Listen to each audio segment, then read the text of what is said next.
Welcome, dear listener, to an evening of soothing tales and gentle dreams.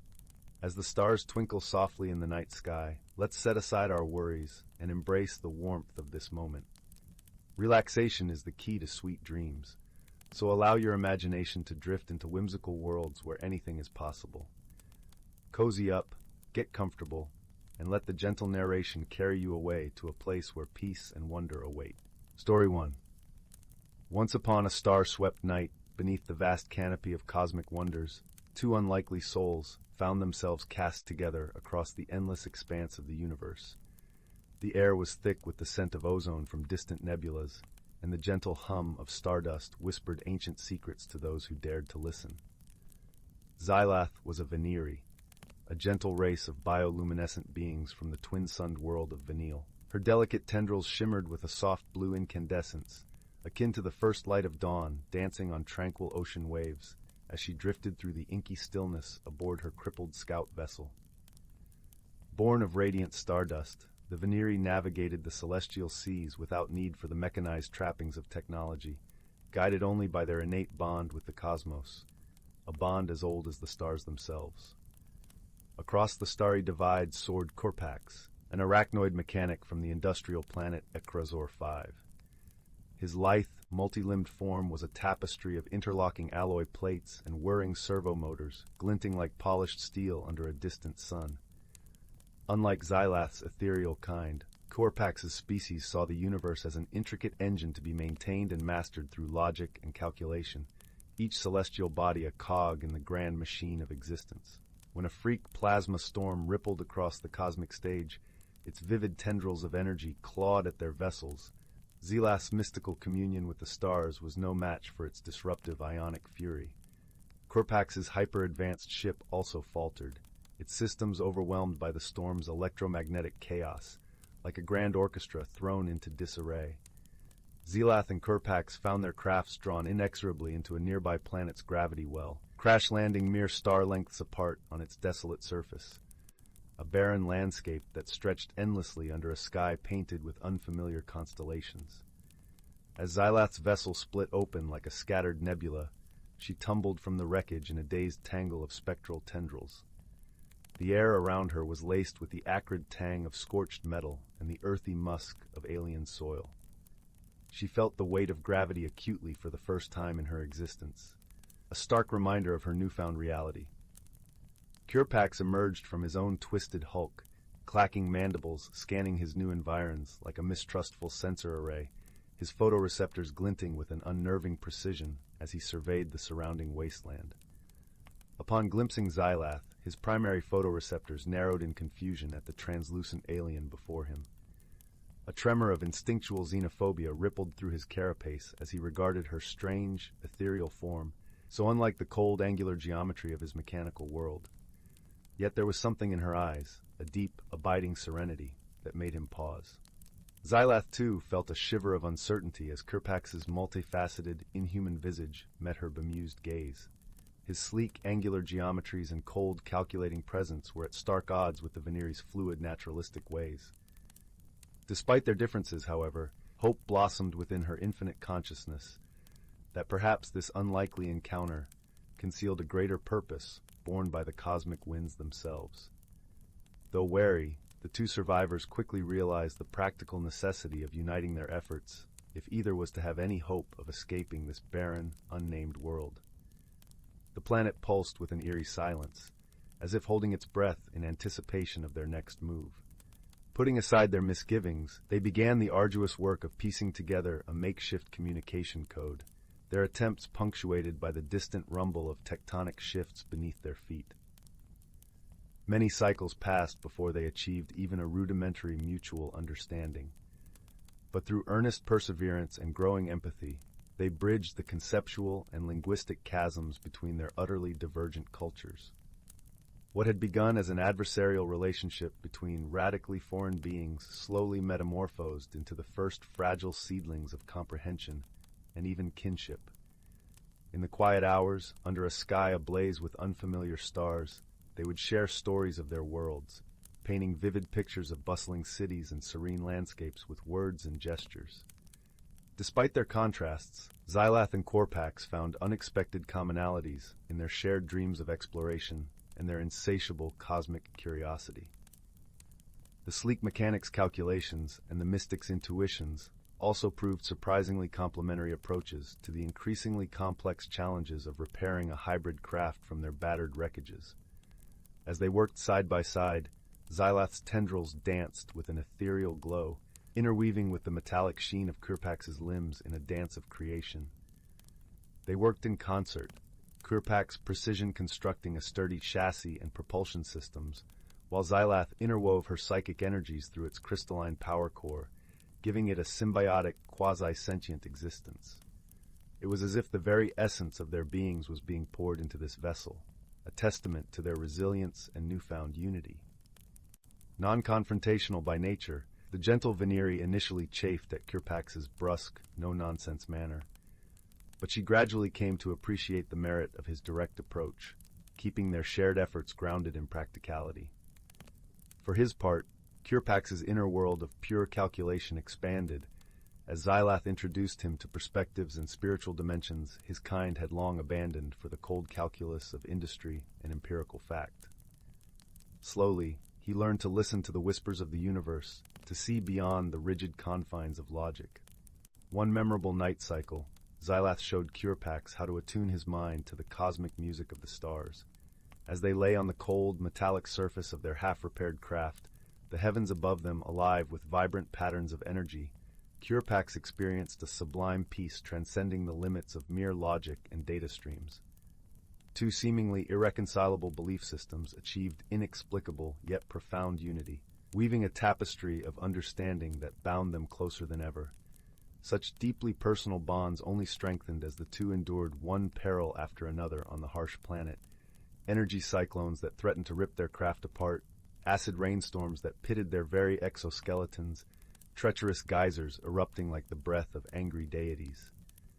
No matter the hardship, Corpax and Zylath faced each crucible with solidarity and dogged determination. When Zylath grew disheartened by their lack of progress, Corpax would quietly recalibrate her spirits with quiet words of pragmatic reassurance. And when the mechanic felt his steeled optimism wane against seemingly impossible odds, Zylath's patient, unshakable faith in the cosmic currents would buoy his resolve. Together they were unyielding, their spirits intertwined like the roots of ancient trees. At long last, their monumental efforts bore fruit. Zylath summoned mystic energy from realms beyond physical existence, imbuing their makeshift vessel with just enough pre-story. In the heart of the quaint village, nestled between the rolling emerald hills and the sparkling sapphire sea, life unfolded in a gentle rhythm. The village, with its cobblestone streets and thatched cottages, was a place where time seemed to flow as languidly as the waves lapping the shore. Even the air seemed to carry a melody of its own, a soft, soothing tune that hummed through the narrow alleyways and fluttered through open windows. The scent of freshly baked bread mingled with the salty tang of the sea breeze, creating a comforting aroma that wrapped around the villagers like a warm embrace. Lila, with her untamed curls and eyes as bright as morning dew, was a beloved fixture in this close-knit community. Her laughter was a familiar sound, as bright and inviting as the village itself. Yet beneath her cheerful demeanor lay a restless spirit, one that craved the allure of the unknown. It was not that Leela was unhappy. Rather, she was driven by an insatiable curiosity, a desire to peel back the layers of the world to see what lay beneath. Her days were filled with the simple joys of village life, chasing butterflies that danced like living jewels in the meadow, their wings flickering like stained glass in the sunlight, listening to the soft lull of ocean waves that whispered ancient secrets, their rhythm a balm to her wandering mind, and exploring the whispering woods at the edge of her home, where the rustle of leaves told tales of long-forgotten adventures. But even as she delighted in these small pleasures, her heart yearned for something more, a secret waiting to be uncovered, a story yet to be told. One brisk autumn morning, as the sun painted the sky with hues of gold and amber, Lila decided to wander deeper into the woods than she had ever dared before. The air was crisp, carrying the fragrant scent of damp earth and the sweet perfume of wildflowers. Her boots crunched softly on the carpet of fallen leaves, a symphony of whispers in the quiet forest. The trees stood tall and regal, their branches reaching skyward as if to touch the heavens, their shadows casting intricate lace patterns on the forest floor. As she meandered through the trees, the world around her seemed to hold its breath, as though anticipating the moment she would stumble upon the small, overgrown clearing. In the center of this hush stood the peculiar object, a seemingly ordinary yet intriguingly old wooden chest covered in vines and leaves. Each vine seemed like a guardian, entwined with purpose and intent, whispering secrets only the forest knew.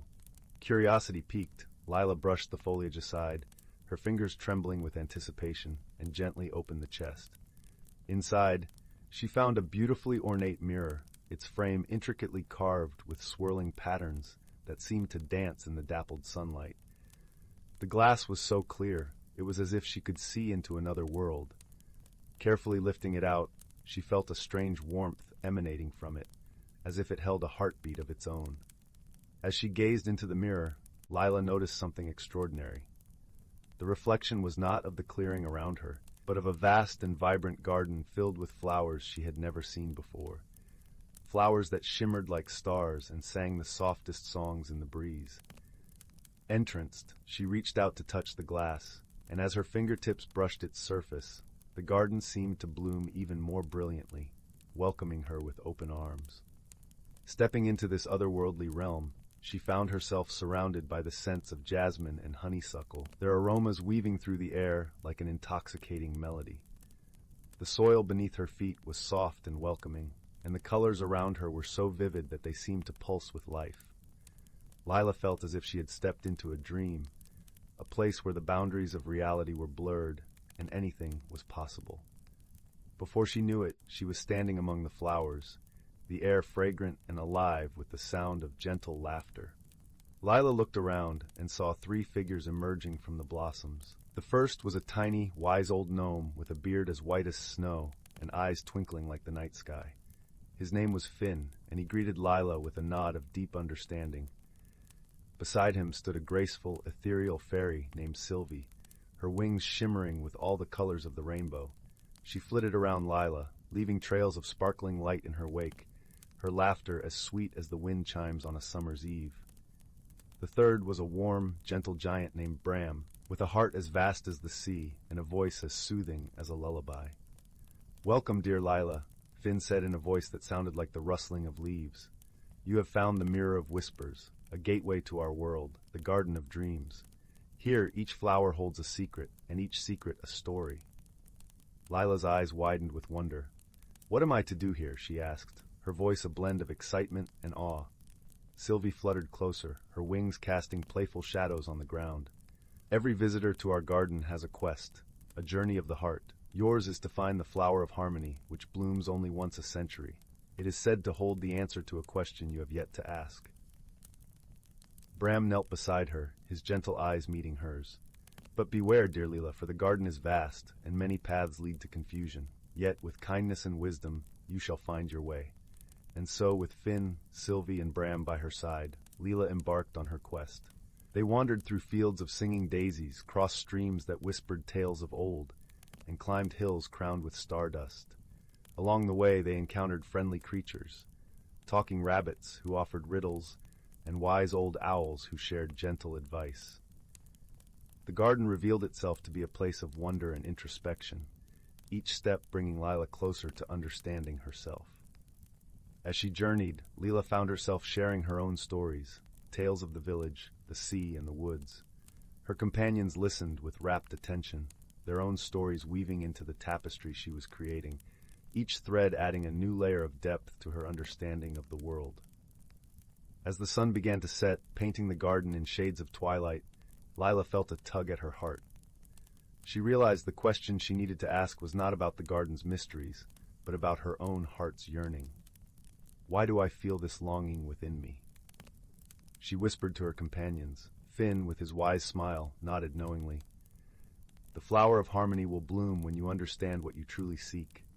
Lila closed her eyes, listening to the symphony of the garden, the laughter of her friends, and the quiet whisper of her own heart. After a moment, she understood. She sought not just adventure, but a connection to the world, to others, and most importantly, to herself. As her realization dawned, a radiant light began to glow around them. There, amidst the flowers, the elusive flower of harmony unfurled its petals, revealing a kaleidoscope of colors that danced like dreams in the night.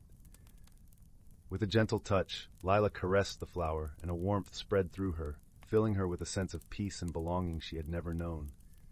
The garden, the mirror, and the longing in her heart all harmonized into a melody of contentment. "Thank you," she whispered, tears of joy glistening in her eyes. Her companions smiled, their hearts swelling with pride and happiness. As the first stars began to twinkle in the sky, Layla found herself back in the clearing, the mirror resting safely in the chest. She knew she could return to the Garden of Dreams whenever she wished, for it now lived within her, a reminder of the wisdom and friendship she had found. Lila returned to her village, her heart full of understanding, her spirit alight with the magic of the garden. The whispers of the ocean waves and the laughter of her friends awaited her, weaving new stories and dreams into her life. The next day, as she walked through the village, she noticed a change within herself.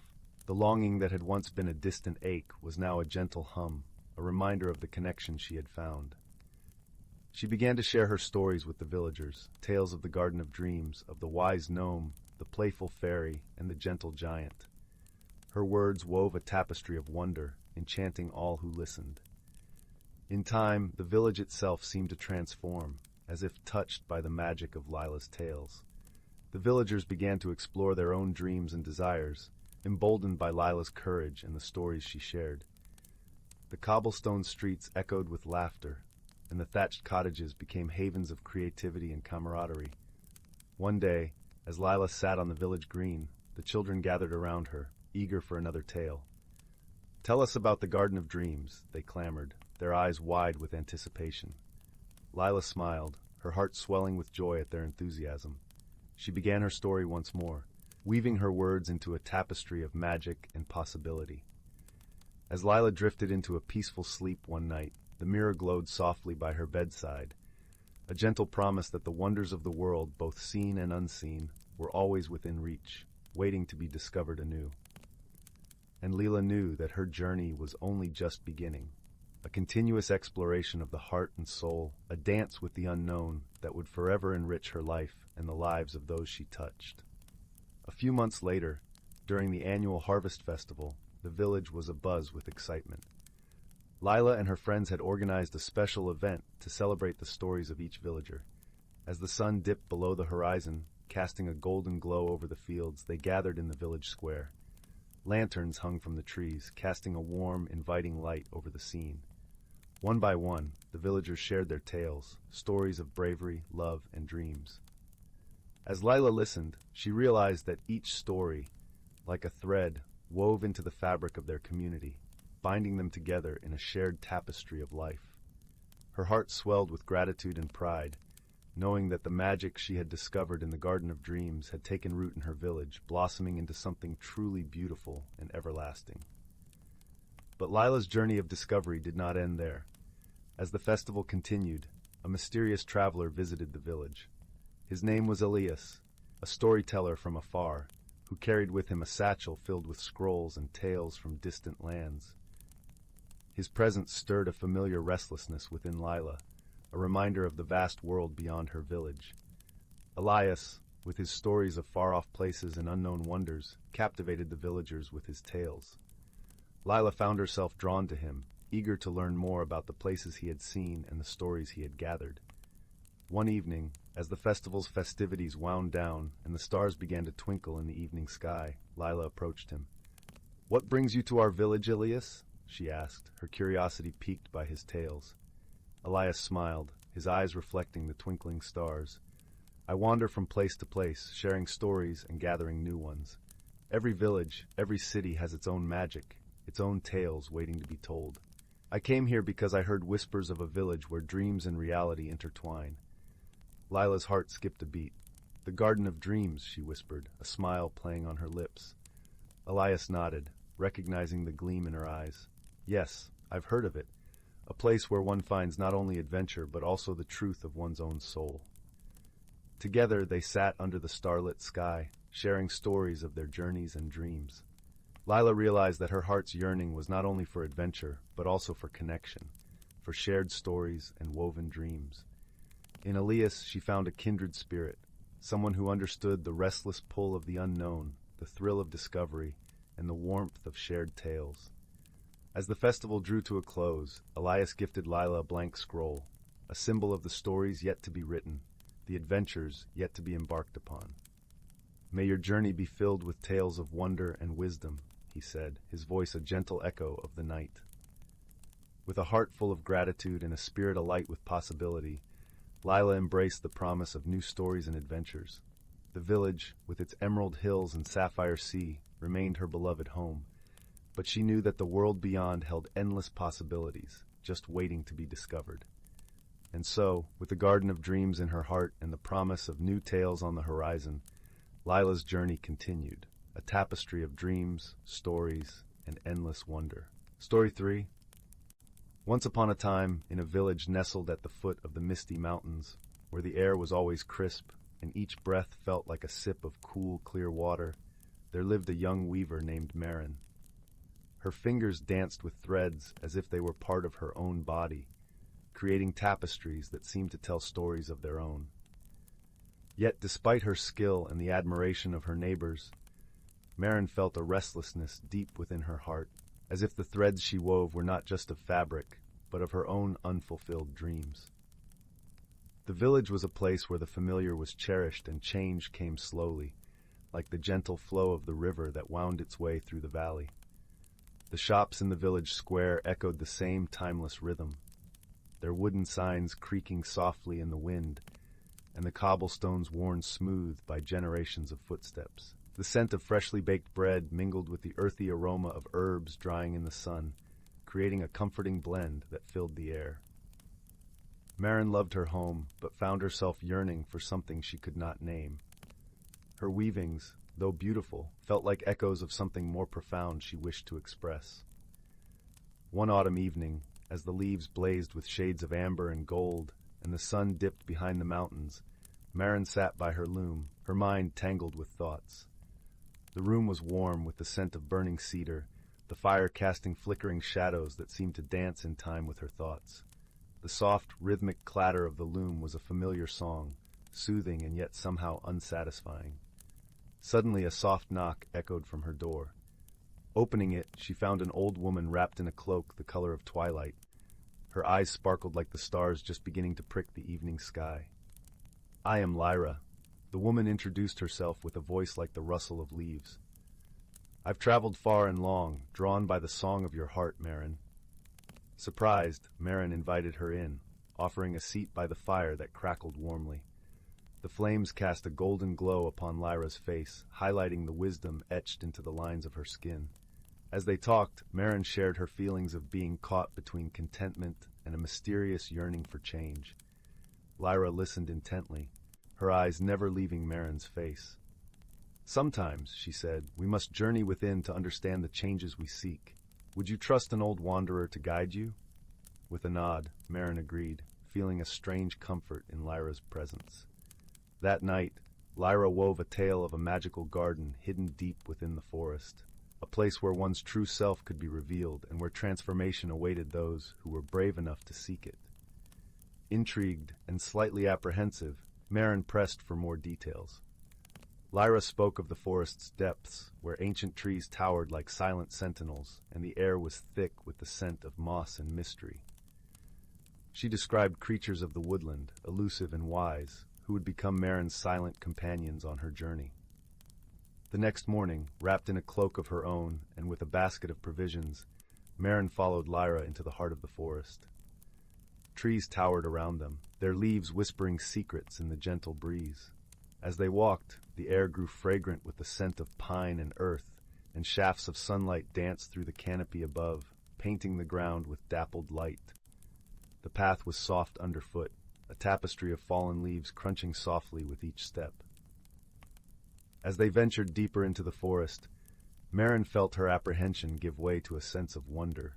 The forest was alive with the sounds of rustling leaves and distant bird calls, each note a thread in the rich tapestry of nature. Lyra pointed out the tiny creatures that darted among the underbrush, rabbits with fur like velvet and squirrels with eyes as bright as polished acorns. Each encounter felt like a whisper of encouragement, urging Maren forward. After what felt like hours, they reached a clearing where the air shimmered slightly, as if touched by unseen magic. In the center lay the garden, vibrant and alive, with flowers of every hue blooming in harmonious disarray. Each petal seemed to hum with its own life, and the very air buzzed with gentle energy. The garden beckoned with the promise of secrets waiting to be uncovered, a sanctuary where time seemed to stand still. "Here," Lyra said, gesturing to the garden, "is where you will find your answers."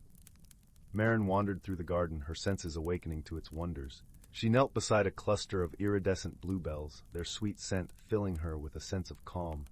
Nearby, a small brook babbled over smooth stones, its melody soothing her restless heart.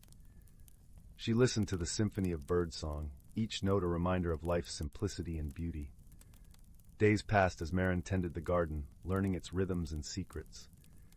She watched as a chrysalis hanging from a low branch slowly transformed, its delicate shell cracking open to reveal a butterfly of breathtaking beauty. She marveled at the way the sunflowers turned their faces to follow the sun, unwavering in their pursuit of light. She found herself drawn to a particular corner of the garden where a solitary willow tree stood, its branches whispering tales of time and patience.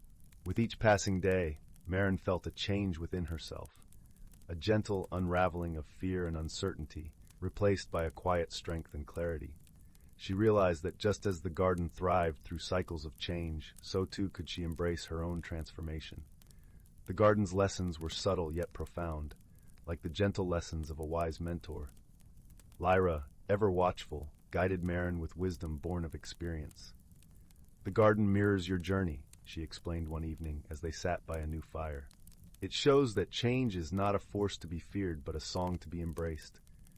One evening, as the sky blushed with the hues of dusk, Maren found herself at the edge of the garden, facing a path she had not noticed before. It seemed to beckon her with a quiet urgency.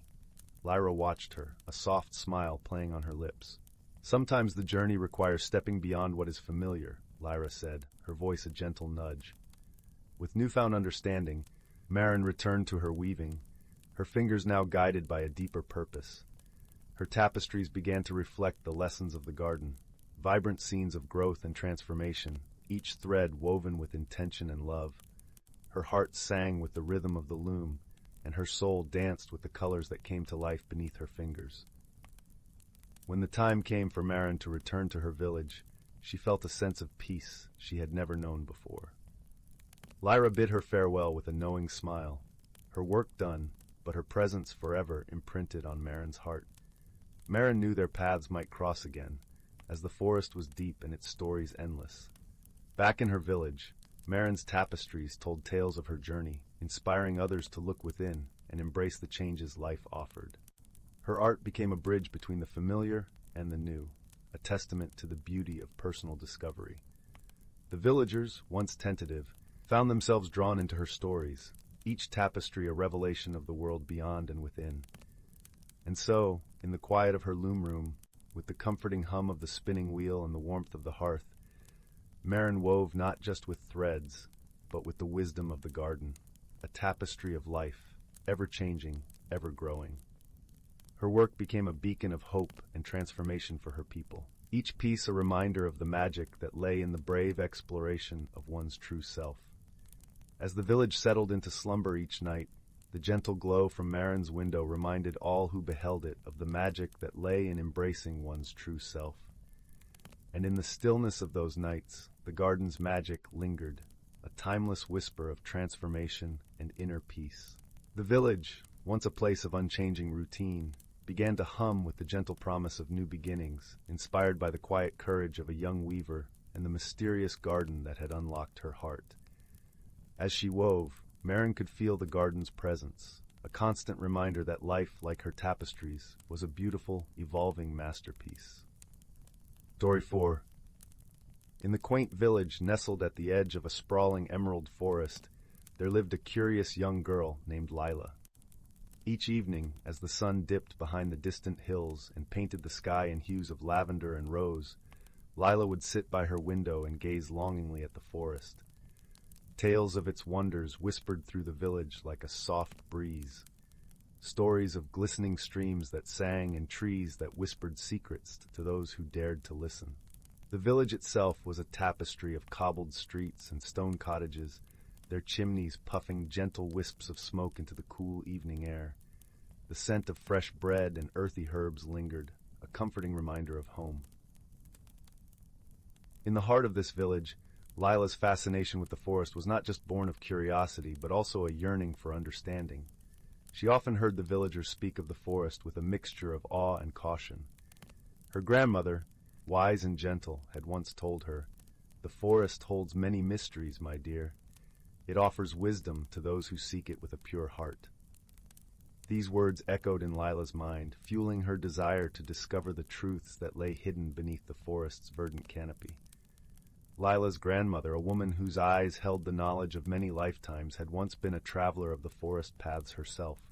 She would weave stories of her own adventures, of moonlit nights where she danced with shadows and mornings where the dew transformed into a sea of diamonds. Lila listened with wide eyes, her imagination kindled by these tales, each one a spark that fueled her longing. One crisp morning, with the first light of dawn kissing the dewdrops on the grass, Lila decided to step beyond the familiar path and into the heart of the forest. She wrapped herself in her cozy bark woolen cloak, tucked a few slices of bread and cheese into her satchel, and set off with a heart full of wonder and a spirit of adventure. As she ventured deeper into the forest, the air grew cooler and filled with the earthy scent of pine and moss. The path beneath her feet was soft with fallen leaves, and the gentle rustle of the trees above seemed to welcome her. Sunlight filtered through the canopy, casting playful shadows that danced around her. The forest was alive with sounds, the chirping of birds, the distant call of a woodpecker, and the soft whisper of the wind weaving through the branches. Soon, Lila came upon a clearing where a babbling brook wound its way through the moss-covered stones. To her delight, she noticed tiny, luminous fish darting in the clear water, their scales shimmering like fragments of rainbow. Entranced, she knelt by the brook and dipped her fingers into the cool water, feeling a tingling sensation that spread warmth through her fingertips. This brook, she mused, must be one of the famed singing streams of which the villagers spoke. As Lila continued her journey, she encountered a family of whimsical creatures known as the Tinkerbells. These tiny, winged folk were no larger than her thumb and glowed with a soft, golden light. They flitted about like fireflies, leaving trails of sparkling dust in their wake. The Tinkerbells spoke in high, musical voices and offered Lila a drink from a thimble-sized cup filled with nectar from the forest's sweetest flowers. "Drink, dear traveler," they chimed in unison, their eyes twinkling with kindness. "For courage is sweeter when shared." With a grateful heart, Lila accepted their offering and sipped the nectar, feeling a surge of courage and joy. The Tinkerbells guided her to a hidden grove where the trees stood in a perfect circle, their branches intertwining to form a natural dome. At the center, a single tree stood taller than the rest, its bark shimmering with a silvery sheen. "The Heartwood tree," whispered the Tinkerbells, their voices filled with reverence. "It holds the secrets of the forest and the wisdom of ages." Lila approached the Heartwood tree, placing her hand upon its smooth, cool bark. As she did, a gentle hum resonated through the grove, and she felt a sense of peace and belonging. The tree seemed to speak to her soul, imparting the understanding that true courage comes not from the absence of fear, but from the willingness to explore the unknown with an open heart. Thanking the Tinkerbells for their guidance, Lila continued her journey, her steps now lighter and more assured.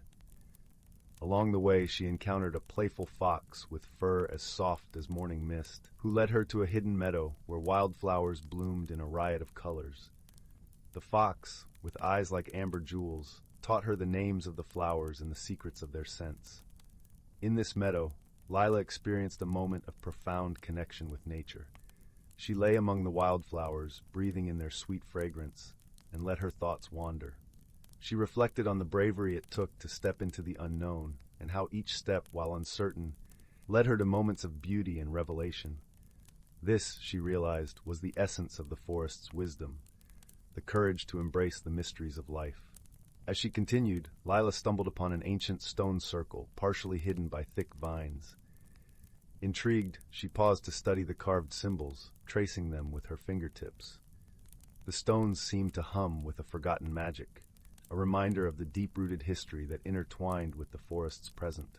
Lila imagined the generations before her, who might have stood in this very spot, seeking answers to their own questions. It was a place of communion, where the past and present whispered to those willing to listen. Suddenly, a soft rustling in the underbrush caught her attention. From the shadows emerged an elderly woman, her eyes as bright as the morning sun, and her hair a cascade of silver. She wore a cloak of woven leaves, and her presence was at once mysterious and comforting. "I am Alara, the guardian of these woods," she introduced herself, her voice a gentle melody. Lila, though initially startled, felt an immediate trust in Alara, sensing a shared understanding and respect for the forest. Alara gazed kindly at Lila and said, "The forest has chosen to reveal its heart to you, young seeker. You have the rare gift of seeing beyond the surface." Alara led Lila to a hidden alcove, draped in vines and filled with the scent of jasmine. There, a small pool mirrored the sky, its water so clear it seemed to hold secrets of the heavens. "This is the pool of reflection," Alara explained. "Here, you may see not only the world around you, but also the depths of your own soul." Kneeling beside the pool, Lila peered into its depths. As her reflection gazed back at her, she saw flickers of light and shadow, moments of doubt, courage, and wonder that had shaped her journey thus far. She realized that her quest was not just about uncovering the mysteries of the forest, but also about understanding herself and her place in the world. As the sun began to set, painting the sky once more in its evening hues, Lila knew it was time to return home. With a heart full of gratitude and newfound wisdom, she retraced her steps through the forest, each familiar landmark now a dear friend. She paused once more by the brook, letting the water's song fill her ears. A melody she now understood was a call to embrace her own journey with courage and joy. Back at the village, the warm glow of the hearth welcomed her home. She shared her tale with her family, weaving stories of shimmering fish, glowing tinkerbells, and wise trees. The village folk gathered close, listening with wide eyes and open hearts, inspired by Lila's courage and her newfound appreciation for the wonders of the world. As she lay in her bed that night, the soft murmur of the forest echoed in her dreams, a gentle reminder of the magic that lay beyond the familiar and the beauty that awaited those who dared to explore. And so, with a heart full of wonder and a spirit unafraid, Layla drifted into a peaceful slumber, comforted by the knowledge that the world was vast and filled with endless possibilities. The following morning, Lila awoke with a renewed sense of purpose. She knew her journey with the forest was far from over. Her dreams had been filled with symbols and whispers, urging her to delve deeper into the forest's mysteries.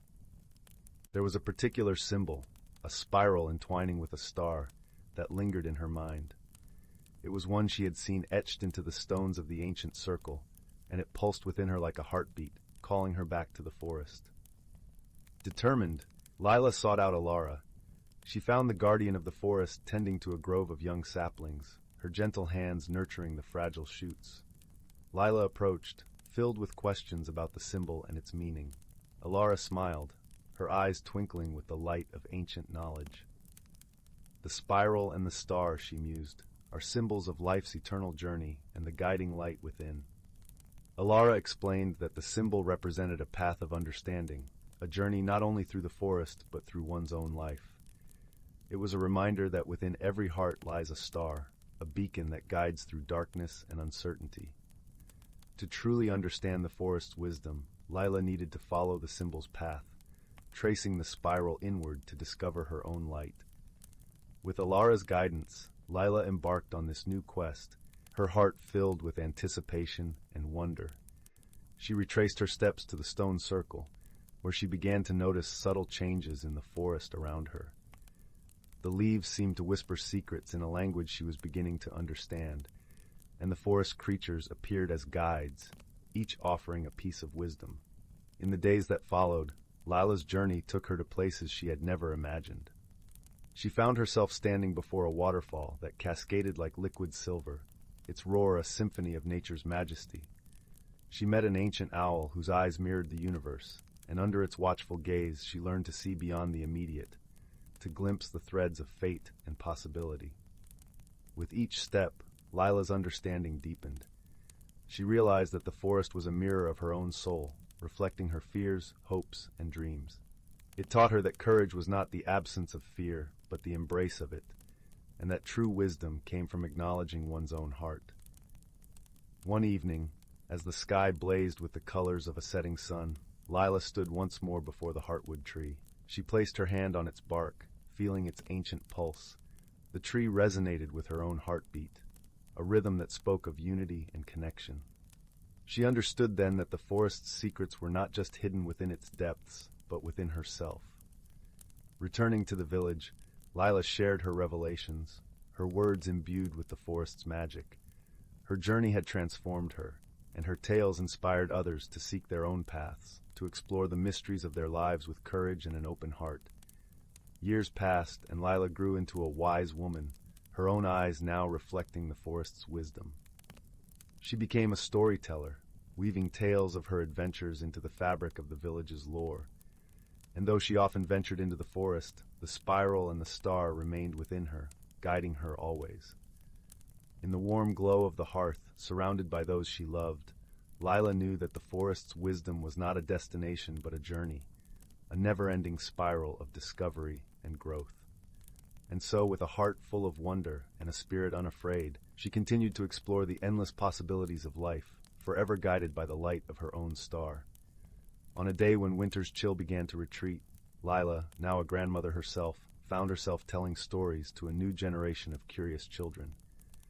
Her granddaughter, Mira, sat at her feet, eyes wide with wonder, reminding Lila of herself in younger years. Mira asked, "Grandmother, will I ever see the secrets of the forest like you did?" Lila smiled, her heart swelling with love and nostalgia. "The forest welcomes all who seek its mysteries with an open heart," she replied, her voice a gentle echo of her own grandmother's wisdom. "But remember, its secrets are not just in the forest, but in every journey you take, every mystery you unravel." Mira's eyes sparkled with determination and curiosity, a spirit ready to embrace the mysteries of life. She hugged her grandmother tightly, whispering, "I'll find my own spiral and star." Lila watched as Mira dashed off into the garden, her laughter mingling with the rustle of the trees. She felt a deep sense of fulfillment, knowing that the legacy of wonder and courage would continue through her granddaughter. The forest, with its infinite mysteries, remained a timeless mentor, guiding each new seeker on their path of discovery. And so, the cycle of exploration and understanding continued, a testament to the enduring wisdom of the forest and the boundless curiosity of the human spirit. Story 5. The Whispering Woods and the Lantern of Whimsy. In the quaint village of Willowbrook, nestled between rolling emerald hills and a shimmering sapphire lake, there was a legend whispered among the townsfolk. It spoke of the Whispering Woods, a mystical forest that lay at the village's edge, where the trees were said to speak and the winds carried secrets of old. This was a place where few dared to tread, not out of fear, but out of respect for the magic that lingered in its shadows. The village itself was a tapestry of cobblestone paths and ivy-clad cottages, each with its own story to tell.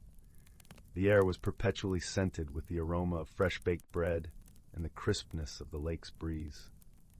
Willowbrook was a place where time seemed to slow, allowing the essence of each moment to seep into the hearts of its inhabitants. It was a community woven together by shared histories and traditions, where each face was familiar and each home was a sanctuary of warmth and laughter. On the cusp of a gentle autumn, when the air was crisp and the leaves blazed with hues of amber and gold, a young girl named Anwen found herself drawn to the edge of these enchanted woods. Anwen was a curious soul, with eyes that sparkled like the morning dew and a heart as open as the sky. Her grandmother would sit by the hearth, the crackling fire painting shadows on her wise, weathered face, and weave stories of the wood's wonders, filling Anwen's dreams with visions of dancing lights and whispering trees. Anwen was not just curious, but deeply empathetic. She had a rare ability to sense emotions in others, often spending time with the village's elders, listening to their tales of yesteryears, or helping children with tasks that required a gentle touch. Her compassion was a quiet flame, warming those around her and drawing them into her orbit. She often pondered the interconnectedness of all beings, feeling a deep-seated belief that understanding others was the key to understanding oneself. One brisk afternoon, as the sun began its descent, casting a warm glow over the village, Anwen decided it was time to seek the truth of these stories. She donned her woolen cloak, its deep green fabric blending with the autumn leaves, and set off towards the woods, her heart alight with anticipation. As she walked, she thought of her parents, who had passed on their love for nature and adventure, leaving her with a sense of wonder and a desire to explore. As Anwen stepped beneath the canopy of the Whispering Woods, she was enveloped in a symphony of rustling leaves and distant bird calls. The air was rich with the scent of pine and earth, and the ground beneath her feet was a tapestry of fallen leaves, soft and yielding. The deeper she ventured, the more she felt the woods awaken around her, as if acknowledging her presence with a gentle sigh. The trees seemed to lean in slightly, their ancient boughs creaking in a wooden chorus, inviting her deeper into their verdant embrace. It wasn't long before Anwen stumbled upon a clearing bathed in the soft glow of twilight. At its center stood an ancient oak, its gnarled branches reaching skyward as if in eternal supplication. Hanging from one of its limbs was a lantern, unlike any Anwen had seen before. It was crafted from silver, with intricate patterns etched into its surface, and inside flickered a flame that shifted colors like a rainbow caught in a prism. Anwen approached the lantern with a sense of wonder, her fingers brushing the cool metal. As she touched it, a soft voice emanated from the trees, wrapping around her like a lullaby.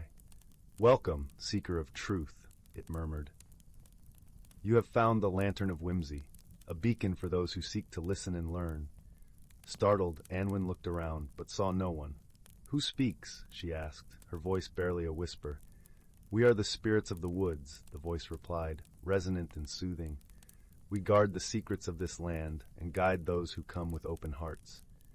Anwen's heart beat faster, not with fear, but with excitement. "What secrets do you hold?" she asked, her curiosity piqued. "The lantern you hold," the voice explained, "is a key to seeing the world anew. It will illuminate paths hidden to the eye and reveal truths veiled by shadows.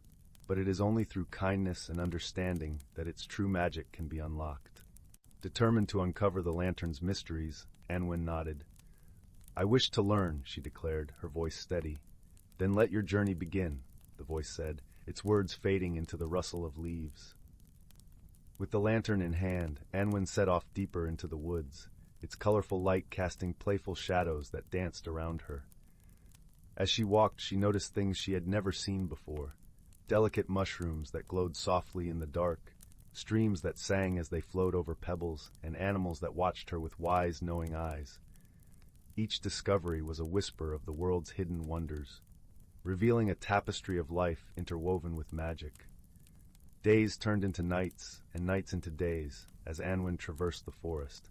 Each step revealed new wonders, and with each encounter she grew wiser and more attuned to the world around her. She befriended a fox with fur like burnished copper, who guided her through tangled thickets, and an owl with eyes like twin moons, who shared stories of the stars. These creatures became her companions, teaching her the language of the forest and the harmony that existed within its bounds. Yet the greatest lesson came one evening, when Anwen stumbled upon a grove where the trees stood taller and the air was thick with enchantment. At its heart lay a pool of water, its surface as smooth as glass. Peering into its depths, Anwen saw not her reflection, but scenes from the past and whispers of the future. The voice of the woods returned, gentle and guiding. "The pool shows not what is, but what could be," it said. "It reflects the choices we make and the paths we forge." Anwen watched as images flitted across the water, her family in Willowbrook, friends she had yet to meet, and adventures waiting beyond the horizon. She realized then that the lantern's power was not in its light, but in the clarity it brought to her heart and mind. It was a light that illuminated her inner world, casting away shadows of doubt and fear, allowing her true self to shine.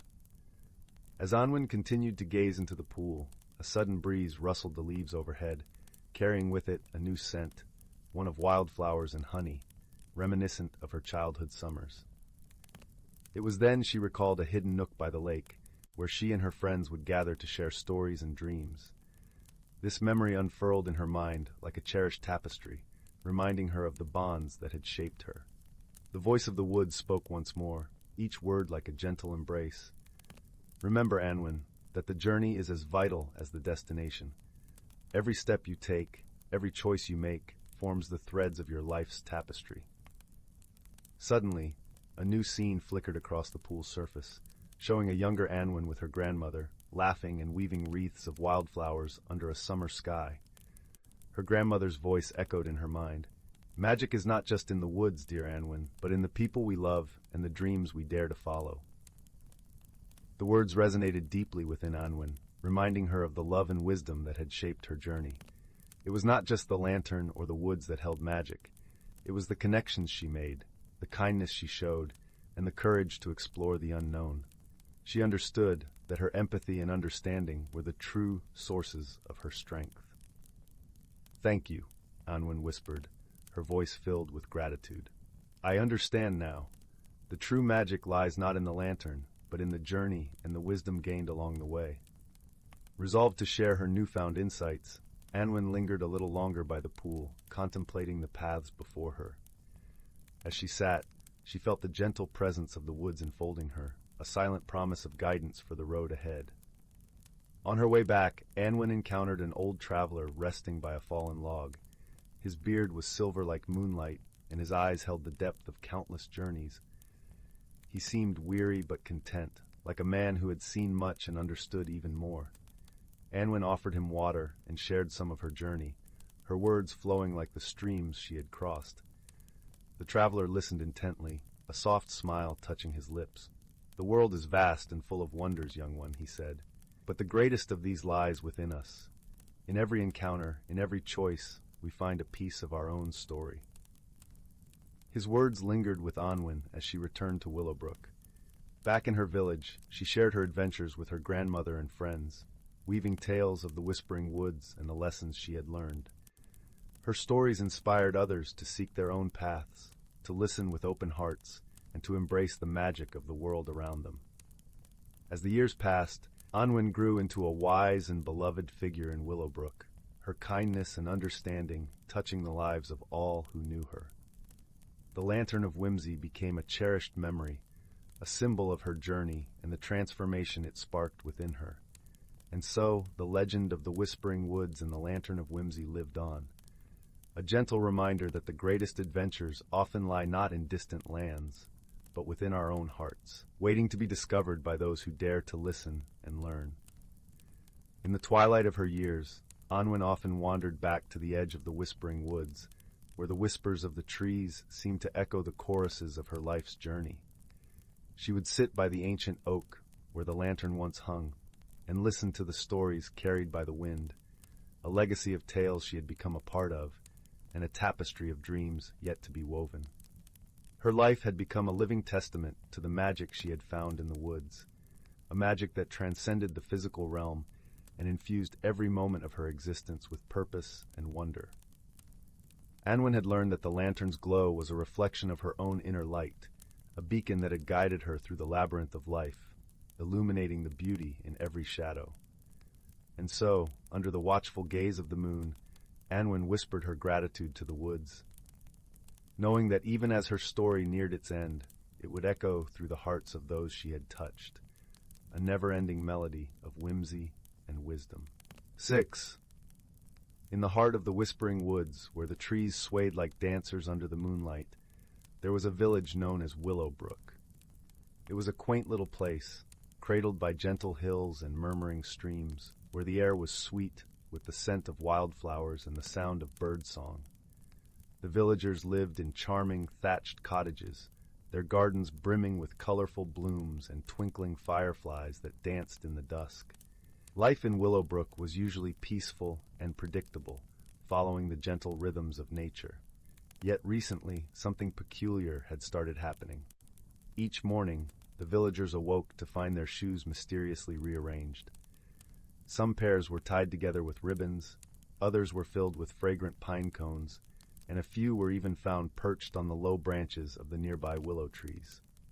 Though the villagers were not upset, the whimsical rearrangements puzzled them greatly. Among the villagers was a young girl named Clara, with curious eyes and an adventurous spirit. She loved the whispering woods and spent her days exploring its hidden nooks and crannies. Clara was particularly fond of the wise old owl, Orin, who lived in a great oak tree at the edge of the forest.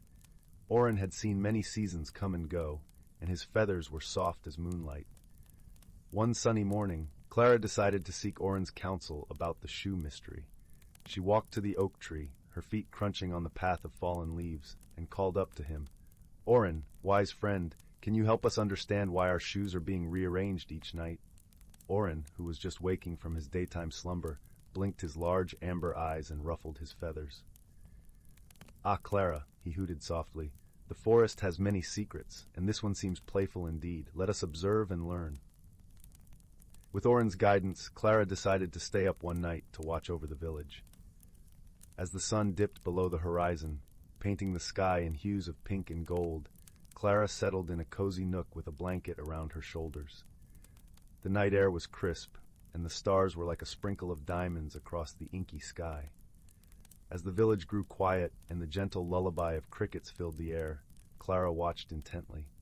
It wasn't long before she noticed a faint rustling among the bushes. With bated breath, she saw tiny, shimmering figures flitting about.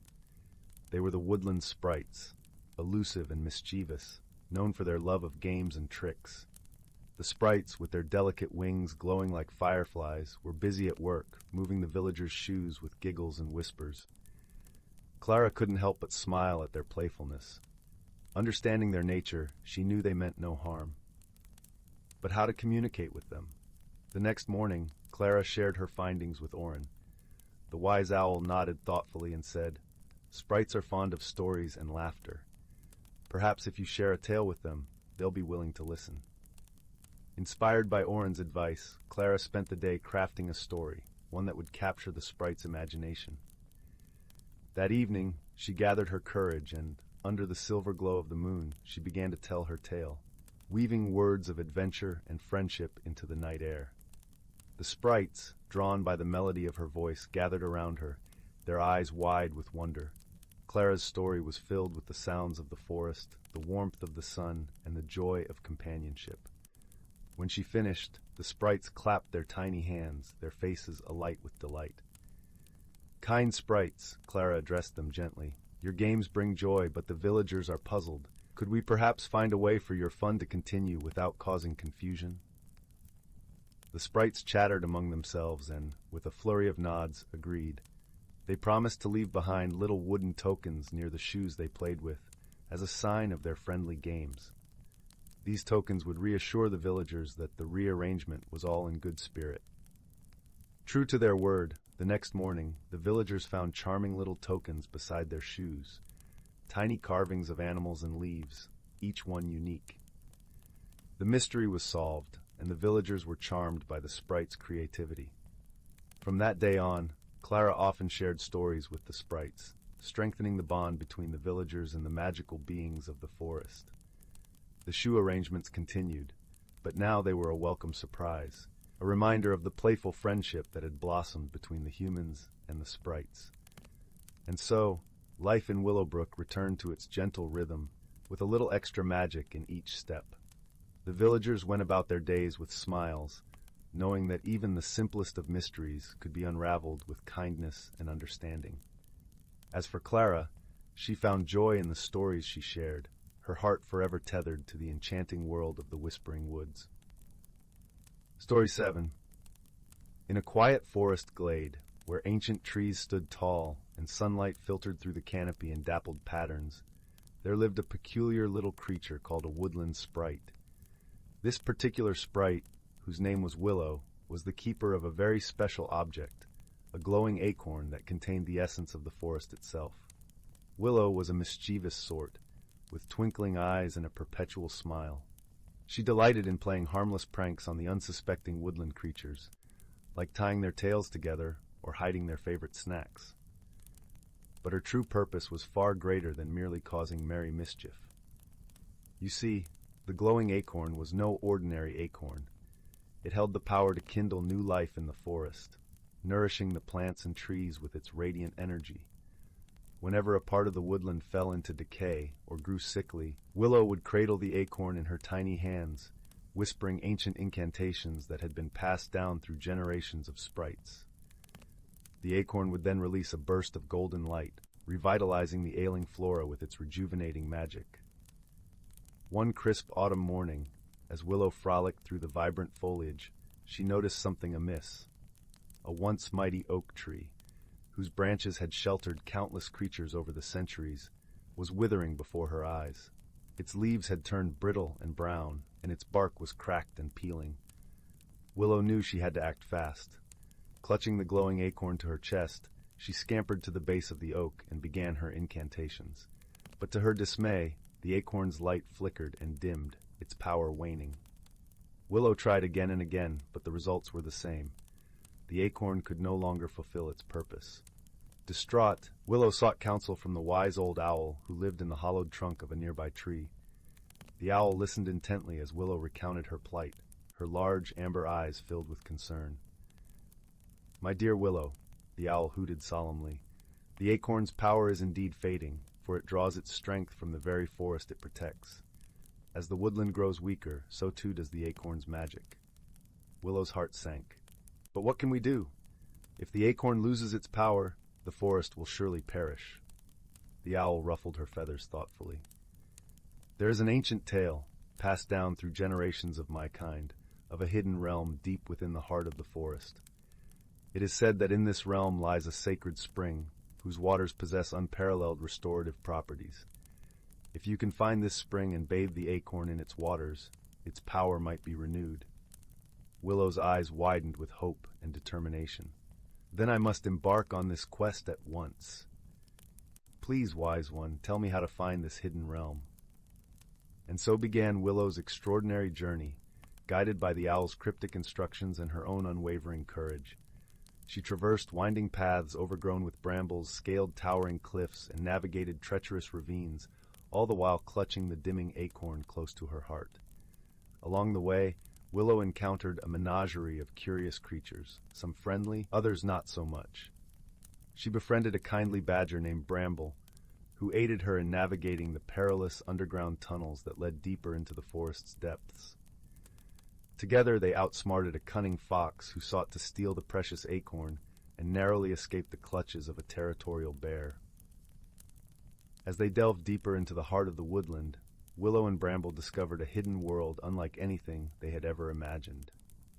Towering mushrooms the size of trees dotted the landscape, their caps glowing with an ethereal light. Crystal-clear streams trickled over beds of luminescent moss, and strange, otherworldly plants unfurled their petals in mesmerizing patterns. It was in this enchanted realm that they finally stumbled upon the sacred spring, its waters sparkling with an almost blinding radiance. Willow approached the spring with reverence, cradling the acorn in her cupped palms. She dipped it into the shimmering pool, and as the waters enveloped the acorn, it began to glow with a brilliant intensity, pulsing with renewed life. Willow and Bramble rejoiced, their quest successful, and made their way back to the withering oak tree. With a gentle touch, Willow pressed the glowing acorn against the oak's gnarled trunk, and instantly, the tree seemed to awaken from its slumber. Its bark smoothed, and vibrant green leaves burst forth from its branches, filling the air with the sweet scent of renewal. Word of Willow's triumph spread quickly through the forest, and soon all the creatures were flocking to witness the oak's miraculous revival. Even the gruff bear, who had once been their adversary, offered a grudging nod of respect. From that day forward, Willow became the guardian of the sacred spring, ensuring that its waters remained pure and untainted. Whenever the forest faced a threat, she would return to the hidden realm, replenishing the acorn's power and restoring balance to the woodlands. And through it all, Willow's friendship with Bramble only grew stronger. They became inseparable companions, embarking on countless adventures and sharing countless laughs. For in that enchanted forest, where magic and wonder abounded, the bonds of true friendship proved to be the most powerful magic of all. Story 8. In a land where the sun often played hide and seek with the clouds, nestled between rolling hills and meandering streams, lay the village of Whimsy Woods. This wasn't just any ordinary village. It was a place where magic danced in the air like dandelion seeds on a gentle breeze. The cobblestone streets were lined with enchanting cottages, each more colorful and peculiar than the last, with roofs that curled like the tails of contented cats. In one such cottage, painted in a kaleidoscope of hues, lived Oliver, a gnome with a penchant for inventing. Oliver was no ordinary gnome. His beard was as long as a summer's day and sparkled with tiny, twinkly lights, a result of one of his more imaginative experiments. He wore a pointed hat that seemed to change color with his mood, and his eyes twinkled with the curiosity of a child discovering the world anew each day. Oliver's best friend was Lila, a fairy with wings that shimmered like the surface of a pond kissed by sunlight. Lila was known throughout Whimsy Woods for her laughter, which sounded like the chiming of 1,000 tiny bells. Her hair, a cascade of wildflowers, never failed to attract butterflies wherever she went. One morning, as the mist curled lazily around the village, Oliver and Lila were enjoying a breakfast of honey-glazed pastries and elderflower tea. The scent of spring blossoms drifted through the open window, mingling with the warm aroma of freshly baked bread. As they chatted, a soft knock echoed from the door.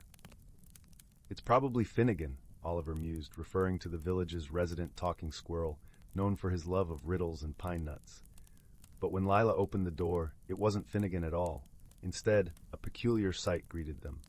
A cloud, no larger than a cartwheel, floated just above the ground. It was not just any cloud, though. It was a cloud with a face. 2 round, cheerful eyes and a wide, friendly smile beamed at them. "Good morning," the cloud chirped, its voice light and airy. "I'm Nimbus, and I seem to have lost my way." Oliver and Lila exchanged amused glances, their curiosity piqued. "A cloud with a face," Lila giggled. "What a delightful surprise." "I was just drifting along," Nimbus explained, "when I caught a gust of wandering wind and ended up here. You see, my home is the Cloud Kingdom, but I don't know how to get back." "Don't worry, Nimbus," Oliver said reassuringly. "We'll help you find your way home. But first, let's have a little fun." With that, Oliver fetched his magical map, a piece of parchment that transformed into a 3-dimensional landscape when unfolded. The map shimmered with tiny stars and moving illustrations, depicting the entire realm of Whimsy Woods and beyond. It didn't take long for them to spot the Cloud Kingdom, floating far above the Whispering Mountains. "We'll need a plan," Lila said thoughtfully, tracing her finger over the map where the clouds were drawn in puffy swirls, "and a bit of magic." Oliver's eyes twinkled with excitement. "How about a flying contraption? I've been meaning to try out my latest invention, the Sky Sailor." Together they ventured to Oliver's workshop, a cozy nook filled with an assortment of tools, gears, and half-finished inventions. The walls were lined with shelves that held everything from clockwork owls to self-playing violins. In the center of the room stood the Sky Sailor, a whimsical airship fashioned from an old teapot and patched-together parachutes. Its propellers were made from giant maple leaves, and the rudder was a corkscrew tail of a curious cat. With a few adjustments and a sprinkle of fairy dust from Lila, the Sky Sailor was ready. Nimbus floated eagerly beside them, his eyes wide with anticipation. As they soared into the sky, the village of Whimsy Woods grew smaller below, its colors blending into a tapestry of joy and magic. The wind rustled through their hair, and the world unfurled beneath them like a grand, vibrant painting. Their journey wasn't without its challenges, of course.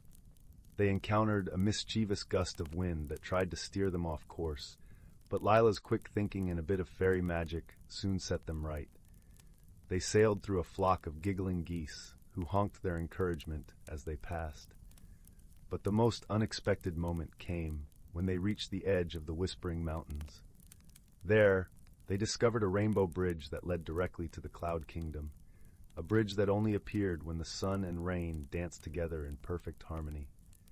Nimbus was overjoyed, his fluffy form bouncing with excitement. "I had no idea such a thing existed. Thank you, Oliver and Lila, for helping me find my way home."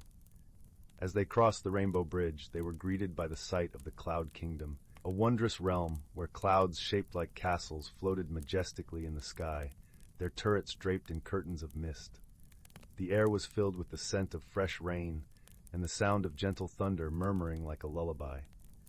Nimbus's cloud family welcomed him back with open arms, and in gratitude, they threw a celebration in honor of Oliver, Lila, and their new friend.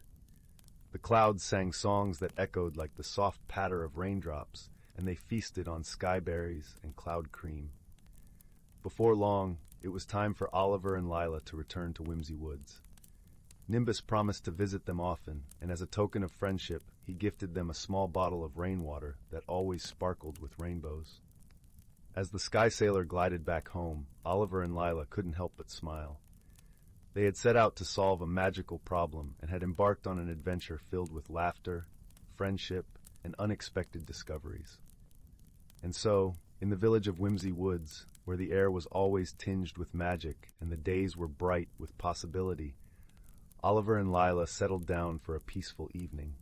They sat by the fireplace, the warmth wrapping around them like a cozy blanket, content in the knowledge that they had made a new friend and that their hearts were as light as Nimbus's cloud. And as the stars twinkled like tiny lanterns in the night sky, the village of Whimsy Woods slumbered peacefully, dreaming of the wonders that awaited with the dawn. Story 9. In the heart of a lush, whispering forest, where the trees wore cloaks of emerald leaves and the air was perfumed with the scent of blooming wildflowers, lay the quaint village of Willowbrook.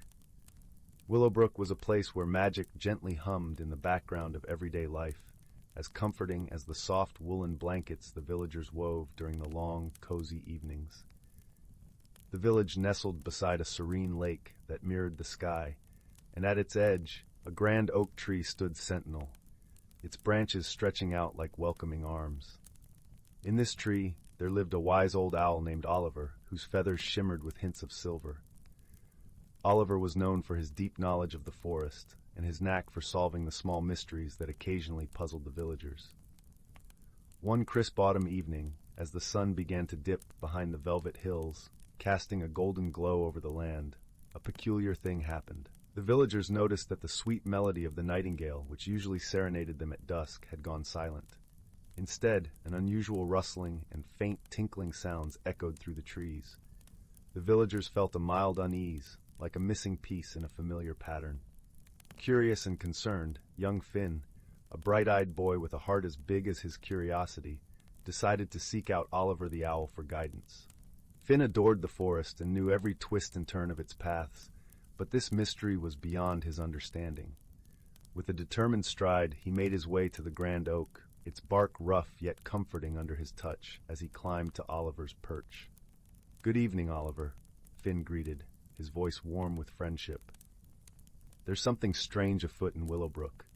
The nightingale's song has vanished, and in its place, we hear a mysterious rustling and tinkling." Oliver blinked his wise eyes slowly, considering Finn's words.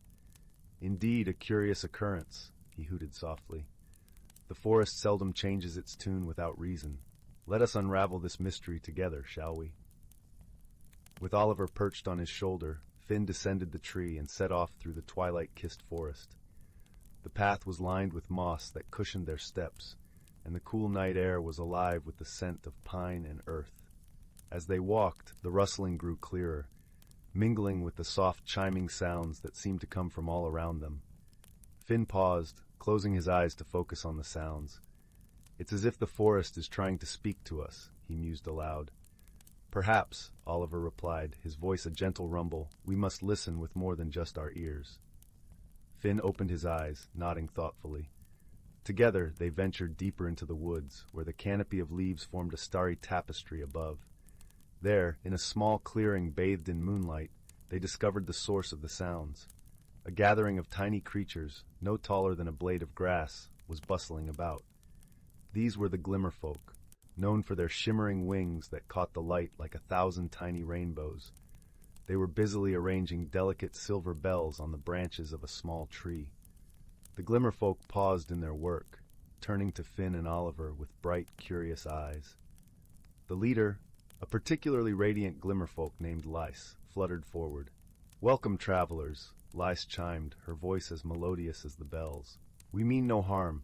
We've come to prepare for the Festival of Lights, an ancient tradition that celebrates the harmony between our worlds. Finn's eyes widened with wonder. Festival of Lights? I've never heard of it. Lys nodded, understanding. It has been many generations since we last celebrated. We feared our festival might disturb the village, so we worked quietly, but it seems our efforts were noticed. Oliver ruffled his feathers thoughtfully. Ah, the forest has its way of ensuring harmony. Perhaps the absence of the nightingale's song was meant to guide us here. Finn smiled at the tiny creatures. Your festival sounds beautiful. Perhaps we can help, so both our worlds can join in the celebration without fear. The Glimmerfolk exchanged delighted glances. Your help would be most welcome, Lys replied. With renewed purpose, Finn and Oliver joined the Glimmerfolk in their preparations. Together, they hung delicate garlands woven from the softest spider silk and placed gentle glowing orbs that shone with a warm, inviting light. The forest seemed to come alive with anticipation, its branches swaying in time with the gentle music of the bells. As the final preparations were completed, the Glimmerfolk led Finn and Oliver back to the village, where the other villagers had gathered, curious about the commotion. Finn explained the Festival of Lights and introduced the Glimmerfolk, whose presence filled the air with an enchanting aura. The villagers, delighted by the opportunity to be part of such a magical event, embraced the festival with open hearts. They joined hands with the Glimmerfolk, weaving their own songs into the night, creating a harmonious melody that danced through the air. The Festival of Lights was a joyous celebration, where laughter mingled with the bell-like chimes and the forest glowed with a gentle luminescence. The villagers and the Glimmerfolk shared stories and songs, their bonds of friendship growing ever stronger. As the festival drew to a close, the nightingale returned, its song blending seamlessly with the sounds of the celebration, as if to bless the newfound harmony between the villagers and the magical creatures. Finn, sitting beside the grand oak with Oliver perched on his shoulder, watched the dance of lights and felt a deep sense of peace. We solved the mystery, Oliver, he said, his voice warm with contentment, and we found something truly wonderful. Oliver hooted softly, a note of satisfaction in his voice. Indeed, Finn, sometimes the most enchanting mysteries are those that bring us together. With the forest at rest and the gentle glow of the festival lights lingering in the air, Finn and Oliver knew that the magic of Willowbrook was more vibrant than ever. And as the village settled into a peaceful slumber, the bonds of friendship and understanding wove a comforting blanket over all, ensuring sweet dreams and restful nights for every creature, great and small. And so, the story of the Festival of Lights became a cherished memory, a gentle reminder that even in the heart of mystery, warmth and kindness could light the way to a brighter tomorrow. Stored in Once upon a time, in the quaint village of Willowmere, nestled at the edge of an ancient forest, there lived a young girl named Lila. Lila had a special affinity for the woods, spending countless afternoons under its emerald canopy, listening to the whispers of the leaves and watching the dance of sunlight on the forest floor. Her favorite spot was a serene glade, where a gentle brook meandered and the air was filled with the sweet scent of wildflowers. One crisp autumn morning, as Lila wandered through the forest, she stumbled upon something curious, a small, unassuming mirror, partially buried beneath a bed of golden leaves. Its frame was ornately carved with twisting vines and delicate flowers, and the glass shimmered with an otherworldly sheen. Intrigued, Lila gently retrieved the mirror, brushing away the dirt and leaves. As she did, a soft, melodious hum began to resonate from the glass, as if the mirror was alive with a gentle magic. Cradling the mirror in her hands, Lila felt a warmth spread through her fingertips, up her arms, and into her heart. The mirror, she realized, was no ordinary object. It held a secret power, a connection to the unseen wonders of the world. With each glance, the mirror revealed new visions, glimpses of hidden paths in the forest, the secret lives of woodland creatures, and ethereal lights dancing in the twilight. Lila's discovery marked the beginning of a wondrous journey. She found herself drawn deeper into the heart of the forest, guided by the mirror's gentle hum. Along the way, she encountered a host of remarkable companions. First, there was Bramble, the wise old hedgehog, who had a penchant for storytelling. His spiky exterior belied a heart full of kindness, and his tales of the forest's ancient history captivated Lila, filling her with a sense of belonging and wonder. Then came Willow, the graceful fawn, who moved with a fluid elegance through the forest. Willow taught Lila the language of the trees and the songs of the wind, revealing the interconnectedness of all living things. Lastly, there was Pippin, the mischievous squirrel, whose bright eyes sparkled with laughter. Pippin showed Lila the joy of spontaneity, leading her on playful adventures through the treetops and teaching her to see the world with a child's heart. Together, they ventured through the forest, discovering its hidden treasures and unraveling its mysteries. Each step of Lila's journey was enriched by the wisdom and friendship of her companions, who taught her to see beyond the ordinary and embrace the extraordinary. However, their journey was not without challenges. As they delved deeper into the forest, they encountered a shadowy presence, a thick fog that descended upon the trees, obscuring their path and dampening their spirits. The fog was a manifestation of doubt and fear, a challenge that could not be overcome by force or bravado. But Lila, with the mirror in hand, remembered the lessons of her companions.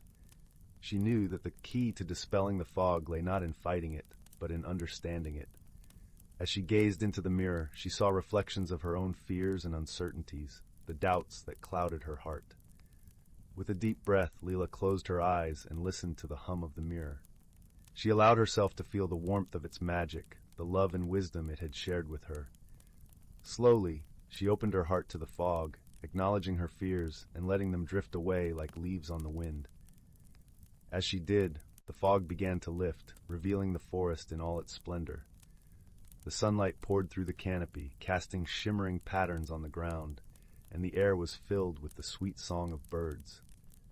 Lila's heart swelled with gratitude and peace, for she had learned that true strength came from within, from the courage to face one's fears with openness and kindness. Her journey complete, Lila returned to the glade where she had first found the mirror. There, she placed it gently on the ground, knowing that its magic would remain a part of her, a guiding light in the depths of her heart. As she turned to leave, she felt the gentle caress of a breeze, a whisper of thanks from the forest itself. With her companions by her side, Lila made her way back to Willowmere, her heart forever changed by the wonders she had discovered. The mirror's magic had shown her the beauty in the world and within herself, a lesson she would carry with her always. And so, as the stars began to twinkle in the evening sky, Lila lay down to sleep, lulled by the soothing sounds of the forest and the comforting warmth of friendship. Her dreams were filled with visions of the forest's magic, the gentle hum of the mirror echoing softly in her heart, a reminder of the extraordinary journey she had taken and the wisdom she had gained. In the quiet of the night, the forest sighed with contentment, cradling Lila in its embrace as she drifted into a peaceful slumber, the gentle promise of new adventures awaiting her with the dawn. And the mirror, nestled among the leaves, glowed softly in the moonlight, its magic a beacon of wonder and hope in the heart of the woods. Story 11. The Tale of the Whispering Meadow. Once upon a time, in a village nestled at the edge of an ancient forest, there was a young girl named Lyra. Her days were often filled with the simple joys of nature, chasing butterflies, collecting wildflowers, and exploring the whisperings that bordered her home. Lyra was known throughout the village for her curiosity and kindness, and for the way she seemed to blend seamlessly with the natural world around her. One crisp autumn morning, as the leaves were turning gold and auburn, Lyra set out for her favorite spot, a hidden meadow deep within the forest. This meadow was unlike any other, surrounded by towering trees whose branches whispered secrets in the wind. It was a place where the air felt alive with magic, and where Lyra felt a profound sense of belonging. As she reached the meadow, Lyra noticed something unusual. A soft, shimmering light was dancing across the dew-kissed grass, leading to a small hollow at the base of an ancient oak.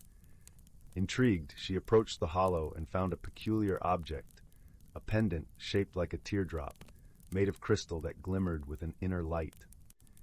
It was as if the pendant contained the essence of the forest itself, with tiny swirling patterns that mirrored the leaves and sky. Lyra picked up the pendant, feeling its gentle warmth in her palm. The moment she touched it, a sensation like a gentle breeze brushed through her mind, and she heard a faint, melodic whisper. "Welcome, keeper of the whispering meadow." Startled, she looked around, expecting to see someone, but the meadow was empty, save for the rustling of leaves and the distant call of a lark. The pendant pulsed softly, as if it were alive, responding to her presence.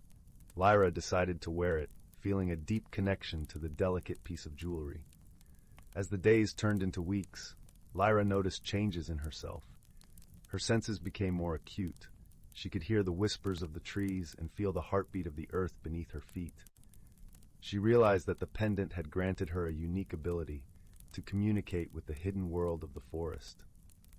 One evening, while sitting under the starlit sky, Lyra heard a gentle voice, unlike any she had heard before. It was the voice of the great oak, the ancient tree that stood at the heart of the meadow. "Dear Lyra," it said, "the forest needs your help. A shadow has fallen over our world, and only a heart pure and true can restore the balance." Lyra listened intently, feeling a sense of purpose welling up within her. "What must I do?" she asked, her voice filled with determination. "The shadow comes from the forgotten groves, a place where light does not reach. You must journey there and use the pendant to awaken the spirit of the forest. Only then can the harmony be restored." The thought of venturing into the unknown filled Lyra with both excitement and trepidation. Yet she knew she could not turn away from this calling. The forest was a part of her, and she a part of it. The next morning, with the pendant glowing softly at her throat, Lyra set out on her journey. She followed paths known and unknown, guided by the whispers of the trees and the songs of the birds. The forest seemed to watch over her, offering guidance and protection as she ventured deeper into its embrace. As she traveled, Lyra met many creatures of the forest, each offering their own wisdom and aid. A wise old owl shared stories of the forgotten groves, while a playful fox led her safely through treacherous terrain. Each encounter reinforced the bonds of friendship and trust that Lyra had with the natural world. Days turned into nights, and Lyra's journey carried her to the edge of the forgotten groves. Here, the air was thick and still, and the trees stood silent, their branches heavy with shadows. It was a place where time seemed to stand still, and where the light of the sun struggled to pierce the canopy. With a deep breath, Lyra stepped into the groves, feeling the pendant grow warmer against her chest. The whispers of the forest grew faint, and a heavy silence enveloped her. She continued forward, guided by an inner light that seemed to pulse in rhythm with her heartbeat. In the heart of the groves, Lyra found a glade, its center dominated by a stone altar. The altar was covered in moss and lichen, and at its base lay a withered tree, its branches reaching skyward like skeletal hands. It was here that the shadow had taken root, sapping the life from the land. Lyra approached the altar, her heart filled with resolve. She placed her hand upon the stone, and immediately felt a surge of energy coursing through her. The pendant flared brightly, casting a warm glow that banished the shadows around her. "The spirit of the forest awaits," a voice echoed in her mind. "Awaken it and restore the balance." Closing her eyes, Lyra focused on the warmth of the pendant, allowing its light to spread through her. She envisioned the meadow in all its glory, the vibrant colors of the flowers, the gentle rustle of the breeze, and the songs of the creatures who called it home.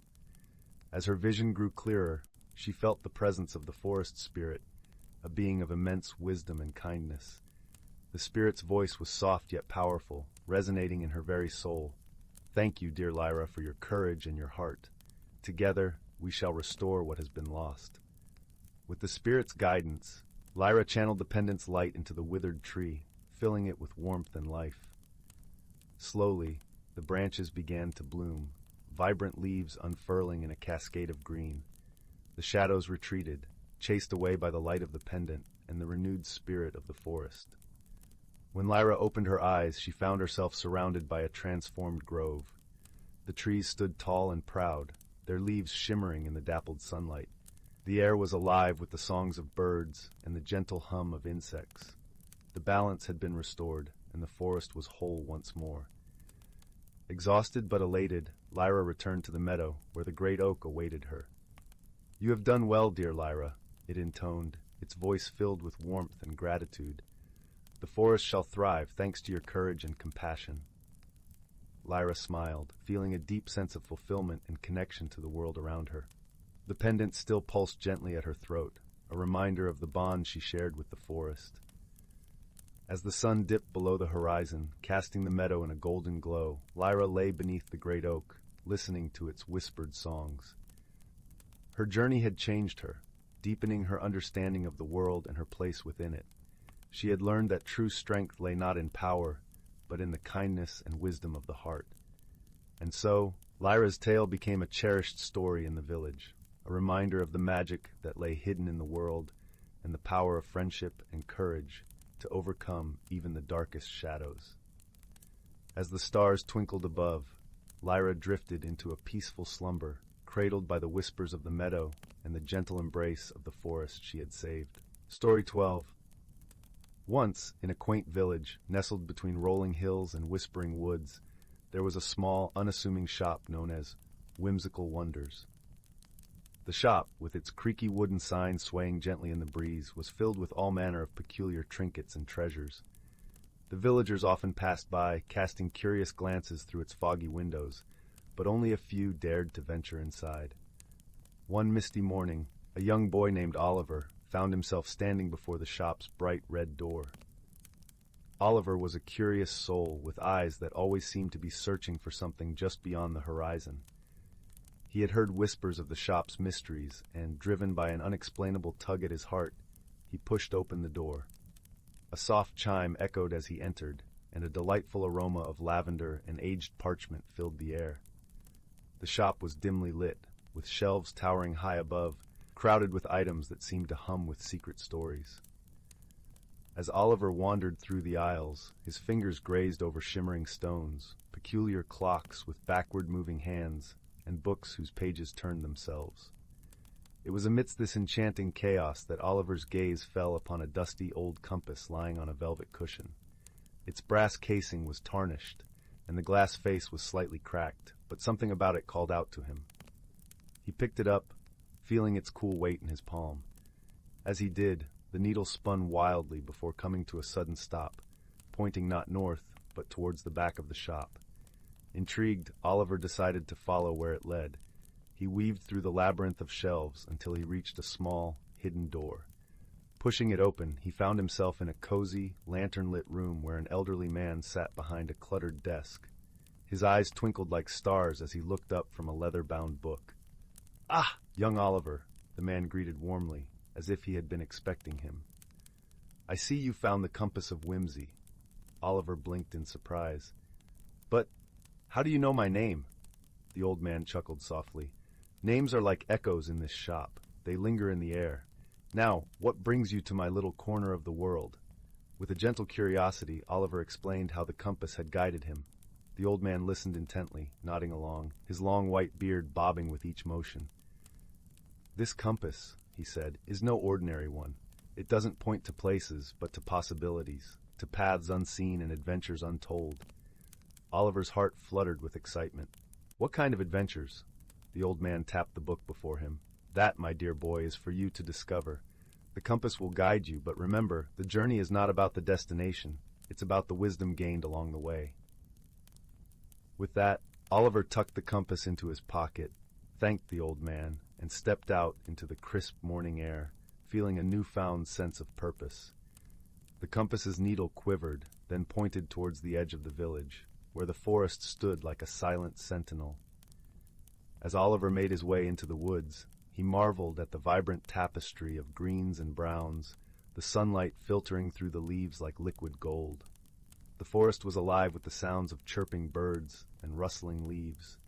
And there, amidst the symphony of nature, Oliver met his first helper, a fox with a coat the color of autumn leaves. The fox, whose name was Finn, was charming and quick-witted. He had an air of mischief about him, but his eyes were kind. "Where are you headed, young traveler?" Finn asked, his voice as smooth as a gentle brook. Oliver showed him the compass, and Finn's eyes widened with recognition. "Ah, the compass of whimsy. It's been ages since anyone has followed its path. You must be on a quest of great importance." Together, they journeyed deeper into the forest, where the trees whispered secrets only the wind could understand. Along the way, they encountered Lily, a graceful deer with a coat that shimmered like moonlight.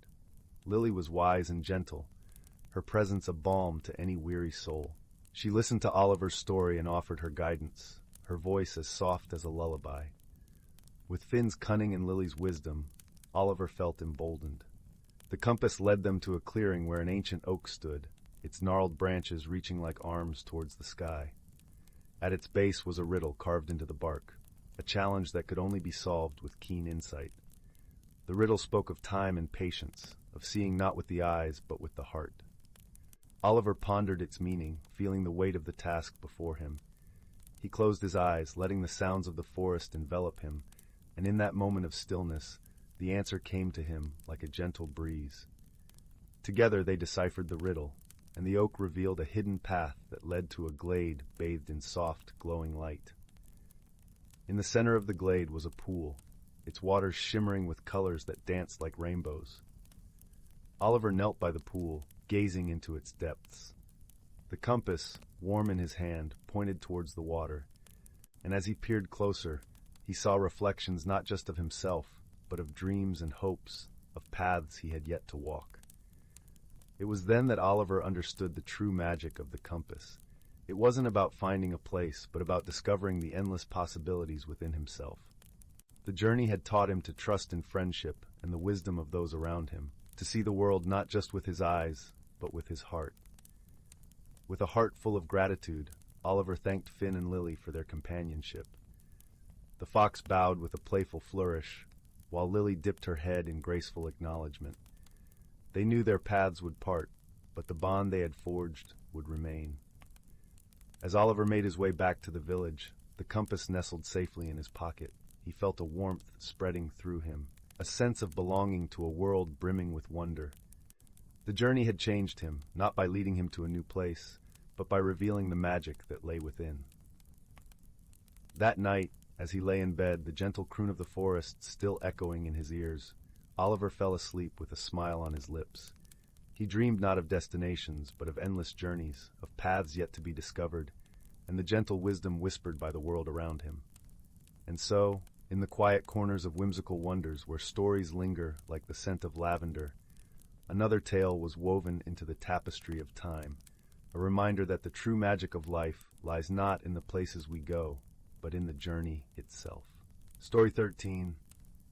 In a land where the whispers of the wind spoke in ancient tongues, there lay an ancient forest named Sylvan Hollow. This forest was a sanctuary of serenity, where the leaves rustled with the secrets of the ages and the streams sang softly of timeless tales. It was a place where the boundaries of reality and magic blurred into a harmonious dance, and where the natural creatures lived hidden lives, filled with purpose and wonder. As dawn broke one crisp autumn morning, the forest was bathed in a golden glow, the sun's rays filtering through the canopy, casting playful patterns on the forest floor. The air was filled with the earthy scent of fallen leaves, mingling with the sharp tang of pine. A gentle breeze stirred, carrying with it the hushed conversations of the trees, and the forest awoke to the symphony of rustling leaves and distant bird calls. In the heart of Sylvan Hollow, nestled between the roots of an ancient oak, lived a wise old tortoise named Thistle. With a shell patterned like the bark of the trees and eyes as deep and knowing as the forest itself, Thistle was the keeper of the forest's stories. His days were spent sharing wisdom with the young creatures of the forest, teaching them the delicate balance of their world. One such morning, Thistle was visited by a curious young squirrel named Pippin. With fur as soft as the downy clouds and a tail that flicked with boundless energy, Pippin was always eager to learn about the mysteries of the forest. As he settled beside Thistle, the tortoise began a tale that had been passed down through generations. Long ago, when the world was young, Thistle began in his gentle melodic voice, the forest was guided by the spirits of the seasons. Each season brought its own magic and wisdom, ensuring that the forest thrived in harmony. Pippin listened intently, his eyes wide with wonder as Thistle spoke of the spring's gentle rains that nourished the earth, the summer's warm sun that coaxed the flowers to bloom, the autumn's vibrant colors that painted the forest in hues of gold and crimson, and the winter's quiet, frosty breath that blanketed the world in stillness. But, Thistle continued, his voice growing a shade more serious, there was a time when the balance was threatened. A fierce storm, unlike any the forest had known, swept through Sylvan Hollow. It was a storm born of anger and unrest, and it threatened to unravel the harmony we hold so dear. Pippin shivered at the thought, though the day was warm. "What happened, Thistle? How did the forest find its balance again?" he asked, his voice a soft whisper amidst the rustling leaves. Thistle smiled, a gentle warmth spreading across his wise old face. "It was the creatures of the forest, young one, who came together in friendship and wisdom. They understood that they were each a thread in the tapestry of life, and that by working together, they could mend what was broken. The tortoise told of how the birds, with their songs, calmed the winds, how the deer, with their gentle steps, soothed the earth, and how the bees, with their dance, spread harmony through the flowers. Each creature played its part, guided by the wisdom that had been passed down through the ages. And so," Thistle concluded, "the storm passed and the forest was renewed. From that day forth, the creatures of Sylvan Hollow learned the true meaning of harmony. They saw that just as the seasons must change, so too must they adapt and grow, guided by the kindness and wisdom that lay at the heart of the forest." As Thistle's story drew to a close, Pippin felt a sense of peace wash over him. The forest around him seemed to breathe in unison, each leaf and branch a testament to the age-old truths Thistle had shared. The young squirrel realized that he was part of something much larger than himself, a living tapestry woven from the threads of many lives. With a grateful heart, Pippin thanked Thistle and scampered off into the forest, eager to share what he had learned. As he leaped from branch to branch, the sun dipped lower in the sky, casting long shadows that stretched like gentle fingers across the forest floor. The air was filled with the scent of wood smoke and the soft call of the evening owl, welcoming the night. And so, as the stars began to twinkle like diamonds in the velvet sky, Sylvan Hollow settled into a peaceful slumber. The forest, guided by the wisdom of its creatures and the magic of the seasons, thrived in harmony once more. And in the heart of the ancient oak, Thistle the tortoise dreamed of the stories yet to be told, content in the knowledge that the forest's legacy would endure, carried forward by the gentle, kind-hearted creatures who called it home. Thus, the timeless whisper of Sylvan Hollow continued, an eternal song of balance and beauty, resonating through the ages. Story 14. In the heart of the ancient evergreen woodlands, where the whispers of the wind carried secrets from tree to tree, a delicate balance of life flourished undisturbed. The forest's canopy formed an emerald cathedral, with sunlight filtering through the leaves in dappled patterns, casting a serene glow upon the forest floor. This place was a sanctuary, where the hidden lives of natural creatures unfolded in a symphony of harmony. As the first blush of dawn kissed the horizon, the forest awoke with a gentle rustle. Dew clung to the leaves and grass like tiny diamonds, shimmering in the early morning light. In a burrow beneath the roots of a centuries-old oak, a family of rabbits stirred. The mother, with her fur as soft as thistledown, nudged her kits awake. They blinked sleepily, their eyes reflecting the morning's promise. Nearby, a great stag with an impressive crown of antlers stood watchful. His presence was a testament to the forest's health, for where he thrived, so too did the delicate balance of predator and prey. His breath misted in the cool morning air as he listened to the forest's song, a melody composed of chirping birds, babbling brooks, and the distant rustle of leaves. The creatures of the forest lived in harmony, guided by an ancient wisdom passed down through generations. It was said that the forest itself spoke to those who would listen, teaching them the ways of balance and respect. This wisdom was embodied in a council of the oldest animals, who gathered under the silver light of the full moon to share their knowledge and guide the younger creatures. As the seasons danced through the year, the forest transformed in a magical display of nature's artistry. In spring, the woodland burst into life, a tapestry of vibrant greens and delicate blossoms.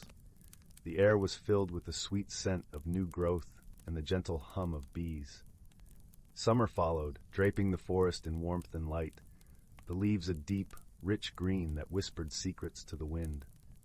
Autumn was a time of breathtaking beauty, as the leaves turned to gold and crimson, falling like confetti to carpet the forest floor.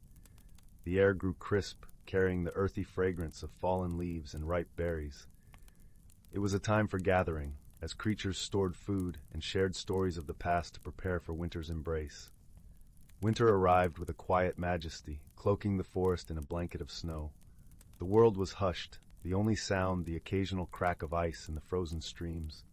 In this stillness, the forest seemed to hold its breath, waiting for the promise of renewal that spring would bring. One such winter, a peculiar event occurred. The forest was visited by a gentle, swirling snowstorm that seemed to dance rather than rage. The animals, curious yet unafraid, gathered at the edge of a frozen pond where the snowflakes fell in intricate patterns. It was here that they saw her, a creature of legend, whispered about in bedtime tales but rarely seen. She was the Snow Weaver, an ethereal being whose touch brought the frost and whose breath painted the patterns of ice. Her presence was a reminder of the magic that bound the forest together, a magic that ensured the cycles of life continued in their eternal dance. The Snow Weaver moved gracefully, her touch gentle and kind. As she wove her magic, the animals watched in awe, their breath mingling with the chill in the air. The old stag, wise and venerable, stepped forward. He bowed his head in respect, acknowledging the Snow Weaver's role in maintaining the balance they all cherished. In a voice as soft as the falling snow, the Snow Weaver spoke. "The forest thrives when each of its children respects the harmony we share. Remember this, and teach it to those who will follow, for it is through understanding that our world remains whole." With these words, she vanished as silently as she had come, leaving behind a forest renewed in its commitment to balance. The creatures returned to their homes, their hearts warmed by the Snow Weaver's gentle wisdom. They shared her message with their young, weaving it into the fabric of their lives as they prepared for the arrival of spring. And so, the seasons turned, each bringing its own magic and challenges, but always guided by the lessons of harmony and respect. The forest thrived, a testament to the wisdom passed down through generations and the gentle care of those who called it home. As the sun dipped below the horizon, painting the sky in hues of violet and gold, the forest settled into a peaceful slumber. The crackling of a distant fire echoed through the trees, a warm reminder of the stories shared and the bonds forged.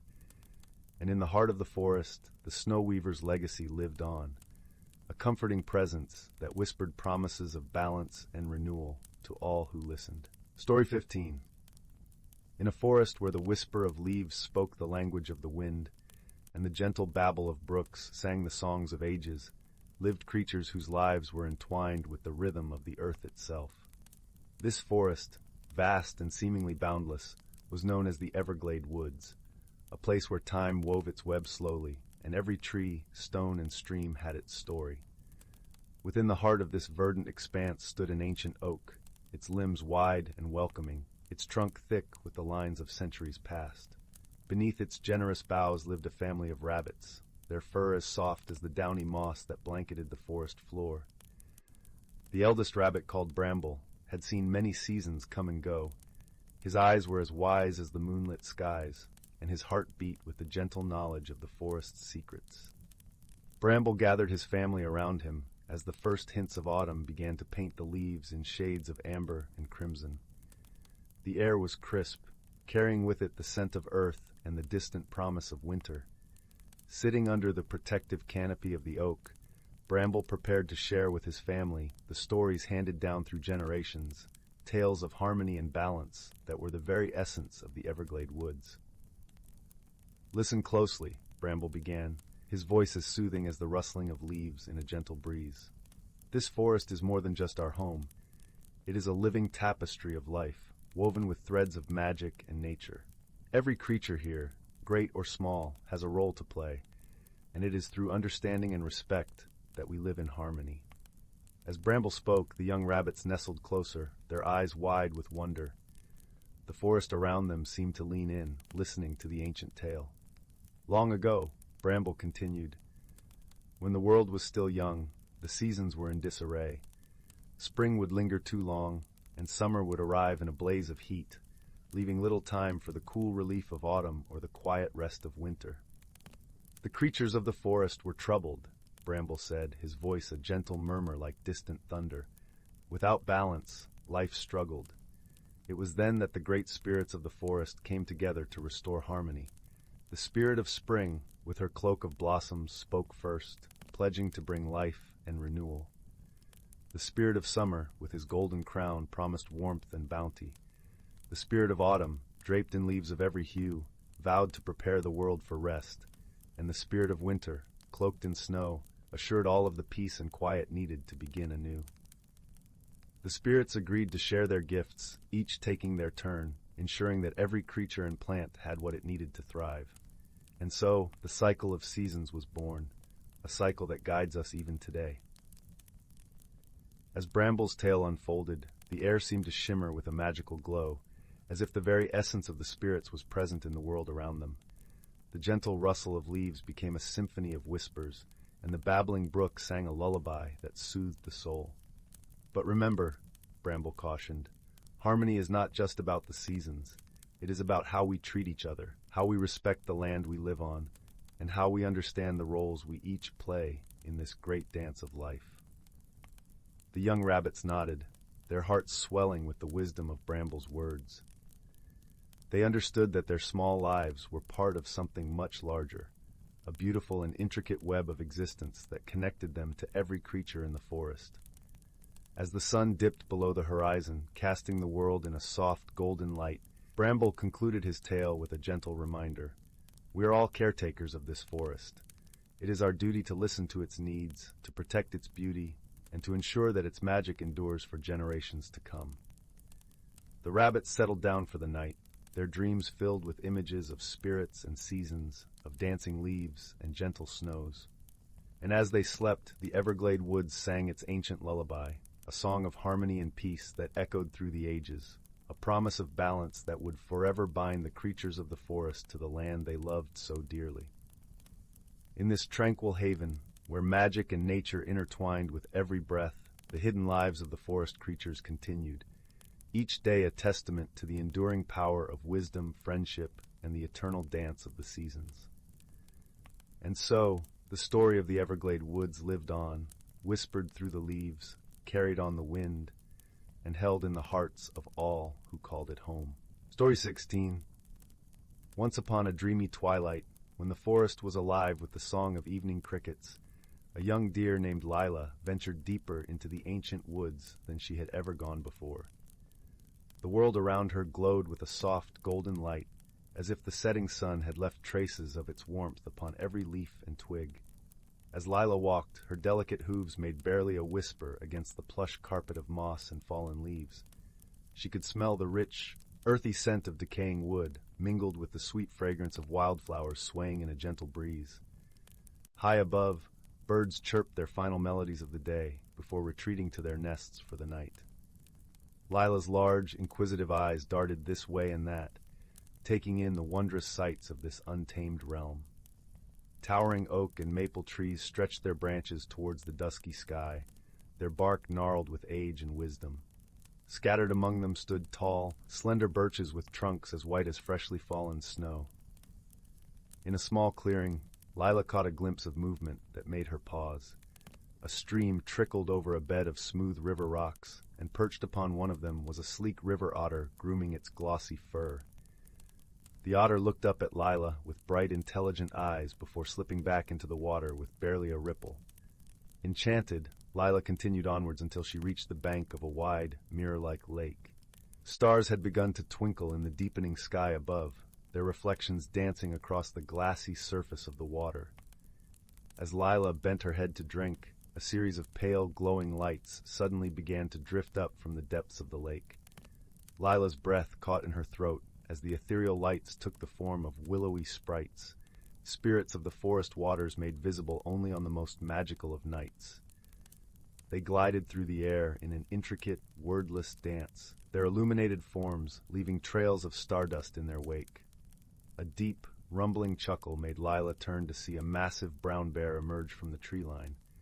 But the bear's eyes twinkled with ancient wisdom, and Lila knew she was in the presence of a forest guardian who had walked these woods long before her ancestors were born. "Do not be afraid, young one," the bear spoke in a gruff yet kindly voice.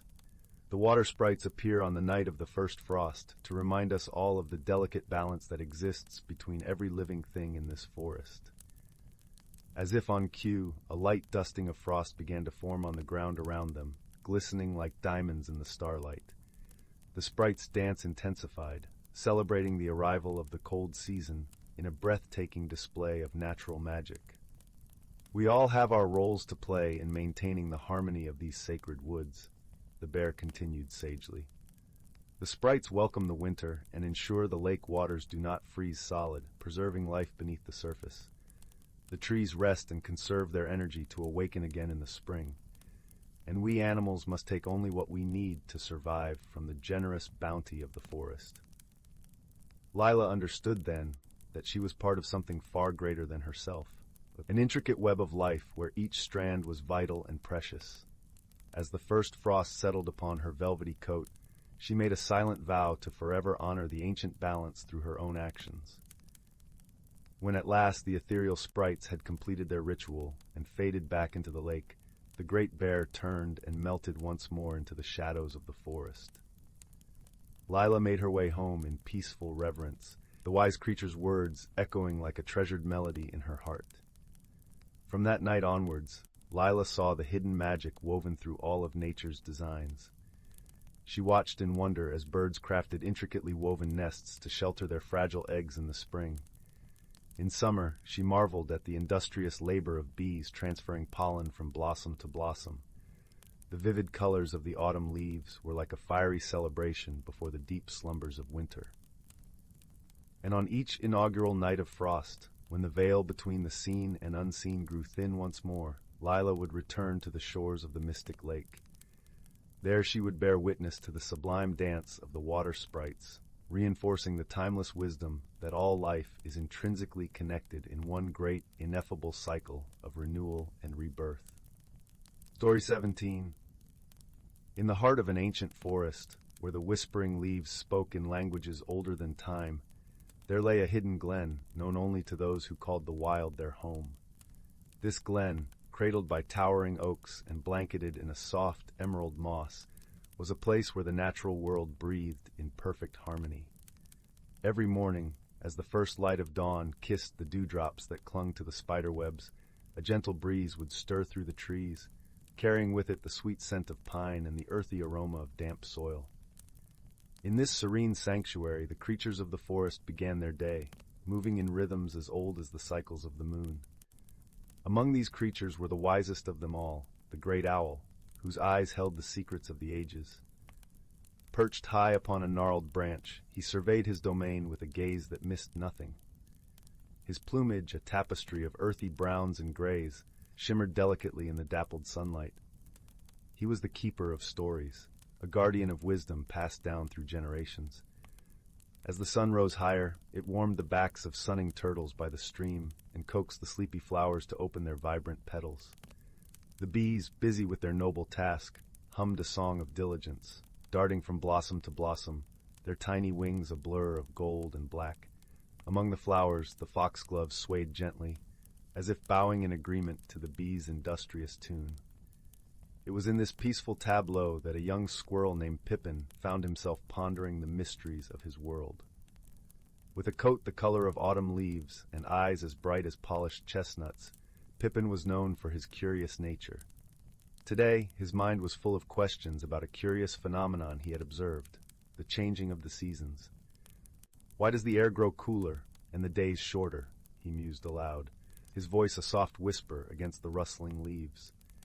Pippin's mother had told him the tale of the season's dance, a story of balance and renewal, but he longed to understand more. Sensing his curiosity, a soft voice floated down from above. "The dance of the seasons is a story as old as the forest itself," said the great owl, his voice a deep, resonant echo.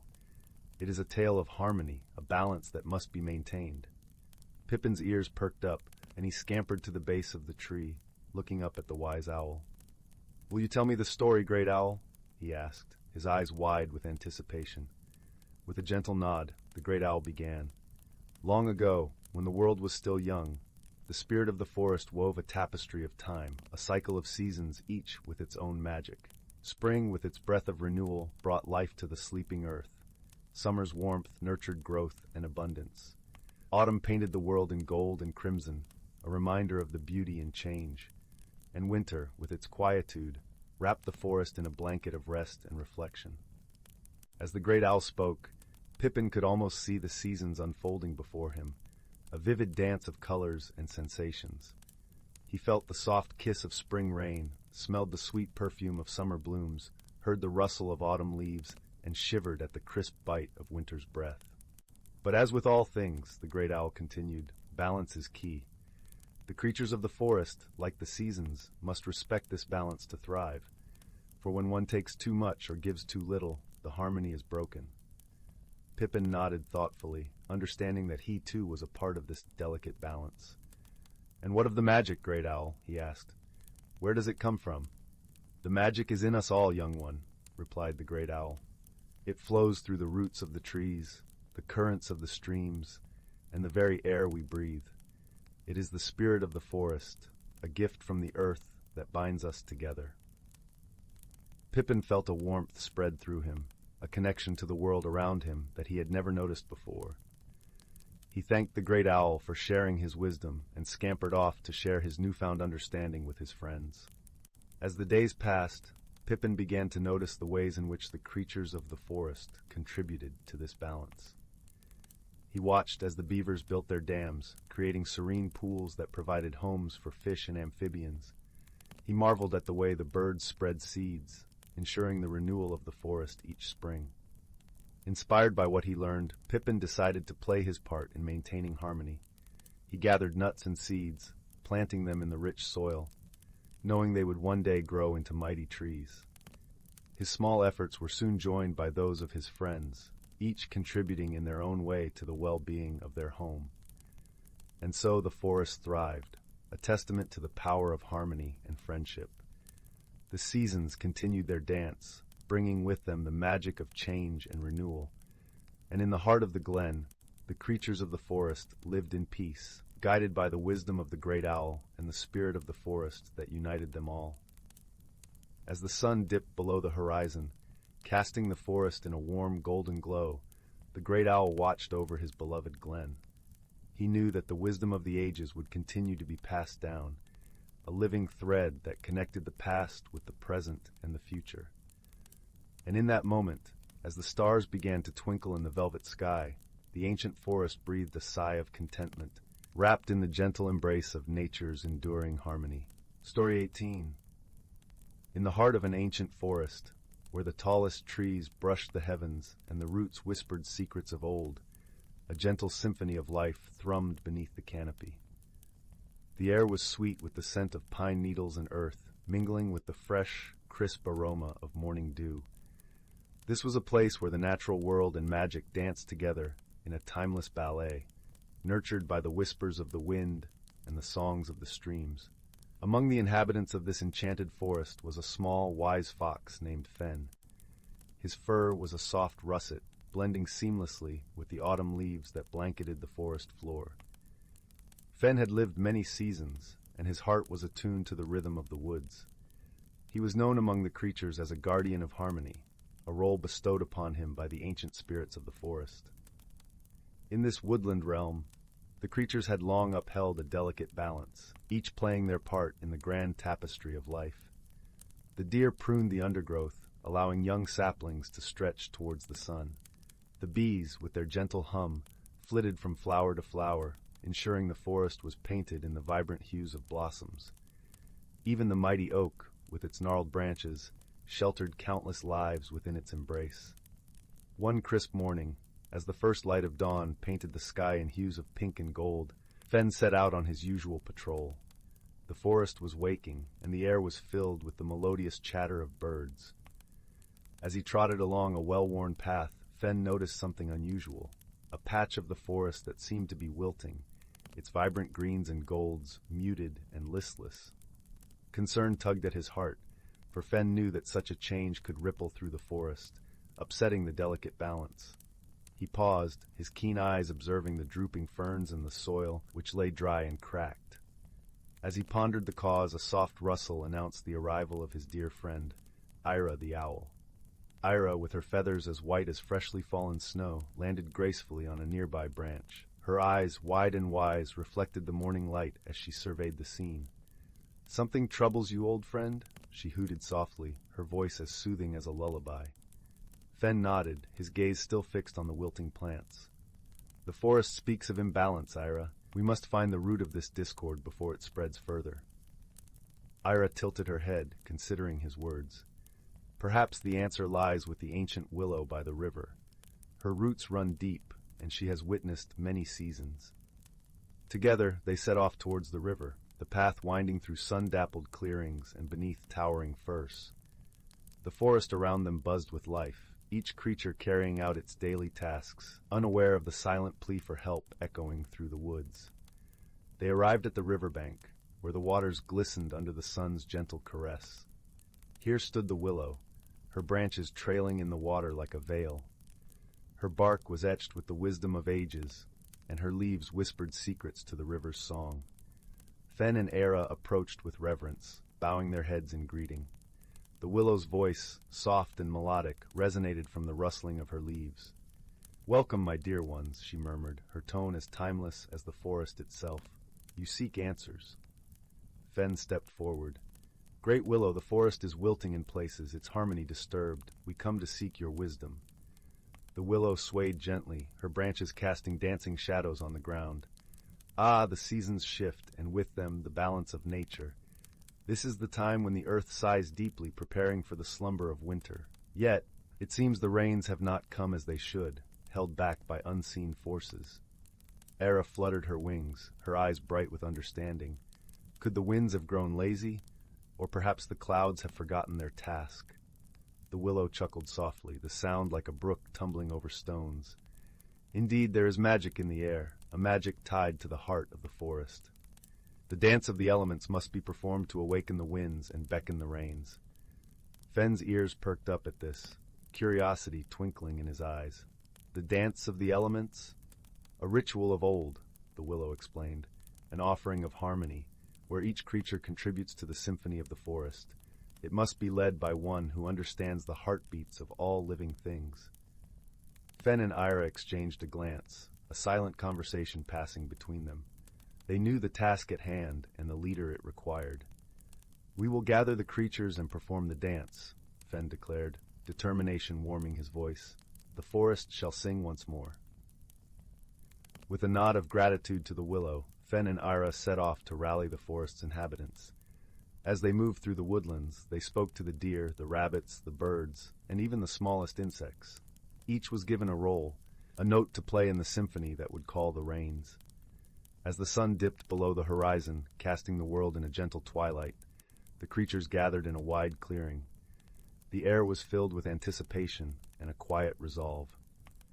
In the center stood Fen, his heart swelling with pride at the unity before him. With Ira perched beside him, Fen began to orchestrate the dance of the elements. The birds took to the sky, their wings painting patterns against the stars. The deer pranced gracefully, their hooves tapping a gentle rhythm upon the earth. The rabbits hopped in time, while the bees buzzed a harmonious tune. Together they moved as one, a living tapestry of life and magic. The air around them shimmered with energy, and a sense of peace enveloped the clearing. Fen felt the pulse of the forest, a heartbeat that resonated through every living thing. As the dance reached its crescendo, a gentle breeze stirred the leaves, carrying with it the scent of rain. The clouds gathered, their bellies heavy with promised water. The first drops fell like a blessing, a soft patter that grew into a symphony of rain. The forest sighed in relief, the parched earth drinking deeply. The leaves sparkled with moisture, and the air was filled with the joyous laughter of children, splashing in puddles. Harmony was restored, the balance of nature reaffirmed. Fen looked around at the creatures, each one glowing with pride and gratitude. Era fluttered down beside him, her eyes twinkling with shared triumph. "We have done well, my friend," she said softly, her voice filled with warmth. The forest sings once more. Fen nodded, his heart full. Yes, and it shall continue to sing as long as we remember the wisdom of the willow and the strength of our unity. As the rain fell gently around them, Fen and Ira sat together, watching the forest awaken anew. The ancient woods, with their towering trees and whispering roots, cradled the creatures in a timeless embrace.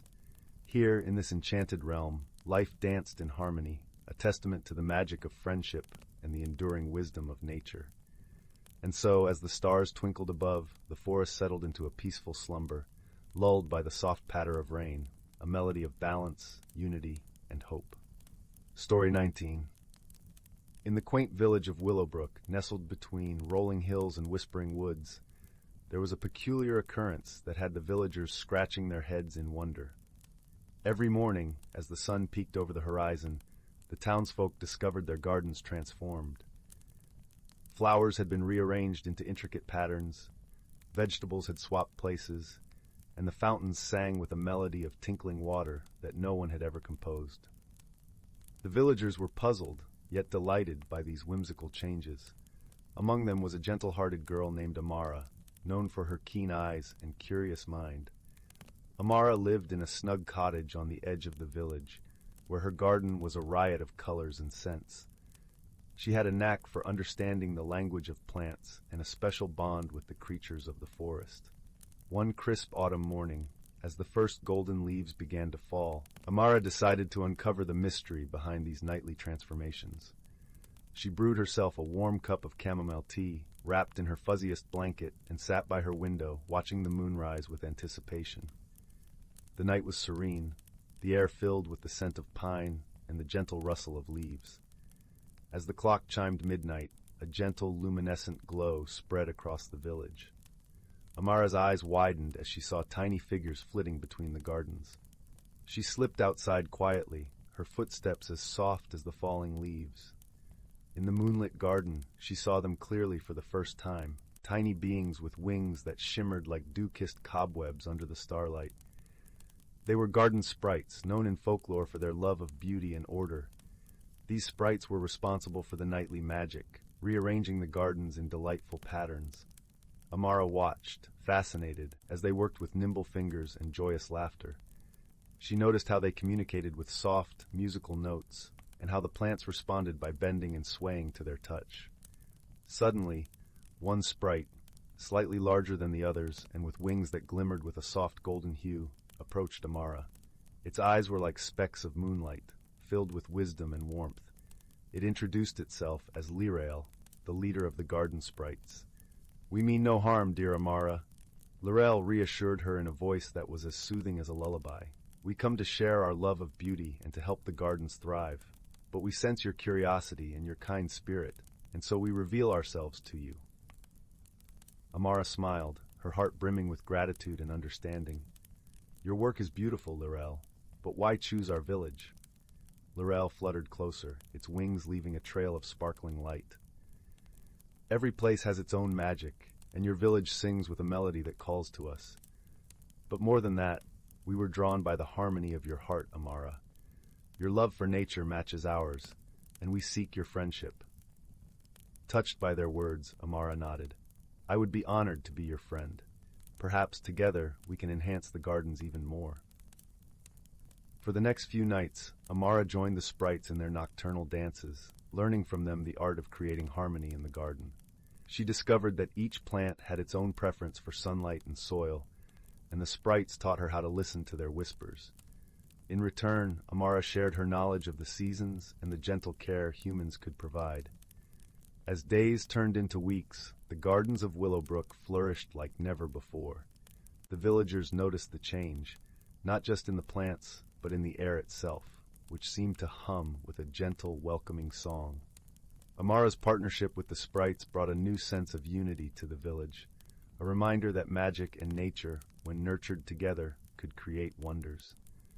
One evening, as the first snow dusted the rooftops and the village settled into a cozy hush, the sprites gathered for a special celebration. They crafted a magnificent design in Amara's garden, a tapestry of frost-kissed flowers and twinkling lights that sparkled under the stars. It was a gift to the village, a token of gratitude and a promise of friendship. Amara watched with awe, feeling a warmth welling up inside her despite the chill of the night. She realized that the mystery had not just been about garden sprites and rearranged flowers. It was about the connections they forged, the understanding and respect they shared for each other and the world around them. In the heart of winter, as the village rested under a blanket of snow, Amara knew that the real magic lay in the friendships that had blossomed, as enduring and vibrant as the gardens themselves. With a heart full of peace and contentment, she returned to her snug cottage, the gentle melody of the garden sprite's laughter echoing softly in her dreams. And so, with each season that passed, Willowbrook became a place where magic and reality danced hand in hand, guided by the wisdom of a girl who saw the world not just as it was, but as it could be, with a touch of wonder and a heart full of hope. Story 20. In the heart of an ancient forest, where the whispering leaves spoke secrets to the wind, and the sunbeams filtered down in soft golden streams, there existed a world unseen by most human eyes. This was a special place where the creatures of the forest lived in harmony with the shifting seasons and the capricious weather. It was a sanctuary of magic and balance, where every rustling leaf and babbling brook played its part in the symphony of life. The forest was vast, with towering trees whose roots delved deep into the earth and whose branches stretched high towards the sky. Their leaves were a tapestry of greens, golds, and reds, swaying gently as if dancing to a melody only they could hear. The air was thick with the scent of pine and the sweet perfume of wildflowers, while the ground was soft with moss, a carpet of emerald that cushioned the footsteps of its inhabitants. One such inhabitant was a gentle fox named Thistle. Thistle had a coat the color of autumn leaves, with eyes as bright as the morning sun. She was a creature of the forest, born under the canopy of stars and raised on the wisdom of the elders. Her days were spent exploring her woodland home, learning the ways of the trees, the streams, and the creatures that lived among them. She was a guardian of sorts, ensuring that the delicate balance of life remained undisturbed. Thistle's closest friend was a wise old owl named Sage. Sage had feathers the color of moonlight, and his voice was as deep and soothing as the forest itself. He had lived long and seen many seasons come and go, each bringing its own magic to the land. Sage was the keeper of the forest's history, a storyteller who passed on the tales of old to the younger creatures. His stories were not just about the past, but also about the lessons learned and the wisdom gained. One crisp autumn evening, as the sun dipped below the horizon and the sky was painted in hues of pink and purple, Thistle made her way to the clearing, where Sage often sat perched in an ancient oak. The air was cool, carrying the earthy scent of fallen leaves and the distant call of a nightingale. Thistle felt a sense of peace as she approached, the familiar comfort of the forest wrapping around her like a warm blanket. "Sage," she called softly, her voice a gentle whisper among the rustling leaves. "Tell me a story, one of the forest's old tales." Sage turned his wise eyes upon her, a twinkle of knowing in their depths. "Ah, Thistle, there are many stories to tell, but tonight let me share with you the tale of the season's dance." Thistle settled down on a bed of moss, her ears perked as she listened intently. Sage began his story, his voice weaving through the night like a gentle breeze. Long ago, when the world was young, the forest was ruled by the spirits of the seasons: winter, spring, summer, and autumn. Each spirit brought their own magic, their own gifts to the land. But they were not just rulers, they were dancers, moving in a timeless rhythm that kept the world in balance. In the heart of the forest, there was a sacred grove where the spirits would gather at the turning of each season. Winter, with her cloak of snow and breath of frost, would sweep across the land, tucking it into a deep slumber. Then spring would awaken, her touch bringing life and color, coaxing the buds from their slumber. Summer followed with her warm embrace, her laughter the song of cicadas, and her gifts the bounty of the earth. And finally, autumn would paint the forest in shades of gold and crimson, whispering farewells as the leaves danced to the ground. Sage paused, his eyes reflecting the glow of the rising moon. But one year, the dance was disrupted. The seasons quarreled, each believing their own time was the most important. The balance began to falter, and the forest felt the strain. Thistle's eyes widened, her heart aching for the forest she loved. What happened then, Sage? The creatures of the forest, led by a brave young fox much like yourself, decided to take action, Sage continued. They gathered in the sacred grove, and with their combined voices, they sang a song of unity and peace. Their melody was a plea to the seasons, a reminder of the harmony that once was. The song reached the spirits, and they realized their folly. They came together once more, each taking their place in the dance, their movements weaving a tapestry of time and magic. Balance was restored, and the forest thrived once more. Thistle felt a warmth spread through her, a deep appreciation for the wisdom of the tale. So it was not just the seasons, but the creatures of the forest that held the balance, she mused softly. Sage nodded, his voice a gentle echo in the night. Indeed, Thistle. It is a reminder that we are all connected, each of us playing a part in the greater dance of life. When we work together in harmony, we create a world where magic and reality coexist. As the story ended, Thistle felt a sense of peace settle over her. She looked up at the sky, the stars twinkling like 1,000 tiny lanterns, and knew that the forest was a place of wonder and wisdom, a place where every creature, every leaf, and every drop of rain played its part in the beautiful dance of life. With a contented sigh, Thistle curled up beneath the ancient oak, her heart full of gratitude for the forest and its timeless stories. As she drifted into dreams, she knew that when morning came, she would continue her journey, learning and sharing the wisdom of the forest with all who would listen.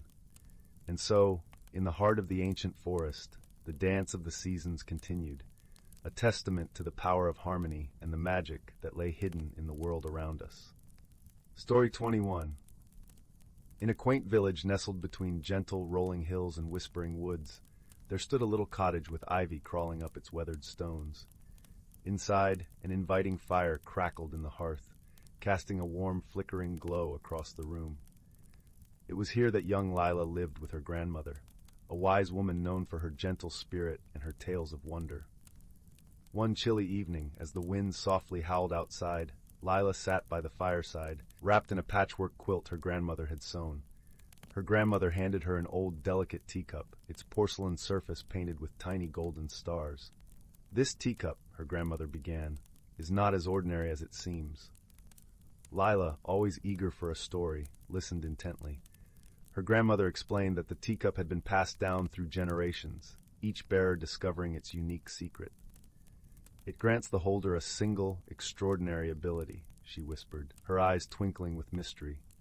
"But remember, the magic it offers can only be revealed by a heart pure and kind." The next morning, Lila set out to explore the village, the teacup carefully cradled in her hands. The world felt different, as if every leaf rustled with purpose, every shadow danced with a secret.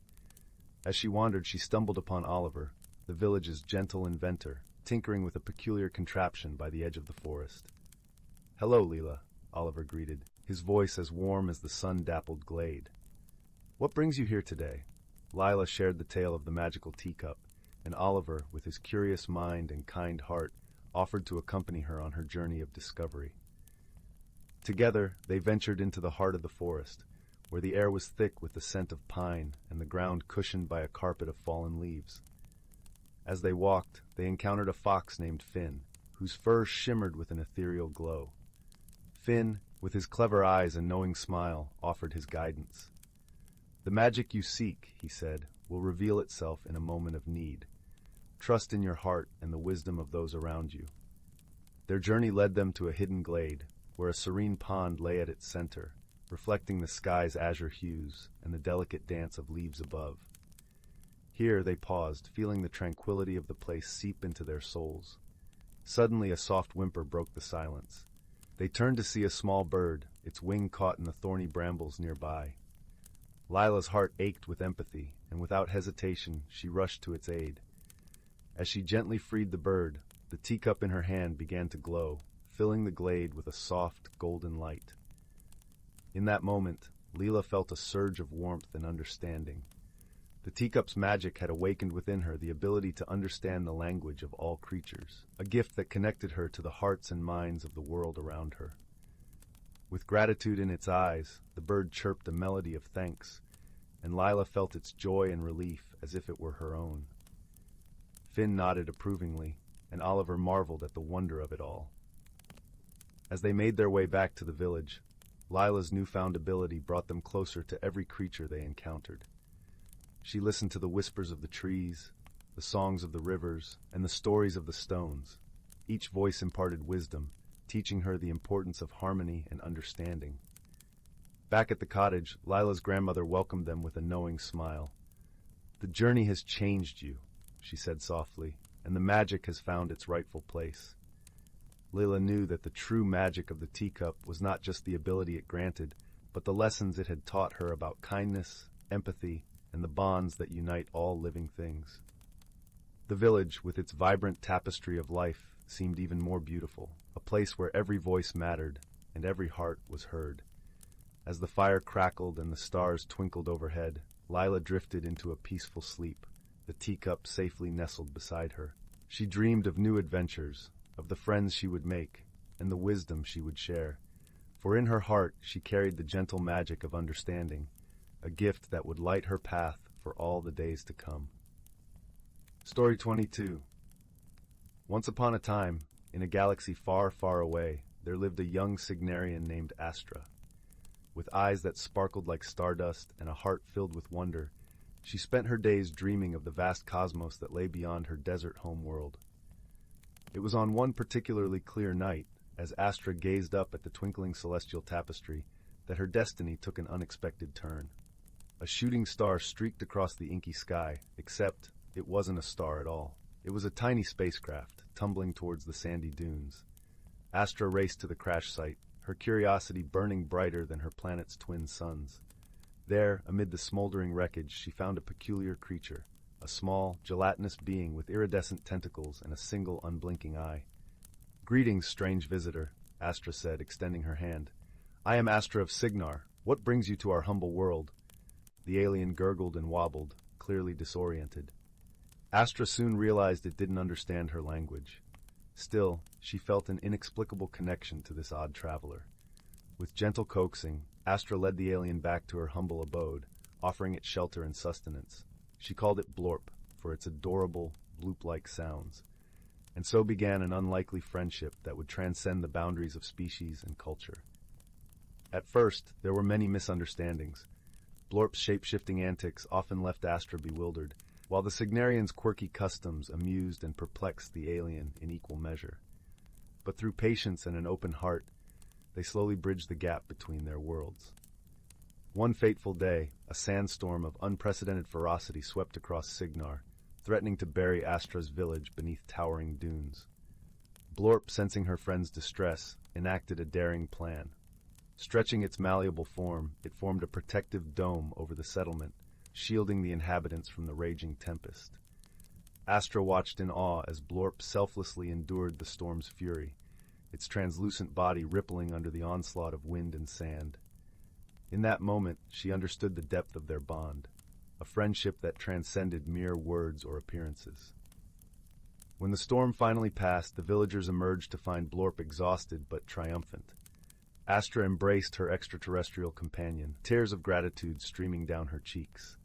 From that day forward, Blorp was welcomed as a hero and treasured member of the community. As the seasons passed, Astra and Blorp's adventures continued, forging an unbreakable bond that defied the laws of physics and the boundaries of the known universe. They explored ancient ruins, unraveled cosmic mysteries, and even traveled to distant worlds aboard Blorp's repaired spacecraft. Wherever their journey took them, they faced each challenge side by side, supporting one another through triumphs and trials alike. Blorp's shape-shifting prowess complemented Astra's quick wits, and her boundless empathy soothed Blorp's occasional bouts of homesickness. In the depths of a crystalline cavern on a remote moon, they discovered an ancient mural that revealed the true purpose of Blorp's mission: to seek out life across the cosmos and forge bonds of friendship and understanding. In that sacred moment, bathed in the warm glow of luminescent crystals, Astra and Blorp realized they had fulfilled a destiny greater than either could have imagined. As they gazed up at the stars that night, their hearts swelled with gratitude for the extraordinary friendship they had forged. Though they hailed from different worlds and spoke different tongues, they had found a language far more profound, the language of love, compassion, and the unbreakable bonds that transcend all boundaries. And so, hand in tentacle, they embarked on new adventures, carrying the light of their friendship like a beacon to guide all who crossed their path. For in the vast tapestry of the cosmos, they had discovered the true meaning of companionship, a bond that knew no limits, a connection that spanned the infinite expanse of space and time. Story 23. Once upon a time, nestled between the gentle folds of the mistwood forest, lay the quaint village of Elderglen. Known for its cobblestone paths and cottages adorned with mossy roofs, the village was a place where time seemed to slow down. The air was always tinged with the earthy scent of pine needles, and the songs of the forest birds provided a constant symphony for the villagers as they went about their daily lives. In this serene setting lived a young girl named Leora, whose curiosity was as boundless as the sky above. Leora had a knack for finding the extraordinary in the mundane, whether it was the intricate patterns of frost on a window pane or the way sunlight danced through the leaves, casting playful shadows on the ground. Her best friend was a wise old raven named Corwin, who had a penchant for riddles and an eye for the unusual. One crisp autumn morning, as the golden leaves whispered secrets to the wind, Leora and Corwin set out on a walk to the heart of Mistwood Forest. The path was lined with towering trees, their branches interlocking like old friends sharing stories. The forest floor was a tapestry of fallen leaves, crunching softly underfoot as Leora and Corwin ventured deeper into the woods. Their destination was the Glimmering Pond, a hidden jewel of the forest known only to a few. Its waters shimmered like liquid crystal, reflecting the kaleidoscope of colors from the surrounding flora. It was said that the pond held a secret, a magical object that only revealed itself to those with a pure heart and a curious spirit. As Leora approached the pond, she felt a gentle tug at her heart, a sensation akin to the warmth of the sun on a chilly day. Corwin perched on a nearby branch, watching with his keen eyes. "Do you feel it, Leora?" he croaked, his voice a soft rumble. "Yes, Corwin," Leora replied, her voice barely a whisper in the tranquil air. "It's as if the pond is calling to me." With tentative steps, Leora knelt by the water's edge. The pond's surface was as smooth as glass, undisturbed by even the slightest breeze. She leaned closer, her reflection mingling with the vibrant hues of the leaves. Then, as if by magic, the water began to ripple, and a soft glow emerged from its depths. Leora gasped as a small, ornate box rose to the surface, its intricate carvings gleaming in the dappled sunlight. She reached out and gently lifted it from the water, her fingers tingling with the touch of something extraordinary. "What is it, Leora?" Corwin asked, hopping closer to get a better look. "I'm not sure," Leora admitted, her eyes wide with wonder. "But it feels special." As she cradled the box in her hands, a sense of calm washed over her, as if the object were imbued with the forest's gentle magic. She carefully opened it, revealing a shimmering stone nestled within, its surface swirling with colors like a miniature galaxy. "I think it's a wishing stone," Leora breathed, her heart beating with excitement. "I've read about these in the old tales. They're said to grant the deepest wish of the one who holds them." Corwin tilted his head, considering her words. "But wishes are powerful things, Leora. They can change the course of one's life in unexpected ways." Leora nodded, understanding the weight of the raven's warning. She knew wishes were not to be made lightly. Yet, the allure of the stone was undeniable, and she felt a sense of destiny entwined with its discovery. As she held the stone, a warmth spread through her, and she closed her eyes, letting her heart guide her thoughts. In that moment, she wished for something simple yet profound, to understand the language of the forest, to hear its stories, and to be a part of its ancient wisdom. As soon as the wish formed in her mind, the stone pulsed with a gentle light, and a soft breeze rustled through the trees, carrying with it a chorus of whispers. Leora opened her eyes, feeling a newfound connection to the world around her. "What did you wish for?" Corwin asked, his eyes filled with curiosity. Leora smiled, her heart brimming with joy. "To hear the forest's stories, to be a part of its magic." Corwin cawed softly, a sound that seemed approving. "A wise wish, dear Leora. The forest has much to teach those who listen." With a sense of wonder, Leora and Corwin continued their journey, the forest now alive with whispers and murmurs only she could understand. The wind carried tales of ancient trees and forgotten paths, of creatures who roamed the woods long before the village of Elderglen existed. As days turned into weeks, Leora found herself learning the secrets of the forest. She discovered hidden groves where wildflowers bloomed in vibrant carpets, and she learned to converse with the creatures that called the forest home. Squirrels shared stories of their daring acrobatics among the branches, while deer spoke of the peace found in the quiet moments of dawn. Through it all, Corwin remained by her side, a steadfast companion and guide. Together, they uncovered the beauty and wisdom that lay hidden in the heart of Mistwood Forest. Leora's wish had not only connected her to the forest, but had also deepened her friendship with Corwin, their bond strengthened by the shared magic of their adventures. One day, as the sun dipped below the horizon and the forest was bathed in the soft glow of twilight, Leora and Corwin found themselves at the glimmering pond once more. The water shimmered with a gentle light, reflecting the first stars of the evening sky. Leora sat by the pond, the wishing stone warm in her hand. She marveled at how much had changed since that day when she first discovered it. The forest had become a second home, its stories and songs a part of her very being. "Do you ever wonder, Corwin," she mused, "what other wishes could be made with this stone?" Corwin fluffed his feathers, considering her question. "Perhaps, but not all wishes need to be made. Sometimes, the journey itself is the greatest gift." Leora nodded, understanding the truth in his words. The journey had indeed been a gift, one that had opened her eyes to the wonders of the world and the magic that lay within her heart.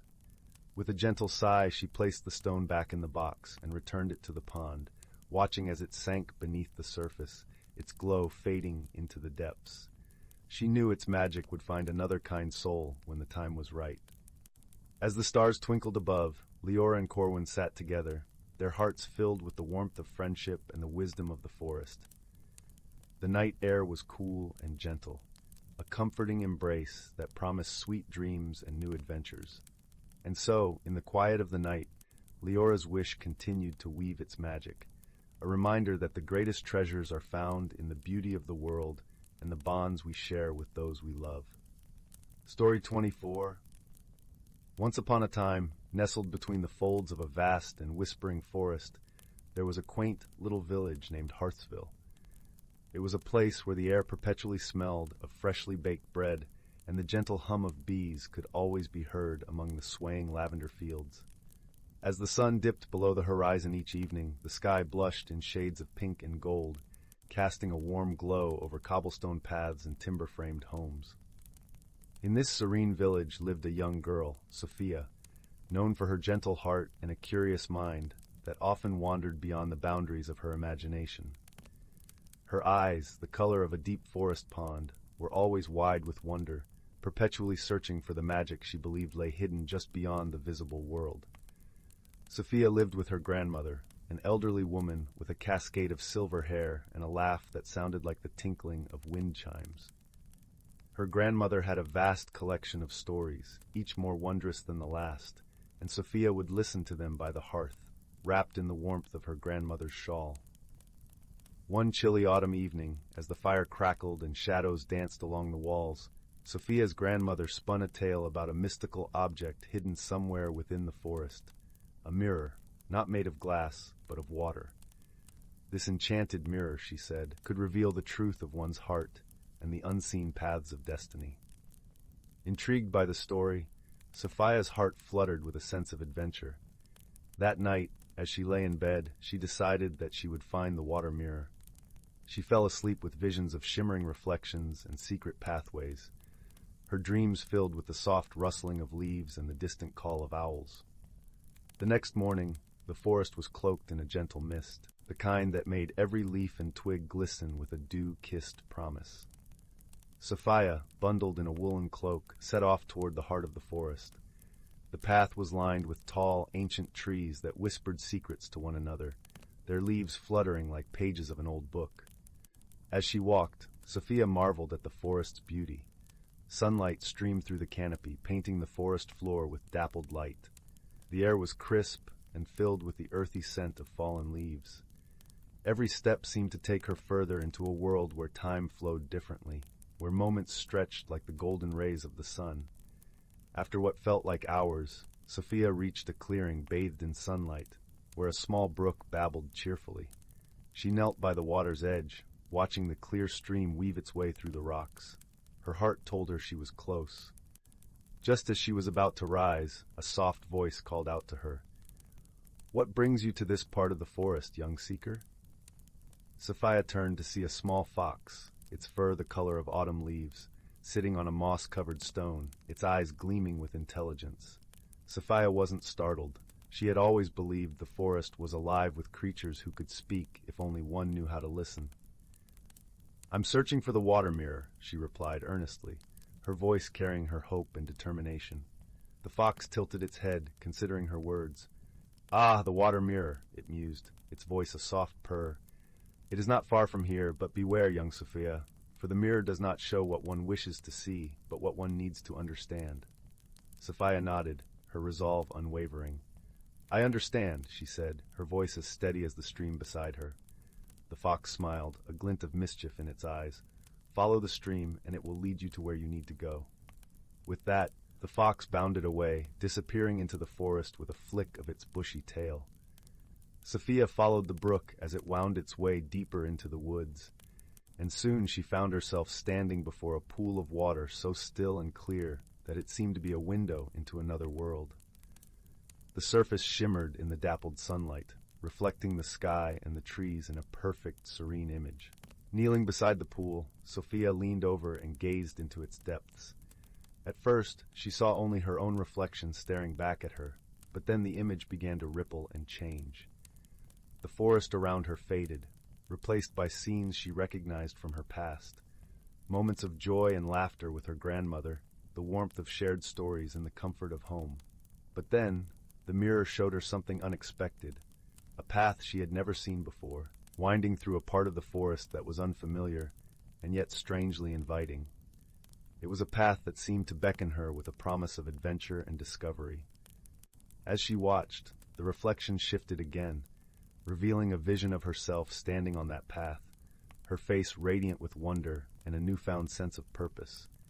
Sophia realized that the mirror was showing her not just what was, but what could be, if only she dared to follow her heart. The vision faded, leaving only her reflection once more, but Sophia felt a change within her, a newfound courage and clarity. She understood now that the journey she sought was not just a physical one, but a journey of the heart, a path that would lead her to discover more about herself and the world around her. With renewed determination, Sophia rose from the edge of the pool, her heart light and her spirit soaring. She knew that the path she had seen in the mirror was waiting for her, and she was ready to follow it, wherever it might lead. As she turned to leave, she heard the soft rustle of leaves behind her and saw the fox watching her with approving eyes. "You have seen what you needed to see, young seeker," it said, its voice a gentle murmur.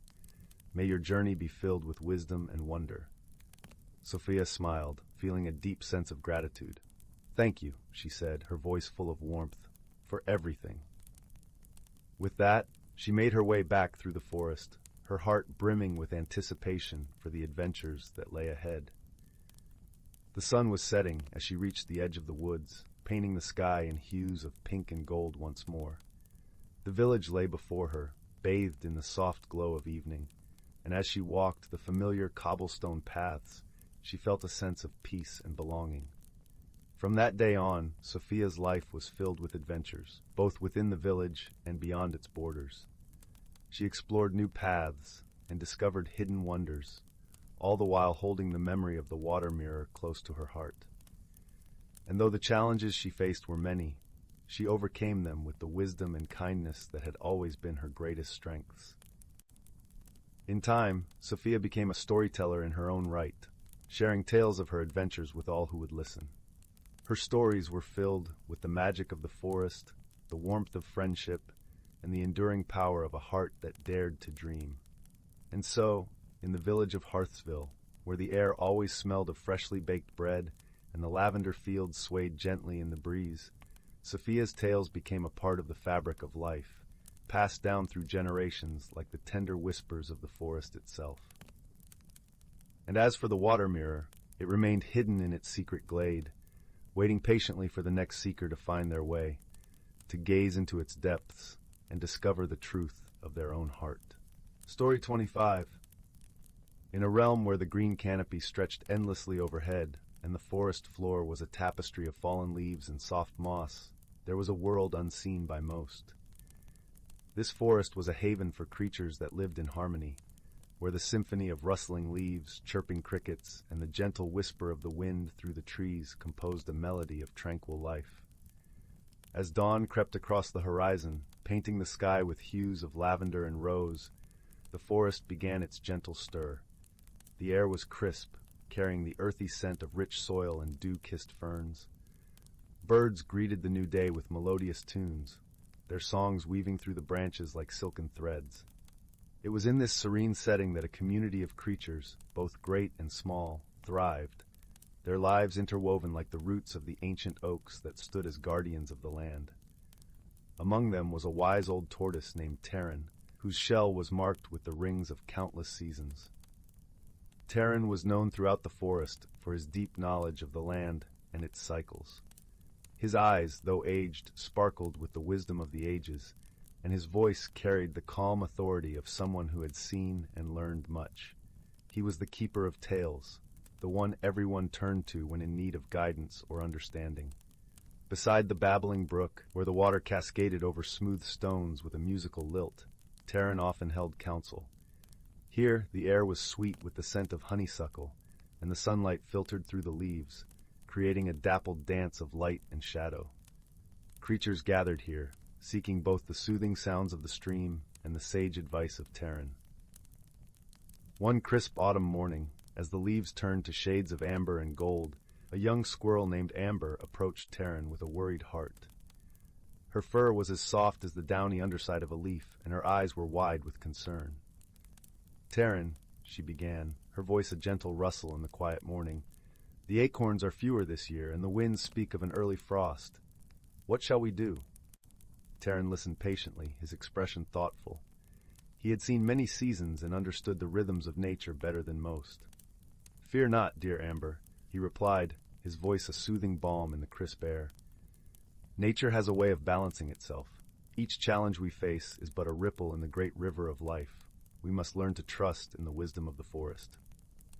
He paused, his gaze drifting to the distant mountains, their peaks shrouded in mist. "Long ago," he continued, "when the forest was young, our ancestors learned to live with the land, not against it. They understood that every creature, every tree, and every stream is part of a grand tapestry. We must remember their wisdom and work together, sharing what we have and caring for one another." Amber nodded, her heart a little lighter. She understood Terran's words, feeling the ancient wisdom seep into her being like the warmth of the sun.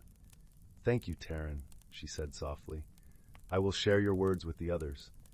As Amber scampered away, her bushy tail a flash of russet against the carpet of leaves, Terran watched her go with a fond smile. He knew that the young ones would learn, just as generations before them had. The forest was a teacher, and every season brought new lessons. And so, as the days shortened and the chill of winter approached, the creatures of the forest came together. They shared stories and supplies, ensuring that each had enough to see them through the cold months. The air was filled with the rich scent of pine and the occasional flurry of snowflakes, each one a delicate masterpiece that melted as it kissed the earth. In this way, the forest thrived, a testament to the strength found in unity and the enduring balance of nature. Through the whispers of the wind and the rustle of the leaves, the ancient wisdom of the land continued to be passed down, a gentle reminder of the harmony that existed within the hidden lives of the natural world. As winter settled over the forest, wrapping it in a blanket of snow and silence, the creatures rested, comforted by the knowledge that spring would return, bringing with it the promise of renewal and growth. And in the heart of the forest, Terran the tortoise, keeper of tales and wisdom, remained a steadfast guardian, watching over the land with a heart full of peace. Story 26. In a forest where sunlight dappled the earth like liquid gold, and the whisper of the leaves spoke of secrets long forgotten, there lived a community of creatures as old as the trees themselves. This was not just any forest. This was the Elder Grove, a place where time danced in spirals and the air shimmered with the faintest hint of enchantment. Here the natural world thrived in a delicate balance, each creature playing its part in a grand, harmonious symphony. The Elder Grove was home to the wise old owl, Orin, whose eyes glimmered like polished amber and whose feathers were the color of midnight.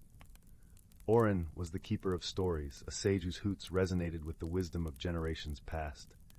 Perched high in his ancient oak, he watched over the forest, his heart attuned to its rhythms, his spirit woven into its tapestry. Down below, in a sun-dappled glade, the gentle deer family grazed. Their delicate hooves barely made a sound as they moved through the underbrush, their eyes soft with kindness. Among them was a curious fawn named Willow, whose heart brimmed with questions about the world beyond their tranquil grove. In the burbling brook that wound its way through the forest, a family of otters played, their laughter like the tinkling of silver bells. There was Luna, the eldest, whose sleek coat glistened in the sunlight, and her younger brother, Ripple, a bundle of boundless energy and mischief. The Elder Grove was a place where the seasons wove their magic, each one leaving its mark upon the land. Spring brought a riot of colors, as flowers unfurled their petals to the sun, and the forest awoke from its winter slumber. Summer was a time of warmth and abundance, when the air was thick with the scent of honeysuckle, and the nights were filled with the song of crickets. Autumn painted the trees in hues of gold and crimson, a gentle reminder of the circle of life. And in winter, a hush fell over the forest, as snow blanketed the ground and the world held its breath. But all was not as it seemed in the Elder Grove.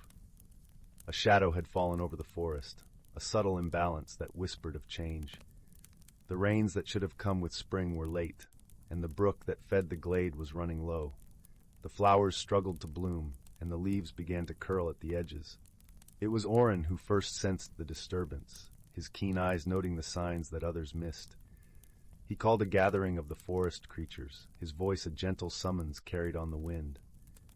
As they assembled beneath the great oak, a sense of unease rippled through the crowd. "It is the balance," Orin began, his voice as soft as the rustle of leaves. "The harmony that binds us all is threatened. We must find the cause and restore what is lost." Willow, the fawn, stepped forward, her eyes wide with determination. "How can we help, Orin? What can we do?" The old owl looked at her with a fondness born of many seasons.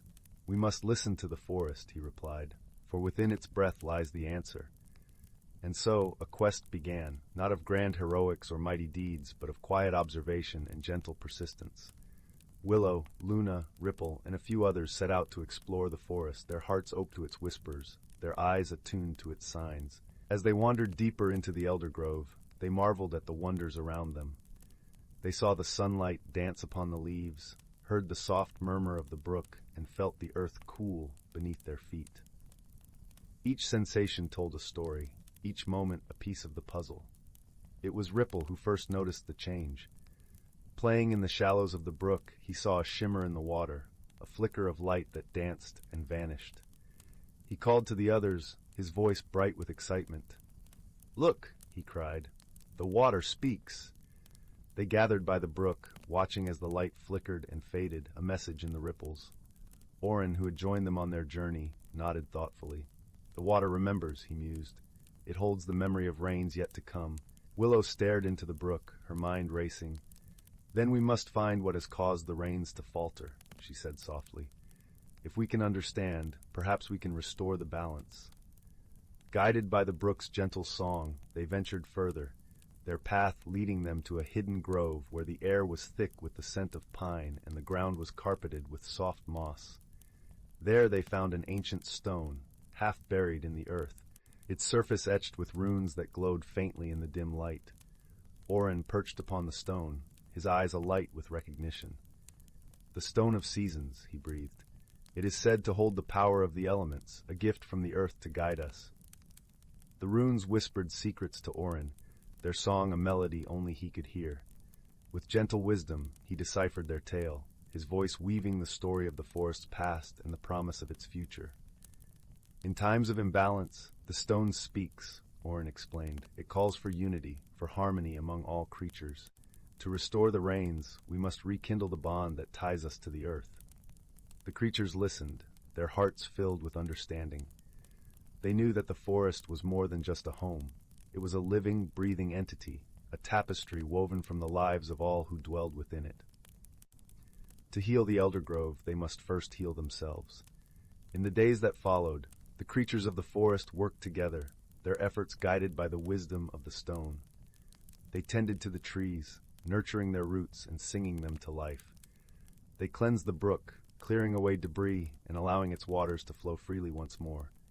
They shared their stories, their laughter, and their love, a celebration of the unity that bound them.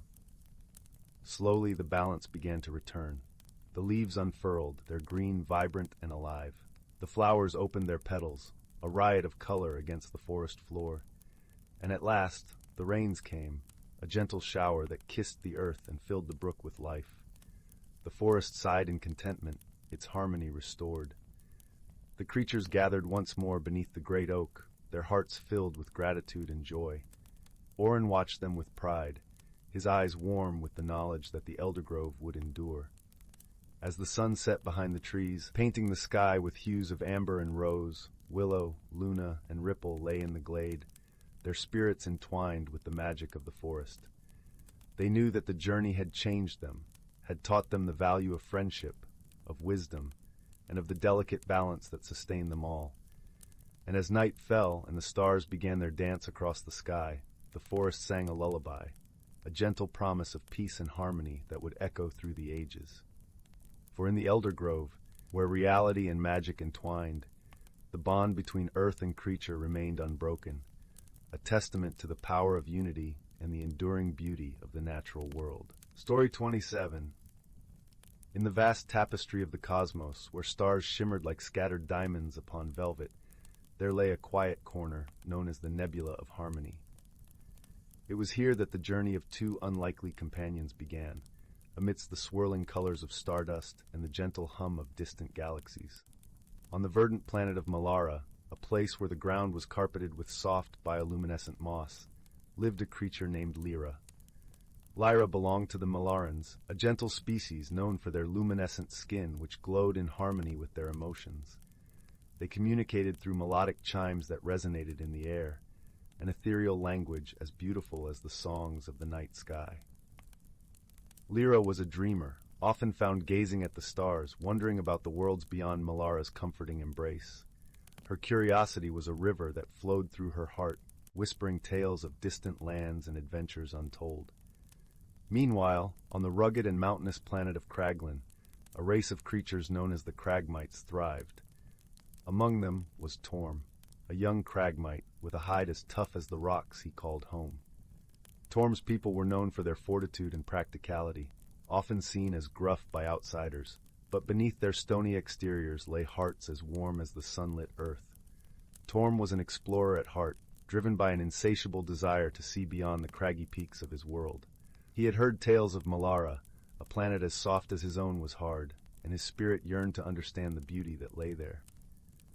One fateful night, as both Lyra and Torm gazed at the same constellation from their respective worlds, a celestial event unfolded. A shimmering comet, known as the Weaver of Fates, streaked across the sky, its tail weaving a tapestry of light that connected Melara and Kraglin in a dance of cosmic grace. Guided by the comet's radiant path, Lyra and Torm found themselves drawn to a distant, uncharted moon, a meeting place chosen by the stars themselves. The moon was a serene haven, its surface dusted with a silvery glow, cradled in the warmth of the nearby sun's embrace. As they landed, their initial encounter was marked by a clumsy misunderstanding. Lyra, glowing with the excitement of meeting someone from another world, emitted a bright, joyous light. Torm, interpreting the brightness as a threat due to his people's cautious nature, responded with a defensive stance, his rough exterior bristling in confusion. Yet as they observed one another, the truth of their intentions unfolded. Lyra, with her melodic tones, conveyed a gentle song of peace, and Torm, understanding the sincerity in her melody, softened his stance. In that moment, they realized that despite their differences, they shared a common curiosity, and a desire for friendship. Their journey together on the moon was not without challenges. The terrain, though beautiful, was unpredictable, with sudden chasms and hidden valleys. One day, as they navigated a particularly treacherous pass, the ground beneath Lyra gave way, leaving her clinging to the edge of a precipice. In that crucial moment, Torm's strength and resilience shone through. He reached out with his strong arms, his grip steady as the mountains of Kraglin, and pulled Lyra to safety. Grateful, Lyra's luminescence softened to a warm, comforting glow, enveloping Torm in a gentle light of appreciation and friendship. Together, they learned to communicate beyond words, through gestures and expressions, finding a rhythm that harmonized their differences. Torm taught Lyra the value of patience and caution, while Lyra showed Torm the beauty of vulnerability and trust. As they explored the moon, they discovered a hidden grove where crystal flowers bloomed under the gentle light of the stars. It became their sanctuary, a place where they could share stories of their worlds, laugh at their earlier misunderstandings, and dream of the adventures still to come. Through their journey, they learned that true friendship is not defined by similarities, but by the willingness to embrace differences and grow together. The moon, once a place of uncertainty, became a symbol of their unbreakable bond, a testament to the harmony that could exist between even the most unlikely of companions. As the comet's light began to fade, signaling the end of their time on the moon, Lyra and Torm knew that their friendship would endure across the vast distances of space. They promised to meet again, under the light of the same constellation that had brought them together. Returning to their home planets, they carried with them the warmth of their shared experiences and the understanding that friendship could light up even the darkest corners of the universe. And so, under the serene glow of the nebula of harmony, their story became a cherished legend, a reminder that in the vastness of the cosmos, the true meaning of friendship is a light that never dims. Story 28. In the heart of an ancient forest, where the trees whispered secrets only the wind could understand, there lay a hidden glade untouched by time. This was no ordinary place, for here the sunlight fell in liquid gold, and the air shimmered with the quiet hum of magic. At its center stood a colossal oak, its branches spreading wide like the arms of an old friend. Beneath it, nestled among the roots, was a small, unassuming cottage made of stones covered in emerald moss. In this cottage lived a young girl named Arya, with eyes as bright as the morning sun and hair the color of ripe chestnuts. Despite her tender years, Arya possessed a wisdom that belied her youth, a gift from her grandmother who had once lived in the cottage and whispered stories of old. It was said that the cottage was a place of magic, where wishes were spun into the fabric of the world and dreams danced in the moonlight. One crisp autumn morning, as the leaves turned to shades of amber and crimson, Arya discovered something extraordinary. Tucked beneath a loose floorboard was an ancient-looking box, intricately carved with symbols that glowed softly in the dim light. Her heart raced with curiosity as she gently opened it, revealing a small, silver flute nestled inside. Its surface shimmered with an iridescent sheen, and as Arya touched it, she felt a warmth spread through her fingers. She lifted the flute to her lips, and a gentle melody flowed forth, filling the cottage with a song that seemed both familiar and new. The notes drifted out into the forest, wrapping around the trees and echoing into the distance. As the last note faded, the glade responded with a soft rustle, as if the very leaves were applauding her. Arya soon discovered that the flute held a wondrous power. When she played it, the world around her transformed. Flowers bloomed in vibrant colors, animals paused in their tracks to listen, and the air shimmered with possibilities. But the magic of the flute was not merely for spectacle. It held the power to reveal hidden paths and secret truths to those with kindness in their heart. One evening, as the sun dipped below the horizon and the first stars blinked awake in the velvet sky, Arya sat beneath the great oak, cradling the flute. She felt a strange pull, a yearning to explore beyond the confines of her familiar glade. Her grandmother's stories spoke of a hidden world, a place where the essence of the forest's magic was at its most potent. Driven by an unshakable sense of purpose, Arya decided to embark on a journey to find this hidden world. She packed a small satchel with essentials: a loaf of bread, a flask of water, and an old map her grandmother had once drawn, its lines faint yet filled with promise. As dawn painted the sky in hues of pink and gold, Arya set out, the flute resting snugly in her satchel. Her heart was a flutter of excitement and apprehension, for she knew not what lay ahead. The forest embraced her, its canopy a cathedral of leaves, the ground soft beneath her feet. The path was not easy to follow, for it twisted and turned, often obscured by fallen branches and thick underbrush. Yet each time doubt crept into her mind, she would play a few notes on the flute, and the way forward would reveal itself, lit by shafts of gentle sunlight. Days turned into weeks as Arya journeyed deeper into the forest. She met many creatures along the way, wise owls with feathers like moonlight, playful foxes with eyes that sparkled with mischief, and deer that moved with a grace that seemed to defy gravity.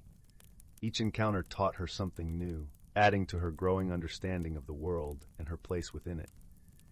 One chilly evening, as she huddled by a small fire, Arya heard a soft rustling behind her.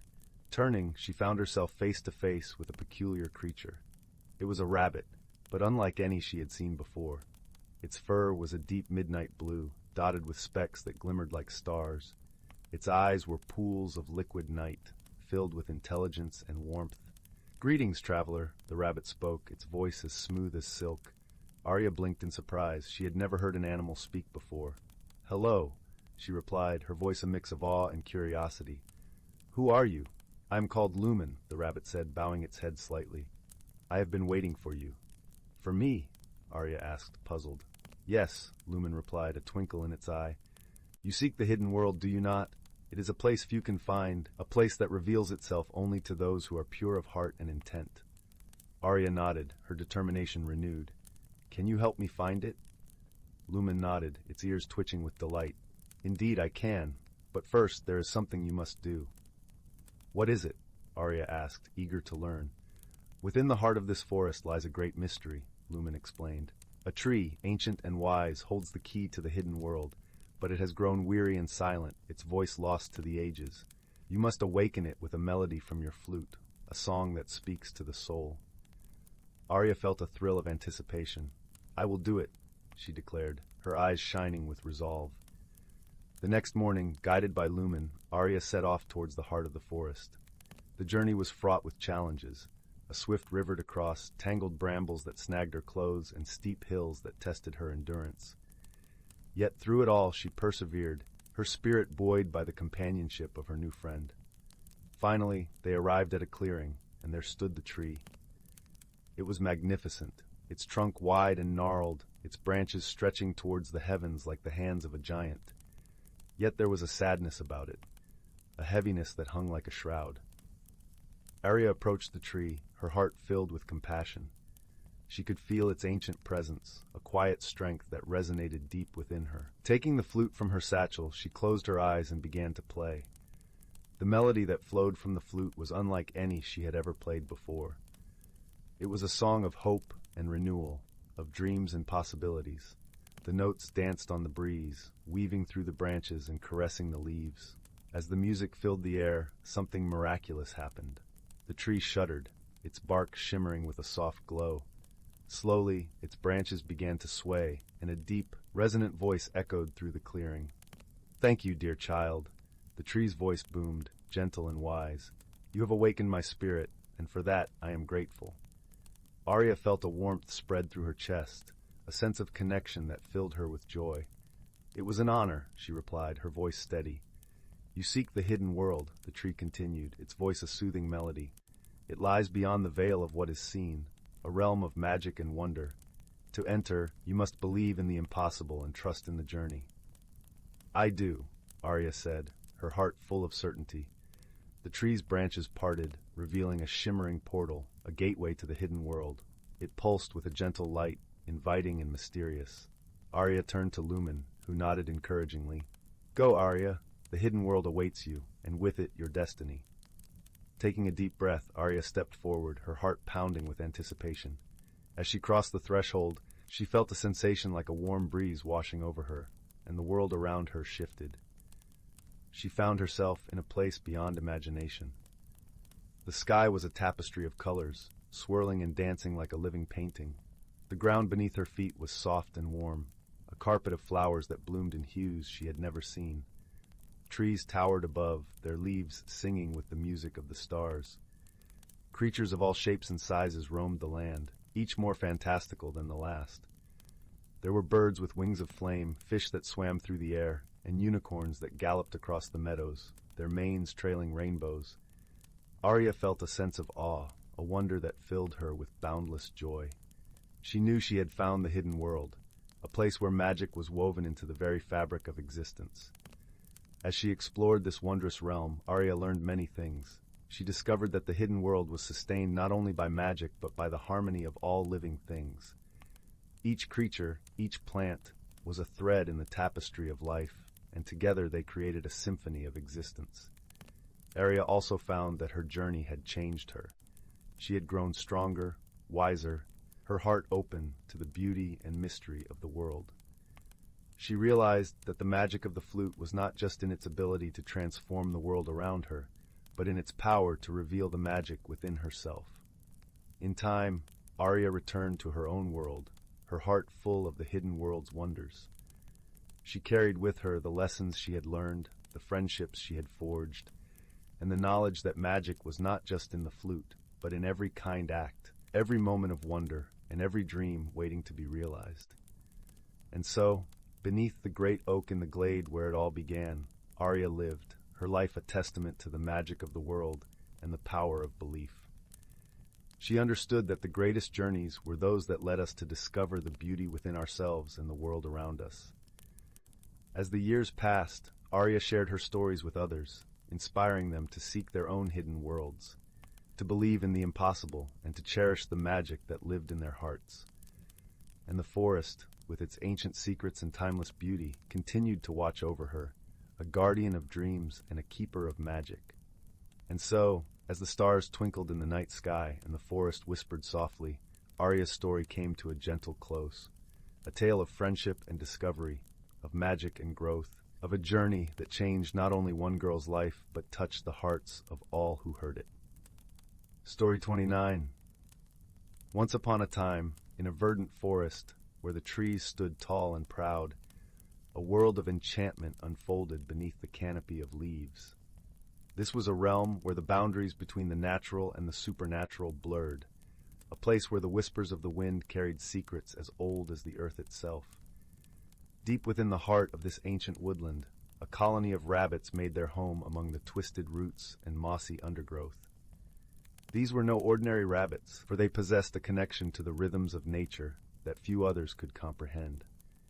Their soft, twitching noses could detect the faintest shifts in the air, warning them of approaching storms or the first blush of spring.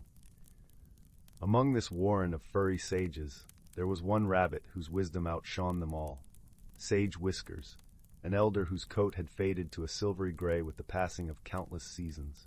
It was said that Sage Whiskers could commune with the very spirits of the forest, and her counsel was sought by creatures great and small. As the first hints of autumn painted the leaves in vibrant hues, Sage Whiskers gathered the young rabbits around her for a lesson. "Listen closely, my friends," she said, her voice as gentle as the rustling of leaves. "The forest is a delicate tapestry, and each thread, be it plant, animal, or elemental force, is vital to its harmony." The young rabbits leaned in, their eyes wide with wonder, as Sage Whiskers wove a tale of the intricate balance that governed their woodland home. She spoke of the symbiotic relationship between the towering oak trees and the tiny fungi that clung to their roots, exchanging nutrients in a sacred dance of life. She described the intricate web of burrows and tunnels that allowed rainwater to nourish the soil, sustaining the vibrant array of flora that carpeted the forest floor. As her story unfolded, the rabbits could almost sense the magic pulsing through the very air around them. For in this realm, the changing of the seasons was not merely a natural cycle, but a symphony of mystical forces. The crisp autumn breezes carried the whispers of the earth spirit, bidding the trees to shed their verdant cloaks and prepare for winter's slumber. The first snowfall was heralded by the dance of the frost fairies, their icy footsteps leaving intricate patterns on every surface they touched. Sage Whiskers taught the young ones to respect and revere these unseen forces, for they were the guardians of balance and harmony. She reminded them that every creature, no matter how small or seemingly insignificant, played a vital role in maintaining the delicate equilibrium of the forest. As the nights grew longer and the first snowflakes began to drift lazily from the sky, the rabbits huddled close together, their fur brushing against one another in a gesture of warmth and kinship. In the flickering glow of their cozy burrow, they would listen raptly as Sage Whiskers recounted the tales of their ancestors, stories that had been passed down through generations, each one a testament to the enduring power of nature and the magic that flowed through its veins. And as the young rabbits drifted off to sleep, lulled by the gentle cadence of Sage Whiskers' voice, they dreamed of a world where every creature lived in harmony, where the rhythms of the seasons danced in perfect synchronicity, and where the magic of the forest would endure for eternity. Story 30. In the heart of the whispering woods, where the trees sang softly with the wind and the streams gurgled with laughter, lay the quaint village of Willowbrook. The village was known for its cobblestone paths that twinkled under the moonlight and cottages that seemed to be plucked from the pages of a fairy tale. Every evening, the scent of freshly baked bread mingled with the sweet fragrance of blooming moonflowers, creating a symphony of warmth and comfort. In this village lived a young girl named Lila, known for her curious nature and a heart as warm as freshly baked pastries. Her brown curls bounced with every step, and her eyes sparkled with the promise of discovery. Lila had a special fondness for mysteries, often spending her days exploring the nooks and crannies of the village, accompanied by her faithful companion, a wise old owl named Sage. One particular morning, as the golden rays of the sun filtered through the canopy of leaves, Lila noticed something peculiar. The villagers were gathered around the great oak tree in the center of the village square, whispering in hushed tones. Intrigued, Lila made her way over, Sage perched on her shoulder, his feathers shimmering as he adjusted his spectacles. "What's happening?" Lila asked Mrs. Thistle, the village baker, who was watching the scene with furrowed brows. "It's the oak tree, dear," Mrs. Y. Thistle replied, her voice tinged with concern. "It seems to have lost its sparkle. See those leaves? They're usually a vibrant green, but now they appear dull and lifeless." Lila peered closer, noting the unusual lack of luster in the leaves that usually danced with a magical glow under the sun. The oak tree, known as the heart of Willowbrook, had always been a source of joy and enchantment, its branches home to countless birds and its roots a playground for children. Determined to uncover the mystery, Lila decided to visit the village sage, an elderly tortoise named Eldrin, who was renowned for his wisdom and knowledge of the magical world. Eldrin lived in a cozy burrow by the edge of the whispering woods, surrounded by ancient tomes and the soothing sound of rustling leaves. "Ah, Lila," Eldrin greeted her with a gentle smile as she entered his burrow. "What brings you to my humble abode?" Lila explained the situation, her voice filled with concern. Eldrin listened intently, nodding thoughtfully. After a moment of contemplation, he spoke, his voice as gentle as a summer breeze. "The oak tree is indeed special," Eldrin began, "and its magic is deeply intertwined with the harmony of Willowbrook. When the balance is disturbed, the tree reflects this change. But what could have caused such a disturbance?" Lila wondered aloud, glancing at Sage, who hooted softly in agreement. Eldrin pondered for a moment before his eyes twinkled with a hint of mystery. "There is a legend," he said, "of a shimmering stone known as the Heartstone. It is said to reside deep within the whispering woods, and its presence brings balance and vitality to the land. Perhaps the Heartstone has been disturbed." With a newfound sense of purpose, Lila set out to find the Heartstone, guided by Sage and the gentle wisdom of Eldrin.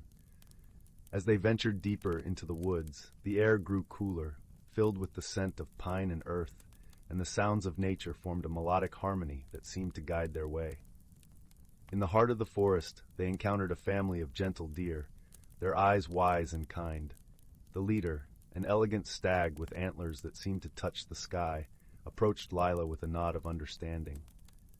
"You seek the Heartstone," the stag spoke, his voice resonant like a distant echo. "It is hidden within the sacred glade, but beware, for the path is not visible to the naked eye. Lila thanked the stag, her heart filled with gratitude for the guidance. As they continued their journey, Sage's sharp eyes spotted a faint trail of shimmering dust, as if the forest itself was revealing the way. Following the trail, they soon found themselves in a hidden glade, bathed in the soft glow of twilight. In the center of the glade lay the Heartstone, a brilliant gem pulsating with a gentle, rhythmic light. As Lila approached, she noticed a small creature, a mischievous pixie, attempting to lift the stone, its tiny wings fluttering with determination. "Oh dear," Lila murmured softly, crouching down to meet the pixie's gaze. "Why are you trying to move the Heartstone?" The pixie, realizing it had been discovered, paused and looked up with wide eyes. "I didn't mean any harm," it chimed, its voice as light as a bell. "I thought its sparkle would brighten my home in the hollow tree. I didn't know it was so important to the village." Understanding the pixie's innocent mistake, Lila smiled warmly. "The Heartstone is indeed beautiful, but its place is here, where it can nourish the land. Perhaps you can find other treasures to brighten your home?" The pixie nodded, its wings fluttering in agreement. "You're right. I'll look for other wonders in the forest. Thank you for your kindness." With a gentle touch, Lila placed the Heartstone back into its cradle of moss, feeling its warmth and energy pulse through her fingertips. The glade seemed to sigh in relief, and the air filled with a renewed vibrancy. As they retraced their steps back to Willowbrook, the village welcomed them with open arms and joyous hearts. The oak tree stood proud once more, its leaves shimmering with an emerald glow that danced in the sunlight. The villagers gathered to celebrate, their laughter mingling with the song of the leaves. Eldrin, watching from the edge of the crowd, nodded approvingly at Lila and Sage. "You have brought balance back to our home, dear child," he praised, his eyes twinkling with pride. "And you have shown us that even the smallest of creatures can teach us great lessons." As the sun dipped below the horizon, painting the sky in hues of orange and pink, Lila sat beneath the oak tree, Sage nestled beside her. She felt a deep sense of peace, knowing that sometimes the greatest mysteries are solved not with grand gestures, but with understanding and friendship. And so, under the watchful eyes of the stars, Willowbrook settled into a restful slumber, wrapped in the gentle embrace of the whispering woods, where every leaf whispered a tale of harmony and magic. Story 31. In a distant corner of the galaxy, where stars twinkled like scattered diamonds across the velvet fabric of space, there lay a small, verdant planet called Luminara. This world, with its rolling emerald hills and whispering crystal streams, was home to a gentle species known as the Lumens, whose skin shimmered softly with the glow of the moon. One member of this peaceful race, a Lumen named Aaron, often found solace in the quiet meadows, where the air was always sweet with the scent of blooming starflowers. Aaron was a being of profound curiosity, often gazing up at the night sky, wondering about the worlds beyond. Meanwhile, on the rugged and fiery planet of Pyron, where red sands stretched endlessly and the winds roared with the heat of 1,000 suns, lived a Pyrrhonian named Kale. Pyrrhonians were robust, with skin like molten rock and eyes that glowed like embers. They thrived in their harsh environment, their hearts beating in rhythm with the planet's fiery core. Kale, however, was different. He longed for something beyond the relentless heat and the endless dunes. He often climbed to the top of the highest peak to watch the stars, dreaming of what lay beyond his fiery world. One fateful night, when the stars aligned in a rare celestial dance, a shimmering portal opened between Luminara and Pyron. Aaron, driven by an inexplicable urge, stepped through the luminous gateway, feeling its gentle pull like the tide calling to the shore. At the same moment, Kale, drawn by the same mysterious force, entered the portal from the opposite side. As the portal closed behind them, Aaron and Kale found themselves in a strange new world, a tranquil valley where the air was cool and the light was soft, a place that seemed to exist between their two worlds. At first sight, Aaron and Kale were startled by each other's appearance. Aaron's luminescent skin seemed ethereal to Kale, while Kale's rugged, fiery form was unlike anything Aaron had ever seen. Their initial meeting was marked by silence, each unsure of the other's intentions. Yet as they began to explore the valley together, they discovered a shared wonder at the beauty around them. The valley was filled with creatures that sang the songs of dawn and dusk, and trees that whispered secrets of the ages. The two realized that despite their differences, they both shared a deep appreciation for the world's wonders. In time, Aaron and Cale faced challenges that tested their budding friendship. When a sudden storm swept through the valley, with winds howling and rain pouring down in torrents, it was their mutual support that kept them safe. Aaron, with an innate understanding of nature, found a sheltered grove where they could wait out the storm. Cale, with his strength and resilience, built a shelter from fallen branches, protecting them both from the elements. As they sat together in the makeshift shelter, listening to the rain's gentle patter against the leaves, they began to share stories of their homes. Aaron spoke of the tranquil beauty of Luminara, where the nights were filled with the soft glow of bioluminescent plants. Cale described the fierce beauty of Pyron, where the sunsets painted the skies with fiery hues. Through their stories, they found understanding. Aaron learned that the fire within Cale was not one of destruction, but of warmth and life. Cale discovered that Aaron's luminescence was not just a light to see by, but a glow of kindness and compassion. As the days turned into weeks, the misunderstandings that once separated them dissolved, replaced by a bond forged in shared experiences and mutual respect. They taught each other the strengths of their worlds. Aaron showed Cale how to listen to the whispers of the wind, while Cale taught Aaron the art of perseverance in the face of adversity. One evening, as they watched the stars twinkle above the valley, Aaron turned to Cale and said, "You know, I've always wondered what lay beyond my world, and I think I've found something truly precious." Cale nodded, his ember eyes softening. "I've learned that sometimes it's the differences that can bring us closest. I never imagined that friendship could be so illuminating." And so, in that serene valley that existed between their worlds, Aaron and Cale discovered the true meaning of friendship. They learned that even the most unlikely companions could find harmony, that understanding could bridge any divide, and that shared moments, whether filled with laughter or silence, could light the way through the darkest nights. Eventually, the portal reappeared, signaling that it was time to return to their respective worlds. Yet as they stood at the gateway, they knew that their friendship would endure, like a star that continues to shine, even if hidden by the light of day. With a promise to meet again under the same stars, Aaron and Cale stepped back into their worlds, carrying with them the warmth and wisdom of their shared journey.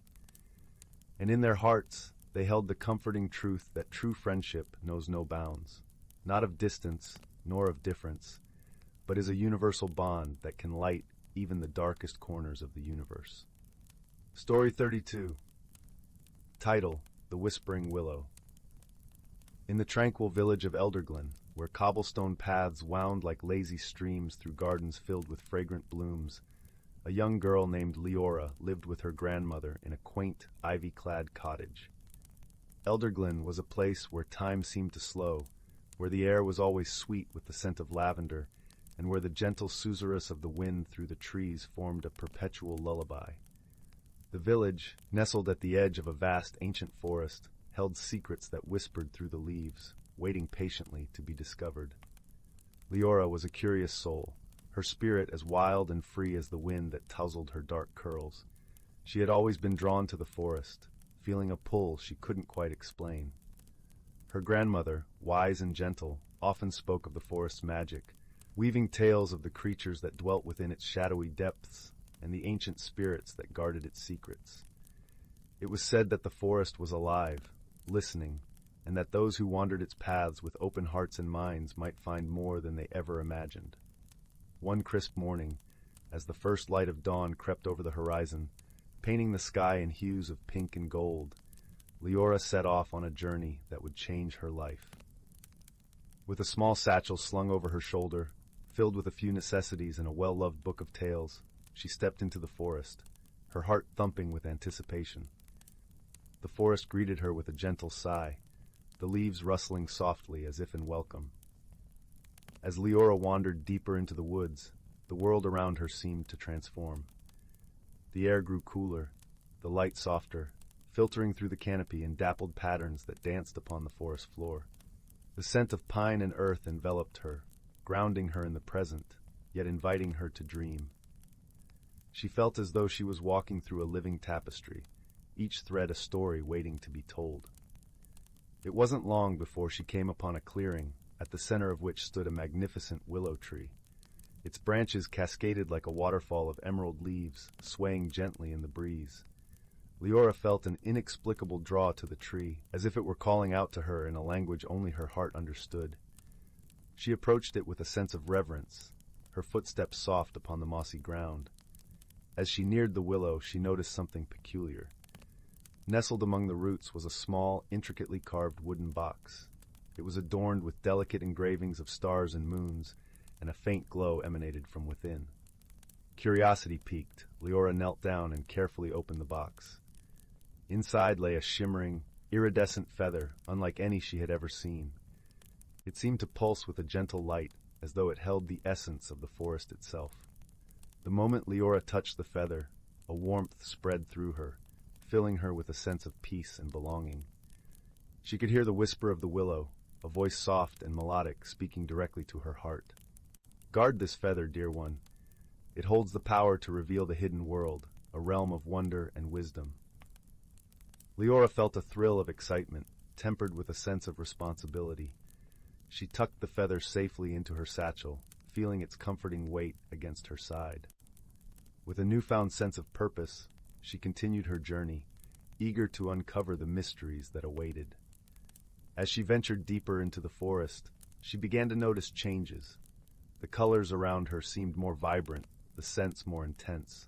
She could hear the faint strains of music, a melody woven from the whispers of the trees and the songs of unseen creatures. It was as though the forest had come alive in a way she had never experienced before. Guided by an instinct she couldn't quite name, Leora followed the music, her feet carrying her along a path that twisted and turned, leading her ever onwards.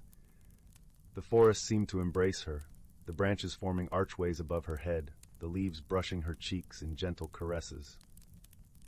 Eventually the path opened into another clearing, this one larger and more luminous than the first. At its center stood a circle of stones, their surfaces etched with ancient runes that glowed softly in the twilight. Leora felt a shiver of awe and wonder, sensing that she stood at the threshold of something extraordinary. She stepped into the circle, the air shimmering around her like a veil. As she did so, the world shifted, and she found herself in a place unlike any she had ever known.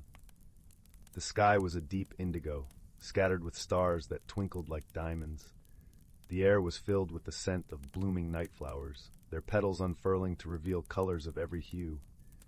In this hidden world, the creatures of the forest revealed themselves. Graceful deer with antlers of silver, foxes with fur that glowed like embers, and birds with plumage that shimmered like jewels. They regarded Leora with eyes that shone with wisdom, their presence both ethereal and comforting. Among them was a figure of light and shadow, a being of grace and elegance. Her hair was like moonlight, her eyes like the depths of the forest. She approached Leora with a smile, her voice a gentle melody. "Welcome, Leora. You have been chosen to walk between worlds, to learn the secrets of the forest and share them with those who seek." Leora felt her heart swell with gratitude and joy. She bowed her head in respect, feeling the weight of the responsibility she had been given, yet also a profound sense of belonging.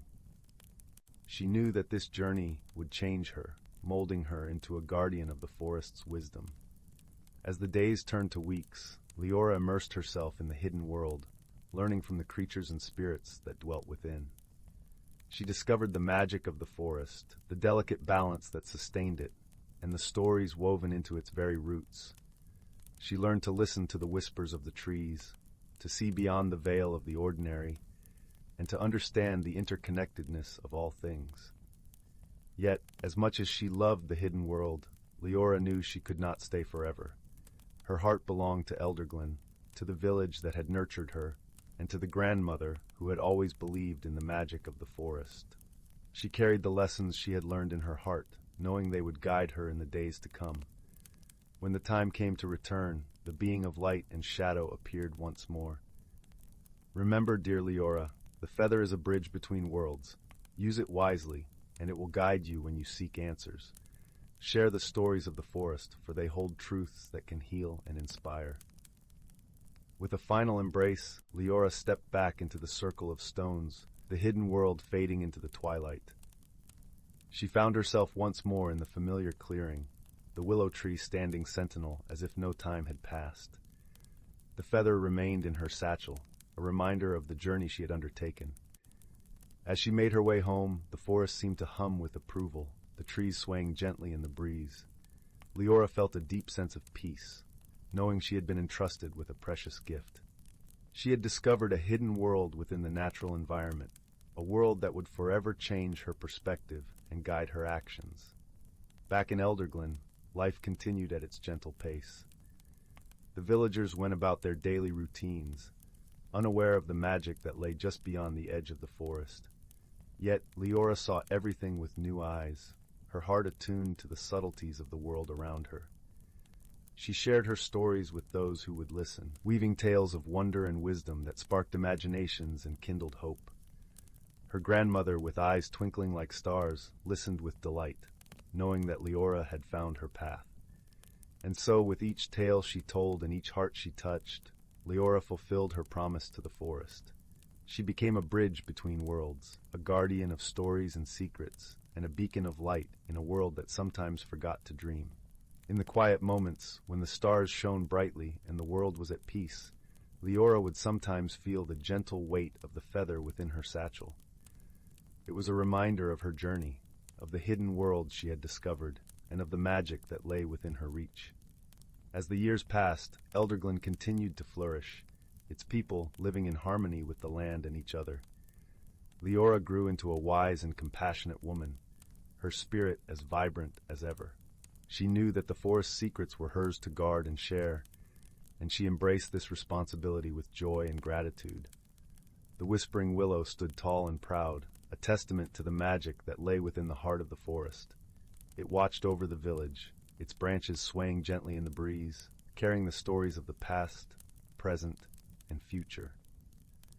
And so, in the village of Elderglen, where time seemed to slow and the air was always sweet with the scent of lavender, a young girl who had ventured into the forest returned as a guardian of stories.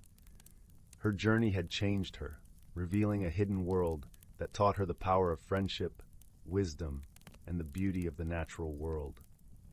In the quiet of the night, as the villagers drifted into peaceful slumber, the forest whispered its secrets to the stars, knowing that Leora would keep them safe, sharing them with those who sought the magic and wonder that lay just beyond the edge of the known world. And so, the tale of Leora and the Whispering Willow became a legend in Elderglen, a story told by the fireside on cold winter nights, a reminder that magic exists for those who believe, and that the world holds more than meets the eye. Story 33. Title: The Whispering Woods. Deep in the heart of the Whispering Woods, where the trees stood like ancient sentinels guarding secrets as old as time, there lay a small, enchanted village named Bramblebrook. The village was a haven of cobblestone paths winding through cottages with thatched roofs, their chimneys puffing gentle wisps of smoke into the crisp twilight air. In the center of Bramblebrook was a sprawling oak tree, its gnarled branches stretching out like welcoming arms. It was said that the tree listened to the whispers of the wind and shared its wisdom with those who cared to listen. Beneath the boughs of this venerable oak, there lived a kind-hearted young boy named Finn. Finn was curious and bright, with a mop of unruly chestnut hair and eyes that sparkled like dew-kissed leaves in the morning sun. Though he was small, his heart was vast and filled with dreams of adventure. Finn lived with his grandmother, a gentle soul who baked the finest bread in all the village.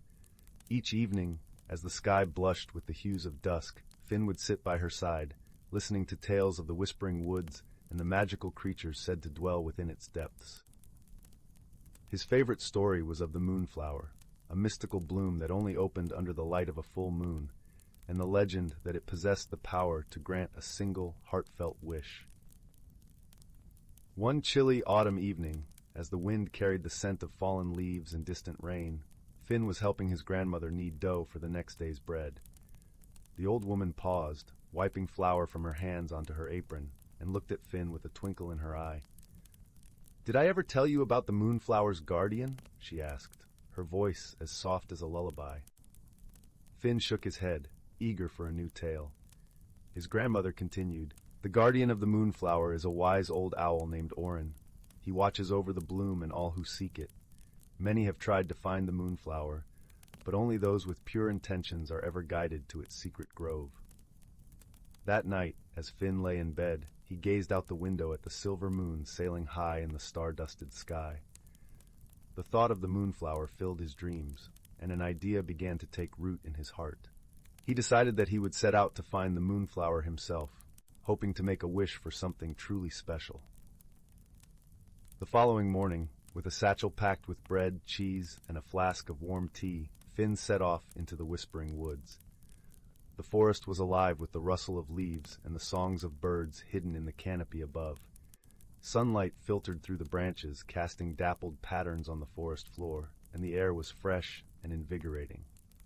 As Finn journeyed deeper into the woods, he marveled at the beauty around him, the vibrant hues of autumn leaves, the way the light danced on the surface of a babbling brook, and the gentle whisper of the wind weaving through the trees. He felt a sense of peace and belonging, as if the forest itself was welcoming him into its embrace. After a time, Finn came upon a clearing bathed in golden light. There, perched on a moss-covered stone, was a creature unlike any he had ever seen. It was a fox, but its fur shimmered with a silvery sheen, and its eyes glinted with an intelligence that spoke of ancient wisdom. The fox regarded Finn with a curious tilt of its head, and Finn, feeling bold, spoke first. "Hello, I'm Finn," he said, his voice filled with wonder. "I'm looking for the moonflower."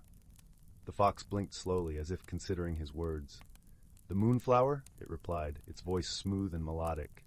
"That is a rare and precious quest. But why do you seek it, young one?" Finn hesitated, choosing his words carefully. "I wish to make a wish," he admitted, "a wish for something that will bring joy to the village." The fox's eyes softened, and it stepped closer, its tail swishing gracefully behind it. "A noble wish indeed," it said. "But the path to the moonflower is not an easy one. There are trials to face, and only those with courage and kindness in their hearts can hope to succeed." Finn nodded, determination shining in his eyes. "I will try my best." With a flick of its tail, the fox gestured for Finn to follow, and together they ventured further into the heart of the woods. As they walked, the forest seemed to change around them. The trees grew taller, their trunks thick and ancient, and the air was filled with the scent of pine and earth. They traveled for what felt like hours, yet Finn felt neither tired nor weary. Instead, he was filled with a sense of purpose and excitement, as if the forest itself was guiding him towards his goal. Along the way, the fox taught Finn about the different plants and animals they encountered, sharing stories of the forest and its many wonders.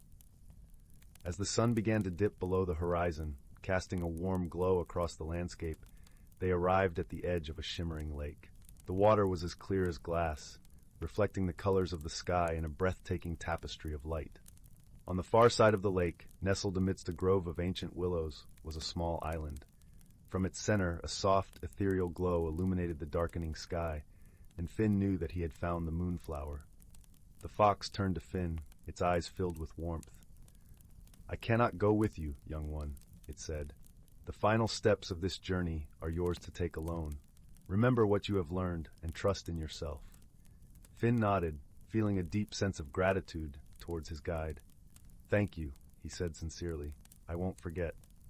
With a last, encouraging flick of its tail, the fox disappeared into the shadows, leaving Finn to continue his quest. Stepping carefully along the path that wound around the lake, Finn's heart beat with anticipation and a touch of nervousness. As he drew closer to the island, the glow of the moonflower became more pronounced, bathing the surroundings in a soft, silvery light.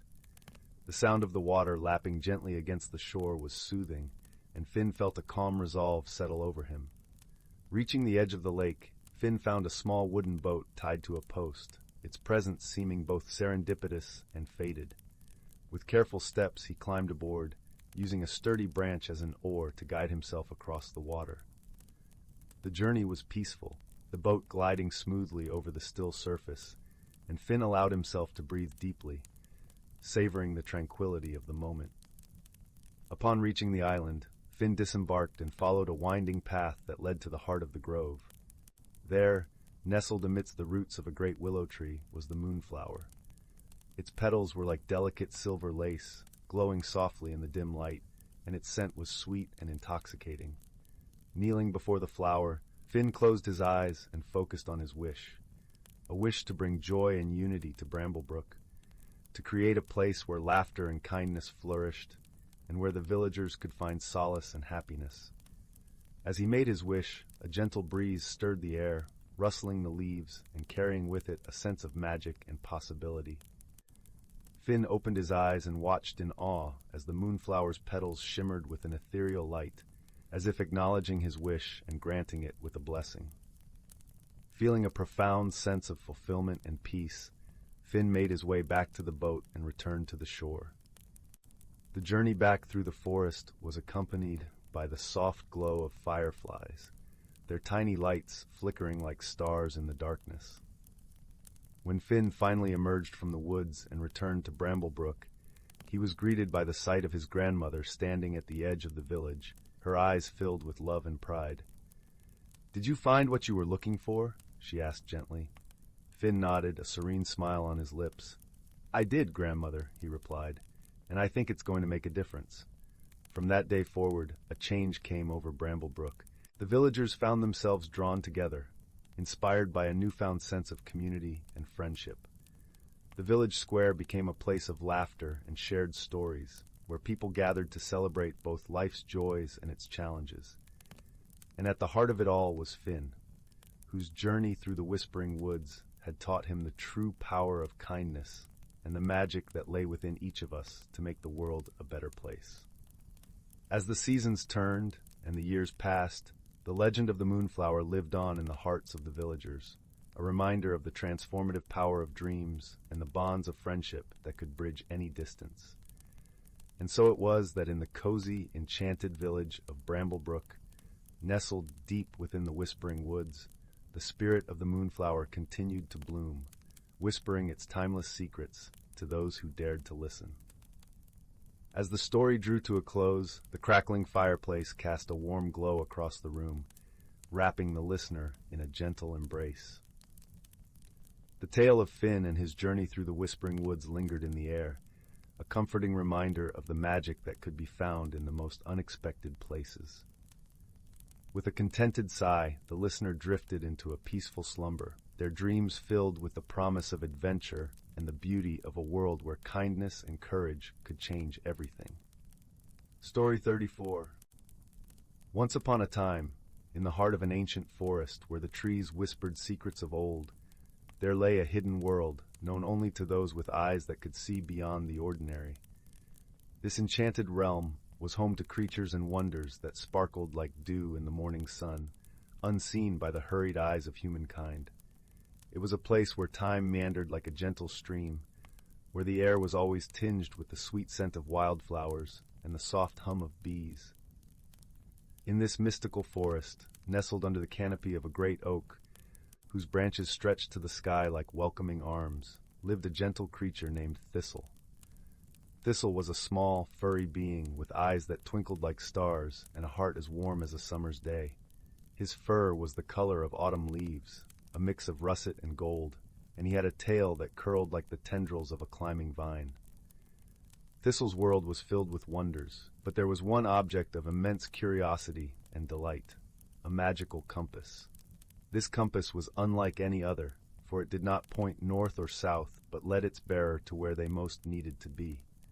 The compass was a gift from the moonlit queen, the mystical ruler of the forest, whose presence was felt in every rustle of leaves and every glimmer of moonlight. One crisp, golden morning, as the sun filtered through the leaves, painting patterns of light on the forest floor, Thistle awoke to find the compass glowing softly beside him. This gentle glow was the compass's way of signaling that it was time for a journey, one that would change Thistle in ways he could not yet imagine. With a heart full of excitement and a hint of trepidation, Thistle packed a small satchel with acorns and honey cakes, his favorite treats, and set off. As he stepped out from under the protective arms of the oak, the compass in his hand began to spin, slowly at first, then with increasing speed until it settled, pointing him deeper into the forest's embrace. The path was dappled with sunlight, and the air was alive with the songs of birds and the gentle rustle of leaves. Thistle followed the compass, feeling the cool earth beneath his feet and the subtle shift of the breeze that carried with it the scent of pine and wild thyme. The forest seemed to lean in, whispering encouragement and secrets only the trees knew. As Thistle journeyed, he encountered many of the forest's dwellers, a family of squirrels who chattered cheerfully as they gathered nuts, a wise old owl who nodded sagely from his perch, and a curious fox whose eyes gleamed with mischief as she watched him pass. Each encounter was a reminder of the interconnectedness of the forest, a tapestry of life woven with care and harmony. By midday, Thistle found himself at the edge of a sparkling brook, its waters dancing over smooth stones, singing a merry tune as it wound its way through the forest. Here the compass glowed brighter, urging him to pause and rest.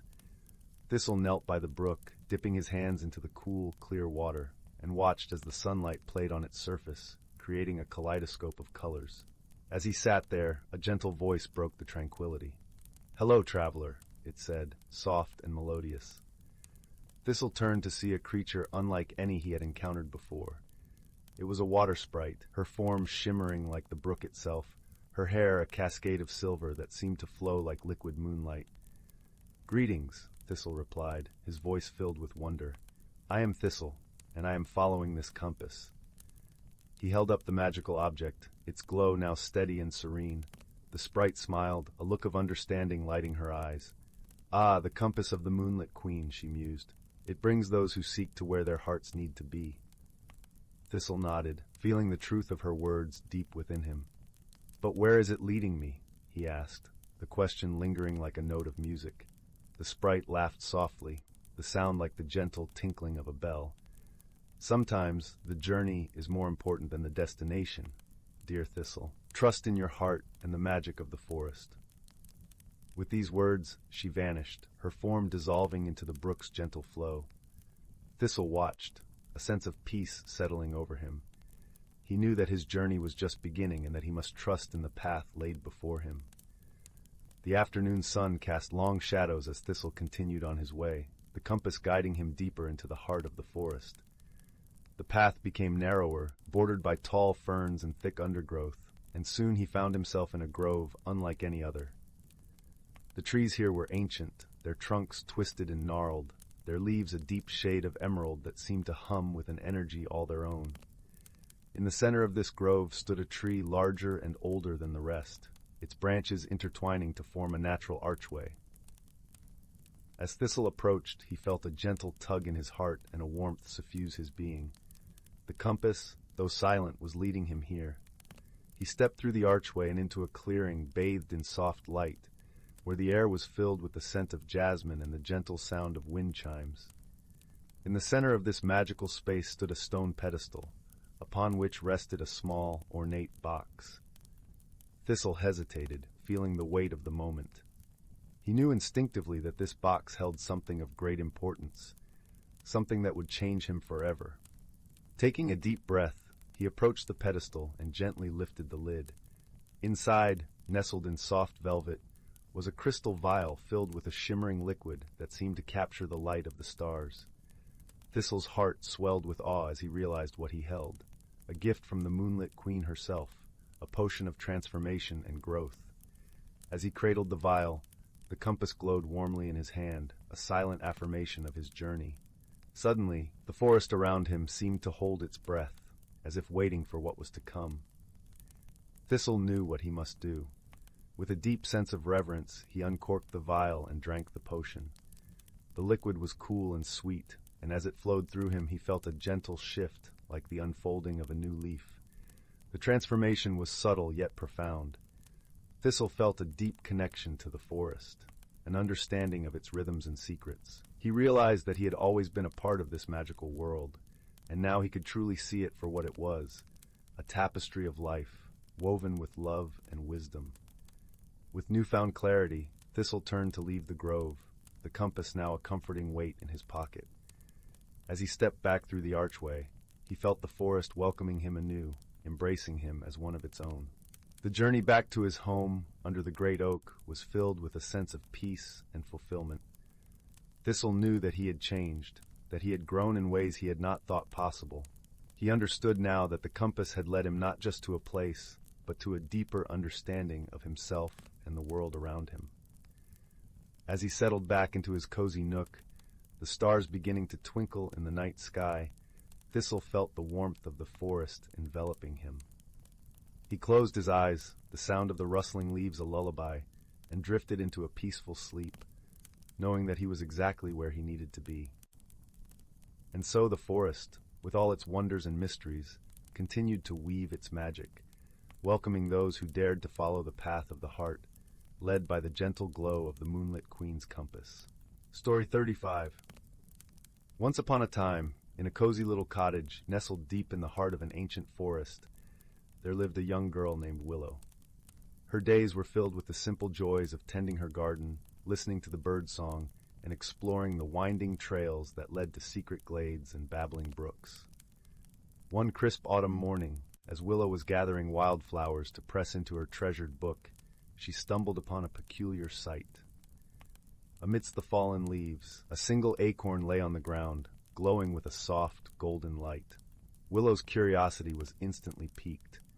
She had never seen anything like it before. Gently, she picked up the acorn, and as her fingers brushed its surface, a warm tingle ran through her body. It felt as though the acorn was alive, humming with an energy she couldn't quite explain. As the days passed, Willow found herself drawn to the glowing acorn, and she soon discovered its remarkable secret. Whenever she held it close and whispered her dreams and wishes, the acorn would pulse with light, and the most extraordinary things would happen. One day, she wished for a field of sunflowers to brighten her little cottage, and the next morning she awoke to find her garden transformed into a sea of golden blooms.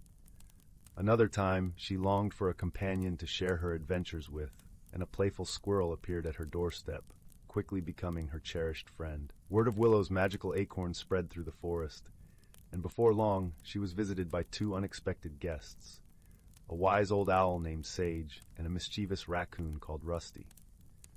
Sage, with her soulful eyes and gentle demeanor, offered to guide Willow on a journey to unlock the acorn's true potential. Rusty, ever the trickster, was simply delighted by the prospect of grand adventures and endless possibilities. Together, the unlikely trio embarked on a quest that would test their courage, wisdom, and friendship. They traversed misty mountains, navigated treacherous swamps, and braved enchanted glades where legends came to life. Along the way, they encountered challenges that could not be overcome by force or might. Instead, they had to rely on their wits, their compassion, and the bonds that united them. In one particularly perilous situation, they found themselves trapped in a maze of twisted thorns, with no apparent way out. It was Rusty's keen eye for hidden paths that ultimately led them to safety, reminding them that even the most unlikely companions can offer invaluable gifts. As their journey neared its end, they faced their greatest challenge yet, a towering cliff that blocked their path, guarded by a fearsome dragon. But Willow, with the wisdom she had gained, realized that the dragon was not a foe to be slain, but a guardian to be respected. With a gentle touch and a whispered wish, she used the power of the acorn to soothe the dragon's fiery temper, and the mighty beast stepped aside, allowing them to continue their quest. At last they reached a secluded glade where ancient trees stood sentinel, their branches adorned with glowing acorns like the one Willow had found. In that sacred place, Sage revealed the true nature of the acorns. They were vessels of hope, joy, and possibility, gifted to those with pure hearts and open minds. Willow understood then that the greatest magic was not found in the acorns themselves, but in the power of love, friendship, and the courage to embrace the wonders of the world around her. From that day forward, Willow carried the acorn with her always, using its gentle magic to spread kindness and light wherever she went. And whenever she felt the weight of the world upon her shoulders, she would whisper her wishes to the acorn, and its warm glow would remind her that even in the darkest of times, hope and wonder were never far away. Story 36. In a village nestled between rolling hills and an ancient forest, where the air was perpetually fragrant with the scent of wildflowers, there lived a young girl named Marianne. Her days were spent in the gentle embrace of nature, where every whispering wind and rustling leaf seemed to hold secrets of a world unseen by most. Marianne's heart was as bright and tender as the dawn, and though the village was her home, she often dreamed of far-off places and wonders yet undiscovered. One crisp morning, as the sun spilled golden light over the fields, Marianne set out for the forest with a woven basket in hand. Her mother had asked her to gather wild herbs and berries as she often did, and Marianne loved these little adventures. The path to the forest was lined with daisies and buttercups, and as she walked, she hummed a tune her grandmother had taught her long ago.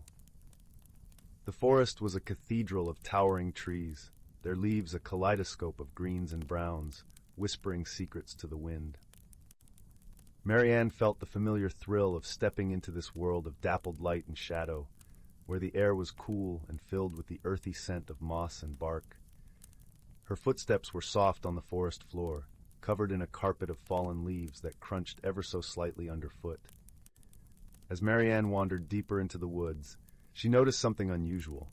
A beam of sunlight, brighter than any she had seen before, pierced through the canopy above, illuminating a small, peculiar object nestled among the roots of an ancient oak.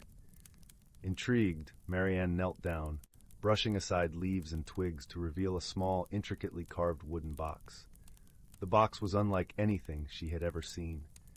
Its surface was adorned with delicate carvings of vines and flowers, and at the center was a symbol that seemed to shimmer with a light of its own. Marianne's fingers tingled with a strange energy as she traced the symbol, feeling a warmth spread through her body.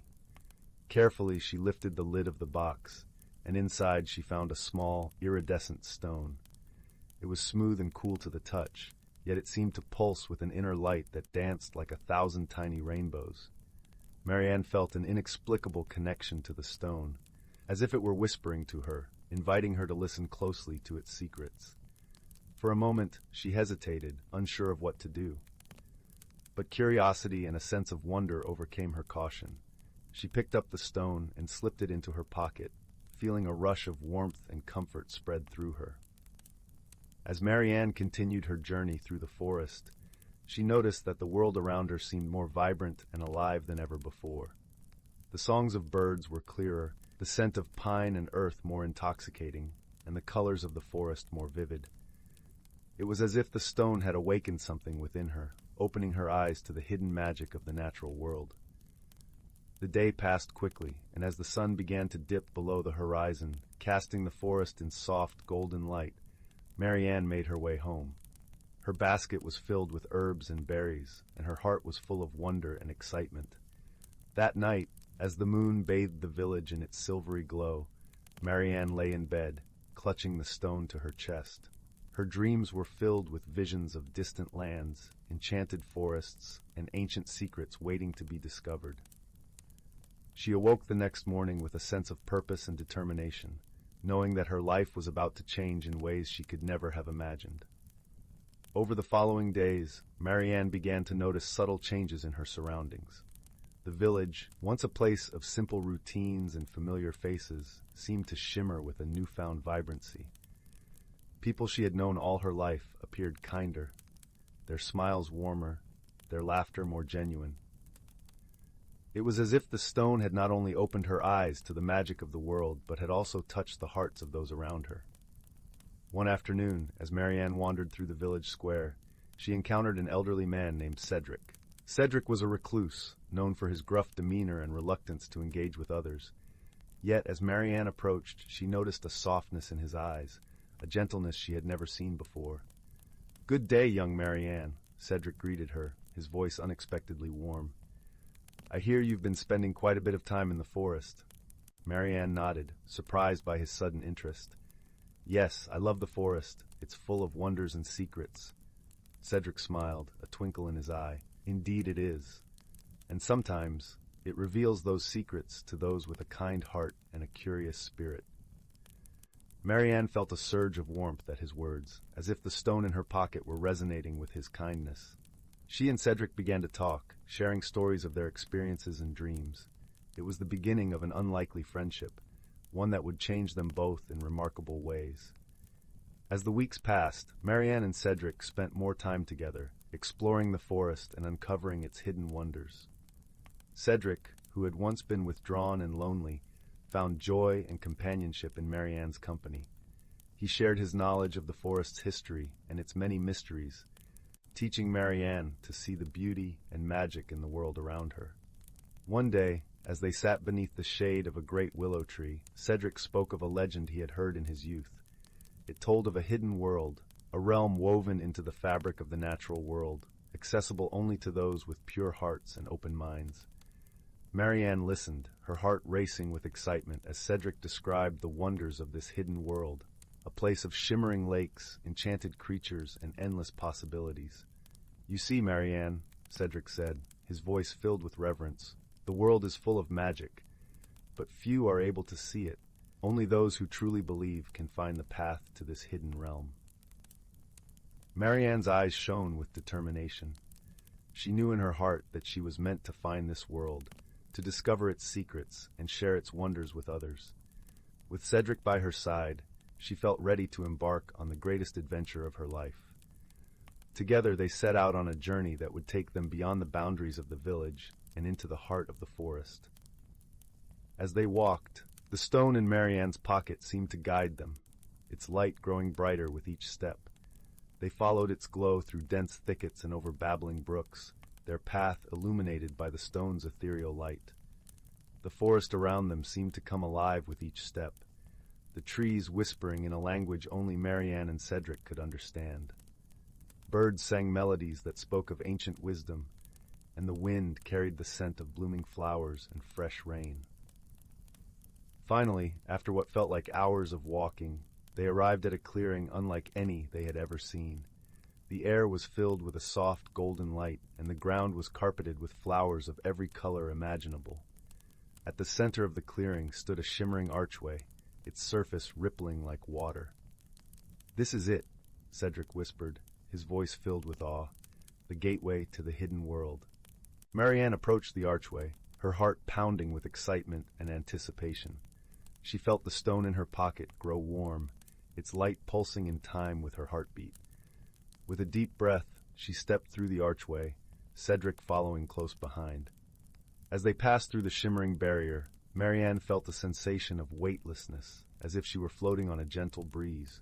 The world around her shifted and changed, colors blending and swirling in a dance of light and shadow. When the sensation subsided, Marianne found herself standing in a world that defied description. The sky was a brilliant tapestry of colors, and the air was filled with the sound of distant music, a melody that resonated deep within her soul. Cedric stood beside her, his eyes wide with wonder. "It's more beautiful than I ever imagined," he murmured, his voice choked with emotion. They spent what felt like days exploring this hidden world, each moment filled with discoveries and surprises. They encountered creatures of legend, graceful unicorns, wise old owls, and playful sprites who danced in the dappled sunlight. The land was a paradise of lush forests, sparkling rivers, and towering mountains, each place more wondrous than the last. As they journeyed through this magical realm, Marianne and Cedric learned important lessons about friendship, courage, and the power of belief. They discovered that the true magic of the world lay not in the wonders they encountered, but in the connections they forged and the kindness they shared. Finally, their journey led them to a magnificent waterfall, its waters cascading from a great height into a crystal-clear pool below.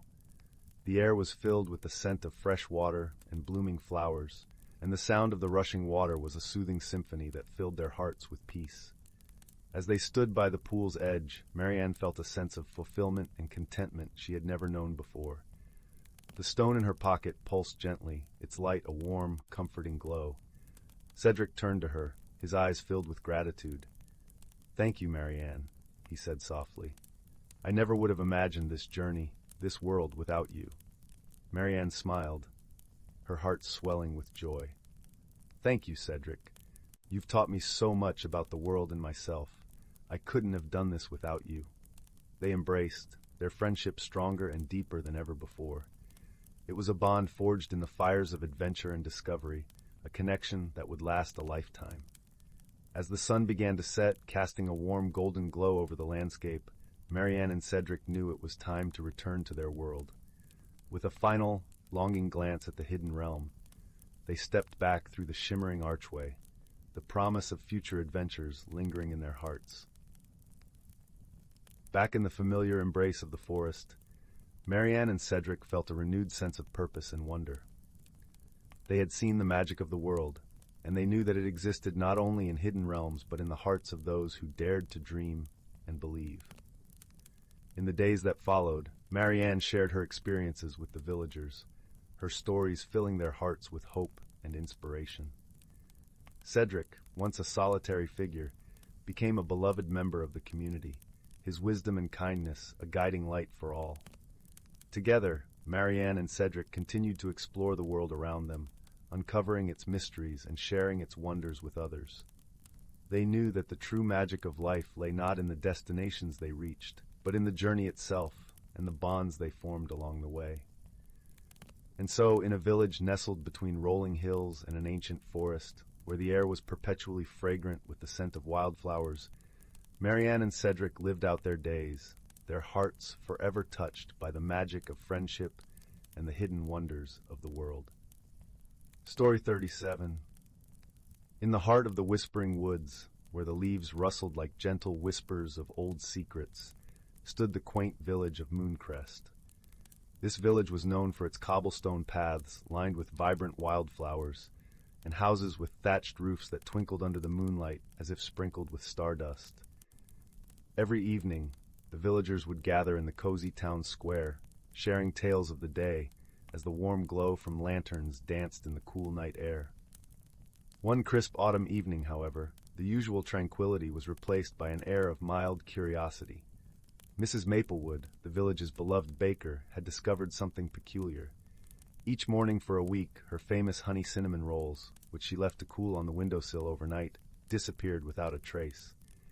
In their place, there would be a single, perfectly round, shimmering pebble that glimmered like a tiny moon. Mrs. Maplewood, a kind woman with a heart as warm as her oven, wasn't upset. Instead, she was intrigued. She shared her tale with the villagers, her eyes twinkling with the thrill of a mystery. "It's as if someone or something is trading these beautiful stones for my rolls," she mused, holding one of the pebbles up to the light where it glowed softly.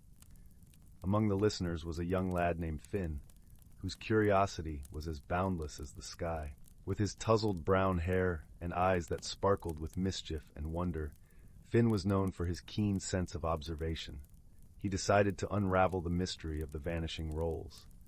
"I'll find out who's behind this," he announced with a grin, clutching his wooden walking stick that he affectionately called Whisper, for it seemed to guide him with the slightest of nudges. That night, under a canopy of stars, Finn set out to solve the mystery. He tiptoed through the village, careful not to disturb the sleeping houses, and made his way to Mrs. Maplewood's bakery. He hid behind a large oak tree, its gnarled branches spreading like protective arms above him, and watched the windowsill where the rolls lay cooling. As the night deepened, the forest around him came alive with the sounds of nocturnal creatures.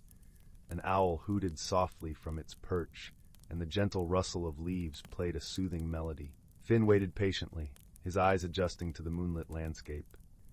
Just as the clock struck midnight, a soft, silvery glow began to emerge from the edge of the woods. Finn's heart skipped a beat as he watched a small figure approach the bakery. It was an unusual sight, a fox with fur that shimmered with every hue of the rainbow, as if it had been painted by 1,000 sunsets. The fox moved with grace and purpose, its eyes reflecting a wisdom far beyond its years. It paused briefly, glancing in Finn's direction, and for a fleeting moment, Finn felt as though the fox knew he was there. With a gentle leap, the fox landed on the windowsill, delicately picking up a honey cinnamon roll in its mouth. Instead of darting away, the fox placed a luminescent pebble where the roll had been, and then looked back at Finn, its gaze inviting him to follow. Finn, filled with wonder and a sense of adventure, stepped out from his hiding place and followed the fox into the woods. The path through the whispering woods was bathed in moonlight, casting ethereal shadows that danced in harmony with the rustling leaves. The fox led Finn deeper into the forest until they reached a clearing where the air was filled with the soft chiming of tiny bells. In the center lay a shimmering pool, its surface reflecting the stars above as if it were a piece of the night sky itself. By the pool sat an elderly figure, a woman with hair like silver threads spun from the moon. Her eyes were warm and inviting, and as she smiled, Finn felt a wave of comfort wash over him. The fox trotted to her side, nuzzling against her hand. "Welcome, young Finn," the woman spoke, her voice as soothing as a lullaby. "I am Seraphina, guardian of the woods. This is Lumi, my loyal companion. We have been borrowing the rolls to share with the creatures who dwell beyond the veil, those who cannot venture into your world." Finn listened intently as Seraphina explained how the forest held many secrets and how the creatures within thrived on the kindness and generosity of the villagers. The pebbles were not just tokens of gratitude, but held magical properties that could bring dreams to life if treated with care and kindness. "I see," Finn said thoughtfully, glancing at Lumi, who watched him with its wise, gentle eyes. "But why the rolls?" Seraphina chuckled softly, her laughter like the tinkling of a brook. "Mrs. Maplewood's rolls have a touch of magic in them, born from her love and warmth. It is a gift she shares without even knowing, and it sustains the magic here." Finn nodded, understanding the delicate balance of giving and receiving that existed between the village and the forest. He promised to share this knowledge with the villagers, ensuring they would continue to support the magical creatures as willingly as they always had. When Finn returned to Mooncrest, the sky was beginning to blush with the first hints of dawn. He recounted his adventure to Mrs. Maplewood and the other villagers, who listened with awe and delight. They agreed to continue leaving rolls for Lumi and the creatures of the forest, cherishing the precious pebbles they received in return. As the days turned into weeks, the bond between Mooncrest and the Whispering Woods grew ever stronger. The villagers would sometimes find themselves guided by a gentle breeze or a sudden burst of inspiration, gifts from the forest that they embraced with open hearts. And so, under the watchful eyes of the moon and stars, the village of Mooncrest thrived in harmony with the magical world that surrounded it. Finn often visited Seraphina and Lumi, learning the secrets of the woods and sharing stories by the shimmering pool. His adventures became tales of wonder and wisdom, passed down through generations, reminding all who heard them of the beauty of friendship and the magic that exists when one embraces the unknown with an open heart. In the village, the nights were always filled with warmth and laughter, as a gentle breeze carried the whispers of the woods, singing a lullaby that promised sweet dreams and peaceful slumber to all who listened. And as the villagers drifted into sleep, the forest watched over them, a guardian of dreams and keeper of mysteries, forever kind and forever wise. Story 38. The Whispering Grove. In the heart of a lush and verdant forest where the trees rose like ancient guardians of secrets long forgotten, there lay a hidden world known only to a few. This was the Whispering Grove, a place where the leaves murmured tales of old and the streams sang songs of dreams. Under the dappled light that filtered through the emerald canopy, creatures of all sizes and shapes moved about, their lives intertwined in a dance as old as time. At the heart of this grove stood a towering oak tree, its branches stretched wide like the arms of a gentle giant. Beneath its boughs lived a young girl named Leora. She was not like the other children who lived in the nearby village. No, Leora had a gift. She could hear the whispers of the forest, the gentle voices of the trees, the soft hum of the flowers, and the rustling secrets of the wind. This gift, however, was known only to her and her closest companion, a wise old tortoise named Tobias. Tobias was no ordinary tortoise. His shell was a mosaic of intricate patterns that seemed to shift and shimmer in the sunlight, and his eyes held the depth of countless years. He had been Leora's friend since she could remember, offering her guidance and comfort with his slow, thoughtful wisdom. One crisp autumn morning, as the golden leaves carpeted the ground, Leora sat by the great oak, her fingers tracing the patterns on Tobias's shell. The forest was alive with the colors of fall, a tapestry of amber, russet, and gold. The air was crisp and carried the scent of earth and pine. "Leora," Tobias began, his voice a soothing rumble, The forest is trying to tell us something today. Can you hear it? Leora closed her eyes, letting the whispers envelop her like a warm embrace. She could hear the gentle rustle of the leaves, a melody of urgency and anticipation. Yes, Tobias, she replied softly.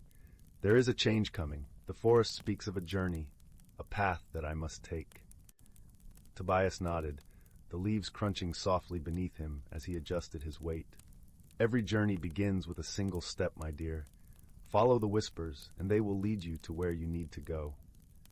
With a heart full of curiosity and a touch of trepidation, Leora rose to her feet. She gathered her cloak around her, its fabric woven from the soft wool of the forest sheep, dyed in shades of green and brown to blend seamlessly with the woods.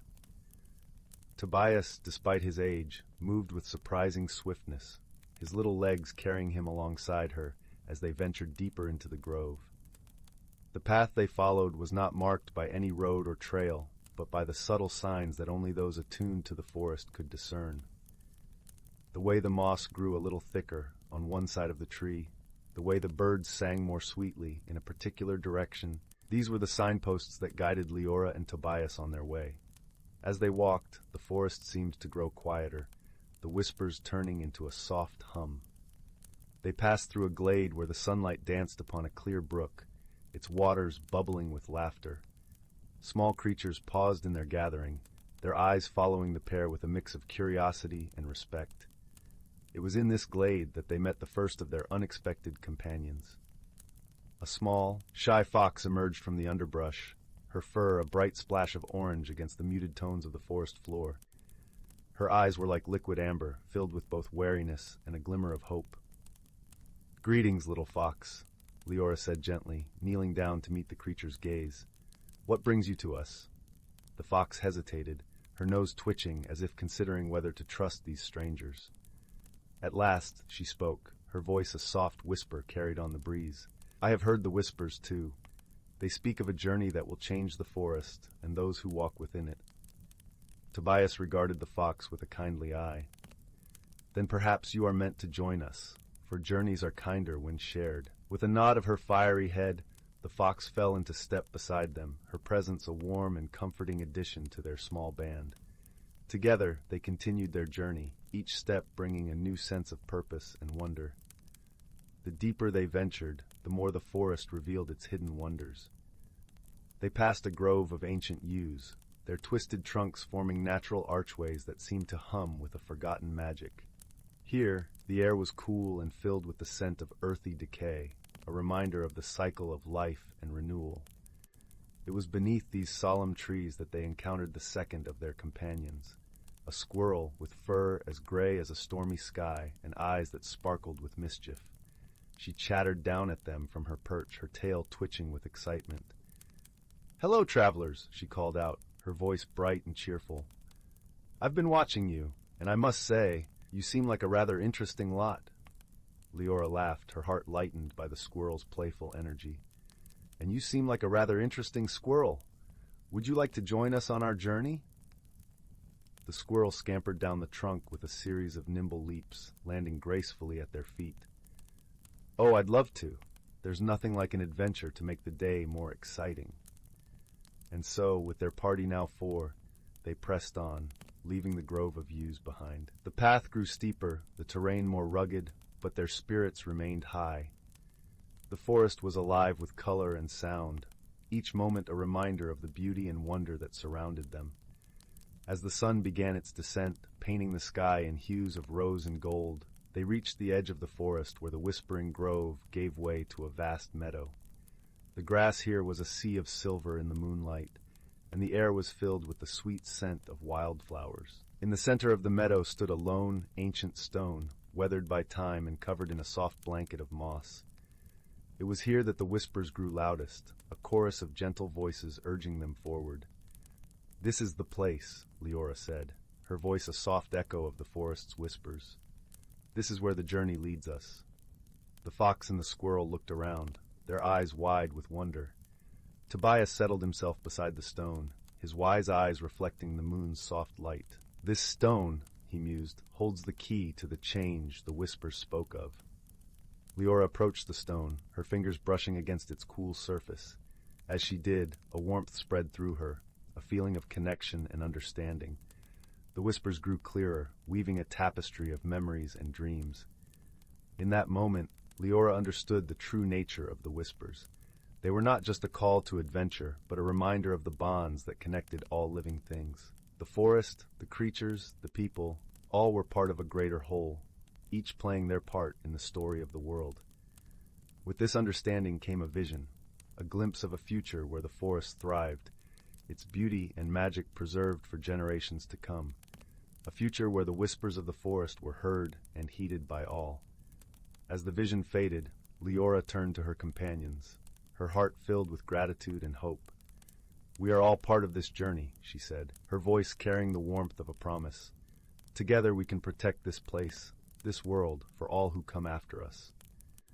The fox nodded, her eyes reflecting the determination in Leora's heart. "Together," she agreed, her voice a whisper that echoed through the meadow. The squirrel chattered in agreement, her tail flicking with excitement. "Together," she echoed, her voice a note of joy in the evening air. Tobias smiled, his wise eyes meeting Leora's.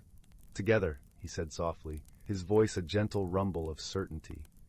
And so, under the watchful gaze of the moon, they made a pact, a promise to protect the Whispering Grove and all its wonders. The journey had changed them, not just in the bonds they had formed, but in the understanding they had gained. As they made their way back through the forest, the whispers sang a song of peace and unity, a melody that would guide them in the days to come. Leora felt a sense of belonging, a connection to the world that filled her heart with warmth and contentment. The forest was quiet now, the whispers a gentle lullaby that carried them home.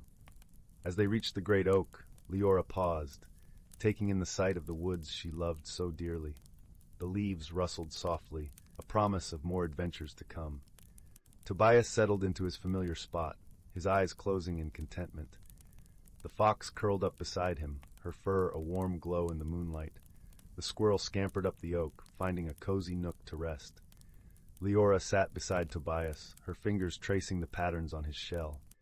The whispers of the forest were a gentle hum, a reminder of the journey they had taken and the promise they had made.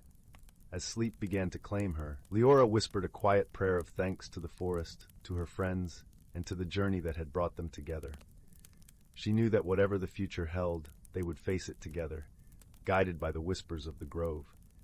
And so, under the watchful stars and the gentle embrace of the forest, Leora and her companions drifted into a peaceful sleep, their hearts full of hope and the promise of new beginnings. Story 39. Once upon a time, in a quaint little village nestled at the edge of the Whispering Woods, there lived a curious young girl named Mara. Mara had always been fascinated by the tales of the enchanted glade, a place deep within the forest where the air was said to shimmer with magic and the trees whispered secrets of old. One golden afternoon, with the sun painting the sky in hues of peach and lavender, Mara decided it was time to discover this mysterious place for herself. She donned her soft woolen cloak, the color of autumn leaves, and set off down the winding path that led into the heart of the Whispering Woods. The forest was alive with the sounds of nature.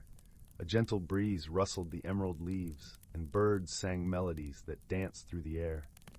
As Mara ventured deeper, the familiar sounds of her village faded away, replaced by the soft crunch of twigs underfoot and the occasional scurry of woodland creatures going about their day. Soon, the path opened up to reveal a landscape unlike any Mara had ever seen.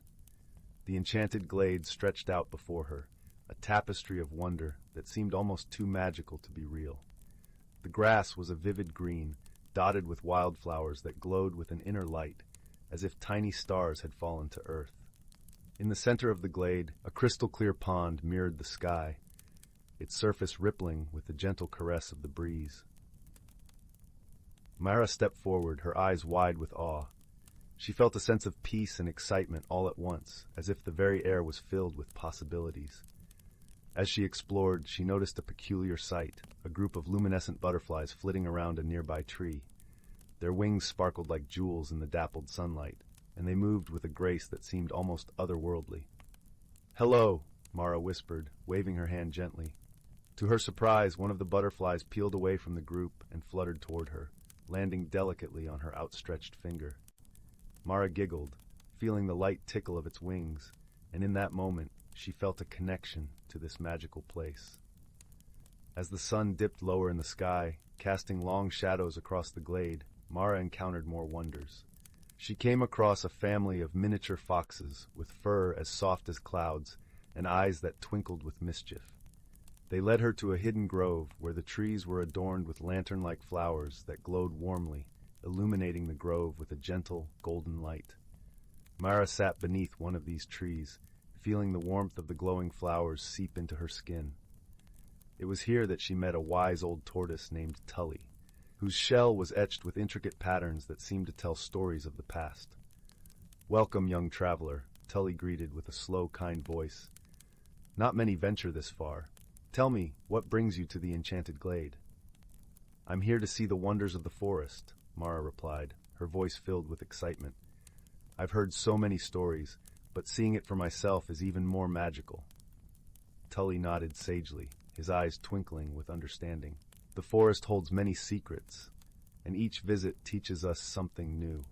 Remember, courage and curiosity are the keys to discovering its wonders."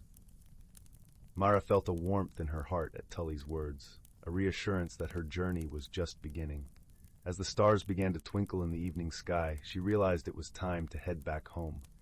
She thanked Tully and the creatures of the glade for their kindness and promised to return one day. With a heart full of joy and wonder, Mara retraced her steps through the forest, her path lit by the soft glow of fireflies that guided her way.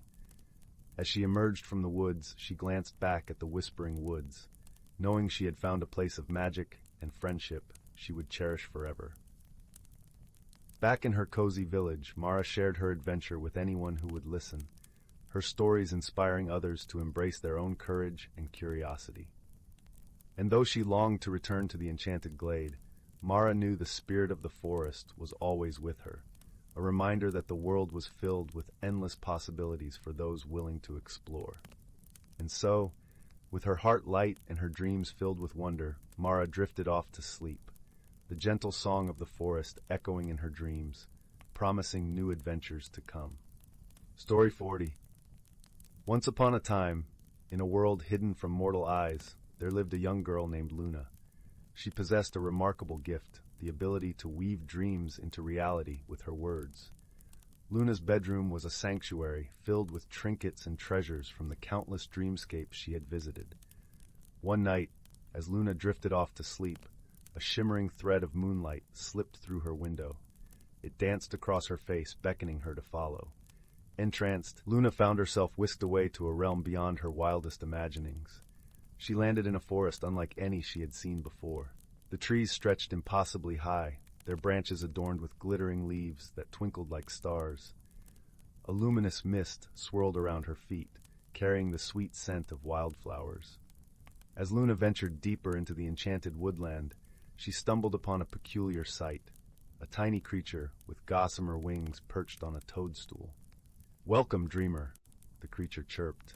"I am Zephyr, guardian of this realm." Zephyr explained that Luna had been summoned to the dream realm, a place where the boundaries between reality and imagination blurred. "You have been chosen to embark on a journey that will test your courage and unlock the true power of your gift." Before Luna could protest, Zephyr fluttered away, leaving her to navigate the winding paths alone. She soon realized that the forest was teeming with life, from whimsical woodland sprites to majestic creatures that defied description. As she wandered, Luna encountered a group of curious beings who introduced themselves as the Dreamweavers. They were a sisterhood of powerful entities responsible for crafting the dreams that visited mortal slumberers. "Our realm is in grave peril," explained Arya, the eldest Dreamweaver. "A dark force has taken root, corrupting the dreams we create and spreading nightmares across the waking world." Luna learned that the dark force was the work of Nox, a vengeful spirit who sought to plunge all realms into eternal slumber. The Dreamweavers had tried to stop him, but their magic was no match for his growing might. Arya gazed at Luna with hopeful eyes. "You are our last hope, little dreamer. Your gift is the key to restoring balance and banishing Nox from our realm forever." Overwhelmed but determined, Luna agreed to help. The The Dreamweavers gifted her an enchanted quill, imbued with the power to reshape the fabric of dreams itself. Thus began Luna's perilous quest through the dream realm. She faced trials and riddles that tested her wit and courage, all while honing her dream-weaving abilities. Along the way, she formed profound bonds with unlikely companions, a mischievous trickster spirit named Puck, and a majestic dream tiger called Solaris. As Luna grew stronger, she discovered that her gift was more powerful than she had ever imagined. With her enchanted quill, she could rewrite the very essence of the dream realm, banishing the nightmares and restoring the beauty of the ethereal landscapes. But Nox was a formidable foe, his darkness seeping into every corner of the realm. Luna's journey led her to the heart of his sinister lair, a twisted labyrinth of fear and despair. In a climactic battle, Luna tapped into the full extent of her dream-weaving powers, weaving a tapestry of light and hope so dazzling that it shattered Nox's hold over the realm. As the dark spirit dissipated into nothingness, Luna's companions cheered, and the dream realm was bathed in radiant splendor once more. The Dreamweavers hailed Luna as their champion, and she was offered a place among their sisterhood. But Luna knew her true calling lay in the waking world, where she could share the wonders of the dream realm with others through her stories. As she prepared to depart, Arya presented Luna with a final gift, a glittering pendant that would allow her to traverse between realms whenever she wished. "May your dreams always be filled with light and wonder, brave Luna," Arya said with a warm smile. With a heavy heart, Luna bid farewell to her newfound friends and returned to her bedroom, clutching the pendant tightly. As she drifted off to sleep, she knew that her adventures in the dream realm had only just begun. From that night on, Luna's bedtime stories were infused with the magic and whimsy of the realm she had experienced firsthand. Her words had the power to transport listeners to fantastical landscapes, igniting the spark of imagination in all who heard her tales. And whenever the weight of the waking world became too much, Luna would grasp her pendant and slip into the dream realm once more, reuniting with her steadfast companions and the Dreamweavers who had forever changed her life. For Luna had learned that the true magic resided not in the realm itself, but in the boundless power of dreams to inspire, heal, and transform. And she vowed to share that magic with the world, one spellbinding story at a time. Story 41.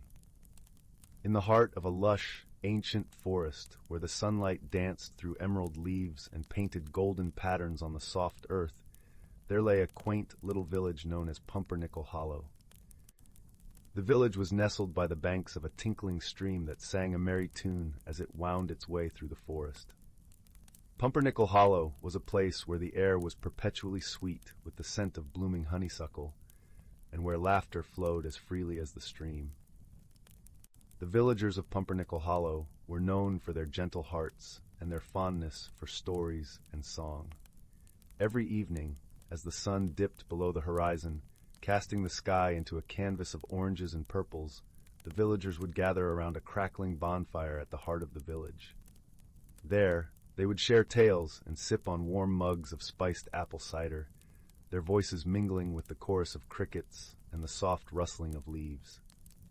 One crisp autumn evening, as the air turned cool and the leaves began to change their attire to shades of amber and crimson, an unusual occurrence began to puzzle the villagers. Small, mysterious footprints, no larger than a squirrel's paw, started appearing in the soft earth near the edge of the village. Each morning, more footprints would be discovered, leading from the forest to the village and back again, weaving a curious path among the cottages and gardens. The villagers were intrigued, though not alarmed, and they gathered to discuss the mystery. "Perhaps it's a forest sprite," suggested Hazel, the village baker, whose cinnamon rolls were as famous as her kindness. Her eyes twinkled with the excitement of the unknown as she spoke. "Or a mischievous pixie playing tricks," added Thistle, the weaver, her voice warm and comforting as the woolen shawls she crafted with love. But it was young Finn, a bright-eyed boy with a heart as big as his curiosity, who suggested, "Why don't we follow the footprints and see where they lead?" The villagers agreed that this was a splendid idea.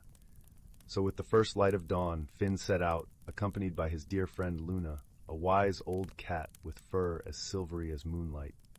Luna had lived many years in the village and was known for her keen instincts and gentle guidance.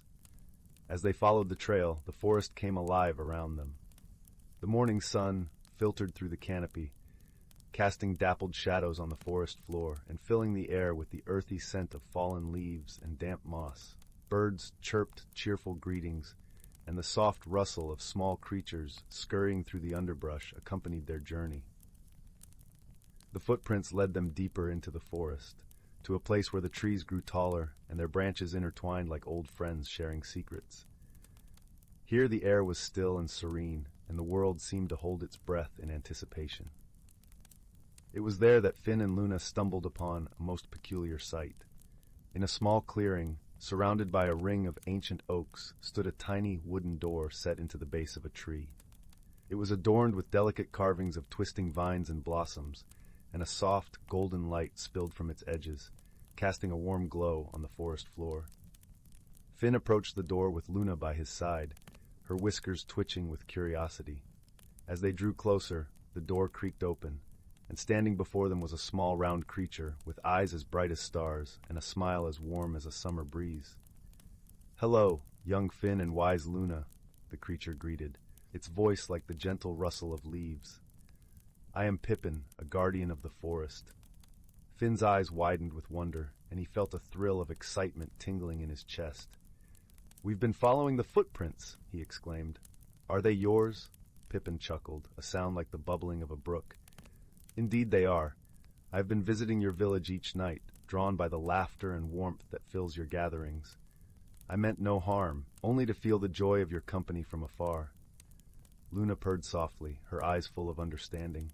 "We would be delighted to have you join us, Pippin," she said, her voice like a soothing melody.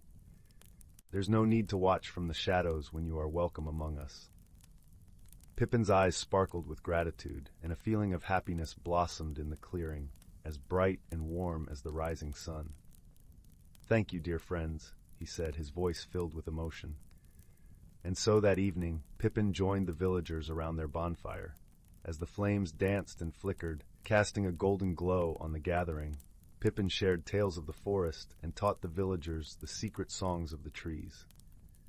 In return, the villagers shared their own stories and songs, and the night was filled with a new kind of magic, a magic born of friendship and the joy of shared stories. The mystery of the footprints was solved, but more importantly, a new friend had been welcomed into the heart of Pumpernickel Hollow. From that day forward, Pippin became a beloved part of the village, his laughter mingling with the songs of the stream and the whisper of the wind through the trees. And so, beneath the watchful gaze of the moon and stars, the villagers of Pumpernickel Hollow and their newfound friend drifted off to sleep, their hearts filled with warmth and their dreams woven with the golden threads of friendship and adventure. Story 42. Title: The Whispering Woods. Once upon a time, in a quaint village nestled between lush, rolling hills and a vast, whispering forest, there was a young girl named Leora. Her eyes sparkled with curiosity, and her heart brimmed with a love for the stories of old, tales of magic, friendship, and the hidden wonders the world held in its secret corners. Leora lived in a small, cozy cottage on the edge of the village with her grandmother, Alma, who was the village storyteller. Every evening, as the sun dipped below the horizon and the sky blazed with hues of orange and pink, Alma would gather the village children around the crackling fireplace to weave her enchanting tales. One such evening, as the embers glowed and shadows danced upon the walls, Alma began a story about a mystical object hidden deep within the whispering woods, an ancient forest known for its rustling leaves that seemed to murmur secrets to those who dared to listen. The object, Alma whispered, was a shimmering amulet, said to grant its holder the ability to understand the language of the trees and animals. Leora's imagination was captivated, and she could almost feel the cool, gentle breeze of the forest on her cheeks, hear the symphony of whispers in the leaves, and see the soft, ethereal glow of the amulet hidden among the ancient oaks. As the fire dwindled to a warm, comforting glow, and the children reluctantly returned to their homes, Leora felt a tug in her heart, a yearning to seek out the amulet and uncover the secrets of the whispering woods. She resolved to embark on a journey at first light, driven by a sense of adventure and an unshakable belief in the stories her grandmother told. The next morning, with the sun just peeking over the horizon, Leora packed a small satchel with some bread, cheese, and her grandmother's hand-woven shawl. She stepped out into the crisp morning air, the world still wrapped in the gentle embrace of dawn. The village was quiet, with only the soft cooing of doves and the distant clucking of hens to accompany her as she set off down the path that led to the edge of the forest. As she approached the woods, the towering trees loomed overhead, their leaves rustling softly in the breeze. Leora paused for a moment, taking in the scent of pine and earth, the air cool and fresh against her skin. With a deep breath, she stepped into the forest, her heart racing with excitement and a hint of trepidation. The forest was alive with sounds, the chirping of birds, the rustle of leaves, and the distant babbling of a brook. Sunlight filtered through the canopy, casting dappled patterns on the forest floor, and the air was filled with the sweet scent of wildflowers and the earthy aroma of moss. Leora walked deeper into the woods, her senses attuned to every sound, every whisper of the trees. As the morning wore on, she came upon a clearing bathed in sunlight, the grass soft and inviting beneath her feet.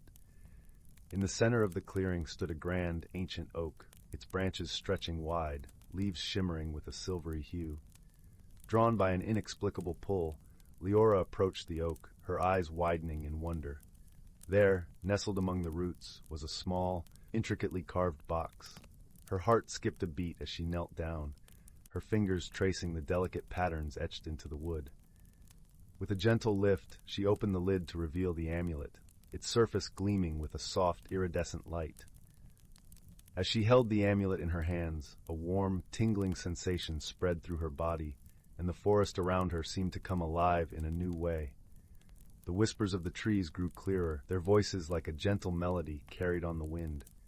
She could hear the murmur of the brook, the chatter of squirrels, and the songs of the birds, each sound a distinct note in the symphony of the forest. Overwhelmed with awe, Leora realized that the stories were true. The amulet had granted her the ability to understand the language of the forest. The trees, in their gentle wisdom, spoke of the cycle of seasons, the animals shared tales of their daily lives, and the earth hummed with an ancient song of life and renewal. As the day wore on, Leora wandered through the forest, listening to the stories that unfolded around her. She learned of the friendship between the fox and the rabbit, who, against all odds, had formed a bond that defied the natural order of things. She heard of the squirrel who had lost its way and was guided home by the wind, and the wise old owl who shared its knowledge with those who sought it. As the sun began its descent, painting the sky in shades of gold and crimson, Leora made her way back to the clearing, her heart full of the wonders she had discovered. She knew she had to return the amulet to its rightful place, for it was a gift meant to be shared with all who walked the whispering woods. With a sense of gratitude and reverence, she placed the amulet back in the box and closed the lid, feeling the gentle hum of the forest embrace her in a warm farewell. As she turned to leave, she felt a deep sense of peace, knowing that she had been part of something truly magical. On her journey back to the village, Leora reflected on all she had learned. She understood now that the world was full of hidden wonders, waiting to be discovered by those with open hearts and curious minds. The forest had taught her that true friendship could overcome any obstacle, that wisdom was found in the most unexpected places, and that the beauty of life lay in its endless mysteries. As she stepped out of the forest and into the fading light of the evening, Leora felt a newfound sense of belonging, a connection to the world around her, and a deeper understanding of her place within it. When she returned home, her grandmother was waiting by the fireplace, a knowing smile on her face. Leora sat beside her, wrapped in the warmth of the crackling fire and her grandmother's love. As she shared her adventure, she realized that the stories she had grown up with were not just tales of fantasy, but lessons woven into the fabric of life. That night, as Leora lay in bed, the soft glow of the moon filtering through her window, she felt a comforting presence in the room, the forest and its whispers now a part of her. With a heart full of wonder and gratitude, she drifted into a peaceful sleep, dreaming of the adventures yet to come and the endless possibilities that awaited her. And so, in the little village by the Whispering Woods, the story of Leora and the magical amulet became a cherished tale, passed down through generations as a reminder of the beauty and mystery that lay within the world for those who dared to seek it. Story 43. Title: The Whispering Woods. Once upon a time, in the quaint village of Misty Hollow, nestled among rolling hills and lush green meadows, there lived a young girl named Lila. Her home was a cozy cottage at the edge of the Whispering Woods, a forest so named because of the soft, melodic murmurs that floated through its ancient trees, as if the woods themselves were sharing secrets with the wind. Lila's days were filled with the simple joys of village life. She helped her grandmother in their garden, baked bread in the stone oven, and sometimes, when the sun kissed the horizon, she would wander into the edge of the forest, her heart full of wonder. The villagers often spoke of the Whispering Woods with a mix of awe and caution, for it was said that the forest held many mysteries and magical creatures that were seldom seen by human eyes. One crisp autumn morning, as golden leaves danced down from the trees, Lila discovered an old, leather-bound book hidden beneath a pile of leaves near the ancient oak at the forest's entrance. Its pages were yellowed with age, and its cover was embossed with intricate swirling patterns that seemed to shift when the light caught them just right. Intrigued, Lila tucked the book under her arm and hurried back to her cottage, eager to explore its contents. That evening, as the fireplace crackled warmly and cast flickering shadows across the room, Lila opened the book. To her astonishment, the words on the pages seemed to shimmer and rearrange themselves as she read, revealing stories of the Whispering Woods and its hidden wonders. One story in particular caught her attention. It spoke of a magical pendant called the Lumen Stone, a gem said to hold the power of light and hidden within the heart of the forest. The tale claimed that the Lumen Stone could illuminate even the darkest paths and reveal truths unseen by the naked eye. It was protected by the guardians of the forest, benevolent spirits who watched over the land. The book hinted that only a heart pure and kind could find the Lumen Stone and unlock its light. As the days passed, Lila found herself drawn to the idea of exploring the forest and seeking the Lumen Stone. She could not shake the feeling that the pendant was calling to her, whispering promises of adventure and discovery. Her grandmother, noticing the spark of excitement in Lila's eyes, encouraged her to follow her heart, but reminded her to always be respectful of the forest and its spirits. One misty morning, with the book as her guide, Lila set out on her journey into the Whispering Woods. The forest was a tapestry of autumn hues, with beams of sunlight filtering through the canopy and painting the forest floor in a mosaic of light and shadow. The air was filled with the scent of pine and damp earth, and the soft rustling of leaves created a symphony that accompanied her every step. As she ventured deeper into the woods, Lila encountered many wondrous sights. She saw squirrels chasing each other up towering trees, birds with feathers that shimmered like jewels flitting through the branches, and even a family of deer grazing peacefully in a sun-dappled glade. Each sight filled her with a sense of awe and appreciation for the beauty of the natural world. After hours of exploration, Lila came upon a clearing where the trees formed a perfect circle around a small, crystal-clear pond. The water mirrored the sky, reflecting the scattered clouds and the soft glow of the afternoon sun. It was here that Lila decided to rest, sitting on a moss-covered rock at the water's edge. As she sat quietly, lost in thought, she heard a gentle voice that seemed to come from everywhere and nowhere at once. "Welcome, seeker of the Lumen Stone," it said, as soft as the rustling leaves, yet as clear as the tinkling of a distant bell. Startled, Lila looked around but saw no one. "Who are you?" she asked, her voice tinged with curiosity and wonder. "We are the guardians of the forest," the voice replied. "We have watched over these woods for centuries, and we know of your quest."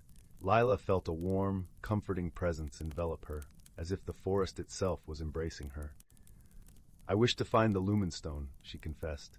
"The book I found spoke of its light and the truths it can reveal." The voice chuckled softly, a sound like wind chimes in a gentle breeze. "The Lumen Stone is indeed a treasure, but it is not easily found. It requires more than just a desire for adventure. You must prove yourself worthy by showing kindness, courage, and wisdom. I understand, Leela said earnestly. I will do my best. With that, the presence faded, leaving Leela alone once more. Determined, she continued her journey, her heart buoyed by the encounter. As she delved further into the forest, Leela came across a fox with a beautiful bushy tail caught in a thorny bramble. The creature whimpered softly, its eyes wide with fear. Without hesitation, Leela approached the fox, speaking soothingly as she carefully untangled its fur from the thorns. When the last thorn was removed, the fox looked up at her, gratitude shining in its eyes, before bounding off into the woods. Lila's heart swelled with warmth, and she felt a strange sensation, as if a tiny spark of light had ignited within her. She realized that each act of kindness, no matter how small, could illuminate the world around her. As twilight descended, painting the sky in shades of lavender and rose, Lila found herself at the entrance of a hidden glen.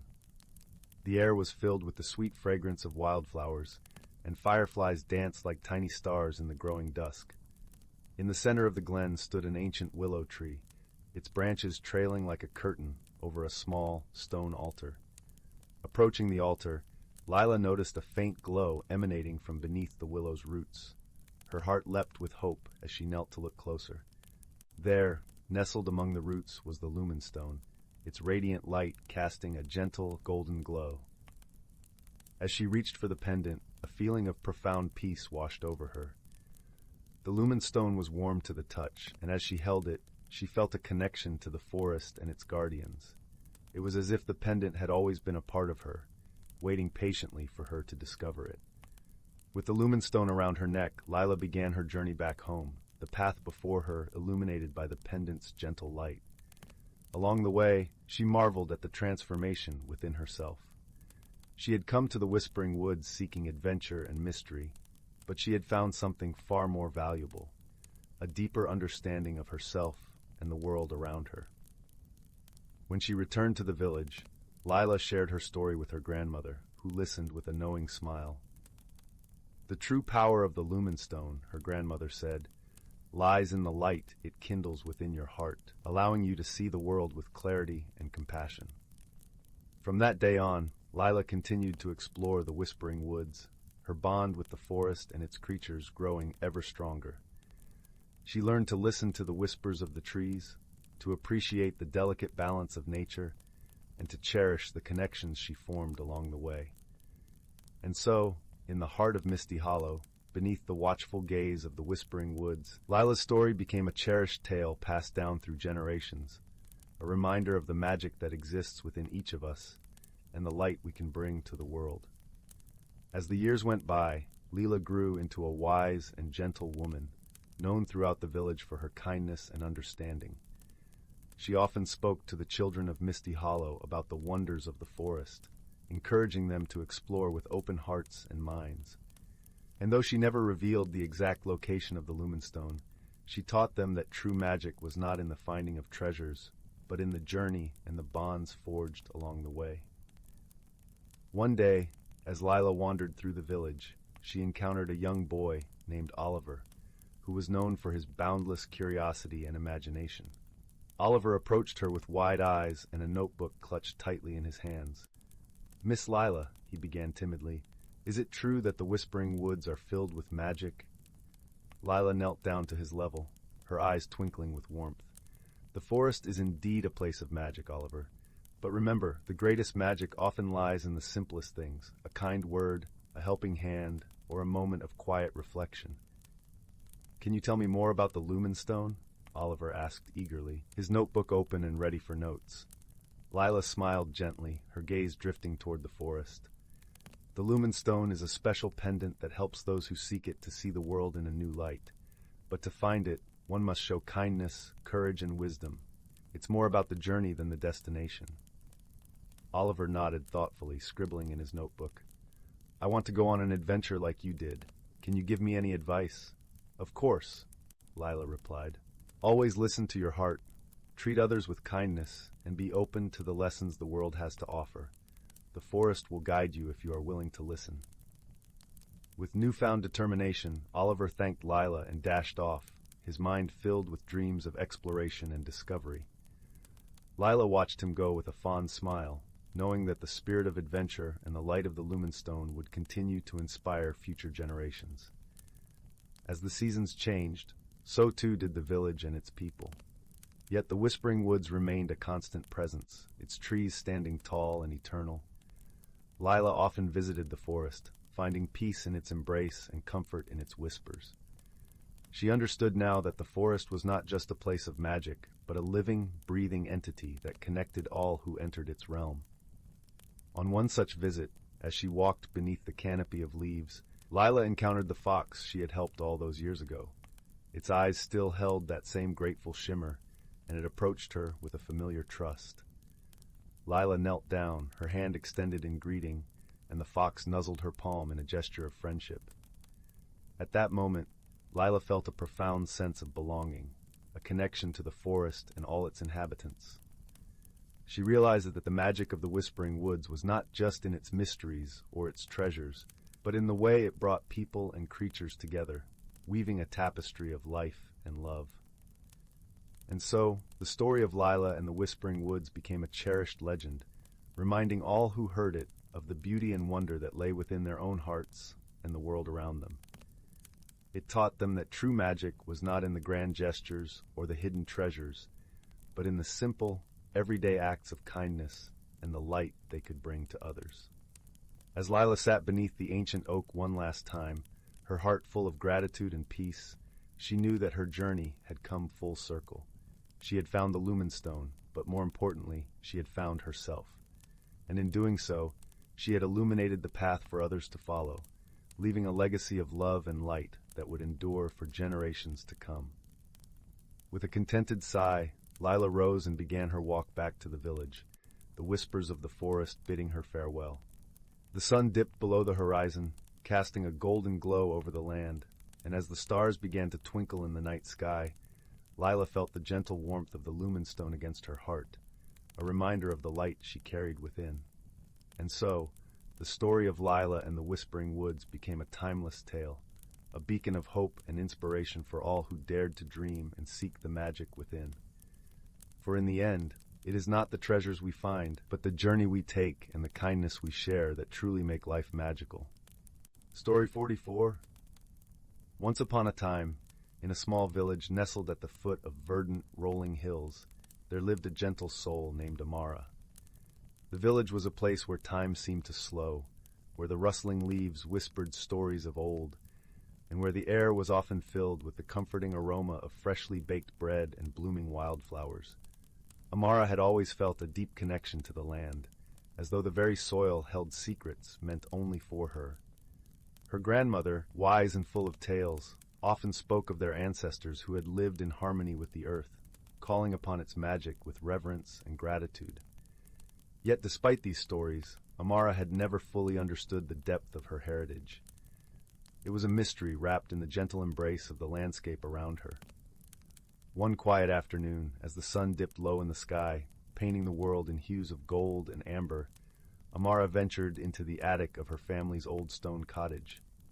Dust motes danced in the beams of light that streamed through the small window, casting a serene glow over the forgotten treasures stored within. It was here, among the cobwebs and the scent of aged wood, that she discovered a small, ornately carved box. The box was unlike anything she had ever seen, its surface adorned with intricate patterns that seemed to shimmer faintly, as if alive with an ancient energy. With trembling fingers, Amara opened the box to reveal a small, worn journal and a delicate amulet nestled within. The amulet glistened softly, a small crystal pendant encased in silver filigree, its cool touch sending a gentle tingle up her fingers. As she flipped through the journal's time-worn pages, Amara found herself drawn into the stories of her ancestors, stories that spoke of an ancient legacy that had been passed down through generations. They were guardians of the land, caretakers of its magic, and they had used their knowledge to live in harmony with nature, ensuring the balance and well-being of their community. The words of her ancestors resonated deeply within her, weaving a tapestry of understanding and belonging. Amara realized that she was not just a part of the village. She was a part of something much larger, something timeless. Her heart swelled with a newfound sense of purpose, and she knew that she had been chosen to continue this sacred tradition.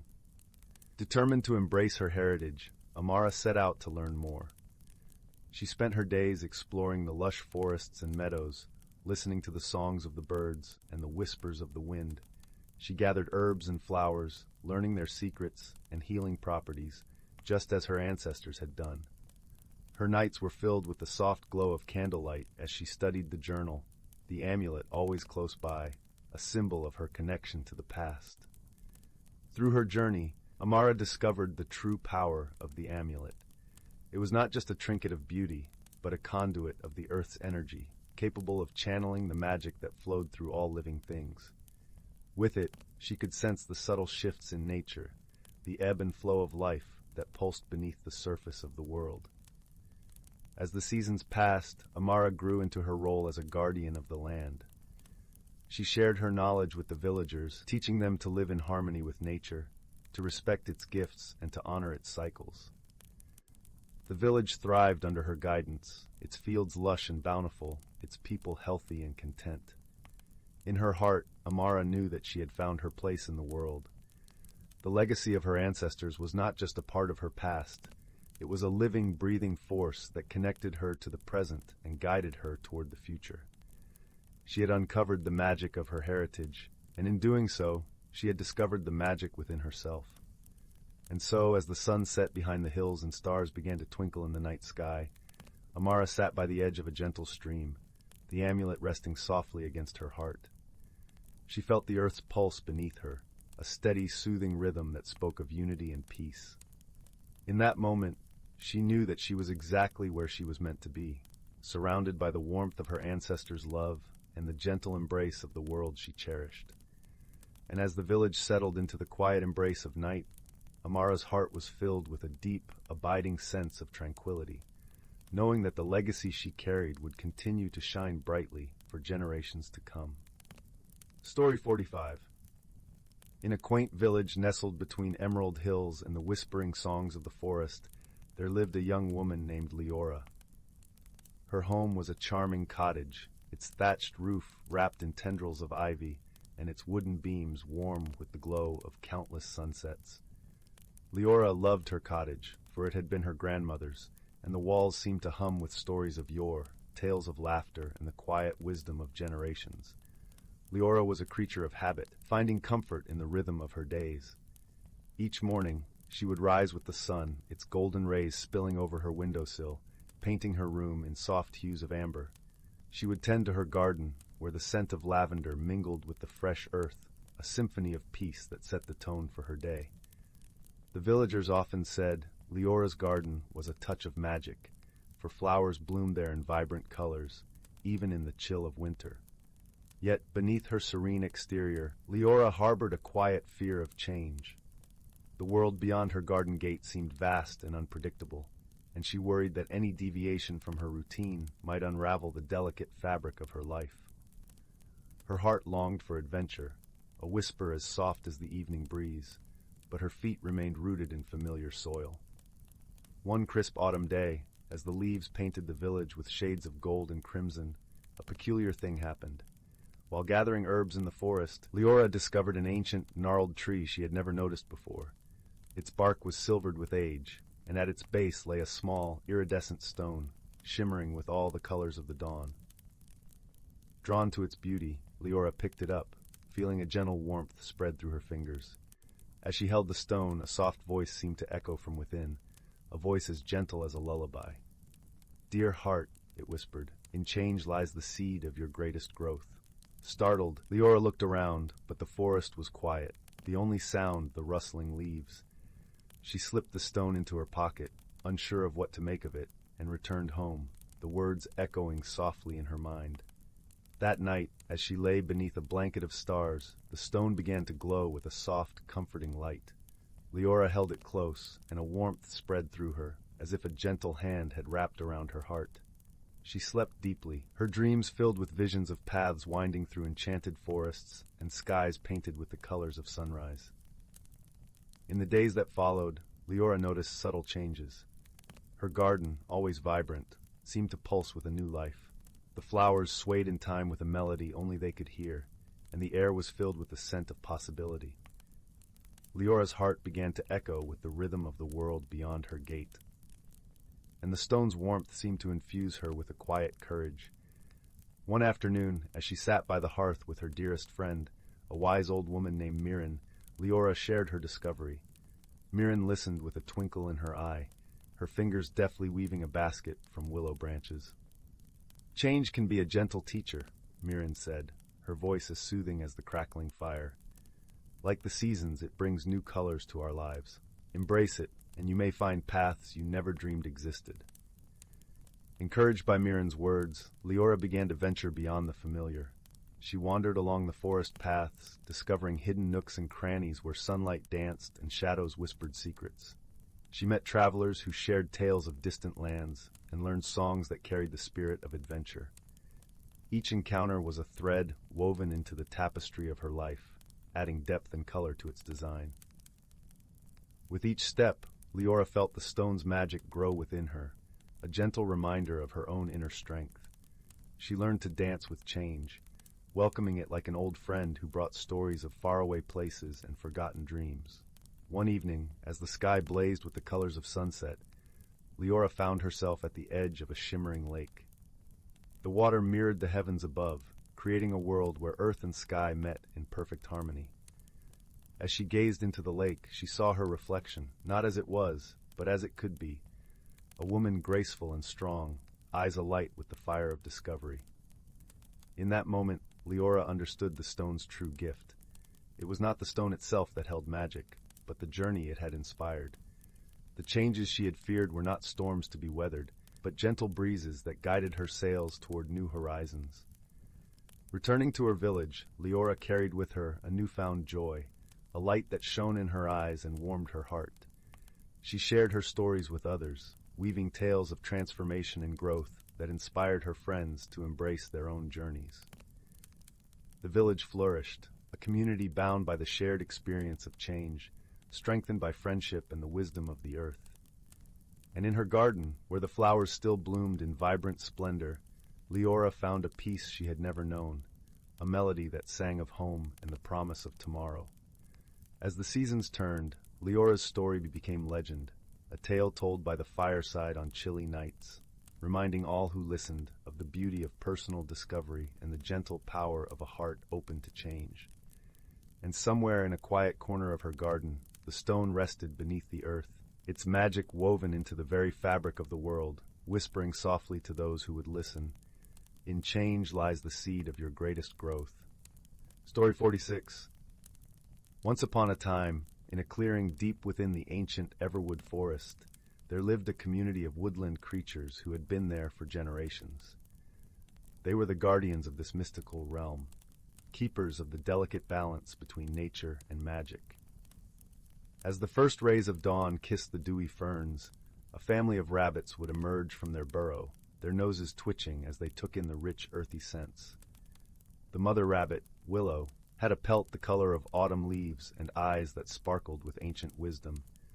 "Come, my little ones," she would say softly. "Let us greet the new day and give thanks for the gifts of the forest." The young rabbits would hop along beside her, their large ears perked up in wonder as Willow taught them the ways of the wood. She showed them which plants were safe to nibble, which mushrooms held healing properties, and where the sweetest berries could be found. But the true magic of the Everwood lay in the changing of the seasons, each one ushering in its own enchantments. In spring, when the first wildflowers unfurled their petals, the air would shimmer with the laughter of wood nymphs. These playful spirits danced among the new growth, leaving a trail of glittering dewdrops in their wake. The rabbits would watch in awe, their fur standing on end as the nymphs' melodies drifted through the trees. Summer brought the warm embrace of the sun and the gentle rustling of leaves. It was during these long, lazy days that the ancient oak trees would bestow their wisdom upon those who listened closely. The rabbits would nestle beneath the oak's mighty boughs, their eyes half closed as the tree's deep, rumbling voice spoke of patience, resilience, and the importance of putting down strong roots. As autumn arrived, painting the forest in a vibrant tapestry of reds and golds. The rabbits would witness the annual migration of the monarch butterflies. Millions of these delicate creatures would fill the sky, their wings beating in unison like the pulse of the earth itself. Willow would teach her young that even the smallest creatures played a vital role in maintaining the balance of nature. But it was winter that brought the most breathtaking magic of all. As the first snowflakes drifted down, the rabbits would huddle together, watching in hushed reverence as the entire forest seemed to transform before their very eyes. The pine trees, heavy with snow, would bend their boughs to the ground, creating glittering archways that sparkled like diamonds. Icicles hung from every branch, catching the pale moonlight and refracting it into 1,000 prismatic colors. It was during these frosty nights that the rabbits could hear the soft footfalls of the winter sprites, elusive beings who wove intricate patterns of frost onto every surface. Their delicate traceries were a reminder that even in the darkest, coldest times, beauty could still be found if one opened their eyes to the wonder around them. As the years passed, Willow grew old and gray, her pelt thinning, but her eyes still shining with the wisdom of ages. One crisp morning, as the first buds of spring unfurled, she gathered her descendants around her. "My time in this world is drawing to a close," she said gently. "But the magic of the Everwood will live on through each of you. Guard it well, my loves. Respect the delicate balance, and never forget the enchantments that surround us day and night through every season." With a contented sigh, Willow settled into the soft moss and fell into a deep, peaceful slumber, her spirit becoming one with the ancient forest she had loved and protected all her life. And so, generation after generation, the rabbits of the Everwood continued to pass down Willow's teachings, ensuring that the magic and wonder of nature would never be forgotten. Story 47. Once upon a starlit eve, nestled in a cozy cottage deep within an enchanted forest, a young girl named Willow found herself at a crossroads. Change was afoot, and she could sense it like the gentle breeze that danced through the trees. Willow had always been a quiet, introspective child, content to spend her days lost in the pages of beloved storybooks or exploring the winding trails that snaked through the verdant woods. But as she approached her 13th birthday, something stirred within her, a restlessness, a longing for something more. It was during one of her solitary woodland wanderings that Willow stumbled upon a most peculiar sight, a tiny, glowing sprite hovering amidst the ferns. The sprite introduced herself as Glow, a guardian of the forest, and revealed that Willow was on the cusp of a magical transformation. At first, Willow was uncertain, her heart fluttering with a mixture of excitement and trepidation. Change had always been her greatest fear, a force that threatened to upend the comforting familiarity of her existence. But Glow assured her that this metamorphosis was a natural part of her journey, a blossoming of her true self. With Glow's gentle guidance, Willow began to embrace the changes unfolding within her. As the days passed, she noticed subtle shifts, a newfound confidence, a deeper connection to the vibrant energy of the forest, and the stirrings of dormant abilities she had yet to fully understand. Yet, the path to self-discovery was not without its challenges. There were moments when doubt crept in, when Willow found herself longing for the security of her old life. It was during these times that her dearest friends, the kind-hearted fawn Oakley and the wise old oak tree Whispering Willow, offered their unwavering support and wisdom. Oakley, with his infectious positivity and boundless energy, would regale Willow with tales of his own transformative experiences, reminding her that growth often comes hand in hand with growing pains. Whispering Willow, her ancient bark etched with the stories of countless seasons, would share gentle metaphors drawn from the natural world, helping Willow find solace in the cyclical rhythms of change. As the weeks melted into months, Willow's transformation began to manifest in wondrous ways. She discovered an affinity for the language of the forest, able to communicate with the very trees and creatures that had once been mere companions. Her senses heightened, and she could perceive the intricate web of life that pulsed all around her. But perhaps the most profound change of all was the blossoming of Willow's inner light, a radiant warmth that emanated from her very being. It was a light that had been kindled by her journey of self-discovery, fueled by the lessons she had learned and the connections she had forged along the way. On the eve of her 13th birthday, Willow stood beneath the ancient boughs of Whispering Willow, her eyes shining with a newfound sense of wonder and acceptance.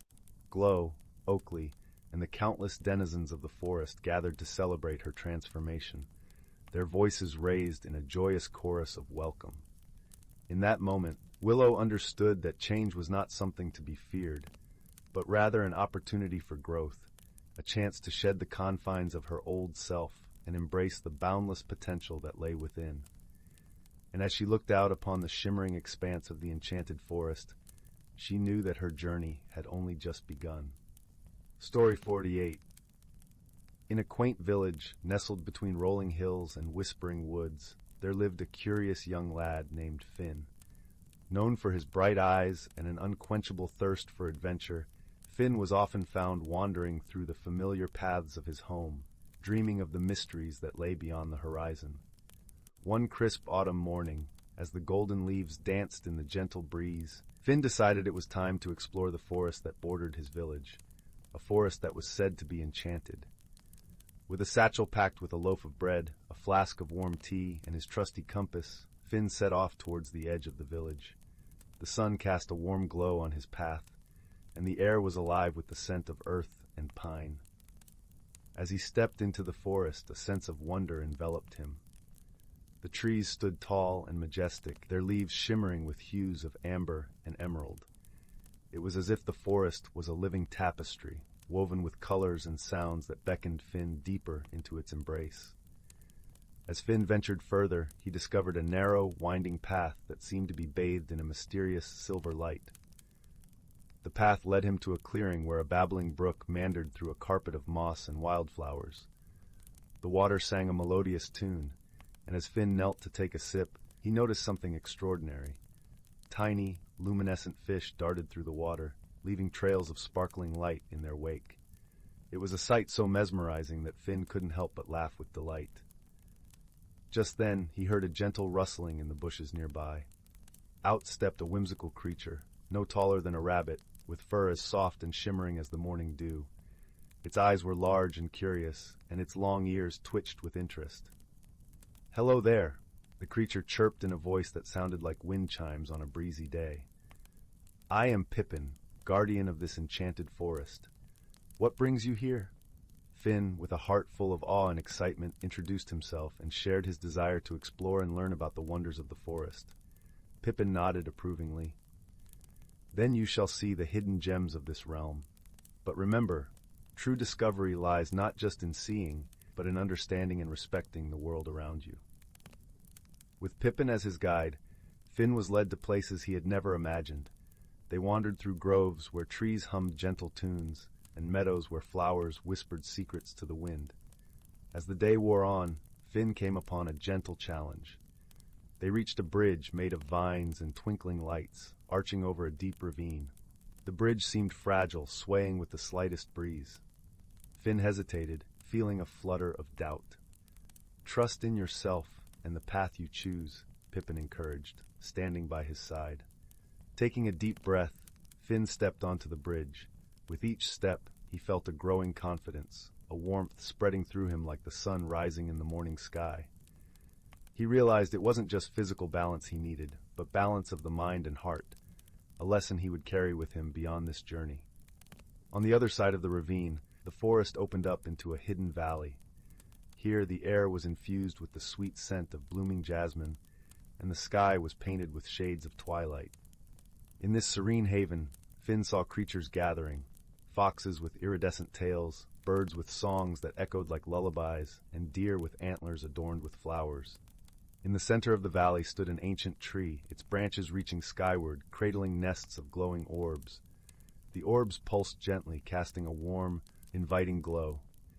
Pippin explained that these were the heartbeats of the forest, a source of life and magic, connecting all who lived there.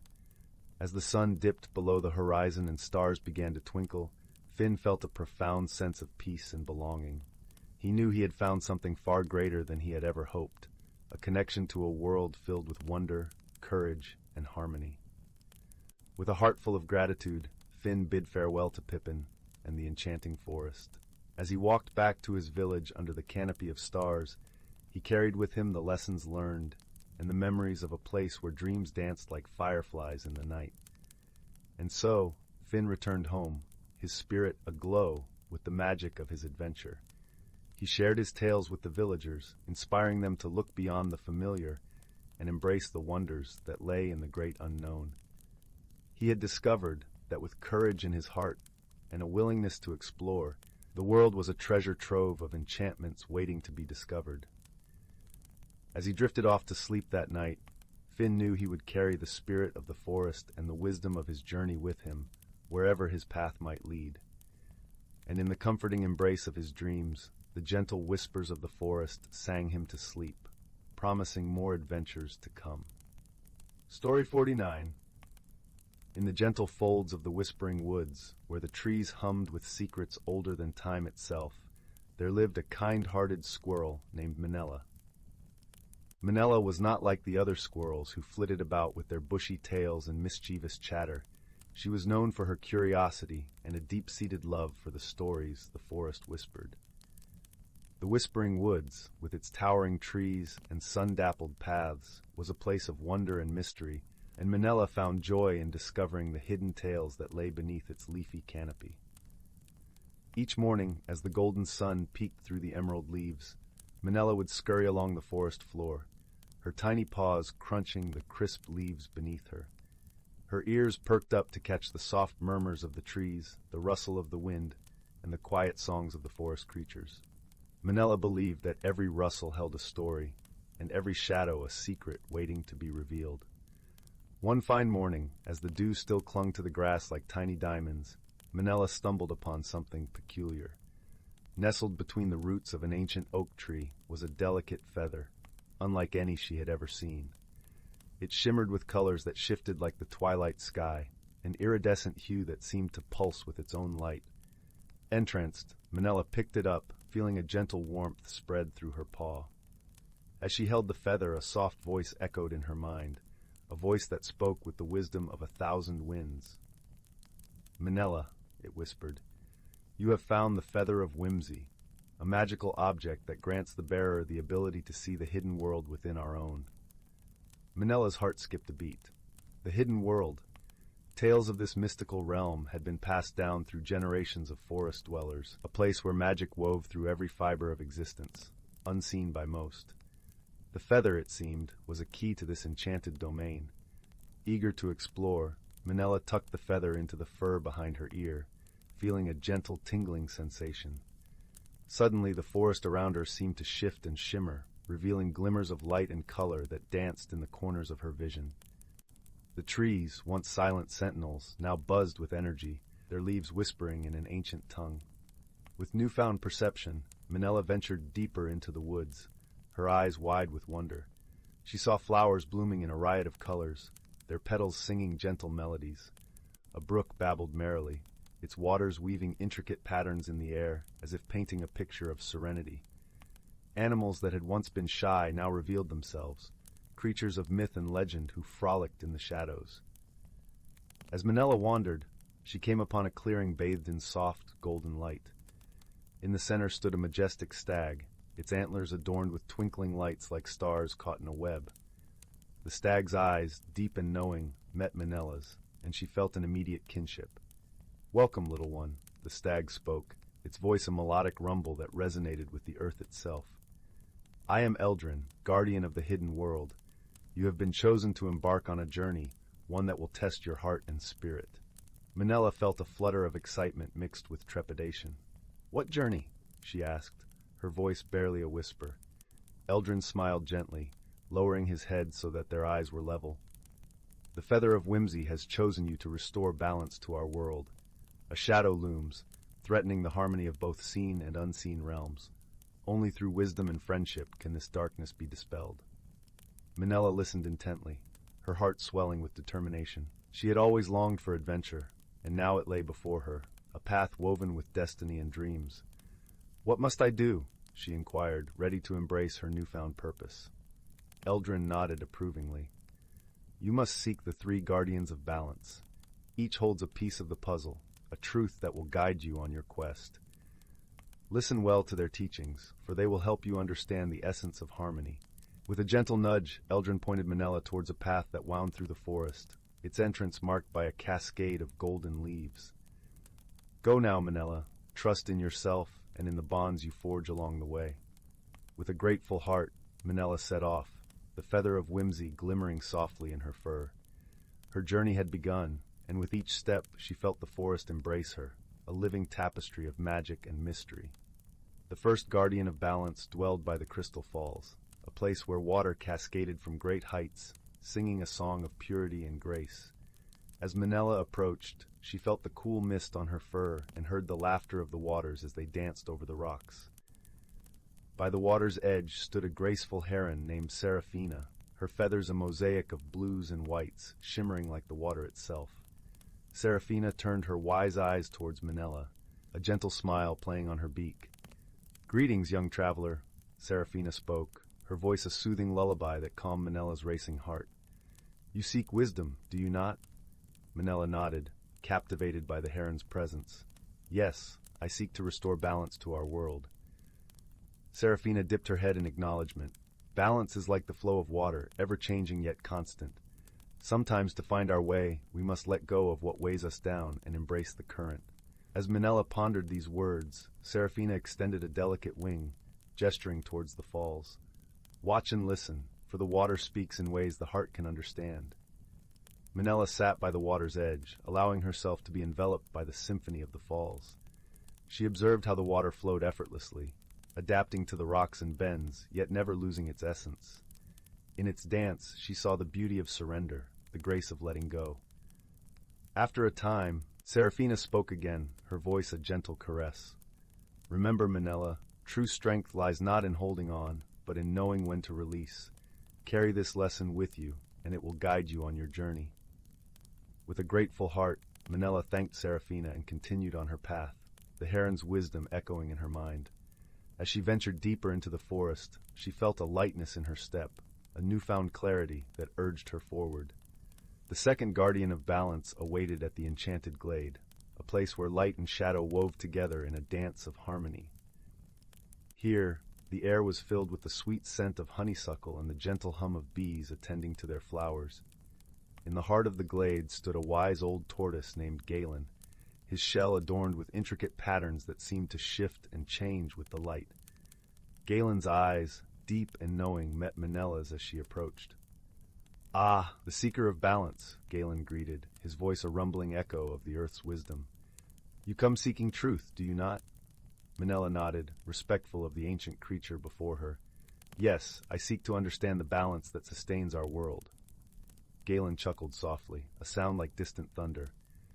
"Balance is not a static state, but a dance of opposites. Light and shadow, joy and sorrow, all are part of the grand tapestry of life." He gestured to the glade around them, where sunlight filtered through the leaves, creating patterns of light and dark on the forest floor. "Observe, little one, how shadows enhance the light, how they give depth and meaning to the world." As Manella watched, she saw how the interplay of light and shadow created a dance of beauty and complexity. She understood that one could not exist without the other, that both were essential to the harmony of the whole. Galen's voice rumbled once more, gentle and wise. "Embrace both light and shadow within yourself, Manella. Only by accepting all parts of your being can you find true balance." With gratitude, Manella thanked Galen and continued on her journey, her heart filled with a deeper understanding of the world and herself. The path before her seemed to shimmer with promise, a testament to the lessons she had learned. The final guardian of balance resided in the moonlit meadow, a place where dreams took flight on the wings of the night. Here the air was cool and crisp, filled with the scent of jasmine and the gentle rustle of grass underfoot. In the center of the meadow stood a graceful fox named Lyra, her fur a tapestry of silvers and golds that glimmered under the moon's gentle glow. Lyra's eyes, bright with mischief and wisdom, met Manella's with a playful twinkle. "Welcome, seeker of dreams," Lyra called, her voice a melodious whisper that danced on the breeze. "You seek the heart's truth, do you not?" Manella nodded, drawn in by the fox's enchanting presence. Yes, I seek to understand the dreams that guide us and the truths they hold. Lyra smiled, her eyes sparkling like stars. Dreams are the heart's way of reaching beyond the seen, of touching the infinite. They are the seeds of possibility, waiting to bloom in the light of belief. She gestured to the meadow around them, where fireflies danced like living stars, weaving their light into patterns of magic and wonder. Look closely, dear one, and see how each dream shines with its own light, how it beckons you to explore the unknown. As Minella watched, she felt the stirrings of her own dreams, the quiet hopes and wishes that had guided her on her journey. She understood that dreams were not mere fantasies, but the heart's deepest truths, waiting to be embraced. Lyra's voice, a gentle murmur, filled the air once more. Believe in your dreams, Minella, for they will guide you to the truth that lies within. Trust in your heart, and it will lead you to balance and harmony. With a heart full of gratitude, Minella thanked Lyra and prepared to continue her journey. The meadow, bathed in moonlight, seemed to shimmer with the promise of dreams yet to come. As Minella made her way back through the forest, she felt a profound sense of peace and understanding. The lessons of the guardians had woven together within her, creating a tapestry of wisdom that guided her every step. Upon returning to the clearing where she had first met Eldrin, Minella found the stag waiting for her, his eyes filled with pride and warmth. "You have done well, Minella," Eldrin spoke, his voice a gentle rumble that resonated with the earth itself. "You have embraced the lessons of balance and harmony." Minella felt a warmth spread through her heart, a deep sense of fulfillment. "Thank you, Eldrin, for guiding me on this journey." Eldrin nodded, his gaze soft and knowing. "The feather of whimsy has revealed the hidden world within you, Minella. You have seen the beauty of balance, the dance of light and shadow, the power of dreams. These truths will guide you, not just in our world, but in all things." With a gentle nuzzle, Eldrin bade Minella farewell, his presence a comforting reminder of the journey she had undertaken. As she made her way back through the whispering woods, Minella felt a newfound sense of purpose, a quiet confidence that filled her with joy. The forest, with its ancient trees and whispering winds, seemed to embrace her, a living tapestry of magic and wonder.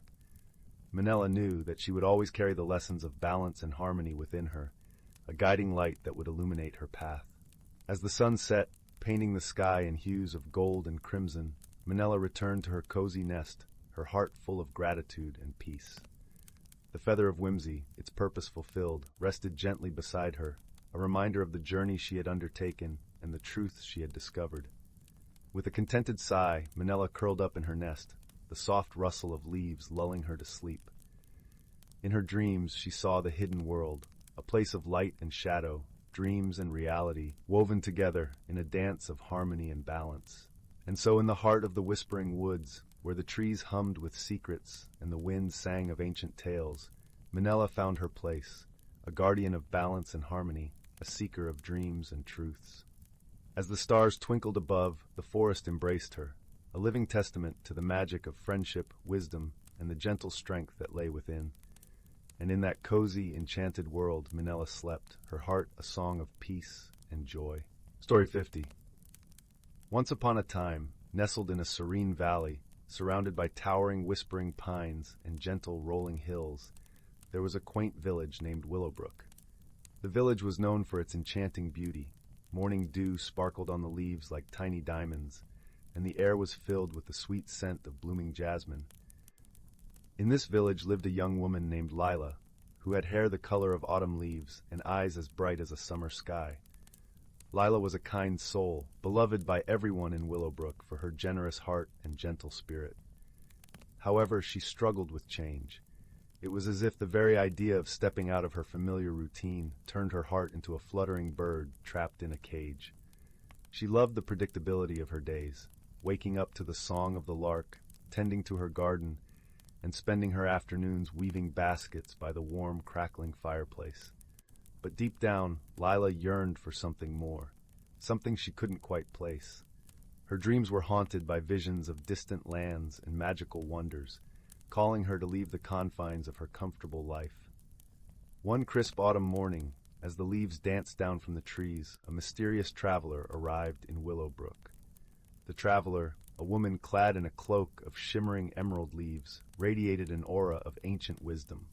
Her name was Marigold, and she was known across many lands as a guardian of nature's secrets. Marigold noticed the flicker of longing in Lila's eyes as she watched the leaves fall.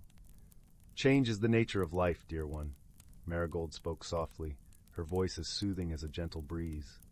"Just as these leaves transform, so too must we." Intrigued and a little apprehensive, Lila found herself drawn to Marigold's wisdom. The traveler offered her a seed, unlike any Lila had seen before.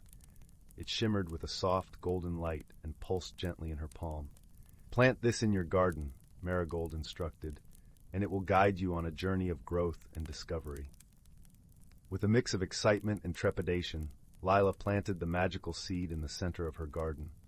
Days passed, and she cared for it tenderly, watering it with patience and nurturing it with hope.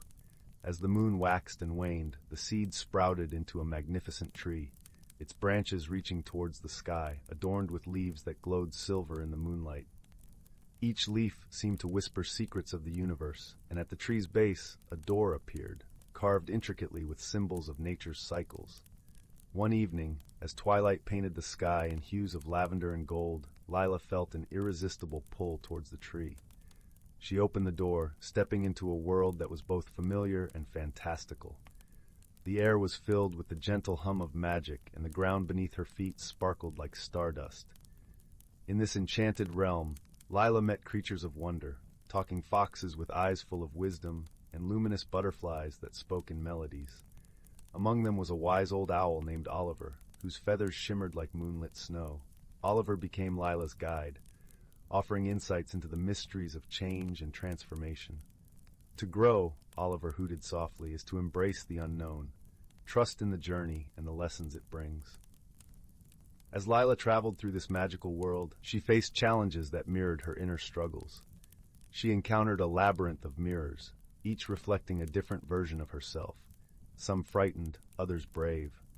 By facing these reflections, she learned to accept her fears and strengths, understanding that both were integral to her being. With each challenge overcome, the magical realm shifted and blossomed, reflecting her inner growth. The once muted colors of the land became vibrant, and the air sang with newfound harmony. Through these experiences, Lila discovered the beauty of change. She learned that while it was natural to fear the unknown, embracing it with an open heart could lead to unimaginable wonders. The magical realm taught her that personal growth was not about becoming someone else, but rather revealing the truest version of oneself. When she finally returned to Willowbrook, Lila was transformed. She carried with her the wisdom of the magical realm, her heart open to the ebb and flow of life's changes. The village noticed the shift in her. She was still the kind, gentle Lila they loved, but now with a spark of adventure in her eyes and a story to tell. Marigold, who had watched over Lila's journey, smiled warmly. "You have found your magic," she said, her voice a melody of warmth and pride. Lila continued to nurture her garden, which now flourished with vibrant blooms, a testament to her own growth. She shared her tales with the villagers, inspiring them to embrace change and find their own paths to transformation. And so, under the watchful gaze of the stars, Lila found peace in the rhythm of life, knowing that each new day was a chance to grow, to learn, and to discover the magic within. Willowbrook remained a place of enchantment and warmth, where stories of change and transformation were whispered by the winds and carried on the wings of butterflies, reminding all who listened that the journey of personal growth was the greatest adventure of all. Story 51. Once upon a time, in a land where the sun danced with glee upon the rippling waves of a crystal-clear lake, there was a quaint village named Whimsy Woods. The village was nestled between hills that seemed to chuckle in the breeze, their tops adorned with fluffy clouds that resembled spun sugar. Whimsy Woods was a delightfully peculiar place, where the cobblestone paths were lined with daisies that sang in harmony, and the houses were painted in colors as diverse as the candies in a sweet shop. In this charming village lived a group of quirky, endearing characters. There was Oliver, the owl, who wore tiny spectacles perched on his beak and spent his days collecting odd trinkets with his wise, whimsical eyes. His favorite was a shiny, rainbow-colored marble that he claimed held the laughter of 1,000 children. Then there was Luna, a graceful cat with fur as silver as moonlight, who could often be found weaving delightful tales with her silken voice, enchanting all who stopped to listen. And finally, there was Pip, a sprightly squirrel with a bushy tail that seemed to have a mind of its own, always twitching in time with his boundless curiosity. One sunny morning, as the villagers bustled about their cheerful routines, a peculiar problem arose. The beloved lake Lullaby, known for its gentle lull that cradled the village to sleep each night, had suddenly stopped singing. The once melodic waters now lay silent, their surface as smooth as glass and as silent as a forgotten dream. Without its soothing serenade, the villagers found themselves restless and unable to sleep, their dreams scattered like autumn leaves. Determined to solve this magical mystery, Oliver, Luna, and Pip gathered at the edge of the lake. The air was sweet with the scent of wildflowers, and the gentle rustle of leaves created a symphony of whispers. Oliver adjusted his spectacles and peered into the depths of the lake, hoping to find a clue. Luna sat elegantly beside him, her eyes reflecting the shimmering water, while Pip bounced excitedly from rock to rock, eager to begin their adventure. As they pondered the silent lake, a soft, echoing giggle floated on the breeze. Intrigued, the trio followed the sound to a grove of willow trees that swayed like dancers in the wind. There, nestled among the roots, they discovered a tiny, mischievous sprite named Fizzle. Her hair sparkled like a cascade of stars, and her wings glimmered with a kaleidoscope of colors. Fizzle was known in Whimsy Woods for her playful pranks, but her heart was as kind as the sun was warm. "Fizzle!" exclaimed Pip, his tail twitching with excitement. "Do you know why the lake has stopped singing?" Fizzle giggled, her voice a melody of tinkling bells. "Oh, it was just a little game. I borrowed the song to see what it would sound like in the clouds, but it seems I flew too high, and now I can't reach it." The friends exchanged a worried glance. Without the lake's song, the village would remain in sleepless disarray. But Oliver, with a twinkle in his eye, had an idea. "Perhaps we can help bring the song back," he mused, tapping his beak thoughtfully. Luna purred in agreement. "Yes, we can work together. The answer might lie in the magic of friendship and creativity." Pip, ever the enthusiast, clapped his paws. "Let's do it. We'll need something to fly as high as the clouds." With a plan in mind, the trio set off to gather supplies. They visited the village's tinkerer, a jovial rabbit named Tinker Tall, who helped them fashion a marvelous contraption from an assortment of balloons, strings, and a wicker basket. It was a whimsical hot air balloon, colorful and buoyant, ready to take them on their skyward journey. As the sun dipped below the horizon, casting a golden glow over the land, Oliver, Luna, Pip, and Fizzle climbed into the basket. With a gentle whoosh, the balloon lifted off, soaring into the twilight sky. The world below shrank into a patchwork quilt of fields and forests, and soon they were surrounded by the ethereal beauty of drifting clouds. Guided by Fizzle's laughter and a trail of sparkling stardust, they soared higher and higher until they reached a cloud shaped like a grand concert hall. There, nestled within its fluffy walls, was the lake's missing song, a shimmering ribbon of notes that danced and played in the air. With careful hands and hearts full of hope, the friends gently coaxed the song back into the basket. It was as if they were gathering a delicate bouquet of music. The notes thrummed with a life of their own, eager to return to their watery home. As they descended, the moon rose to greet them, casting its silvery glow upon the lake. When they reached the shore, they released the song back into the water. The lake sighed in relief, and its lullaby began anew, a gentle melody that wrapped around the village like a warm, comforting blanket. The villagers, hearing the familiar tune, sighed contentedly and drifted into peaceful slumbers, their dreams restored by the magic of friendship and a touch of whimsy. Oliver, Luna, Pip, and Fizzle watched from the lakeside, their hearts light with joy and accomplishment. And so, in the heart of Whimsy Woods, where the hills still chuckled and the daisies sang, the lake's lullaby continued to cradle the village each night, a testament to the power of creativity, cooperation, and a little sprinkle of magic. And as the stars winked down from the velvet sky, the friends knew that they had not only solved a magical problem, but had also woven their own tale of wonder and whimsy. And so, dear dreamer, Whenever you hear the soft melody of a distant lake, remember that magic lies not just in spells and charms, but in the warmth of friendship and the laughter shared along the way. Story 52. Once upon a time, in the heart of an ancient forest where the trees whispered secrets to the wind and the streams hummed melodies of old, there lay a hidden world that flourished with the gentle breath of nature. This was no ordinary forest, for here the boundaries between reality and magic were as thin as gossamer threads spun by the moonlight. In this enchanted grove, the creatures of the forest lived in harmony, each one a vital note in a symphony of life. The air was fragrant with the sweet scent of pine and moss, and the ground was a soft carpet of leaves that sighed underfoot. Sunlight filtered through the canopy, dancing upon the forest floor in dapples of gold and green. It was a place where the world seemed to pause, where time was measured not by clocks, but by the rhythm of the seasons. Among these creatures was a wise old tortoise named Ainsley, whose shell was etched with patterns that mirrored the rings of the ancient trees. Ainsley had lived through many cycles of the seasons, and his eyes, like pools of deep amber, held the wisdom of years untold. He moved slowly, with the deliberate grace of one who has learned the value of patience.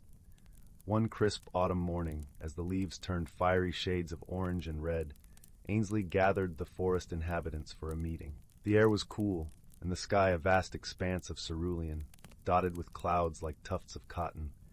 A gentle breeze rustled through the branches, carrying the soft murmur of the stream that wound its way through the forest like a silver ribbon. "My dear friends," Ainsley began, his voice as soothing as a lullaby, "the balance of our home is a delicate one. Each season brings its own magic, and we must work together to ensure that harmony is maintained." The creatures nodded in agreement. There was Fionn, the playful fox with a coat as bright as the autumn leaves, and Leora, the graceful deer whose eyes sparkled like morning dew. And there was Theo, the wise owl who perched silently above, his feathers a tapestry of browns and creams, watching over the gathering with a knowing gaze. As Ainsley spoke, the forest seemed to listen, the trees leaning in to catch his every word. He spoke of the cycle, a cycle of life, of birth and renewal, of the importance of respecting the land and each other. "We must remember," he said, "that the forest is not just our home, but a living being in its own right. It is our duty to care for it as it cares for us." It was then that Leora, with her gentle heart, shared her concern. "I've noticed the stream is not as full as it used to be," she said, her voice soft as the rustle of leaves. "Could it be that something is amiss?" Theo, with his keen eyes, had also observed changes. "The rains have been less frequent," he hooted, "and the clouds seem reluctant to shed their tears." Ainsley pondered this, his gaze thoughtful. "Perhaps it is time," he suggested, "to seek the wisdom of the seasons themselves." The seasons were mythical beings, ancient as the earth itself, who governed the cycles of nature. It was said that they dwelled in a hidden grove, accessible only to those with pure intentions and open hearts. And so it was decided. Fionn, with his quick wit and agile paws, would accompany Ainsley on a journey to find the seasons. The forest bid them farewell, and they set off with the first light of dawn, the air crisp and filled with promise. Their path took them through verdant meadows where wildflowers bloomed in a riot of colors, and across gentle hills that rolled like the waves of a tranquil sea. They traveled by day, guided by the sun, and rested by night, cradled by the cool embrace of the earth. As they journeyed, Ainsley shared stories from his youth, tales woven with the threads of history and mystery. Fionn listened intently, his eyes wide with wonder, for he knew that each story held a lesson, a piece of wisdom passed down through the ages. At last, they reached the hidden grove, a place shrouded in mist and mystery. The air here was different, charged with a subtle magic that tingled on the skin and whispered in the ear. In the center of the grove stood 4 figures, each resplendent in their own way. There was Spring, clad in robes of emerald and gold, her hair a cascade of blossoms. Her eyes shone with the promise of new beginnings. Summer stood beside her, his skin bronzed by the sun, and his laughter was like the warm embrace of a midsummer's day. Autumn was next, draped in a cloak of russet and amber, the air around him filled with the rich scent of harvest. And finally, Winter, robed in white, with eyes that mirrored the stillness of a snow-covered world. Ainsley and Fionn bowed low, and the seasons greeted them with smiles as warm as the morning sun. "What brings you to our grove?" Spring asked, her voice as melodious as a babbling brook. Ainsley spoke of the forest's plight, of the dwindling stream and the reluctant rains. The seasons listened with grave attention, their expressions thoughtful. "It is true," Autumn said, his voice a gentle rustle, "that the balance has shifted." Winter nodded, his voice as soft as falling snow. "The world has grown restless, and we must remind it of the peace that comes with change." Summer, with his easy smile, offered a solution. "Perhaps a dance of the elements is in order, a reminder of the harmony that binds us all." And so the seasons began their dance, a graceful ballet that wove the elements together. Spring twirled, scattering petals like confetti, while summer's laughter rang out, a melody of warmth and light. Autumn spun in a flurry of leaves, and winter's touch painted the air with frost. As they danced, the earth responded, the ground trembling with life. The clouds gathered, their bellies heavy with rain, and soon a gentle shower fell upon the grove. It was a soft rain, the kind that soaks into the soil and quenches the thirst of the world. Ainsley and Fionn watched in awe, their spirits lifted by the magic unfolding before them. When the dance finally ended, the grove was aglow with a sense of renewal, the air vibrant with possibility.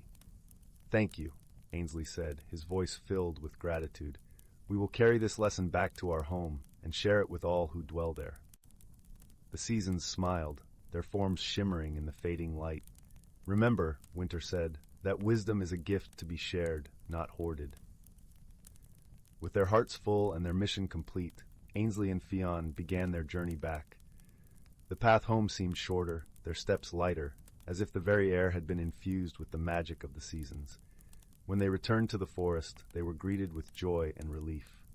The stream, once a mere trickle, now flowed with renewed vigor, its waters singing a song of hope. The creatures gathered around, eager to hear the tale of their journey and the wisdom they had gleaned. And so, under the canopy of stars, Ainsley and Fionn shared their story. They spoke of the season's dance, of the balance that must be tended, and the harmony that comes when all work together. The forest listened, the trees swaying gently as if nodding in agreement. And as the night unfolded, the creatures settled into the comforting embrace of their home, knowing that they were part of something greater, a tapestry of life woven with threads of wisdom and friendship. And so, the ancient forest, with its hidden lives and magical phenomena, continued to thrive, a testament to the power of unity and the enduring beauty of the natural world. As the first light of dawn crept over the horizon, the forest awoke to the symphony of birdsong, a melody that echoed through the trees, carrying with it the promise of a new day, and the reassurance that in this timeless place, harmony would always reign. And so, dear listener, let this tale be a gentle reminder that we, too, are threads in the vast tapestry of life, each one of us a note in the grand symphony of existence. May we cherish the balance of our world, nurture the harmony of nature, and pass down the wisdom of ages, as Ainsley the tortoise so wisely did. With that, let your dreams be filled with the whisper of leaves, the murmur of streams, and the gentle embrace of a forest that knows no bounds. Sleep well, dear one, and wake with the promise of a harmonious new day. Story 53. Once upon a time, deep within the heart of an ancient forest, there lived a young rabbit named Hazel. Though small in stature, Hazel possessed a boundless curiosity and a keen eye for the wonders that surrounded her. One crisp autumn morning, as Hazel hopped along the leaf-strewn path, she stumbled upon a peculiar sight. A shimmering object nestled within the gnarled roots of an old oak tree. Captivated by its allure, she inched closer and discovered a gleaming silver pocket watch, its intricate engravings catching the dappled sunlight. As Hazel reached out to touch the watch, a sudden burst of magic filled the air, and the world around her began to shift and swirl. In a dizzying whirlwind of colors and sounds, she found herself transported to a realm unlike any she had ever known. The lush forest had given way to a vast, rolling meadow, where vibrant wildflowers danced in the gentle breeze. Above, the sky was a canvas of ever-changing hues, painted with strokes of gold, pink, and lavender. Hazel's eyes widened in awe, and she couldn't help but feel a sense of wonder at this newfound paradise. As she ventured further into the meadow, Hazel encountered a family of field mice, their whiskers twitching with excitement. "Welcome, dear Hazel," one of them squeaked. "We've been expecting you." Perplexed, Hazel tilted her head quizzically. "But how do you know my name?" The mouse smiled warmly. "This is the realm of enchantment, where dreams and imagination come to life. The pocket watch you found is a gateway to our world, and you were chosen to embark on a remarkable journey." Hazel's heart fluttered with anticipation. "A journey? Where will it take me?" "That," the mouse replied, "is for you to discover. But fear not, for you will not be alone. The bonds of friendship will guide you through even the darkest of challenges." With those cryptic words, the mouse family scurried off, leaving Hazel to ponder the meaning of their message. As she gazed out across the vast expanse of the meadow, she noticed a slender figure approaching, a young deer with a coat the color of burnished copper. "Greetings, Hazel," the deer spoke in a gentle, melodic voice. "I am Willow, and I have been sent to accompany you on your quest." Hazel's eyes widened in surprise. "But how did you know I was meant to embark on a quest?" Willow chuckled softly. "Word travels swiftly in these enchanted lands.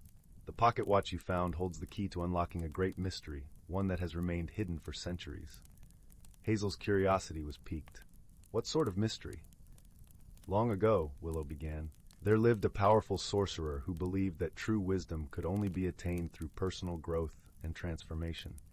To safeguard this belief, he crafted a series of enchanted artifacts, each representing a different aspect of the journey: courage, resilience, compassion, and so on." Hazel listened intently, her eyes wide with wonder. "The pocket watch you found is one such artifact," Willow continued. "It represents the virtue of patience, for true growth cannot be rushed or forced.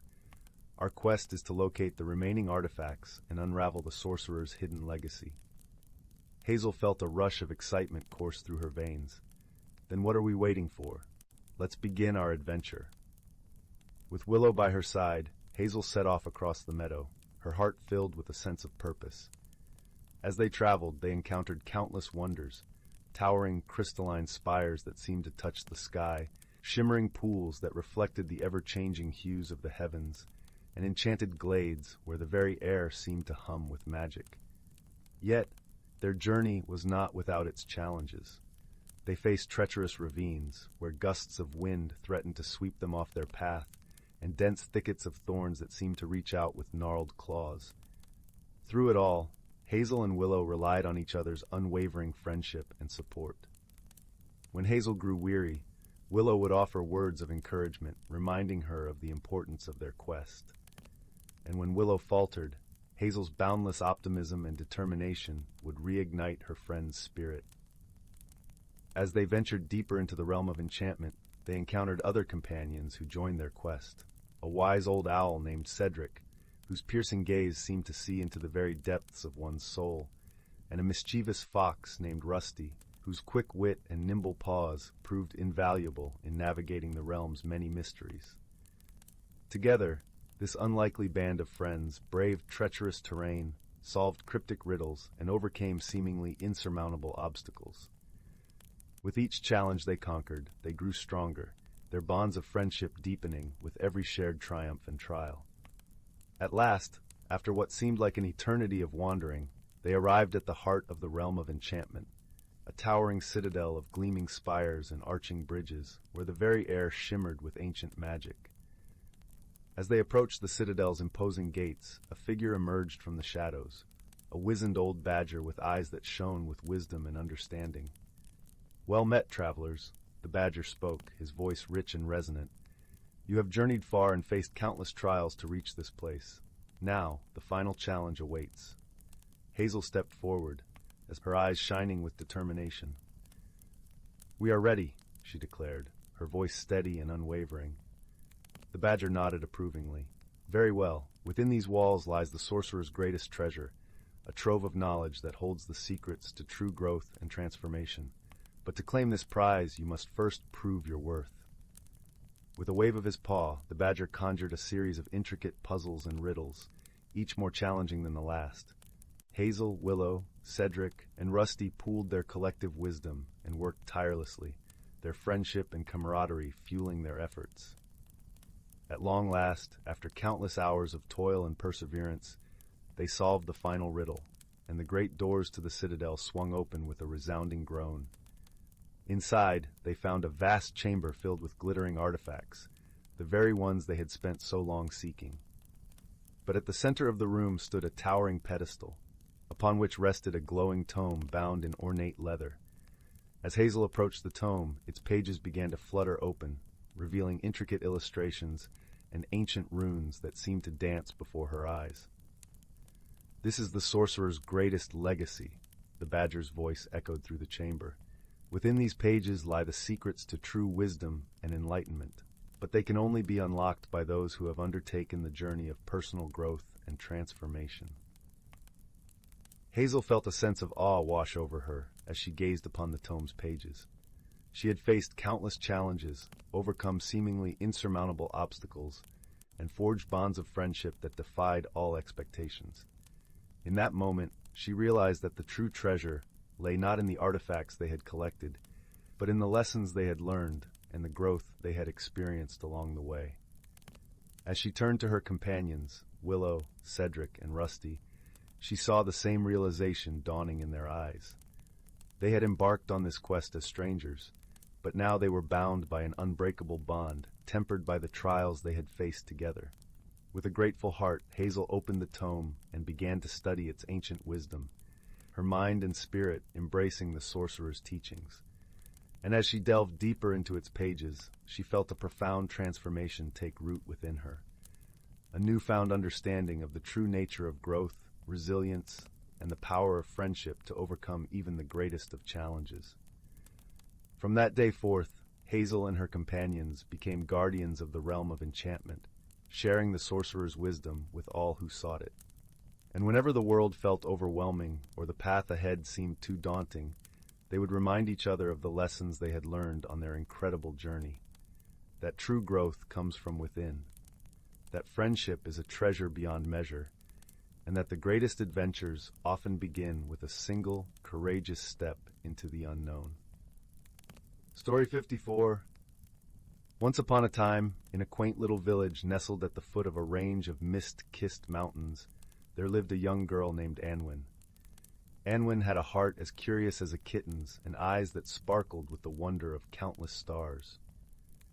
Her village was surrounded by lush, sprawling meadows that danced with wildflowers in the gentle breeze, and beyond these meadows lay the Everwood, a forest so ancient and dense that it was said to hold secrets as old as time itself. One soft, golden morning, as the first rays of sunlight painted the sky in hues of pink and orange, Anwen decided that the day was perfect for an adventure. With a small satchel slung over her shoulder, filled with fresh bread and a flask of sweet honey tea, she set off towards the Everwood, her heart fluttering with excitement. The path to the forest was lined with tall, whispering grasses that swayed like waves in a sea of emerald. As Anwen stepped into the cool shade of the Everwood, the air grew rich with the scent of pine and earth, and the light filtered through the canopy in dappled patches, casting playful shadows on the ground. The forest was alive with the sounds of chirping birds and the gentle rustle of leaves, creating a symphony that guided Anwen deeper into its embrace. She marveled at the towering trees, their trunks wrapped in moss like ancient wise giants draped in green velvet. Every step deeper into the woods seemed to whisper secrets from a time long forgotten.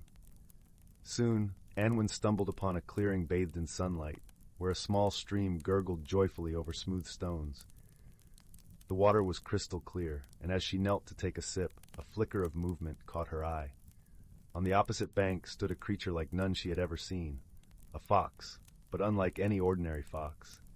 Its fur was a soft silver, shimmering as if woven with moonlight, and its eyes were a deep, knowing blue. "Hello there," Anwen said gently, her voice barely above a whisper, not wanting to startle the creature. To her amazement, the fox inclined its head in greeting and spoke in a voice as smooth and gentle as the stream itself. "Welcome, young traveler. I am Solus, the guardian of this forest." Anwen's heart skipped with delight and wonder. "I didn't know foxes could talk." Solus chuckled, a sound like the tinkling of distant bells. In the Everwood, many things are possible. Tell me, what brings you here? I came to explore, Anwen replied, her voice filled with the earnestness of youth. I wanted to see what lay beyond the fields and find the secrets of the forest. Solus nodded approvingly. Then you have courage, young one, for the unknown is often where the greatest wonders are found. With Solus as her guide, Anwen ventured deeper into the heart of the Everwood. Along their path, they encountered a grove where trees bore fruits that glowed softly like lanterns in the twilight. Anwen tasted one and found it sweet and tangy, with a flavor unlike anything she had ever known.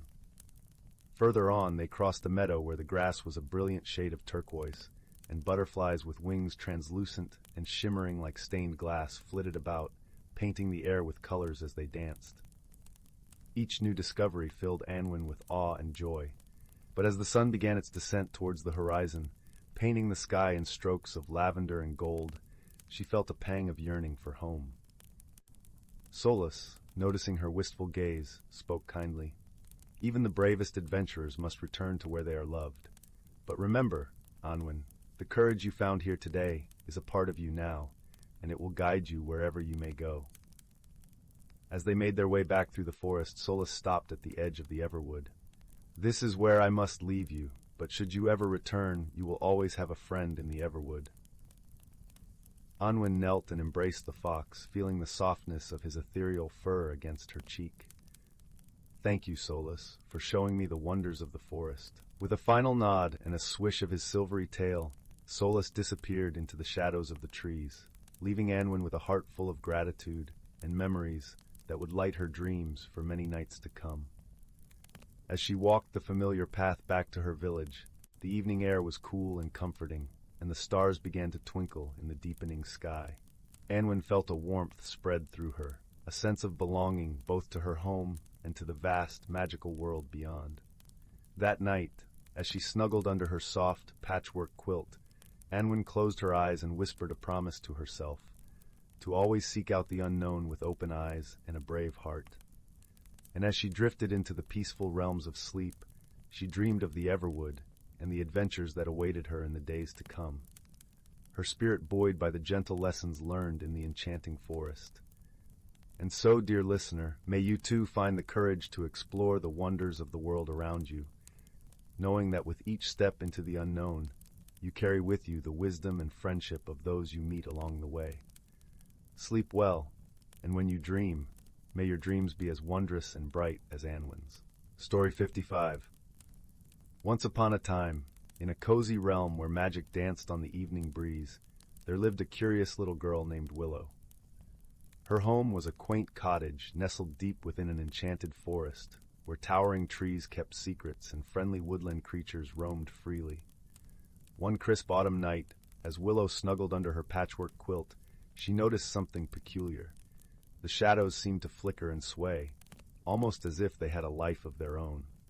Willow rubbed her eyes in disbelief, but the dancing shadows persisted, weaving intricate patterns on her bedroom walls. The next morning, Willow shared her puzzling experience with her dearest friend, a wise old oak tree named Oakley.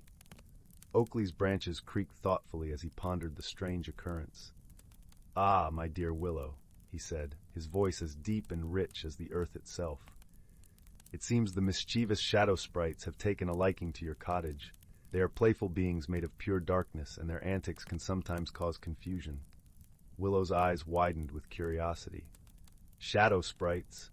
But why would they choose my home?" Oakley chuckled, his leaves rustling gently. "Perhaps they were drawn to the warmth and joy that emanates from your heart, little one. The sprites are attracted to the pure and innocent, for their own existence is shrouded in mystery." With Oakley's guidance, Willow embarked on a quest to learn more about these elusive creatures. She studied the ancient tomes in her grandmother's enchanted library, poring over the pages until her eyes grew heavy with sleep. It wasn't until one moonlit night, when Willow was tending to her beloved garden, that she finally caught a glimpse of the shadow sprites. They danced among the fireflies, their wispy forms flickering like candle flames in the breeze. Willow held her breath, mesmerized by their ethereal beauty. As if sensing her presence, one of the sprites approached Willow, its form coalescing into a tiny humanoid shape. It regarded her with curious, glowing eyes before speaking in a voice like the whisper of falling leaves. "Why do you seek us, child of light?" it asked, its words carrying the weight of ancient mysteries. Willow gathered her courage and replied, "I wish to understand you, dear sprite. Your kind has brought such wonder and delight to my home, and I would be honored to learn your ways." The sprite seemed pleased by Willow's response, and it extended a delicate, shadowy hand. "Then come, little one. Let us show you the secrets of the Twilight Realm, where the line between light and dark blurs, and magic dances in every corner." From that night on, Willow became a keeper of the Shadow Sprite's secrets. They taught her the art of moving silently through the night, of weaving dreams from stardust, and of finding beauty in the most unexpected places. And as Willow grew older, her heart remained forever intertwined with the magic of the enchanted forest, where the mysteries of the Shadow Sprites still danced upon the evening breeze, enchanting all who dared to seek them out with open eyes and an open heart. Story 56. In the gentle embrace of the misty valley, where the morning fog kissed the emerald hills and the whispering brook sang its timeless lullaby, there lived a young woman named Leora. Her cottage, nestled amidst ancient oak trees and fragrant lavender fields, was a sanctuary of warmth and simplicity. Leora's days were filled with the quiet joys of tending to her garden, weaving baskets from willow reeds, and listening to the tales of the wind that carried the voices of her ancestors. Leora had always felt a deep connection to the land, though she knew little of the roots that bound her to it. Her grandmother, who had passed when Leora was just a child, had often spoken of an ancient legacy, a tradition that was theirs alone. But the stories had faded with time, leaving only the echoes of mystery and a yearning in Leora's heart to uncover the secrets of her heritage. One crisp autumn morning, as the first golden leaves began to drift lazily to the forest floor, Leora set out to explore the forgotten paths of the valley. Her feet, guided by instinct and a sense of purpose, led her to a clearing bathed in the soft glow of the rising sun. At its center stood a weathered stone, overgrown with moss and lichen, its surface etched with symbols that seemed to shimmer in the light. Curiosity and a gentle tug at her heart urged Leora closer. As her fingers traced the ancient carvings, a warmth spread through her, as though the stone itself recognized her touch. Suddenly, the air around her shimmered, and the world seemed to pause, holding its breath. In that moment of stillness, a vision unfolded before her eyes. She saw a gathering of people, their faces kind and wise, standing in a circle around the stone. They wore robes of deep indigo and silver, and in their hands they held delicate artifacts that gleamed with a soft, ethereal light. Leora's heart swelled with recognition. These were her ancestors, and the artifacts were the symbols of their legacy. Each artifact was a masterpiece of craftsmanship, a silver amulet shaped like a crescent moon, a wooden staff adorned with intricate carvings, and a small crystal vial filled with water that shimmered like liquid light. Leora understood, as if by instinct, that these were not mere objects. They were the keys to unlocking the wisdom and strength that flowed through her bloodline. The vision faded as gently as it had come, leaving Leora alone once more in the sun-dappled clearing. Yet she was not the same. The knowledge of her heritage, the connection to her ancestors, had awakened something within her, a sense of belonging and a newfound purpose. With renewed energy, Leora returned to her cottage, her mind alight with the stories and lessons she had glimpsed. She began to weave them into her daily life, finding meaning and guidance in the traditions of her forebears. Each morning, she would wear the crescent moon amulet, feeling its gentle weight as a reminder of her inner strength and intuition. The wooden staff became her companion on walks through the valley, its carvings whispering the wisdom of ages past, teaching her to listen to the rhythms of nature and the voices carried by the wind. As for the crystal vial, she placed it on her windowsill where the morning sun would catch it, casting rainbows throughout her home. It reminded her of the importance of clarity and reflection, of seeing the world through eyes of wonder and gratitude. Through these small acts, Leora felt the presence of her ancestors in every moment, guiding her steps and filling her heart with peace. She learned to cultivate patience from the steady growth of her garden, to find beauty in the simplicity of a bird's song, and to offer kindness with the same effortless grace as the brook that nourished the valley. As the seasons turned, Leora's connection to her heritage deepened, and she began to share the stories and traditions with the villagers. Gathered around her hearth on chilly evenings, they would listen, enraptured by tales of the ancients and the wisdom they bestowed upon their descendants. In sharing her legacy, Leora found not just understanding, but also community, a tapestry of lives interwoven by the threads of history and love. And so, as the stars blinked softly in the velvet sky and the world settled into the tender embrace of night, Leora lay in her bed, wrapped in the comforting knowledge of who she was and where she belonged. The echoes of her ancestors sang her to sleep, a lullaby of timeless love and unbroken bonds. In the heart of the misty valley, where the past met the present and whispered promises of the future, Leora had come home. And with that peace, she drifted into dreams, knowing that the legacy of her ancestors was a light that would guide her always, illuminating the path with warmth and wisdom. Story 57. In the heart of the whispering woods, where the trees whispered secrets in the breeze and moonlight danced upon the leaves, there nestled a quaint village known as Willowvale. The village, with its cobblestone paths and lantern-lit streets, was a haven for those who cherished peace and a touch of magic. The air was always filled with the scent of blooming lilacs and the gentle hum of crickets serenading the night. One day, as dawn's first light peeked over the horizon, a peculiar event unfolded. The villagers awoke to find that their beloved fountain, which stood proudly in the village square, had ceased to babble its usual merry tune. Instead, it lay silent, its waters still as glass, reflecting the puzzled expressions of the villagers who gathered around it. Now, this fountain was no ordinary piece of stonework. It was said to be enchanted, a gift from the forest's fey folk, and its waters were believed to bring good fortune and serenity. For it to fall silent was a mystery that stirred concern among the villagers. Among those who gathered was a young, inquisitive girl named Lila. With her chestnut curls bouncing and her eyes twinkling with curiosity, she was known far and wide for her adventurous spirit and keen mind. Lila had always been fascinated by the fountain's gentle song, and its sudden silence tugged at her heart. Determined to unravel the mystery, Lila decided to seek the wisdom of Elder Rowan, the village's sage. Elder Rowan lived in a cozy cottage at the forest's edge, where the scent of herbs wafted through the air and the walls were lined with books of lore. Lila knocked gently on the old wooden door, and Elder Rowan, with a warm smile and eyes as deep as the forest, welcomed her inside. "Ah, Lila," he said, his voice as soothing as a lullaby. "I had a feeling you would visit today." "Elder Rowan," Lila began, "the fountain in the square has fallen silent. It's as if its magic has vanished. I wish to understand why." The elder nodded thoughtfully, stroking his silver beard. "The fountain is indeed magical, my dear. Its song is a harmony woven by the Fae, but sometimes magic requires a gentle reminder of its purpose." Rowan led Lila to a shelf adorned with curious trinkets and ancient scrolls. He handed her a delicate crystal vial filled with shimmering stardust. "This," he explained, "is a gift from the Fae. It holds the essence of joy and wonder. But to restore the fountain's song, we must first discover why it has faltered." With a nod of determination, Lila set out into the whispering woods, the vial safely tucked in her satchel. The forest was alive with the symphony of birdsong and the rustling of leaves. As she walked, Lila was joined by a small wispy creature known as a wisp.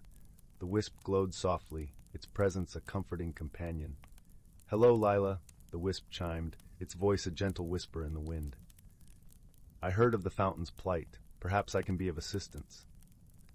Together they ventured deeper into the woods, guided by the wisp's gentle glow. Along the way, they encountered a family of squirrels chattering about strange happenings, a shift in the earth, an unusual quietness at the forest's heart. Curious, Lila followed the squirrels' directions until she came upon a glade where the trees stood in solemn silence. In the center lay an ancient tree, its roots tangled and weary. It was here that the magic had dimmed. "The heart of the forest," the wisp murmured. "It seems to have lost its light." Lila approached the tree, placing a hand upon its rough bark. She closed her eyes, feeling the pulse of the earth beneath her feet. Perhaps it is tired, she mused. Perhaps it needs to remember the joy it once knew. With a gentle hand, Lila uncorked the vial of stardust and sprinkled it upon the tree's roots. The dust shimmered in the air, catching the light of the setting sun. Slowly, a soft glow began to emanate from the tree, warming the glade with its gentle light. A soft breeze stirred, carrying a melody that resonated with the heart of the forest. The fountain, miles away, heard the call and responded, its waters beginning to dance and sing once more. As the village awoke to the familiar sound of the fountain's song, Lila returned to Willowvale, her heart light with the knowledge of a mystery solved. Elder Rowan awaited her, a twinkle in his eye. "You have reminded the magic of its purpose," he said with pride, "and in doing so, you have reminded us all of the importance of joy and wonder." The villagers gathered around the fountain, their spirits lifted by the return of its melody. Lila stood among them, knowing that sometimes the simplest acts of kindness and the quietest whispers of wisdom could restore even the most silent of songs.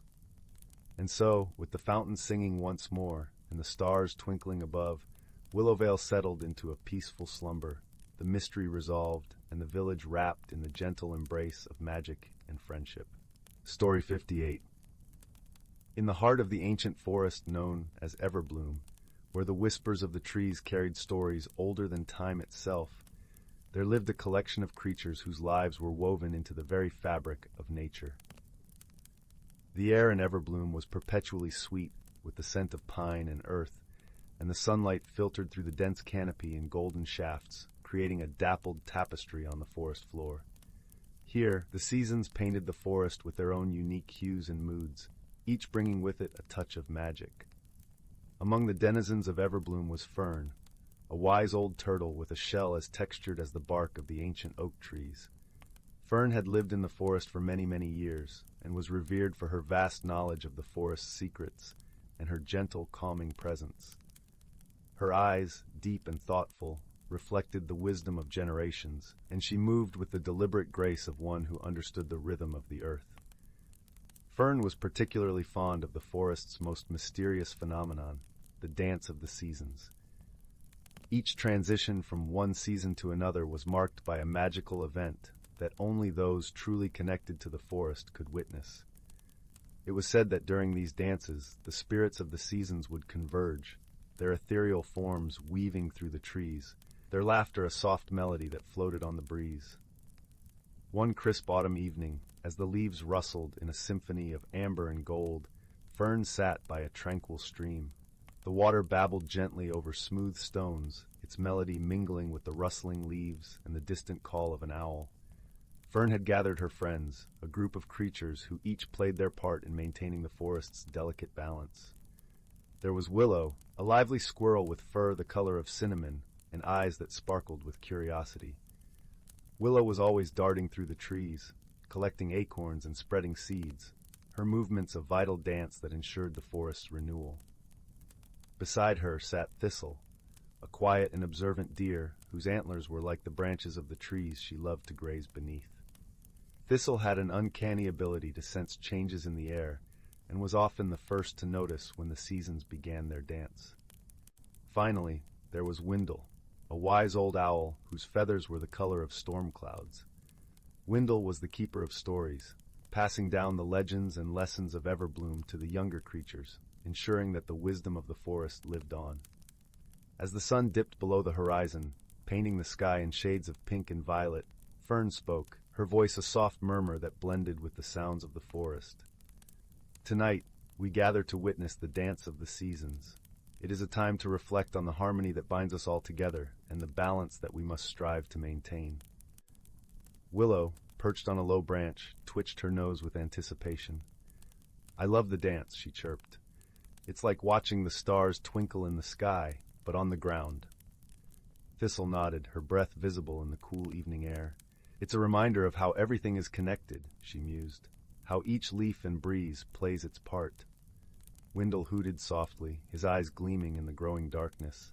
"And it is a time to remember the stories of those who came before us and those who will come after."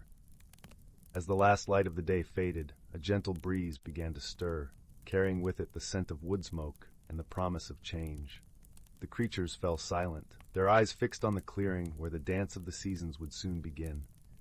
Gradually, the air shimmered with a soft, iridescent glow. From the depths of the forest emerged the figures of the seasons, their forms translucent and ever-shifting.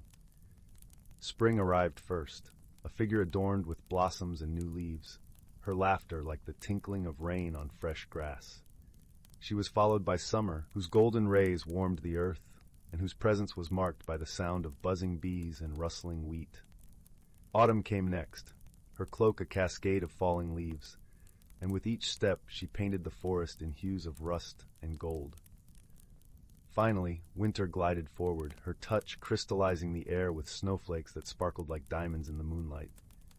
The seasons danced together in a harmonious ballet, their movements a testament to the cycles of life and nature. As they twirled and swayed, the creatures of Everbloom watched in awe, feeling the magic of the moment seep into their very beings. Fern closed her eyes, letting the peace of the dance wash over her. She knew that the dance of the seasons was more than just a spectacle. It was a reminder of the importance of balance and harmony. It was a lesson in wisdom passed down from generation to generation, a gentle nudge to live in tune with the world around them.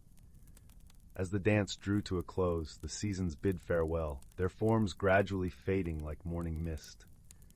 The creatures remained in the clearing, savoring the tranquility that lingered in the air, their hearts full of the knowledge that they were part of something much larger than themselves. With a soft sigh, Fern turned to her friends.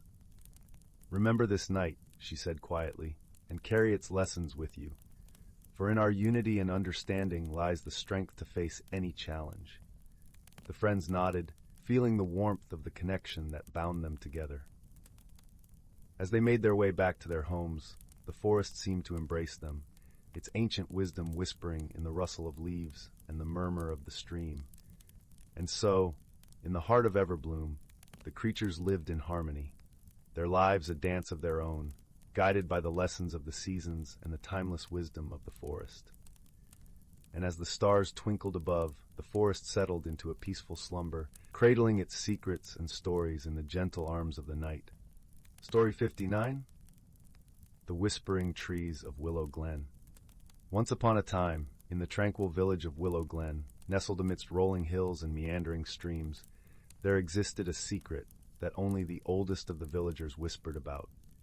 This secret, known to few and believed by even fewer, spoke of a hidden world within the dense forest that bordered their village, a world where the trees whispered ancient wisdom to those who listened with open hearts. In this village lived a young boy named Finn. Finn was a gentle soul, with eyes like the clear blue sky and a heart as warm as a summer breeze. He was known for his kindness, always willing to lend a hand or share a story, but he harbored a curiosity that was as vast and deep as the ocean. He often found himself wandering the paths of the forest, listening to the rustling leaves and imagining what secrets they might hold. Finn's life was simple, yet it was filled with the kind of wonder that only a child could possess. Every morning, he would help his mother bake bread, the scent of freshly baked loaves mingling with the morning mist as they cooled on the windowsill. In the afternoons, he would run through the fields with his faithful dog Jasper, their laughter and barks echoing through the air like joyous music. One particular evening, as the sun began to set and the sky turned a tapestry of pinks and purples, Finn sat by the edge of the forest, feeling the day's warmth fade into the cool embrace of night. The world seemed to hold its breath, and in that moment, Finn heard something extraordinary, a soft, melodic whisper coming from the heart of the forest. He leaned closer, his heart pounding with excitement and curiosity. The trees were speaking, their voices gentle and wise, like the elders of the village sharing stories of old. "Come closer, dear child," the trees seemed to say, their words carried by the breeze. "There is much to learn and see." Finn, captivated by the mysterious invitation, decided to venture deeper into the forest than he had ever dared before. Jasper trotted beside him, his tail wagging enthusiastically, as if sensing the adventure ahead. The forest was alive with the sounds of chirping crickets and the soft rustle of leaves, creating a symphony that guided Finn on his path. As they journeyed further, the air grew cooler, and the light of the setting sun cast long, dancing shadows on the ground. Finn's heart swelled with anticipation and a touch of apprehension, for he was entering a part of the forest that was unfamiliar to him. Yet he felt a gentle pull, as if the very earth beneath his feet was guiding him towards something wondrous. It wasn't long before Finn and Jasper arrived at a small clearing, bathed in the soft glow of moonlight. In the center of the clearing stood an ancient oak tree, its branches stretching toward the heavens like welcoming arms. The tree seemed to radiate a warmth and wisdom that Finn could feel deep within his bones. "Welcome, young Finn," the oak tree whispered, its voice a gentle rustle that filled the clearing with a sense of peace. "You have chosen to listen, and for that we are grateful." Finn stepped closer, his eyes wide with wonder. "Who are you?" he asked, his voice barely more than a breath. "We are the Whispering Trees," the oak replied, its leaves shimmering in the moonlight. "For centuries we have watched over these lands, sharing our knowledge with those who seek it. We have waited for one such as you, who listens not just with ears, but with a heart that is open and kind." Finn felt a warmth spread through him, a feeling of belonging and purpose. "What is it you wish to share with me?" he inquired, eager to learn from this ancient being. The oak tree's branches swayed gently, and the clearing was filled with a soft, shimmering light. "There is a world within our world, a place where nature's magic thrives.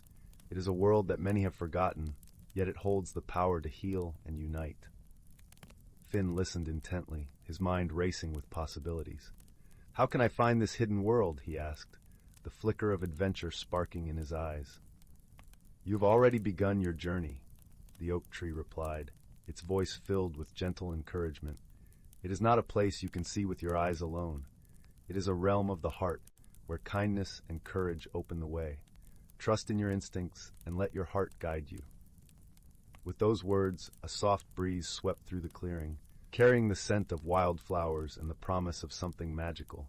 Finn felt a surge of determination, a desire to uncover the mysteries of this hidden world and to share its wonders with others. As Finn and Jasper turned to leave the clearing, the oak tree spoke once more.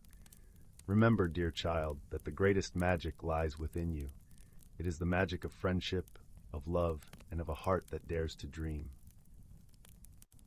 Finn nodded, feeling a deep sense of gratitude and purpose. He knew that the journey ahead would be filled with challenges, but he also knew that he was not alone. With Jasper by his side and the wisdom of the Whispering Trees guiding him, he was ready to embark on the adventure of a lifetime. The days that followed were filled with wonder and discovery. Finn spent every moment he could exploring the forest, listening to the whispers of the trees, and learning from their ancient wisdom. He discovered hidden groves filled with vibrant flowers, their petals glowing like jewels in the dappled sunlight. He watched as deer gracefully leapt through the underbrush, their movements as fluid as a dance. With each new discovery, Finn's heart swelled with joy and gratitude. He felt a deep connection to the world around him, as if he were a part of something greater than himself. And as he shared his experiences with the villagers, telling them of the wonders he had seen and the lessons he had learned, he saw their eyes light up with curiosity and wonder. One evening, as Finn sat by the edge of the forest, he noticed a young girl watching him from a distance.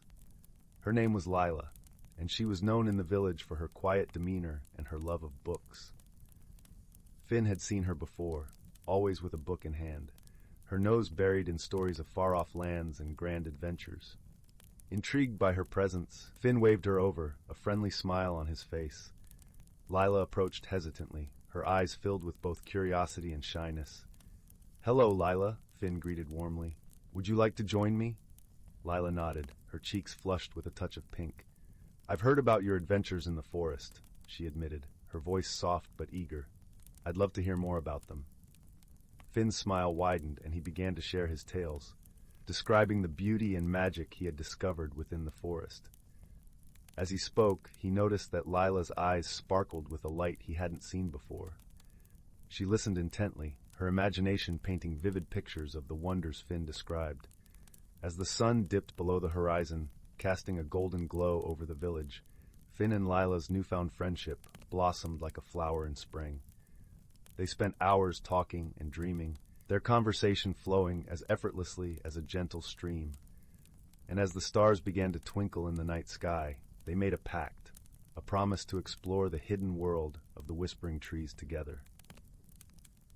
The next morning, Finn and Lila set out on their adventure, their hearts brimming with excitement and anticipation. With Jasper leading the way, they ventured deeper into the forest than Finn had ever gone before.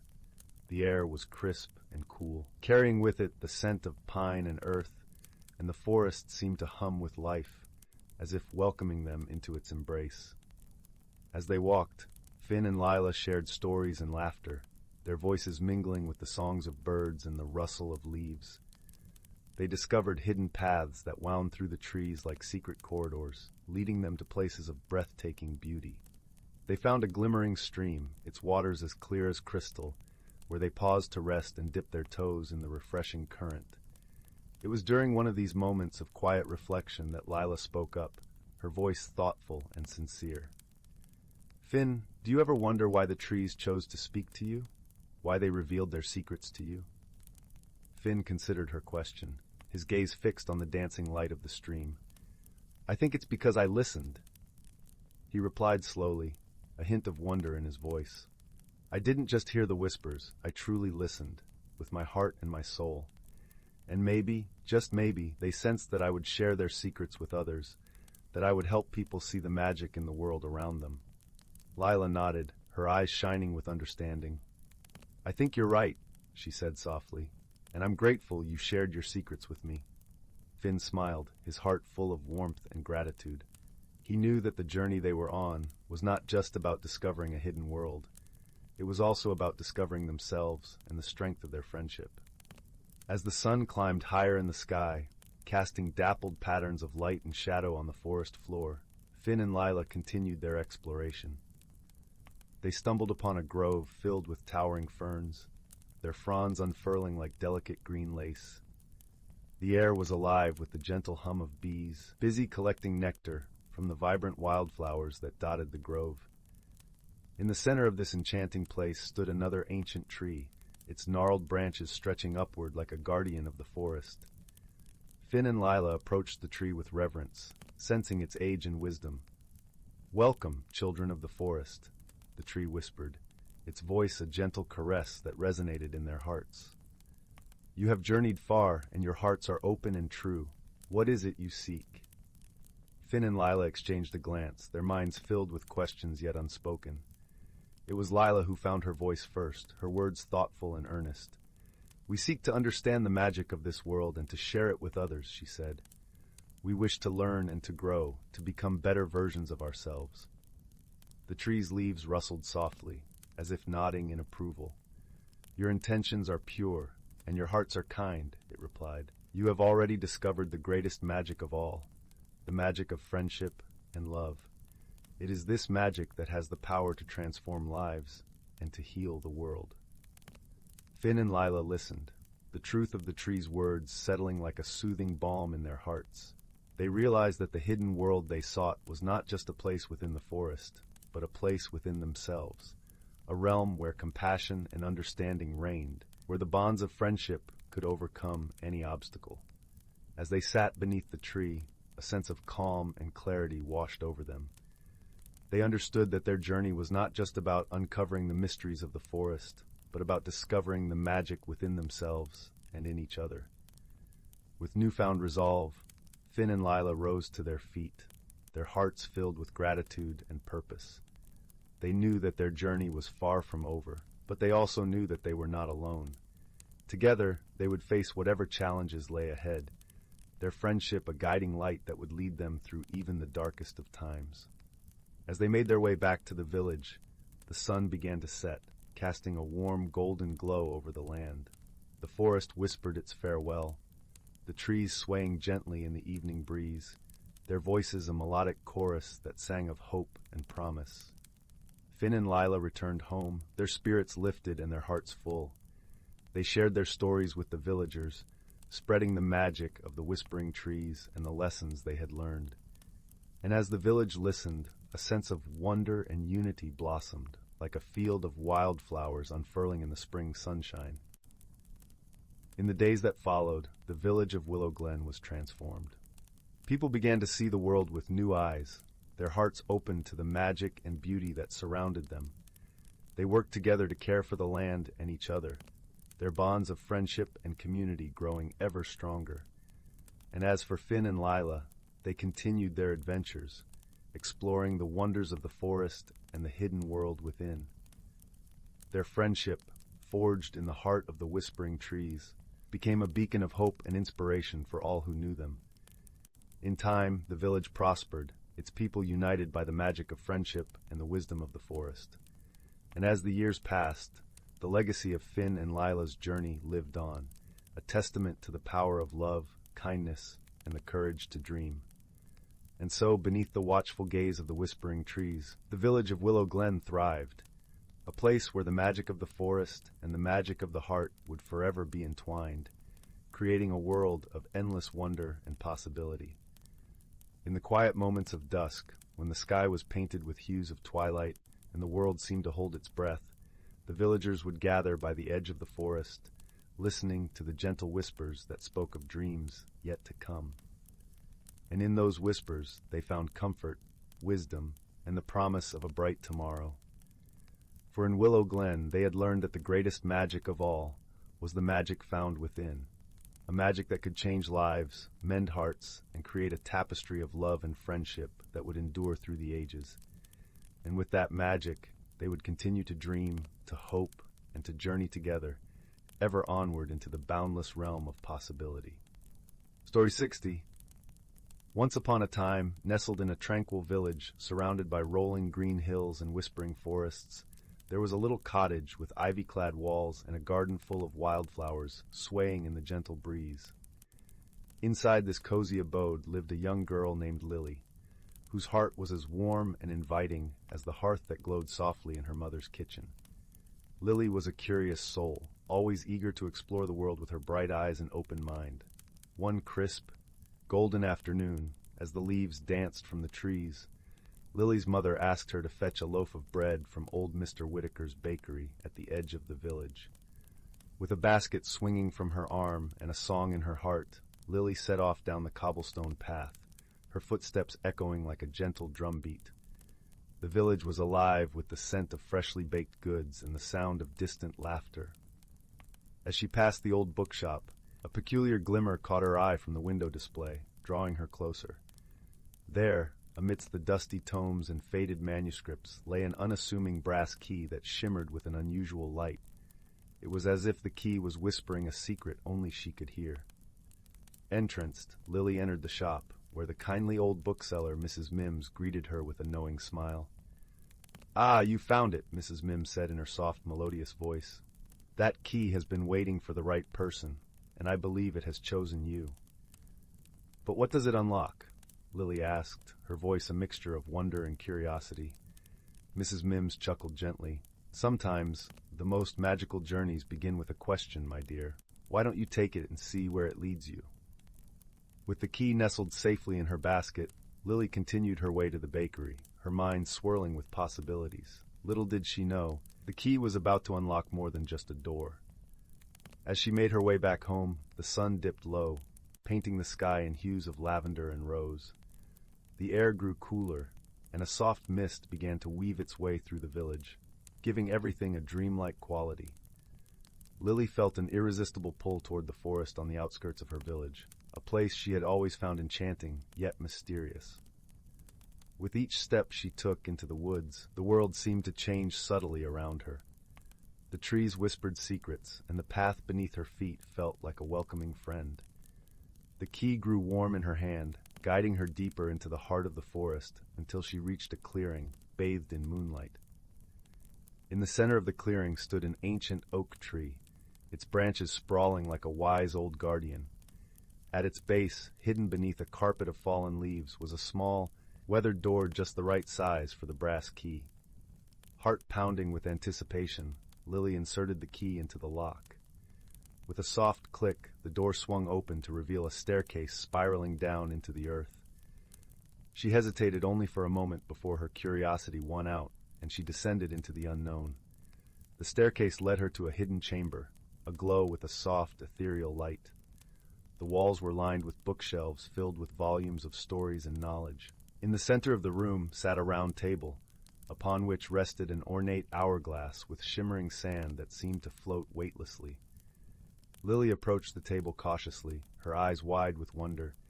As she touched the hourglass, a warm, comforting voice filled the air. "Welcome, Lily," the voice said, gentle as a summer breeze. "You have found the chamber of timeless tales. Here, stories of old and new are woven into the fabric of our world, waiting for those who seek them with an open heart." "But why have I been brought here?" Lily asked, her voice a soft echo in the chamber. "You possess the gift of curiosity and kindness, dear one," the voice replied. "This place is not merely a library, but a living tapestry of wisdom and wonder. You are here to learn and share these tales, to help others see the magic in their own lives." Lily nodded, understanding that her journey was just beginning. With the hourglass in hand, she felt a newfound sense of purpose, a desire to connect and share the stories that would help others grow and find joy.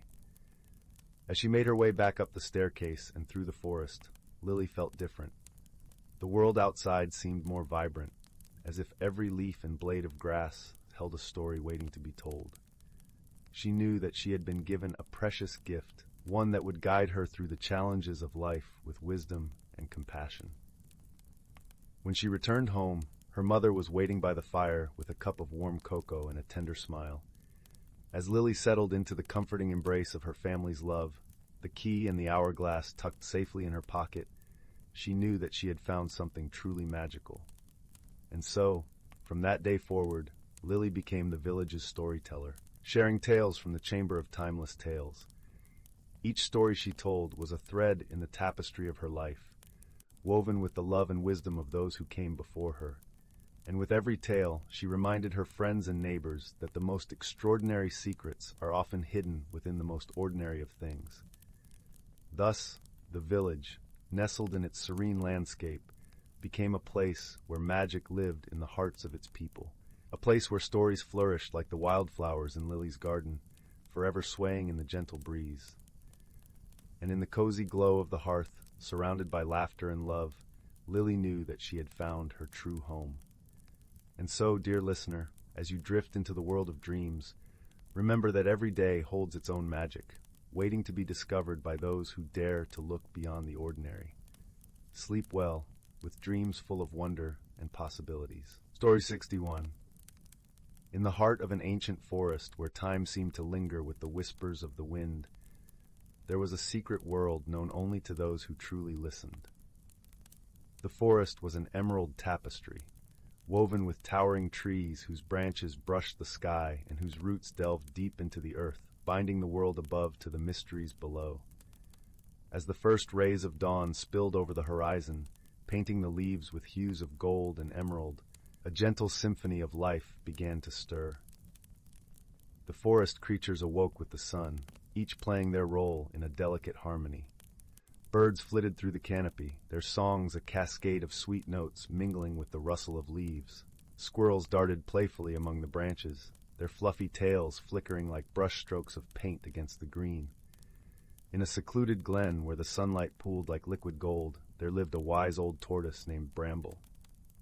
His shell was a mosaic of earthy browns and greens, and his eyes gleamed with the wisdom of ages. Bramble had seen countless seasons unfold, each bringing its own magic and wonder to the forest. He was the keeper of tales, the one to whom all creatures came when they sought guidance or a tale to warm their hearts.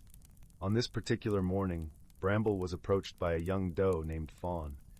Her eyes were wide with curiosity, reflecting the dappled light of the forest floor. She had come to Bramble with a question that had been dancing in her thoughts like a gentle breeze. "Bramble," she began softly, her voice as tender as the morning mist. "I've heard whispers of the sky dance and the rainbow's gift. What are they, and why do they matter?" Bramble chuckled, a deep, warm sound like pebbles tumbling gently in a stream. "Ah, the sky dance and the rainbow's gift," he mused, his gaze drifting upwards to where the trees swayed in rhythm with the wind. "They are the forest's greatest secret, a testament to the balance we hold dear." The sky dance, as Bramble explained, was a magical phenomenon that occurred only when the forest was in perfect harmony.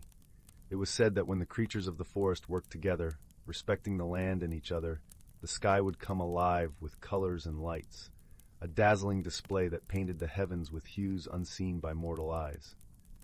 The dance, Bramble continued, is a celebration of unity, a reminder that our world thrives on balance. It is a gift to those who cherish peace and harmony. Fawn listened intently, her heart swelling with the beauty of the tale. She could almost see it in her mind's eye, the sky ablaze with colors, each one singing a melody of its own. "And the rainbow's gift?" she asked, her voice a soft whisper in the stillness. "Ah, the rainbow's gift," Bramble nodded, his eyes twinkling like stars. "That is something truly special. After the dance, when the sky has shared its colors and the forest has sung its song, the rainbow appears. It stretches across the sky, a bridge of light connecting earth and heaven. And at its end it leaves a gift, an iridescent flower that blooms only once, for those who understand the magic of giving." Fawn's eyes widened in wonder. "A flower? What does it do?" "It holds the power to heal," Bramble replied, his voice as gentle as the breeze that caressed their faces. "Not just bodies, but hearts and minds. It is a reminder that true magic lies not in taking, but in giving." Moved by Bramble's tale, Fawn pondered the lessons hidden within. She realized that the forest thrived because each creature played its part, respecting the intricate web that bound them all together. As the days turned into weeks, Fawn shared what she had learned with her friends. Together, they worked to ensure that the forest remained a sanctuary of peace and balance. They planted seeds, nurtured the young, and cared for the old, each act a note in the symphony of life. Then one evening, as the sun dipped below the horizon, leaving a trail of fiery colors in its wake, the forest seemed to hold its breath. The air hummed with anticipation, and the creatures gathered beneath the open sky, and it began, the sky dance. Colors erupted across the heavens, swirling and twining like ribbons in the breeze. The forest was bathed in a magical glow, and the creatures watched in awe, their hearts beating as one. When the dance finally ended and the sky returned to its tranquil blue, the rainbow appeared, a vibrant arc stretching from one end of the forest to the other. At its end, nestled among the roots of an ancient oak, bloomed the iridescent flower. Fawn approached it with reverence, her heart full of gratitude. She knew that its power was not hers alone, but a gift for all who understood the magic of harmony and giving. And as she touched the petals, a warmth spread through her, as if the forest itself was singing a song of thanks. From that day on, the forest remained a place of wonder, its creatures living in harmony, guided by the wisdom passed down through generations. And though the sky dance and the rainbow's gift were rare, their magic lived on in the hearts of all who called the forest home. And so, as the years slipped by like leaves on the breeze, the forest continued to thrive, a testament to the enduring power of friendship, balance, and the magic that lies within the simple act of giving. Story 62. Once upon a time, in a cozy village nestled at the foot of the Whispering Mountains, there lived a young girl named Lila. Her hair cascaded down her shoulders like streams of night, and her eyes sparkled with the light of countless stars. Lila had a heart as warm as the summer sun, and a spirit as adventurous as the autumn wind. Her days were spent exploring the lush meadows and dense forests that surrounded her home, always on the lookout for the extraordinary within the ordinary. One crisp morning, as the first rays of dawn painted the sky in hues of gold and rose, Lila awoke with a peculiar feeling in her heart, as if the day held a secret just for her. She dressed in her favorite cloak, a soft, emerald-green fabric that fluttered like leaves in the breeze, and set out with a small satchel slung over her shoulder. The path she chose that day led her deeper into the forest than she had ever dared to venture. The trees stood tall and proud, their leaves whispering secrets to one another in the wind. Lila felt a sense of peace here, beneath the canopy of green, where the world seemed to hum with a quiet magic. It was then that she stumbled upon a peculiar sight, a small, shimmering pool hidden away by a circle of ancient oak trees. The water was as clear as glass, and within its depths, Lila saw a myriad of colors dancing in the sunlight, as if a rainbow had found its home beneath the surface. Intrigued, she knelt by the edge and peered into the depths. To her astonishment, the water began to swirl, and a gentle voice spoke from within. "Greetings, young traveler," it said, the sound as soft as a lullaby. "I am the guardian of the hidden pond, and you have been chosen for a special journey." Lila, though startled, felt an inexplicable sense of calm. "What kind of journey?" she asked, her voice barely above a whisper. "A journey of discovery," the guardian replied. "Within you lies the power to see the hidden wonders of the world, but first, you must prove yourself worthy. Will you accept this challenge?" Lila hesitated for only a moment before nodding resolutely. "I accept," she said, her heart fluttering with excitement and a touch of fear. With her acceptance, the water of the pond began to glow, casting a gentle light that enveloped Lila. When the light faded, she found herself in a world both familiar and strange. The trees, the sky, even the very ground beneath her feet thrummed with vibrant energy, and the air was filled with the sweet scent of blooming flowers. As she took in her surroundings, Leela noticed a small, delicate flower growing at the base of a nearby tree. It was unlike any she had ever seen, with petals that shimmered like opals and a golden heart that seemed to pulse with warmth. Drawn to its beauty, she reached out to touch it. "Be careful," a voice called out, startling her. She turned to see a small creature perched on a branch above her. It was a squirrel, but unlike any squirrel she had seen before. Its fur was a rich silvery hue, and its eyes were bright with intelligence. "I'm sorry, I didn't mean to startle you," the squirrel said, twitching its bushy tail. "My name is Thistle, and I am here to guide you." Lila smiled, relieved to have a companion. "It's nice to meet you, Thistle. What is this place?" "This," Thistle replied, sweeping a paw to encompass the vibrant landscape, "is the Hidden Realm, a world that exists alongside your own. It is a place of magic and wonder, but also of trials. You must navigate its challenges to unlock the hidden potential within yourself." With Thistle by her side, Leela set off on her journey through the Hidden Realm. They wandered through fields of wildflowers that sang with the wind, crossed streams that sparkled like liquid silver, and climbed hills that offered breathtaking views of the world below.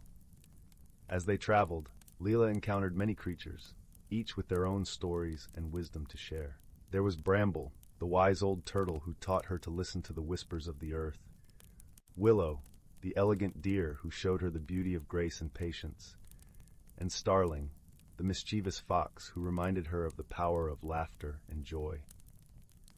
Through each encounter, Lila learned more about herself and the world around her. She discovered that the magic of the Hidden Realm was not just in the sights and sounds, but in the connections she forged with the beings who called it home. But her journey was not without its challenges.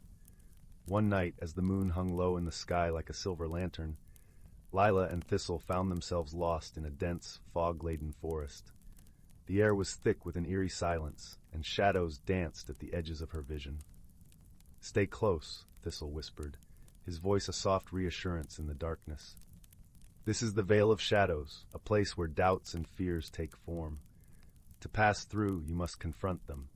As they walked, the fog seemed to close in around them, and Lila felt a chill seep into her bones. She saw visions of failure and disappointment, of dreams unfulfilled and hopes dashed. Her heart ached with the weight of them, and she faltered. But then she remembered the lessons she had learned, the wisdom of Bramble, the grace of Willow, the joy of Starling, and she found strength in them. With each step, she faced her fears, acknowledging them but refusing to let them hold her back. Slowly the fog began to lift, and the path ahead became clear once more. Lila emerged from the Vale of Shadows with a newfound sense of confidence and purpose. "You did well," Thistle said, his eyes shining with pride. "The hardest battles are often fought within ourselves, and you have shown great courage." As they continued their journey, Lila realized that her perspective had shifted. She saw the world not just as it was, but as it could be, full of possibilities and wonder. Finally, after what felt like both an eternity and a single heartbeat, they arrived at the heart of the Hidden Realm, a magnificent glen bathed in golden light. At its center stood a tree unlike any other, its trunk wide and strong, its branches reaching toward the heavens. Its leaves glimmered like emeralds, and nestled among them was a single radiant fruit. "This is the heart's gift," Thistle explained, his voice filled with reverence. "It is the culmination of your journey, a symbol of the potential you have unlocked within yourself. With a deep breath, Lila reached out and plucked the fruit. As she held it in her hands, she felt a warmth spread through her, filling her with a sense of peace and fulfillment. "Thank you," she said, turning to Thistle, "for guiding me, for believing in me." Thistle smiled, his eyes twinkling. "The journey was yours to take, and you have done so with grace and courage. Remember, the magic of the hidden realm is always with you, as long as you hold it in your heart." As Lila gazed at the heart's gift, she felt a gentle tug, as if the world were calling her back. With one last look at the beauty of the hidden realm, she closed her eyes. When she opened them again, she was back by the shimmering pool, the gentle light of dawn just beginning to break over the horizon. In her hand, she still held the heart's gift, its warmth a comforting presence in the cool morning air. Lila rose and made her way home, her heart light with the knowledge that she had discovered something truly magical, not just in the world, but within herself. She knew that she would always carry the lessons of her journey with her, guiding her through whatever challenges life might bring. And so, as she walked through the familiar fields and forests, Lila felt a sense of peace and belonging, a certainty that she was exactly where she was meant to be. Her journey had changed her, and she knew that she was ready to face whatever lay ahead, with courage, wisdom, and an open heart. In the days that followed, Lila shared her experiences with the villagers, not by recounting her adventures, but by embodying the lessons she had learned.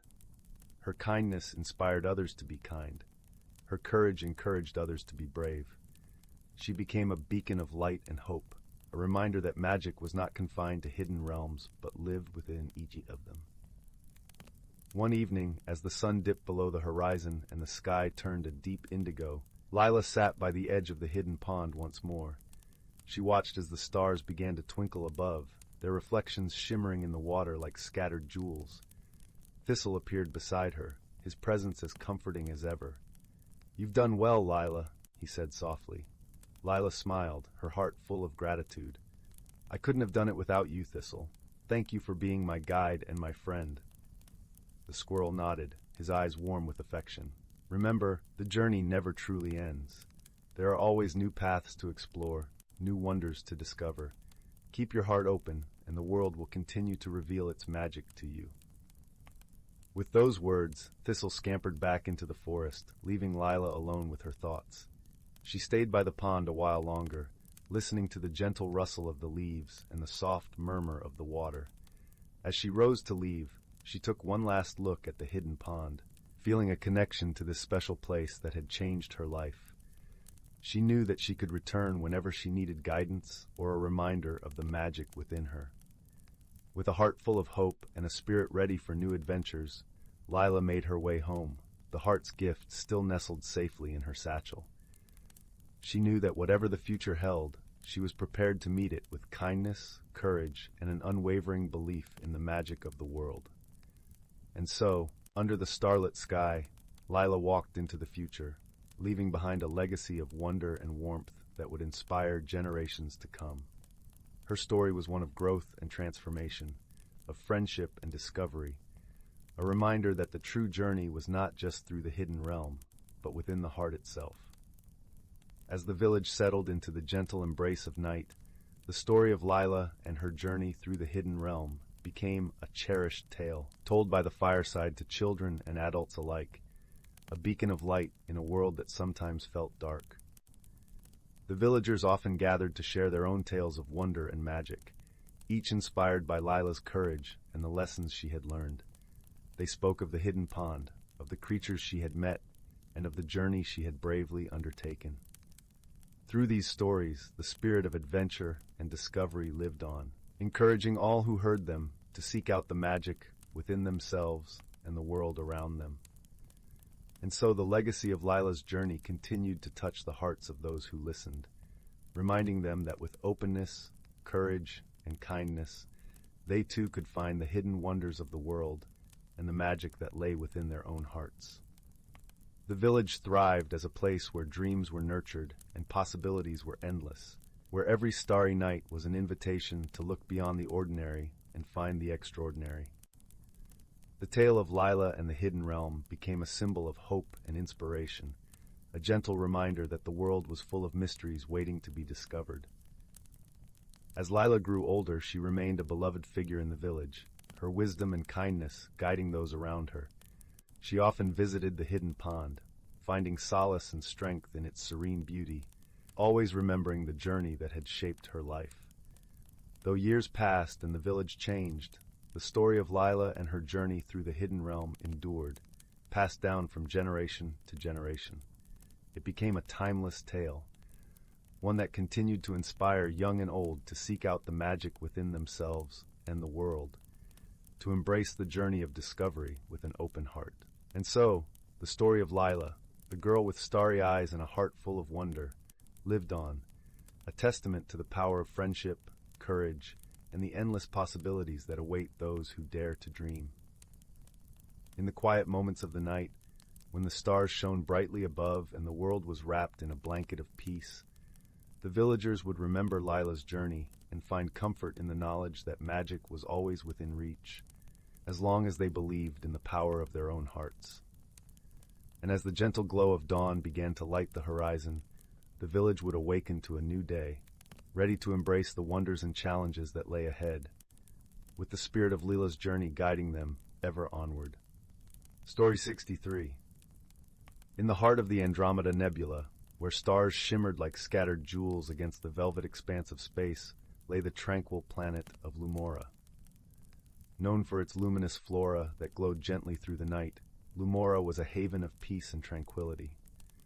Among its gentle inhabitants was a small, furry creature named Zylath, whose bright eyes and tufted ears made him a beloved figure in the woodland community. Zylath's days were spent gathering moonberries that thrived under the soft glow of the bioluminescent trees, and his nights were filled with stories told by elders around the warming glow of the communal fire. On the other side of the nebula, the rocky planet of Tarsus was home to the industrious and resilient Tarakians. Among them was a young engineer named Lumo, known for his shimmering metallic skin that reflected the harsh light of the twin suns. Lumo spent his days in the bustling city of Macaris, crafting intricate machines from the abundant metals and crystals that were the lifeblood of Tarsus. Despite his skill, Lumo often felt a longing for something beyond the whirring of gears and the hum of machinery, a yearning for connection that the clanking city could not satisfy. One day, as fate would have it, a cosmic storm swept through the nebula, its charged particles dancing like celestial sprites. The storm cast Zylath's small spacecraft adrift as he attempted to deliver moonberry seeds to a nearby planet. Meanwhile, Lumo, testing a new propulsion device, found himself caught in the storm's path. The storm's swirling energy collided their vessels, sending them spiraling toward a tiny, uncharted moon. The crash was soft, cushioned by the moon's powdery surface, but the collision left both travelers stranded. As Zylath emerged from his ship, his senses were overwhelmed by the strange stillness of the moon, a stark contrast to the vibrant life of Lumora. Nearby, Lumo stepped out, his reflective skin catching the faint light of distant stars, casting a luminous aura around him. Initially, Zylath and Lumo regarded each other with cautious curiosity. Zylath, accustomed to the gentle creatures of Lumora, was wary of Lumo's metallic sheen and the clicking sounds his joints made as he moved. Lumo, in turn, found Zylath's soft, furry exterior and large, expressive eyes bewildering but oddly comforting. Their first attempts at communication were fraught with misunderstandings. Zylath's chirping language, akin to the rustle of leaves, was unintelligible to Lumo, whose own language was a series of rhythmic vibrations. Yet, necessity drove them to find a way to understand one another. Through gestures and shared actions, they began to bridge the gap between their worlds. Their first challenge arose when they realized the moon's temperature dropped dramatically at night, threatening to freeze Zylath's delicate form. Lumo, with his engineering prowess, managed to construct a makeshift shelter using parts from their damaged ships, creating a warm cocoon that mimicked the comforting glow of Lumora's forests. As they huddled together for warmth, Zylath shared stories of Lumora's moonlit meadows and the gentle hum of its night creatures. Lumo, in turn, spoke of the bustling life on Tarsus, the thrill of creation, and the vibrant festivals that lit up the city skies. Through these stories, they discovered a shared longing for connection and understanding, a desire to see beyond their own worlds. Their bond deepened when they faced the moon's unexpected geysers, which erupted with a force that threatened to separate them. Zibel's nimbleness allowed him to navigate the treacherous terrain, while Lumo's strength and ingenuity helped secure their path. Together, they learned to anticipate the geyser's patterns, transforming a perilous obstacle into a dance in harmony with the moon's rhythms. In one particularly harrowing moment, a geyser burst beneath Zibel, sending him flying into the air. Lumo, with reflexes honed by years of engineering work, caught him mid-flight, their eyes meeting in an unspoken promise of trust and friendship. It was a simple gesture, yet in that moment, they both understood the profound connection that had grown between them. As days turned to weeks, they pooled their skills to repair their ships, each teaching and learning from the other. Zibel, fascinated by Lumo's technical expertise, learned the intricacies of machinery, while Lumo, inspired by Zibel's gentle wisdom, began to appreciate the beauty and simplicity in the natural world. Finally, the day came when their ships were ready to return to their respective planets. As they prepared to part ways, a sense of melancholy hung in the air, tempered by the warmth of their newfound friendship. They exchanged tokens of their journey, a moonberry seedling from Zibel and a small, polished crystal from Lumo's home, symbols of their shared experiences and the bond that had transcended their differences. With a final embrace, they set off, promising to visit each other's worlds and continue their friendship across the stars. As Zibel's ship ascended into the starlit sky, Lumo watched the soft glow of the moonberry seedling, now planted in the moon's soil, its gentle light a reminder of their time together. Back on Lumora, Zibel shared tales of his adventures with the Tarakian, spreading a message of friendship and understanding. On Tarsus, Lumo's stories of the furry creature who taught him to listen to the rustle of leaves and the whisper of the wind inspired a newfound appreciation for the natural world among the Tarakians. And so, across the vast expanse of space, two unlikely friends taught their worlds the true meaning of friendship, proving that even the most different of beings could find common ground and create a bond that shone as brightly as the stars themselves. In their hearts, they carried the warmth of their shared journey, a light that would guide them through any darkness, forever reminding them of the power of understanding and the beauty of connection. Story 64. Once upon a time, in the gentle embrace of rolling hills and whispering forests, there lay a quaint village called Windmere. It was a place where time seemed to slow down, where the wind carried stories of yore, and where every sunset painted the sky with hues of gold and lavender. In this village lived a young woman named Lily, whose heart was as tender as the petals of the morning blooms. Lily had always been fascinated by tales of the past, especially those whispered by her grandmother, who often spoke of their family's mysterious legacy. Each evening, as the hearth's fire crackled softly, casting a warm glow across the small room, her grandmother would tell stories of a magical artifact known simply as the Heart of the Glen. It was said to be an ancient amulet, passed down through generations, holding the wisdom and strength of their ancestors, yet lost to time. One chilly autumn morning, as the leaves danced to the ground in a symphony of reds and oranges, Lily found herself drawn to the attic, a place she had seldom visited. Dust motes swirled in the shafts of light that peeked through the wooden slats, and the air was rich with the scent of old paper and polished wood. As she explored, her fingers brushed against a weathered trunk, its brass fittings tarnished with age. Inside, beneath layers of linen and forgotten keepsakes, Lily discovered a small, ornately carved box. Her heart fluttered with curiosity as she gently opened it. There, nestled within the velvet lining, lay the Heart of the Glen, a pendant of exquisite craftsmanship, its surface shimmering with an iridescent glow. As she held it, a warmth spread through her palms, and she felt a connection, as if the whispers of her ancestors were reaching out to her. That evening, Lily sat with her grandmother by the fire, the amulet resting in her lap. Her grandmother's eyes sparkled with a mix of surprise and joy. "Ah, you have found it, dear Lily. The Heart of the Glen is more than just a relic. It is a symbol of our lineage, of the courage and compassion that flows in our veins. With newfound purpose, Lily embarked on a journey of discovery, not just of the world outside, but of the tales and teachings embedded in her heritage. Her quest led her through ancient woods, where the trees stood like wise old guardians, their leaves whispering secrets of the past. She visited the tranquil glades where her ancestors once gathered, and the serene shores of the lake, where the water mirrored the sky in a perfect, peaceful union. Along her journey, Lily met wise friends, a gentle fox with eyes like liquid amber, who taught her the importance of patience, an old turtle who moved slowly yet surely, showing her the value of perseverance, and a chorus of songbirds, whose melodious tunes spoke of joy and freedom. Each encounter enriched her understanding, weaving a tapestry of lessons that were as timeless as the earth itself. As the days turned into weeks, Lily began to feel a profound sense of belonging. The amulet, which once seemed a mere trinket, now pulsed with the life and love of her ancestors. It guided her, not with force, but with gentle nudges, helping her to see the beauty in the world and in herself. One evening, as the stars began to twinkle in the velvet sky, Lily sat by the lake, the heart of the glen resting against her chest.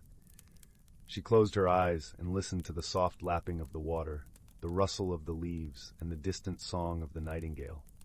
In that moment, she realized the true legacy of her ancestors was not just the amulet, but the strength, kindness, and wisdom they had passed down through the ages. With a heart full of gratitude and a spirit alight with understanding, Lily returned to Windermere.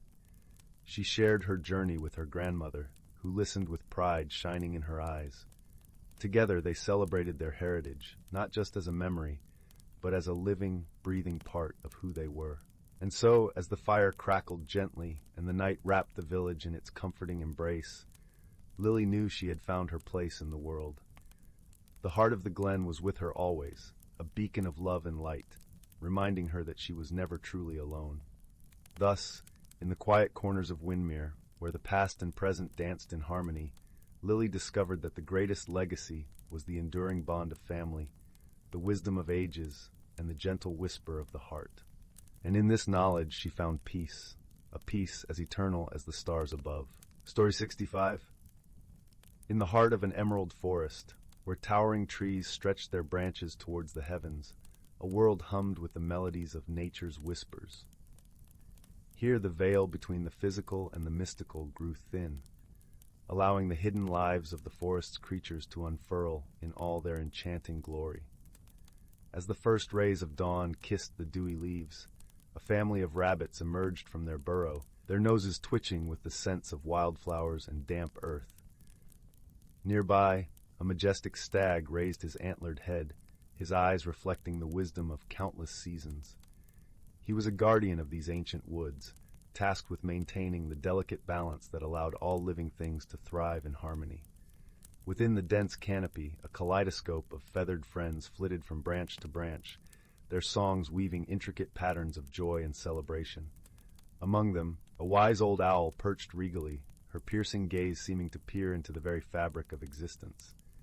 She was a keeper of ancient lore, entrusted with passing down the forest's secrets to future generations.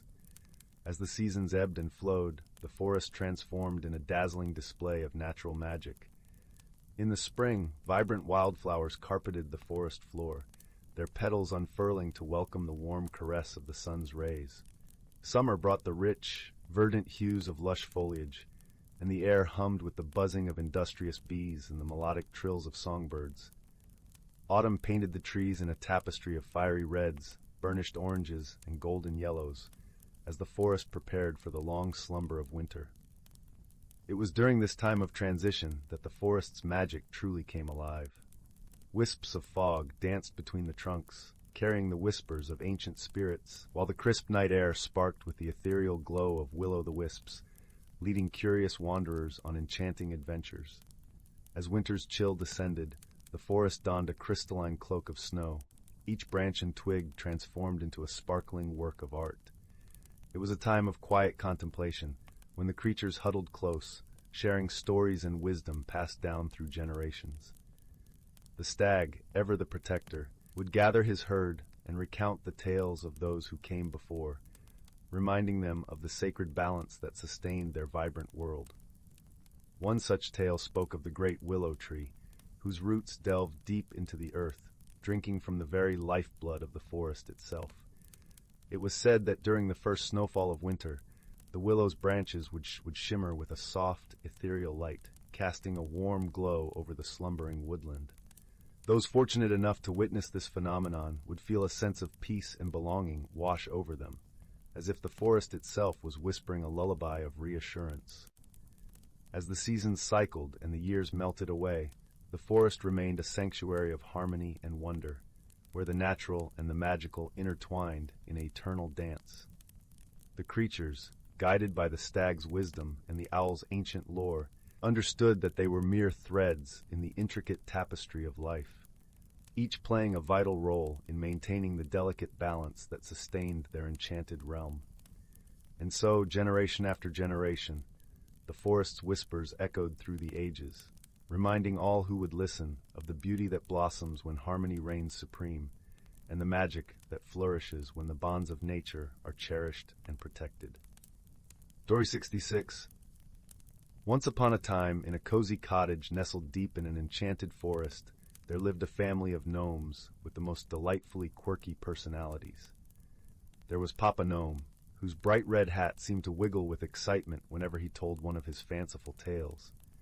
Mama Gnome, with her warm smile and twinkling eyes, tended to her magical garden where colorful toadstools danced and glowing mushrooms hummed sweet melodies. Little Giggles, the youngest gnome, could barely contain her bubbling laughter that rang like tinkling bells through the trees. But the most unique of them all was Bumble, the clumsy but kind-hearted gnome whose feet seemed to have a mind of their own. No matter where he went, Bumble's toes would inevitably stumble, leading to the most comedic tumbles and somersaults. Yet his mishaps only added to the gnome's cheery laughter that filled their whimsical woodland home. One crisp autumn morning, as the leaves danced in a kaleidoscope of colors, Bumble went out to collect acorns for the winter larder. Bounding through the golden-hued forest, his feet soon found their way into a jumble of tangled roots, sending poor Bumble crashing head over heels into a cluster of vibrant red mushrooms. To his surprise, the mushrooms began to wiggle and shake, releasing a shimmering cloud of spores that swirled around Bumble's head. Suddenly, everything appeared upside down and inside out. The trees seemed to walk on their branches, while the squirrels scampered along the ground. Even the babbling brook flowed upstream, carrying a parade of perplexed fish. Bumble blinked his eyes in disbelief, but the wondrous madness only intensified. A nearby oak tree leaned over and tipped its hat, while a family of chipmunks sipped acorn tea from tiny mushroom caps. Bumble couldn't help but giggle at the delightfully absurd scene unfolding before him. Realizing that the mischievous mushrooms had cast some sort of enchantment, Bumble hurried back to the cottage, tripping over his own feet with every step. When he told his family about the upside-down world, they erupted in fits of laughter, for the gnomes always found joy in the most peculiar of circumstances. Together, they set out to unravel the mushroom magic, each offering their own delightfully zany ideas. Papa Gnome suggested tying their shoelaces together and doing a silly dance to reverse the spell. Mama Gnome proposed baking a batch of her famous upside-down cakes, which were really right side up. Little Giggles wanted to blow raspberries at the misbehaving mushrooms until they giggled themselves back to normal. After many hilarious attempts, it was Bumble's own clumsiness that ultimately saved the day. As he tumbled into the mushroom patch once more, his wild somersaults and flailing limbs stirred up the spores, causing them to swirl in the opposite direction. In an instant, the world righted itself, much to the gnome's delight. From that day on, the gnome family embraced the unpredictable magic that filled their enchanted realm. They danced with the toadstools, sang with the glowing mushrooms, and even invited the mischievous red caps for tea, sharing tales and laughter that echoed through the whimsical forest. For in the world of the gnomes, every stumble was an opportunity for joy, and every peculiar predicament was met with creativity, kindness, and an abundance of giggles that warmed the heart like a crackling hearth on a cozy night. Story 67. In the heart of the Andromeda Galaxy, where stardust shimmered like scattered diamonds across the inky expanse, there existed a quaint little planet known as Lumina. Lumina was renowned for its ethereal, glowing forests and crystal-clear lakes that sang with the wind. Its inhabitants, the Lumerians, were gentle creatures, their skin shimmering like moonlit water and their eyes reflecting the wisdom of ages. On a particularly mild evening, when the twin moons of Lumina hung low and luminous in the sky, a Lumerian named Thalia found herself wandering through the glimmering glade. She often sought solace here, where the air was perfumed with the scent of starflowers and the gentle hum of night creatures provided a soothing symphony. However, this night the glade was filled with an unusual sound, a faint, rhythmic tapping that seemed out of place in the serene landscape. Curiosity piqued, Thalia followed the sound until she came upon a small, peculiar craft nestled awkwardly amidst the glowing trees. The craft was unlike anything she had ever seen, sleek and silver, with lights that blinked in a mesmerizing pattern. As she approached, the door of the craft slid open with a soft hiss, revealing a figure that was decidedly not Lumerian. The creature was a Dralian from the neighboring planet of Drala, known for their vibrant scales and formidable intellect. This particular Dralian, who went by the name of Zarek, looked around with wide, bewildered eyes, his emerald scales catching the moonlight with a soft glow. Thalia and Zarek regarded each other for a long, silent moment, each acutely aware of their differences. Thalia's initial instinct was to retreat, but something about Zarek's gentle demeanor and the look of genuine curiosity in his eyes held her there. "Hello," she ventured softly, her voice as gentle as the breeze that whispered through the leaves. "I am Thalia. You seem lost." Zarek, though initially startled by Thalia's sudden appearance, sensed no hostility. He had misjudged the gravity of Lumina and crash-landed during what was supposed to be a simple exploratory mission. "I am Zarek," he replied, his voice carrying a melodic lilt. "I did not mean to intrude. My ship seemed to have its own ideas about landing." Thalia chuckled softly, the sound like the tinkling of distant bells. "Well, Lumina does have a way of making you feel welcome, even if it's unexpected." Despite their differences, a bond began to form between them, woven together by shared curiosity and a gentle kindness that transcended their origins. Thalia offered her assistance in repairing Zarek's ship, and in return Zarek shared tales of his travels across the stars. They spent hours beneath the canopy of luminous leaves, exchanging stories and laughter, learning the subtleties of each other's worlds. One afternoon, as Thalia and Zarek worked together on the ship, a misunderstanding arose. Zarek, unfamiliar with the delicate ecosystem of Lumina, inadvertently disturbed a nest of flutterbees, whose iridescent wings shimmered in a kaleidoscope of colors. The flutterbees swarmed around them in a flurry of confusion, their soft buzzing filled with alarm. Thalia, her heart sinking, tried to calm the flutterbees with gentle words and soothing gestures, but it was Zarek's deep, resonant hum, a melody he remembered from his own world, that ultimately eased the creature's distress. As the flutterbees settled, Thalia looked at Zarek with newfound respect. "You have a gift," she said warmly, her eyes filled with gratitude. Zarek smiled, his scales glinting in the dappled sunlight. "It seems we all have something to learn from one another." Their friendship deepened with each passing day, shaped by moments of support and shared discovery. Thalia taught Zarek about the Lumerian way of life, the importance of harmony with nature, and the beauty of simple joys. In turn, Zarek opened Thalia's eyes to the wonders beyond her world, the vastness of the galaxy, and the endless possibilities that lay among the stars. One evening, as they sat by a crackling fire beneath the watchful gaze of the twin moons, Thalia spoke softly, her words a gentle caress against the night. "I've always believed in the magic of Lumina, but meeting you has shown me that true magic lies in the connections we forge and the understanding we nurture." Zarek nodded, his heart warm with the truth of her words. Friendship is a journey of discovery where we find not only others, but also ourselves. As the firelight danced in their eyes, a comforting silence enveloped them, filled with the promise of enduring companionship. They knew that their time together on Lumina would eventually come to an end, but the bond they had forged would remain, a beacon of warmth and understanding in the vastness of the cosmos. And so, when the day finally came for Zarek to depart, Thalia stood by the ship, a gentle smile on her lips. "Remember, you are always welcome here," she said, her voice steady and sincere.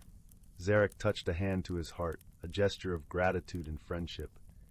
"And you, Thalia, will always have a place among the stars." With a soft whoosh, the ship ascended, leaving a trail of stardust in its wake. Thalia watched until it disappeared into the night sky, her heart full but not heavy, for she knew that true friendship, like the constellations above, was eternal. And in the quiet stillness of the glimmering glade, beneath the gentle glow of the twin moons, the world seemed to hum with a deeper understanding, a reminder that kindness and connection were the brightest lights in the universe. Story 68. In the quaint village of Elderglen, nestled at the foot of the Whispering Woods, there was an age-old legend that spoke of a hidden world deep within the forest.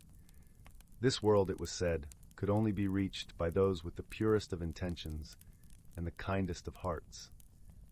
Among the villagers was a young boy named Finn, curious and gentle, who often wandered the edges of the woods, dreaming of the wonders that lay beyond. Finn lived with his grandmother, who spun tales of the Whispering Woods every night by the fire. She had once ventured into the woods herself in her youth, returning with stories of shimmering streams and trees that sang with the wind. It was from her that Finn inherited his love for stories and the sense of magic that seemed to pulse in the very ground beneath his feet. One crisp autumn morning, as golden leaves descended from the trees like little parachutes, Finn decided to explore deeper into the woods than he ever had before. He packed a small knapsack with essentials, a loaf of bread, a canteen of water, and a tattered map his grandmother had drawn from memory. He set off as the sun peeked over the treetops, casting a warm, amber glow that danced across the forest floor. As Finn ventured further, the air grew cooler, and the scent of pine and earth filled his senses. The path, initially well-trodden, began to narrow, weaving between towering pines and whispering oaks, their leaves rustling like an ancient lullaby. Finn's heart beat with anticipation, each step bringing him closer to the unknown. The deeper he went, the more the forest seemed to come alive. Squirrels darted playfully among the branches, and birds with plumage of every color sang sweet melodies. Finn felt a sense of peace and belonging, as if the woods were welcoming him into their embrace. But it was not long before he stumbled upon something peculiar, a small, ornate box nestled among the roots of a great oak tree. The box was unlike anything Finn had ever seen. It was crafted from a dark, lustrous wood, inlaid with intricate patterns of silver and mother-of-pearl. As he picked it up, it felt warm to the touch, pulsing gently as if it had a heartbeat of its own. Finn's curiosity was piqued, and with a gentle click, he opened the lid. Inside lay a single, shimmering feather that glowed with a soft, ethereal light. It seemed to hum with a quiet energy, filling the air with a gentle warmth. Finn knew instantly that this was no ordinary object. Cradling the feather carefully, he felt a tingling sensation spread through his fingers, as if the feather itself was alive. As Finn stood there mesmerized, a soft voice echoed through the forest. It was neither male nor female, young nor old, but a melodic blend of all things natural and serene. "Keeper of the feather," it whispered, "you have been chosen to seek the heart of the Whispering Woods." Finn's eyes widened in astonishment. "Chosen? But why me?" he asked aloud, his voice barely above a whisper. The voice replied gently, "Because your heart is pure and your spirit kind. You see the world with eyes unclouded by greed or fear. The feather will guide you to where you are needed most." With a newfound sense of purpose, Finn tucked the feather safely into his knapsack and continued his journey. As he walked, he noticed that the path seemed clearer, as if the forest itself was guiding him. Sunlight streamed through the canopy, casting playful shadows that danced along the ground. Hours passed as Finn traversed the forest, the feather's warmth a constant, comforting presence. The landscape began to change, subtly at first, with vibrant flowers bursting forth from the underbrush and streams of crystal-clear water meandering alongside the path. The air was filled with a symphony of melodies, each note resonating with the very essence of life. As the sun dipped lower in the sky, painting the world in hues of orange and pink, Finn reached a clearing unlike any he had seen before. In the center stood a tree of magnificent grandeur, its trunk wide and gnarled, its branches stretching toward the heavens. Its leaves shimmered with a golden light, casting a warm glow over the entire clearing. Finn approached the tree with reverence, feeling the feather's warmth intensify with each step. As he stood before it, the voice returned, now resonating from the very heart of the tree. "Welcome, Finn. You have found the heart of the woods." In awe, Finn placed his hand against the tree's bark. It felt alive, pulsing with the same energy as the feather. "What is this place?" he asked, his voice filled with wonder. "This is the source of all life within the Whispering Woods," the voice explained. "It is a sanctuary of harmony and balance, hidden from the eyes of those who seek only to exploit its gifts. The feather you hold is a token of trust, a connection between our world and yours." Finn nodded, understanding the weight of the responsibility. "What must I do?" he inquired, determination in his eyes. The voice responded with gentle wisdom. "Guard the feather, and with it, protect the harmony of the woods. Share the stories of what you have seen, and inspire others to cherish and respect the natural world. In doing so, you will ensure the balance remains and the magic endures." Moved by the task set before him, Finn felt a surge of confidence and purpose. He knew that his journey had only just begun, but with the feather as his guide, he felt ready to face whatever challenges lay ahead. As night descended upon the forest, the stars began to twinkle in the clear sky above, casting a celestial light upon the clearing. Finn settled beneath the great tree, feeling its warmth envelop him like a comforting embrace. The feather glowed softly beside him, a beacon of hope and promise. In the quiet of the night, as the forest whispered its secrets, Finn drifted into a peaceful sleep, knowing that he was now a part of something far greater than himself. The bond he had formed with the woods was one of mutual respect and love, a testament to the power of friendship and understanding. And so, with the gentle lullaby of the woods surrounding him, Finn dreamed of a world where nature and humanity thrived in harmony, where the stories of the Whispering Woods were passed down through generations, inspiring all to cherish the magic that lay hidden in the heart of the world. The next morning, Finn awoke to the gentle caress of sunlight filtering through the leaves. The air was crisp and fresh, filled with the scent of pine and dew. As he sat up, he noticed a small gathering of woodland creatures watching him with curious eyes. Rabbits, deer, and birds, all as if drawn to the warmth of the feather. With a smile, Finn rose to his feet, feeling a sense of camaraderie with the forest dwellers. He knew that his bond with the Whispering Woods had been sealed, and he was now a guardian of its secrets. As he prepared to make his way back to Elderglen, Finn felt a gentle tug at his heart, as if the forest itself was bidding him farewell. He took one last look at the majestic tree, its golden leaves shimmering in the morning light, and whispered a promise to return. The journey back home was filled with a newfound appreciation for the beauty that surrounded him. Each step felt lighter, buoyed by the knowledge that he was part of something wondrous and enduring. The feather, now nestled safely within his knapsack, pulsed with a comforting warmth, a constant reminder of the magic that lay within the heart of the woods. As Finn emerged from the forest, the village of Elderglen came into view. Its thatched rooftops and cobblestone paths bathed in the soft glow of the morning sun. He was greeted by the familiar sights and sounds of home. Children playing in the fields, villagers tending to their gardens, and the distant toll of the church bell marking the start of a new day. With the feather's guidance, Finn felt a renewed sense of purpose. He knew that his journey had changed him, instilling a deeper understanding of the interconnectedness of all living things. It was a lesson he longed to share with those around him, hoping to inspire a greater appreciation for the natural world. And so, as the days turned to weeks, Finn began to share his stories with the villagers, painting vivid pictures of the hidden world within the Whispering Woods. His tales of shimmering streams and singing trees captured the imaginations of young and old alike, sparking a newfound curiosity and respect for the forest. With each story he told, Finn felt the bond between the village and the forest grow stronger. The villagers began to venture into the woods, not to take or exploit, but to listen and learn. They marveled at the beauty of the natural world, discovering the magic that lay just beyond their doorstep.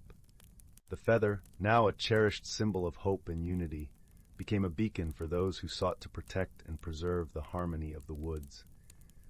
It was a reminder of the power of kindness and understanding, and the enduring legacy of the Whispering Woods.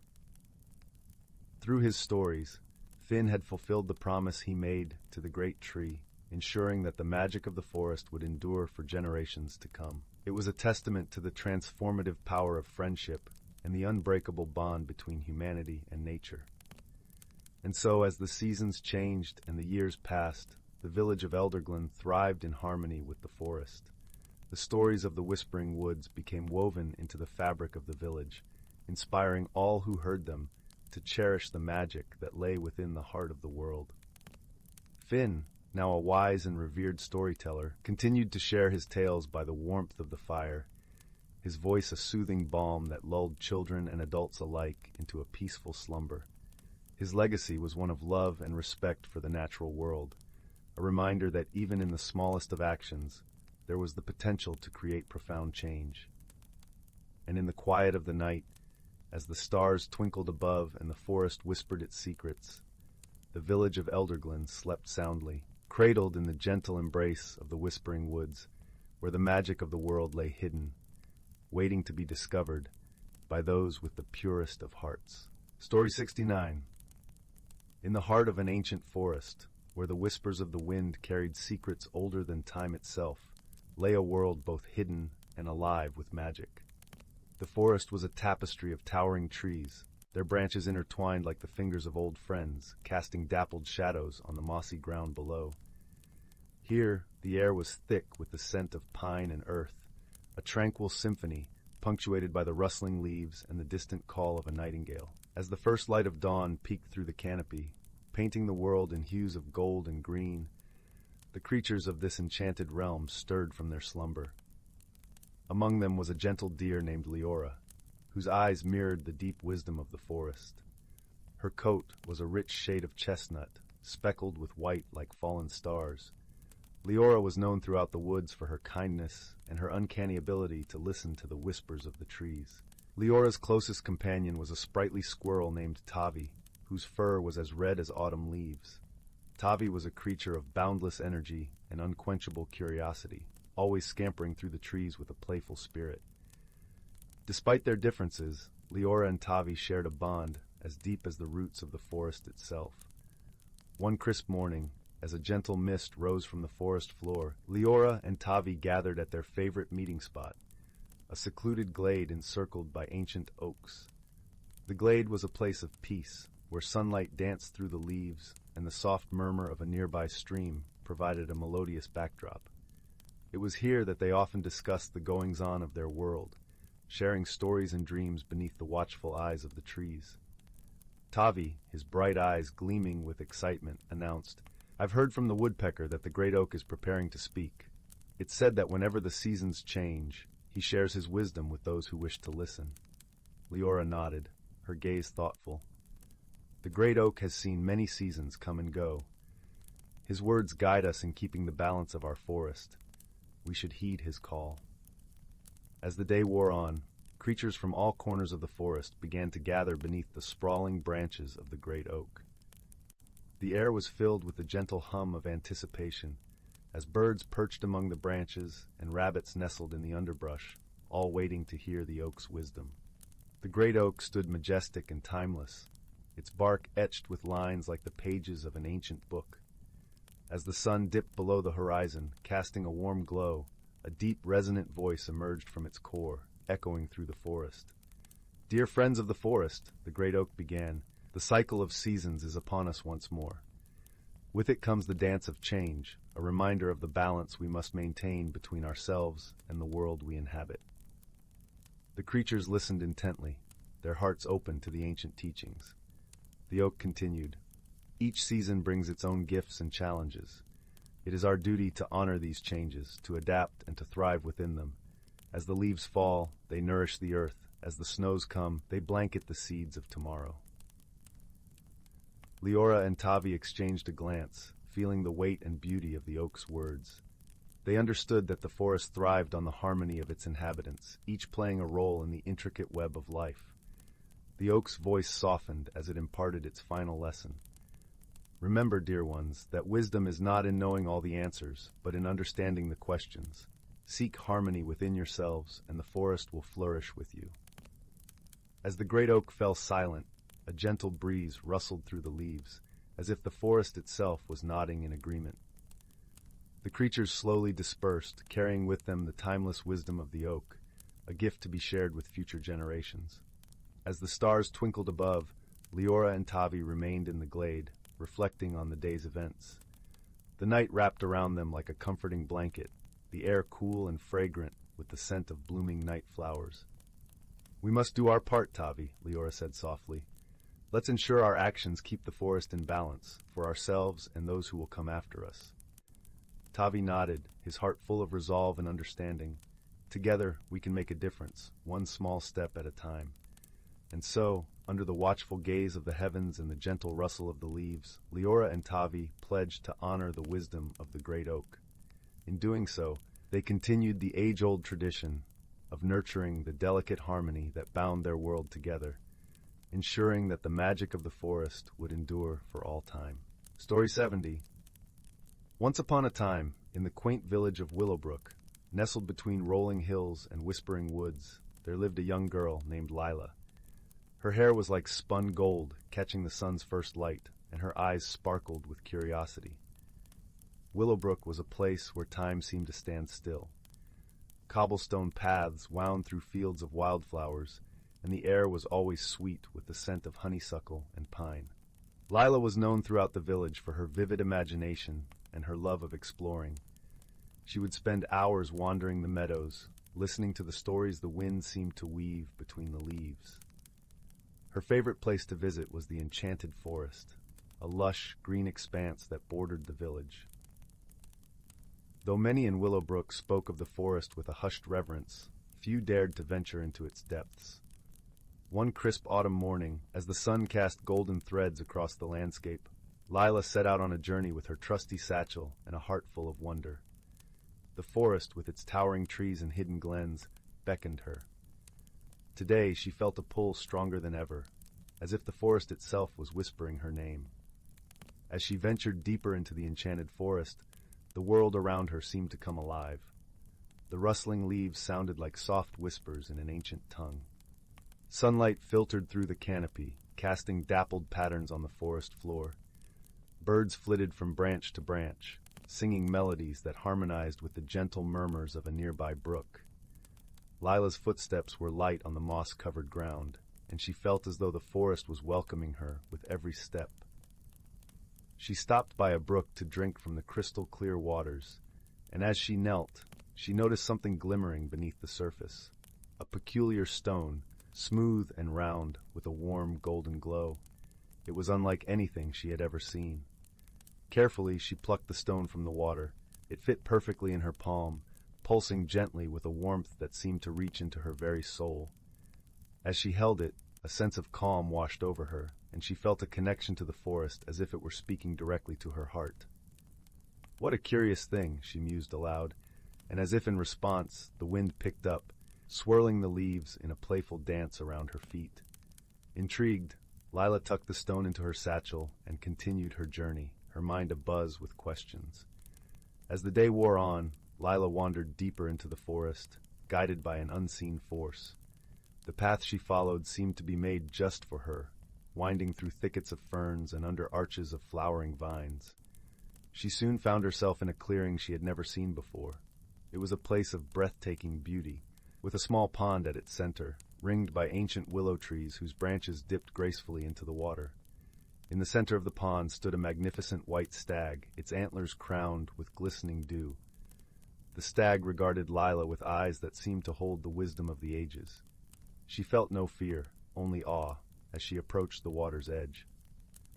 "Welcome, young seeker," the stag spoke, its voice a gentle echo in her mind. "You have found the Heartstone, a gift from the forest itself." Lila's eyes widened with wonder. "The Heartstone?" she repeated, her voice barely above a whisper. "Yes," the stag nodded. "It is a token of the forest's trust, a symbol of the bond between nature and those who seek to understand its mysteries. With it, you have the ability to see and hear the hidden magic of the world. Lila listened intently as the stag explained that the Heartstone was a rare and precious artifact, one that appeared only to those who were pure of heart and full of wonder. It was a key to a hidden world, one that existed alongside the one she knew. The magic of the Heartstone will reveal itself to you in time, the stag continued.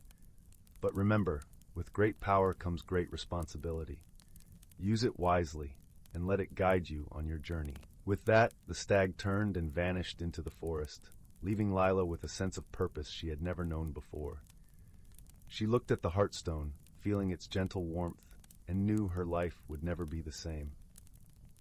Over the weeks that followed, Lila explored the forest with renewed vigor. Each day she discovered new wonders, a talking brook that shared stories of long-forgotten times, a field of flowers that bloomed only in moonlight, and trees that hummed with the songs of the stars. With the Heartstone, the forest revealed its secrets to her, and she cherished every moment. One chilly morning, as the first snowflakes began to fall, Lila was drawn to a part of the forest she had never visited before. The Heartstone seemed to hum softly in her satchel, guiding her steps. She followed its pull until she reached a hidden dell, where a small, rustic cottage nestled between ancient oaks. The cottage was unlike any she had seen. Its roof was thatched with moss, and its walls were woven with ivy and flowering vines. Smoke curled lazily from the chimney, and golden light spilled from the windows, casting a warm glow on the snow-dusted ground. As Lila approached, the door opened with a gentle creak, and a kindly old woman stepped out. Her eyes twinkled like stars, and her smile was as warm as a summer breeze. "Ah, Lila, I've been expecting you," the woman said, her voice soft and melodic. "I am Mira, the keeper of the forest's magic." Lila felt an instant connection with Mira, as if they had known each other for a lifetime. Together, they sat by the hearth, sharing stories and laughter. Mira explained that the Heartstone had chosen Lila to be a guardian of the forest, to protect its magic and ensure its secrets were kept safe. "But why me?" Lila asked, her voice tinged with wonder. "Because your heart is open and full of love," Mira replied. "You see the world not just as it is, but as it could be. The Heartstone chose you for your kindness and your courage." As days turned into weeks, Lila learned from Mira the ways of the forest. She discovered how to listen to the whispers of the trees, to read the language of the stars, and to weave spells of protection and healing. The Heartstone became a part of her, a guiding light in her journey. One day, as they walked together through the snow-laden woods, Mira spoke of a great challenge that lay ahead. "There will come a time when the forest will need you more than ever," she said. "A darkness is stirring, one that seeks to steal the magic of the world." Lila felt a chill that had nothing to do with the winter air. "What can I do?" she asked, her voice steady with determination. "Trust in yourself and the Heartstone," Mira replied. "Remember the lessons you've learned and rely on the friendships you've made. Together, you will find a way." As winter gave way to spring, the forest burst into life once more. Lila's days were filled with joy and discovery, yet Mira's words lingered in her mind. She felt the weight of her responsibility, but also the strength of her resolve. Then one fateful night, as the crescent moon hung low in the sky, the forest began to tremble. Shadows crept across the land, and the air grew thick with unease. Lila knew the time had come to face the darkness. With the Heartstone in hand, she ventured into the heart of the forest, where the shadows gathered like a storm. Her friends, the creatures of the forest, rallied around her, a brave fox, a wise old owl, and a playful squirrel, all ready to stand by her side. Together, they journeyed to the enchanted glade, where the darkness was at its strongest. There they found a figure cloaked in shadows, its form shifting like smoke. "Who are you?" Lila called out, her voice echoing in the stillness. The figure turned, revealing eyes that burned like coals. "I am the Keeper of Shadows," it hissed. "I seek the Heartstone's power for myself." Lila felt the Heartstone pulse with warmth, giving her courage. "You cannot have it," she declared, her voice steady and true. "The magic of the forest belongs to everyone, not just one." The Keeper of Shadows laughed, a sound like a winter gale. "You are but a child. What can you do against me?" Lila took a deep breath, feeling the strength of the forest within her. I am not alone, she said, her voice filled with the power of the Heartstone. The forest stands with me, and together we will protect its magic. With those words, the Heartstone blazed with light, casting away the darkness. The trees around them seemed to awaken, their branches reaching out to shield Lila and her friends. The animals of the forest rallied, their voices joining in a chorus of defiance. The Keeper of Shadows recoiled, its form flickering like a dying flame. No, it cried, its voice fading as the light of the Heartstone grew brighter. In that moment, Lila understood that the true power of the Heartstone lay not in its magic alone, but in the strength of friendship and the love she held for the forest. With a final surge of light, the shadows were banished, leaving the glade bathed in the gentle glow of moonlight. The forest sighed with relief, and Lila felt a deep sense of peace. The Heartstone, still warm in her hand, pulsed with gratitude. As the dawn broke, painting the sky with hues of rose and gold, Mira appeared, her eyes filled with pride. "You have done well, my dear," she said, embracing Lila with warmth. "You have proven yourself a true guardian of the forest." Lila smiled, her heart full of joy. She knew that she would always protect the magic of the forest, guided by the Heartstone and the friendships she had forged. With the shadows banished and the forest at peace, Leela returned to the village of Willowbrook, her heart forever changed by her journey. She shared her tales with those who would listen, weaving stories of wonder and magic. And though many years would pass, the legend of Lila and the Heartstone would be told around firesides on chilly nights, a tale of courage, friendship, and the enduring magic of the world. In Willowbrook, the forest remained a place of mystery and beauty, watched over by its guardian and the Heartstone's gentle glow. And as long as there were those with hearts open to wonder, the forest's magic would never fade. As Lila's story came to a close, the villagers would gaze towards the enchanted forest, where the trees whispered secrets to those willing to listen, and where the bond between nature and humankind remained unbroken, a testament to the power of love and the magic of the Heartstone. Story 71. Beneath the serene canopy of the whispering woods, where the trees seemed to lean in and listen to the secrets of the earth, there lived a gentle soul named Marlowe. Marlowe was a creature of habit, comforted by the rhythm of his days, the soft rustle of leaves underfoot, and the familiar path he walked each morning to the shimmering lake at the heart of the forest.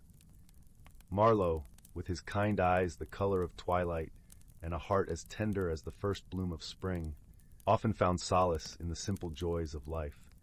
Yet deep within him there was a whisper, a soft, beckoning call for something more, something unknown. This whisper was both thrilling and frightening, for Marlowe had always been wary of change. One crisp morning, as the golden sun stretched its fingers across the forest floor, Marlowe felt an unusual stirring in the air. The trees, usually content in their steadfast silence, seemed to hum with a gentle energy. As he approached the lake, a place of glowing tranquility where water lilies danced upon the surface, Marlowe noticed something extraordinary. A delicate, shimmering mist hovered above the water, casting a rainbow of colors across the landscape. Curiosity, a hesitant yet persistent companion, nudged Marlowe closer to the edge of the lake. As he dipped his hand into the cool, silken waters, a sensation of warmth and peace enveloped him, as if the water held secrets of the earth and sky. Suddenly the mist began to swirl, forming a gentle vortex that rose from the lake and enveloped Marlowe in its embrace. Within this magical mist, Marlowe's world transformed. He found himself in a realm of soft, golden light, where the air was filled with the scent of honeysuckle and the sound of distant, melodious chimes. Here, the trees whispered more clearly, and the flowers seemed to nod in agreement. It was a world that reflected the beauty and potential swirling within him, a beauty he had yet to fully realize. As Marlowe marveled at his surroundings, he was joined by a group of ethereal creatures, beings of light and laughter, who glided gracefully across the golden air. The first among them, a small, sprightly figure named Lyra, greeted Marlowe with a warm smile that spoke of ancient wisdom and joy. Lyra's voice was like the tinkling of a brook over smooth stones, and her eyes twinkled with a knowing kindness. "Marlowe," she said, her voice wrapping around him like a comforting shawl, "you are on the brink of a wondrous journey. Change need not be feared, for it is through change that we grow and discover the depths of our true selves. Marlowe, still cautious, expressed his concerns. But what if I am not ready? What if the change is too much? Lyra and her companions, shimmering like sunlight on water, gathered around him, their presence reassuring and gentle.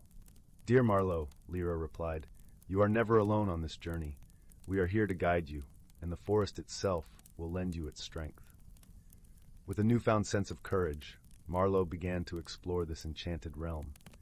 Each step revealed a new wonder, trees that sang gentle lullabies, streams that whispered tales of old, and flowers that bloomed in colors he had never imagined. As he ventured deeper, he encountered other supportive souls, an owl with feathers of moonlight who shared stories of wisdom, and a fox with eyes like emeralds who taught him about adaptability and grace. Through these encounters, Marlowe learned to trust in the flow of life and the rhythm of change. He discovered that within him lay a reservoir of strength and resilience, just waiting to be tapped. Slowly, the fear of the unknown began to dissolve, replaced by a quiet confidence and a sense of wonder for the journey ahead. As the sun dipped below the horizon, painting the sky in hues of lavender and rose, Marlowe found himself back at the edge of the lake. The mist had lifted, and the forest was once again bathed in the soft, silvery light of the moon. Yet something within Marlowe had shifted. A subtle, yet profound change had taken root in his heart. He realized that the real magic was not in the realm he had visited, but in the transformation within himself. It was a magic born of courage, friendship, and the willingness to embrace the unknown. Marlowe returned to his familiar path, but with a new perspective, a heart open to the wonders of change and the endless possibilities it brought. As he settled into his cozy cottage, with the gentle crackling of the fire casting dancing shadows on the walls, Marlowe felt a deep sense of peace. He understood now that life was a tapestry of moments, each thread woven with care and purpose. And in this tapestry, he saw his own story, a story of growth, discovery, and the gentle unfolding of his truest self. With a contented sigh, Marlowe drifted into a restful slumber, his dreams filled with the light of the moonlit forest and the sweet melodic whispers of the trees. And as he slept, the forest continued to hum softly around him, a gentle reminder that he was part of something much greater, a beautiful, ever-changing world where every transformation was a step toward becoming who he was meant to be.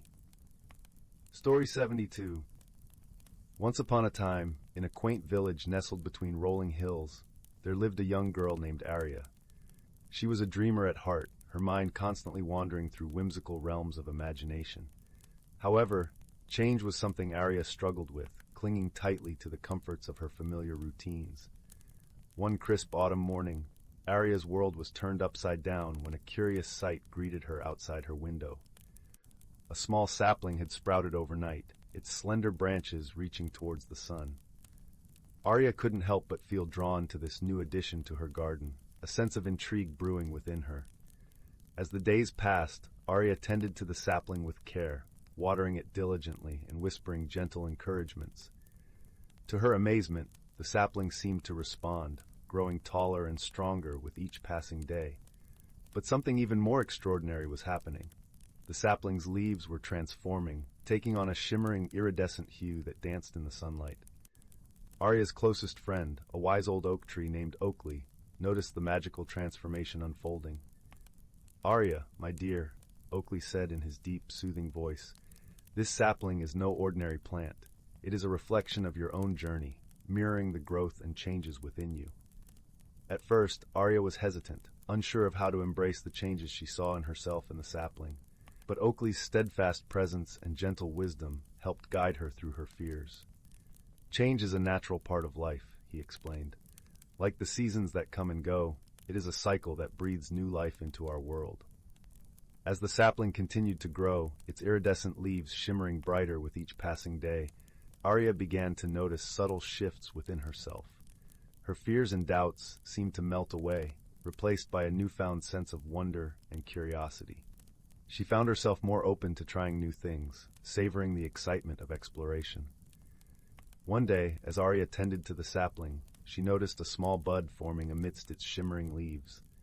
With bated breath, she watched as the bud slowly unfurled, revealing a delicate, glowing flower unlike anything she had ever seen before. Its petals seemed to be woven from strands of pure light, pulsing with a gentle radiance. Oakley's voice rumbled with joy as he witnessed the magical bloom. "Arya, this flower is a symbol of the growth and transformation you have undergone. It is a reflection of the beauty and strength that has blossomed within you." Tears of wonder glistened in Arya's eyes as she reached out to touch the ethereal petals. In that moment, she understood the profound lesson the sapling had taught her, that change, though often daunting, could be a journey of self-discovery and personal growth, unveiling the most beautiful parts of oneself. From that day forward, Arya embraced change with open arms, her heart filled with a newfound sense of wonder and excitement. The sapling, now a magnificent tree with shimmering, iridescent leaves and glowing blooms, stood as a constant reminder of the magic that unfolds when one embraces the transformative power of growth and change. And whenever she felt the whispers of doubt creeping in, Arya would seek solace beneath the branches of her dear friend Oakley, who would remind her of the profound lessons she had learned. That true beauty lies in the courage to embrace one's ever-evolving journey, and that with an open heart and a willingness to grow, even the most ordinary of seeds can blossom into something extraordinary. Story 73. In a galaxy far, far away, where stars twinkled like diamonds on a velvet canvas, two unlikely companions embarked on an extraordinary journey that would change their lives forever. On the lush planet of Verdana, a young botanist named Willow spent her days tending to the vibrant flora that blanketed the rolling hills. With her verdant eyes and a heart as nurturing as the soil she worked, she had a deep connection to the natural world around her. Little did she know that her peaceful existence was about to be disrupted by an unexpected visitor from the cosmos. Crash landing in a nearby field, a sleek spacecraft unveiled its passenger, Zylath, a curious and mischievous robot from the metallic world of Nexus Prime. With his gleaming chrome body and a penchant for adventure, Zylath was the embodiment of technological wonder, his circuits buzzing with excitement at the prospect of exploring this new, alien terrain. As Willow cautiously approached the crash site, her initial fear gave way to fascination. She had never encountered a being quite like Zylath before, and his robotic form was both intriguing and intimidating. Zylath, in turn, was mesmerized by the lush foliage surrounding him, his sensors overwhelmed by the rich tapestry of scents and textures. Their first encounter was marked by misunderstandings and apprehension. Willow, a protector of nature, was wary of Zylath's mechanical nature, fearing he might bring harm to the delicate ecosystem she cherished.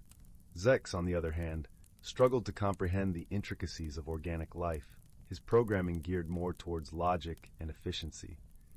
Yet, as they began to explore each other's worlds, a remarkable bond started to form. Willow marveled at the intricate inner workings of Zylath's machinery, her curiosity piqued by the possibilities of melding technology and nature. Zylath, in turn, found himself captivated by the intricate beauty of the flora, his circuits humming with newfound appreciation for the wonders of the natural realm.